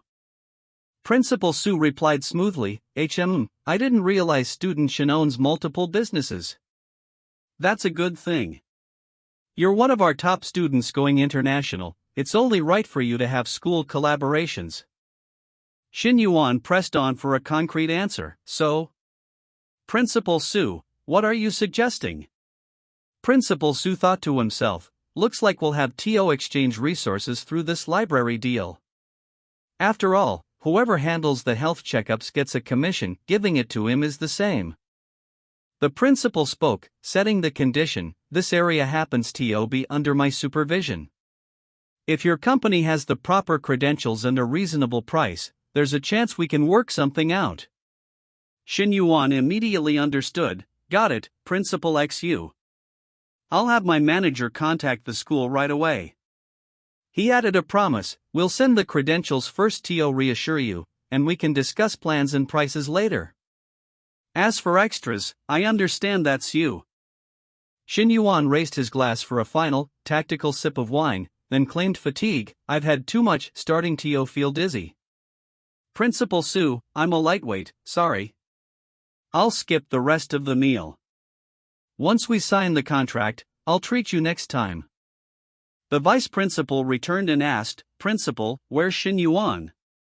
Principal Su explained, he said he couldn't handle more drinks and left first. The principal reflected on Shin Yuan's unexpected depth, This Shin Yuan is more complicated than I thought. At his age, he doesn't even care about fame or titles. He concluded, I wanted him to invest in the library renovation, but instead, he found himself a business opportunity. Half an hour later, Coach Lu teased Shin Yuan, next time you go drinking, take me with you. I could at least help you handle a few rounds. Shin Yuan laughed, how could it? You've worked so hard on your fitness, I can't let it go to waste. Coach Lu stopped teasing and offered a remedy, stop teasing. Here, have some honey water, it helps with the hangover. Shin Yuan corrected him playfully, Coach Liu, that's not how you drink honey water if you want it to work. Coach Lu looked confused. Huh? Then how should I drink it? Shin Yuan demonstrated, like this. Coach Lu reacted with a sound of surprise, He inquired about the progress of the survey he had requested regarding the fitness center, noting that he had observed many small issues during his workouts there. The speaker encouraged him to continue, and he began by listing the lack of engagement and attractiveness in the gym's social media content, followed by the average and unprofessional service level.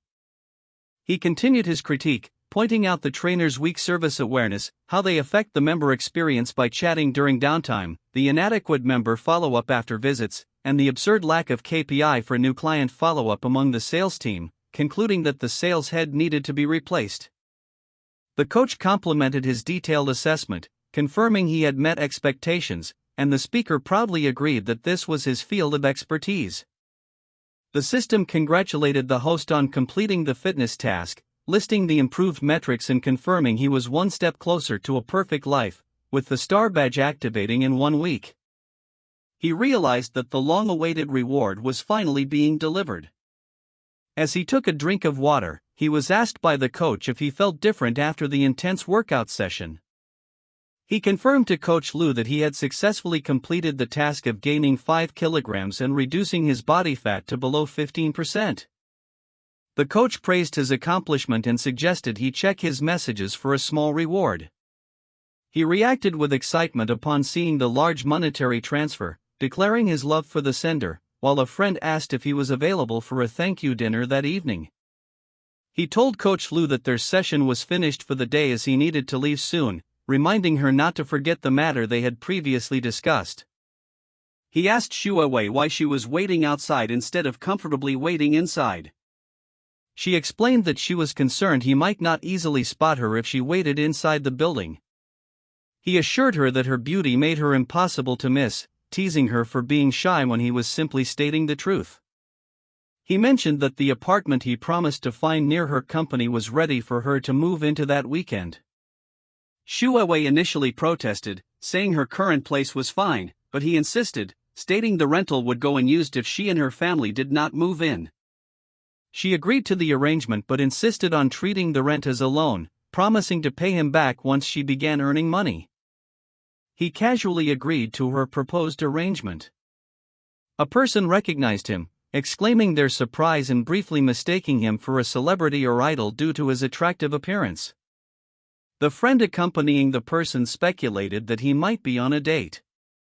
To ease the awkwardness, the person quickly changed the subject, introducing himself as Dong Chitao, or Xiaodong, and reminding him they had met at Chen Na's house.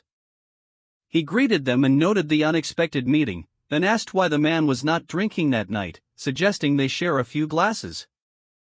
The man politely declined the offer, suggesting they meet again later, then offered his business card for sports equipment distribution and asked to exchange contact information. Recognizing that sports equipment could be useful for his business, he agreed to the exchange. The man wished him a good meal and told him to call any time before leaving. The friend demanded to know who the man was and why he had been trying so hard to please him. The man explained that the person was the wealthy boyfriend of a former blind date and that clinging to him might lead to future business benefits. His friend expressed disbelief, but the man insisted, pointing out that the watch on the person's wrist alone was worth 2 of his own cars. After identifying the expensive luxury watch, he wondered why such a rich man would dine at a common restaurant. He admitted he did not know the reason and then chastised his friend for considering the young woman a suitable blind date. The friend quickly corrected the misunderstanding, implying that wealthy men often had younger lovers outside of their marriage, then quickly changed the subject because the topic was causing him distress. Half an hour later, he suggested that they take a walk for digestion since she did not seem to be heading home yet. Xue Wei gently called out to a cat in the park. He informed her that the cat was a stray and would not approach them without food. She reminded him that they were in a public park, suggesting he should refrain from touching her. He acted innocent, denying any wrongdoing, causing her to ask him to stop behaving in such a manner. He questioned why she was so nervous since he had held her before. She responded with an inaudible murmur of distress. 5 minutes later, she quietly asked if they could stop what they were doing. He noted that they were completely alone, but she insisted that they could not continue. He asked sincerely what they were allowed to do, admitting the question consumed his thoughts. She realized he had been thinking about them seriously this entire time. She reflected that despite his often playful nature, he was unexpectedly responsible and even dependable when serious. She found Xin Yuan to be a complex and mysterious person, yet one who made her want to understand him more deeply. He noted the sudden spike in her affection level, contrasting her easy approval with the extensive effort usually required with other women. Upon returning home, he informed his mother that they would be moving in a few days.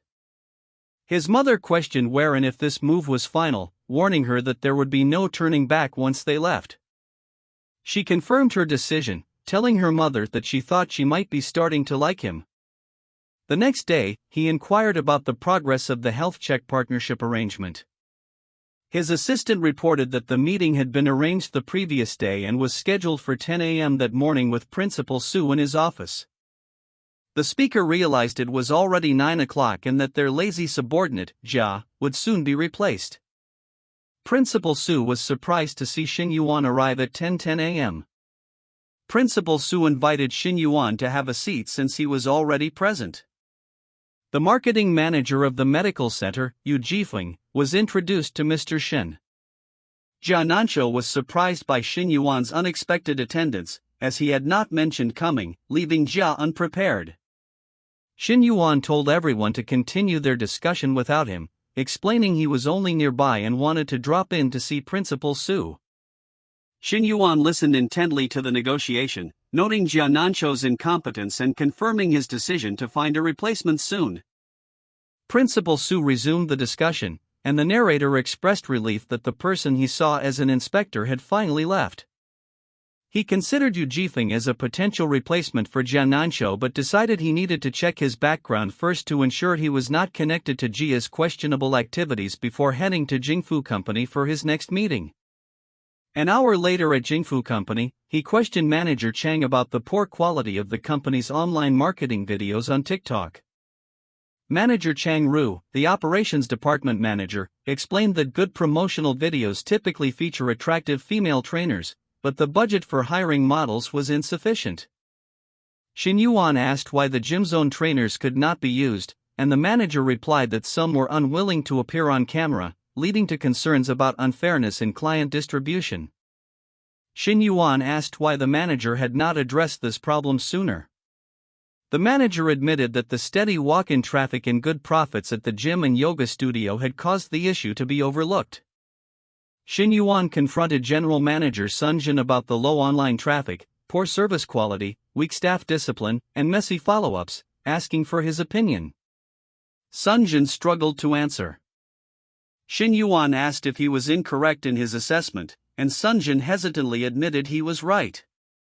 Xin Yuan demanded immediate action, instructing Sun Jin to draft improvement measures and report them the following day. Sun Jin nervously agreed to the demand. The manager, surprised by the new boss's focus, wondered why his own profitable fitness center was being targeted instead of the less successful health center. He found a glimmer of hope in the request for improvement plans, realizing it meant they still had a chance to fix things. After studying the reports, he concluded that fixing the main issues in the gym would boost customer flow, conversion, and profits, and he was confident the staff would cooperate for the sake of better commissions. Sinyu, his sister-in-law, cheerfully greeted him upon his arrival. He asked Sinyu why she was there and where his sister was. Sinyu explained that his sister was busy at the cafe and had sent her home early to prepare dinner for him. He asked when his sister would return, and Sinyu reported the sister's text message that he should not wait for her for dinner. He noted how clearly she was explaining the situation, then expressed surprise at the lavish meal she had prepared. Sinyu admitted her cooking might not be as good as her sister's, but he reassured her that he would enjoy anything prepared by either of them. He immediately corrected his slightly awkward phrasing, clarifying that he simply liked the food they both made. He complimented Sinyu on the delicious food, and she happily revealed that she had prepared the dishes she noticed he liked the most. An intense moment passed between Sinyu and her brother-in-law. He abruptly excused himself to go to the bathroom. Sinyu hesitantly asked if she could start calling him by his first name, Xin Yuan. She chastised herself internally for nearly saying something she shouldn't have, reminding herself that he only cared for her sister and would never return her feelings. She decided she needed to immediately clarify the situation to him before it escalated. She started to explain that she hadn't meant her comment a certain way, but he interrupted, assuring her that it was okay. She observed that he didn't seem to care about the situation at all and sadly concluded that he simply didn't want her. He expressed confusion over why his accepting response had upset the girl who initiated the discussion, noting that teenage girls' thoughts were hard to understand. He decided to rephrase his earlier statement, assuring Sinyu that everyone had the right to choose freely and should not feel restricted by societal norms. She realized he understood her feelings and that his words did not mean rejection. However, she was left confused because his response was vague. She struggled internally, trying to figure out what to say next to her brother-in-law. His sister, Nana, arrived and asked if they had eaten dinner yet. Sinyu replied that they had eaten, then offered to heat up food for her sister. He complimented Nana on the success of the cafe business. Nana expressed her happiness and gratitude, saying his support made her want to work even harder. He felt a slight ache in his heart while listening to her earnest words. The next day, Coach Lu reported on her visits to the other two stores. He asked her to describe the problems she observed. She stated that the yoga studio's problem was a low membership rate, while the other gym had similar minor issues. She assured him that she had organized all the findings and would send them to him later. He praised her excellent work and suggested she deserved a reward. She wondered if the gesture meant he was about to give her another monetary reward. He dismissed her assumption, suggesting a date that afternoon instead, but added that she still needed to provide a plan to solve the problems she had reported. She stammered her agreement to his suggestion. He mentally calculated the total cost of their date activities, noting the significant net profit after the triple cashback reward. Coach Lu declared that the date was possibly the happiest day of her entire life. He realized that the cashback amount was secondary to the surge in Coach Lu's affection level, which was nearing 100, making the experience even more thrilling. The next day at Jingfu Company, General Manager Sunjin, the fitness center manager, nervously arrived for a self-review, presenting his possibly lacking improvement measures to Mr. Shen. Shen Yuan waved off the self-review, telling him to sit down and summarize the new measures briefly. Sunjin began by outlining disciplinary measures, including fines for staff delays and performance deductions for inadequate customer follow-ups. Shen Yuan stopped him, pointing out the lack of rewards and questioning why the focus was solely on punishment. Sunjin defended his approach, stating that punishment created a necessary urgency. Shen Yuan corrected him, stating that while punishment was acceptable, rewards must be primary, focusing on motivation rather than pressure.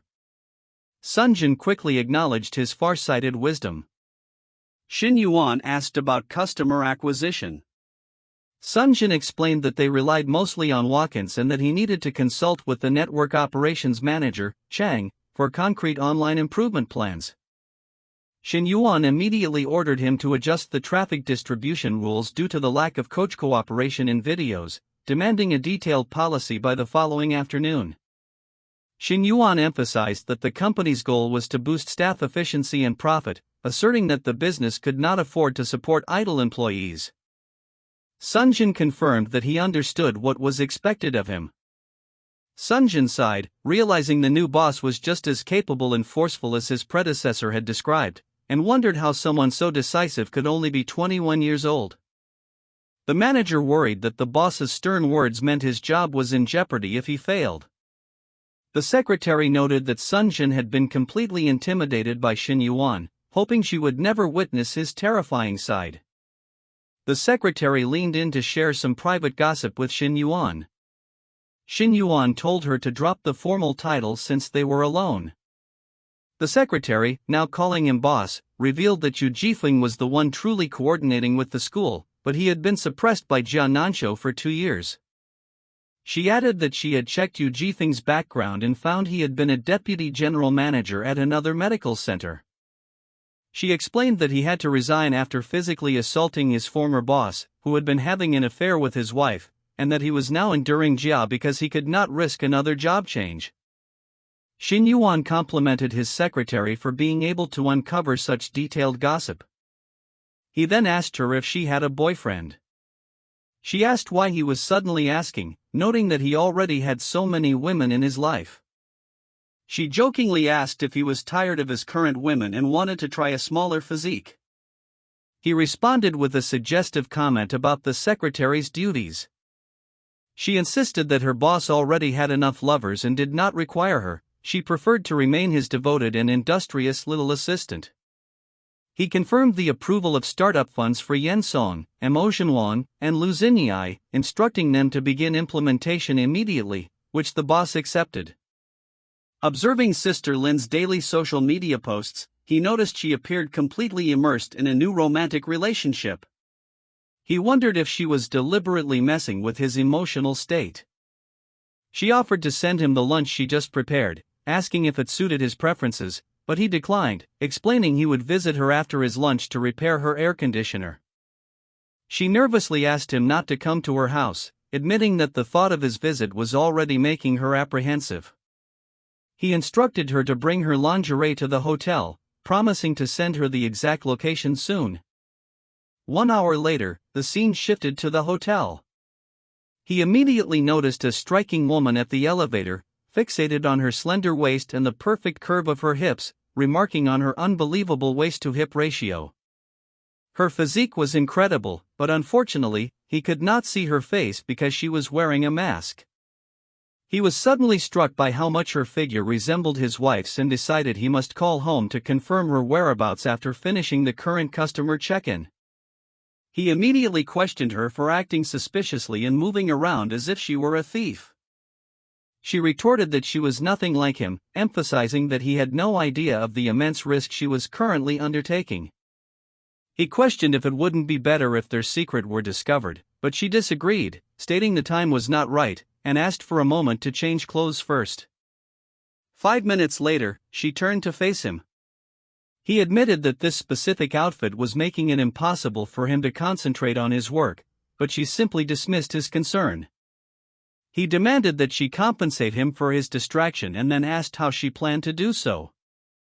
She commanded him to kneel, calling out his full name, Shin Yun. He was suddenly panicked by the incoming call, realizing it was Zhang Xianrong. He answered the phone, asking what the matter was, and was immediately asked if he was outside or currently at home. He claimed to be at home, asking why, and then added various sounds suggesting he was busy making dumplings. He replied that it was nothing important, he simply missed her and wanted to check in, to which she responded with a soft sound. She told him she had to leave immediately, knowing he would definitely return home later to verify her presence, and he urged her to go, advising her to endure this challenging period. 1 hour later, he asked if she was still making dumplings, wondering about the occasion for the dish. She replied that there was no specific reason, she just felt like eating them, and then questioned why he had returned home so abruptly, mentioning his client meeting. He explained that since she was making them fresh, he wanted to come home to try them immediately before they lost their quality in the fridge, and she readily offered to boil them for him. He praised her as an excellent wife, declaring that a man could want for nothing more with a woman like her. He realized that the incident would force him to postpone the work report he was supposed to receive from Yu Jifeng that day. He lamented his growing feeling of inadequacy in his knowledge and resolved to seek special tutoring from his counselor. He contacted his counselor and asked how long it would be before she would arrive back home. She explained that she had a lot of work due to the approaching summer break and would be at least 1.5 hours late. He explained that he wanted to study with her and asked if she had highlighted the key points in the International Economics textbook. She confirmed she had finished, asked if he wanted to start memorizing new chapters, and then suggested he go to her house to pick up the book if it was urgent since Li Meng was home. He admitted his main motivation was simply to see her because he missed her, teacherly, and she acknowledged his feelings but insisted she was genuinely too busy lately and promised to spend time with him later.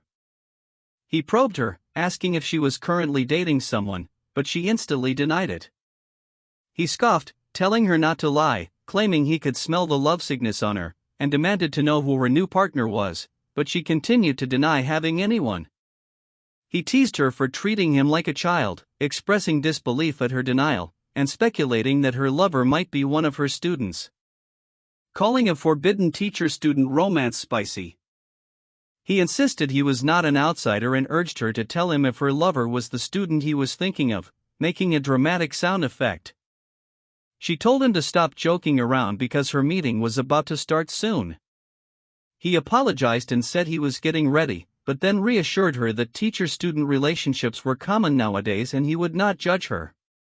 He announced his arrival, explaining he was there to collect the study materials, confirming that his sister had already sent him a message. She simply directed him to the bedroom shelf where the books were located, telling him to search for them himself. He noticed Li Meng was blushing and decided to ignore it, realizing he should avoid provoking his sister-in-law to ensure peace. Li Meng hesitantly announced that she needed to tell him something. He dreaded the revelation, fearing the worst, and nervously asked what it was. Li Meng shocked him by suggesting they engage in intercourse one time. He reacted with extreme surprise and incomprehension.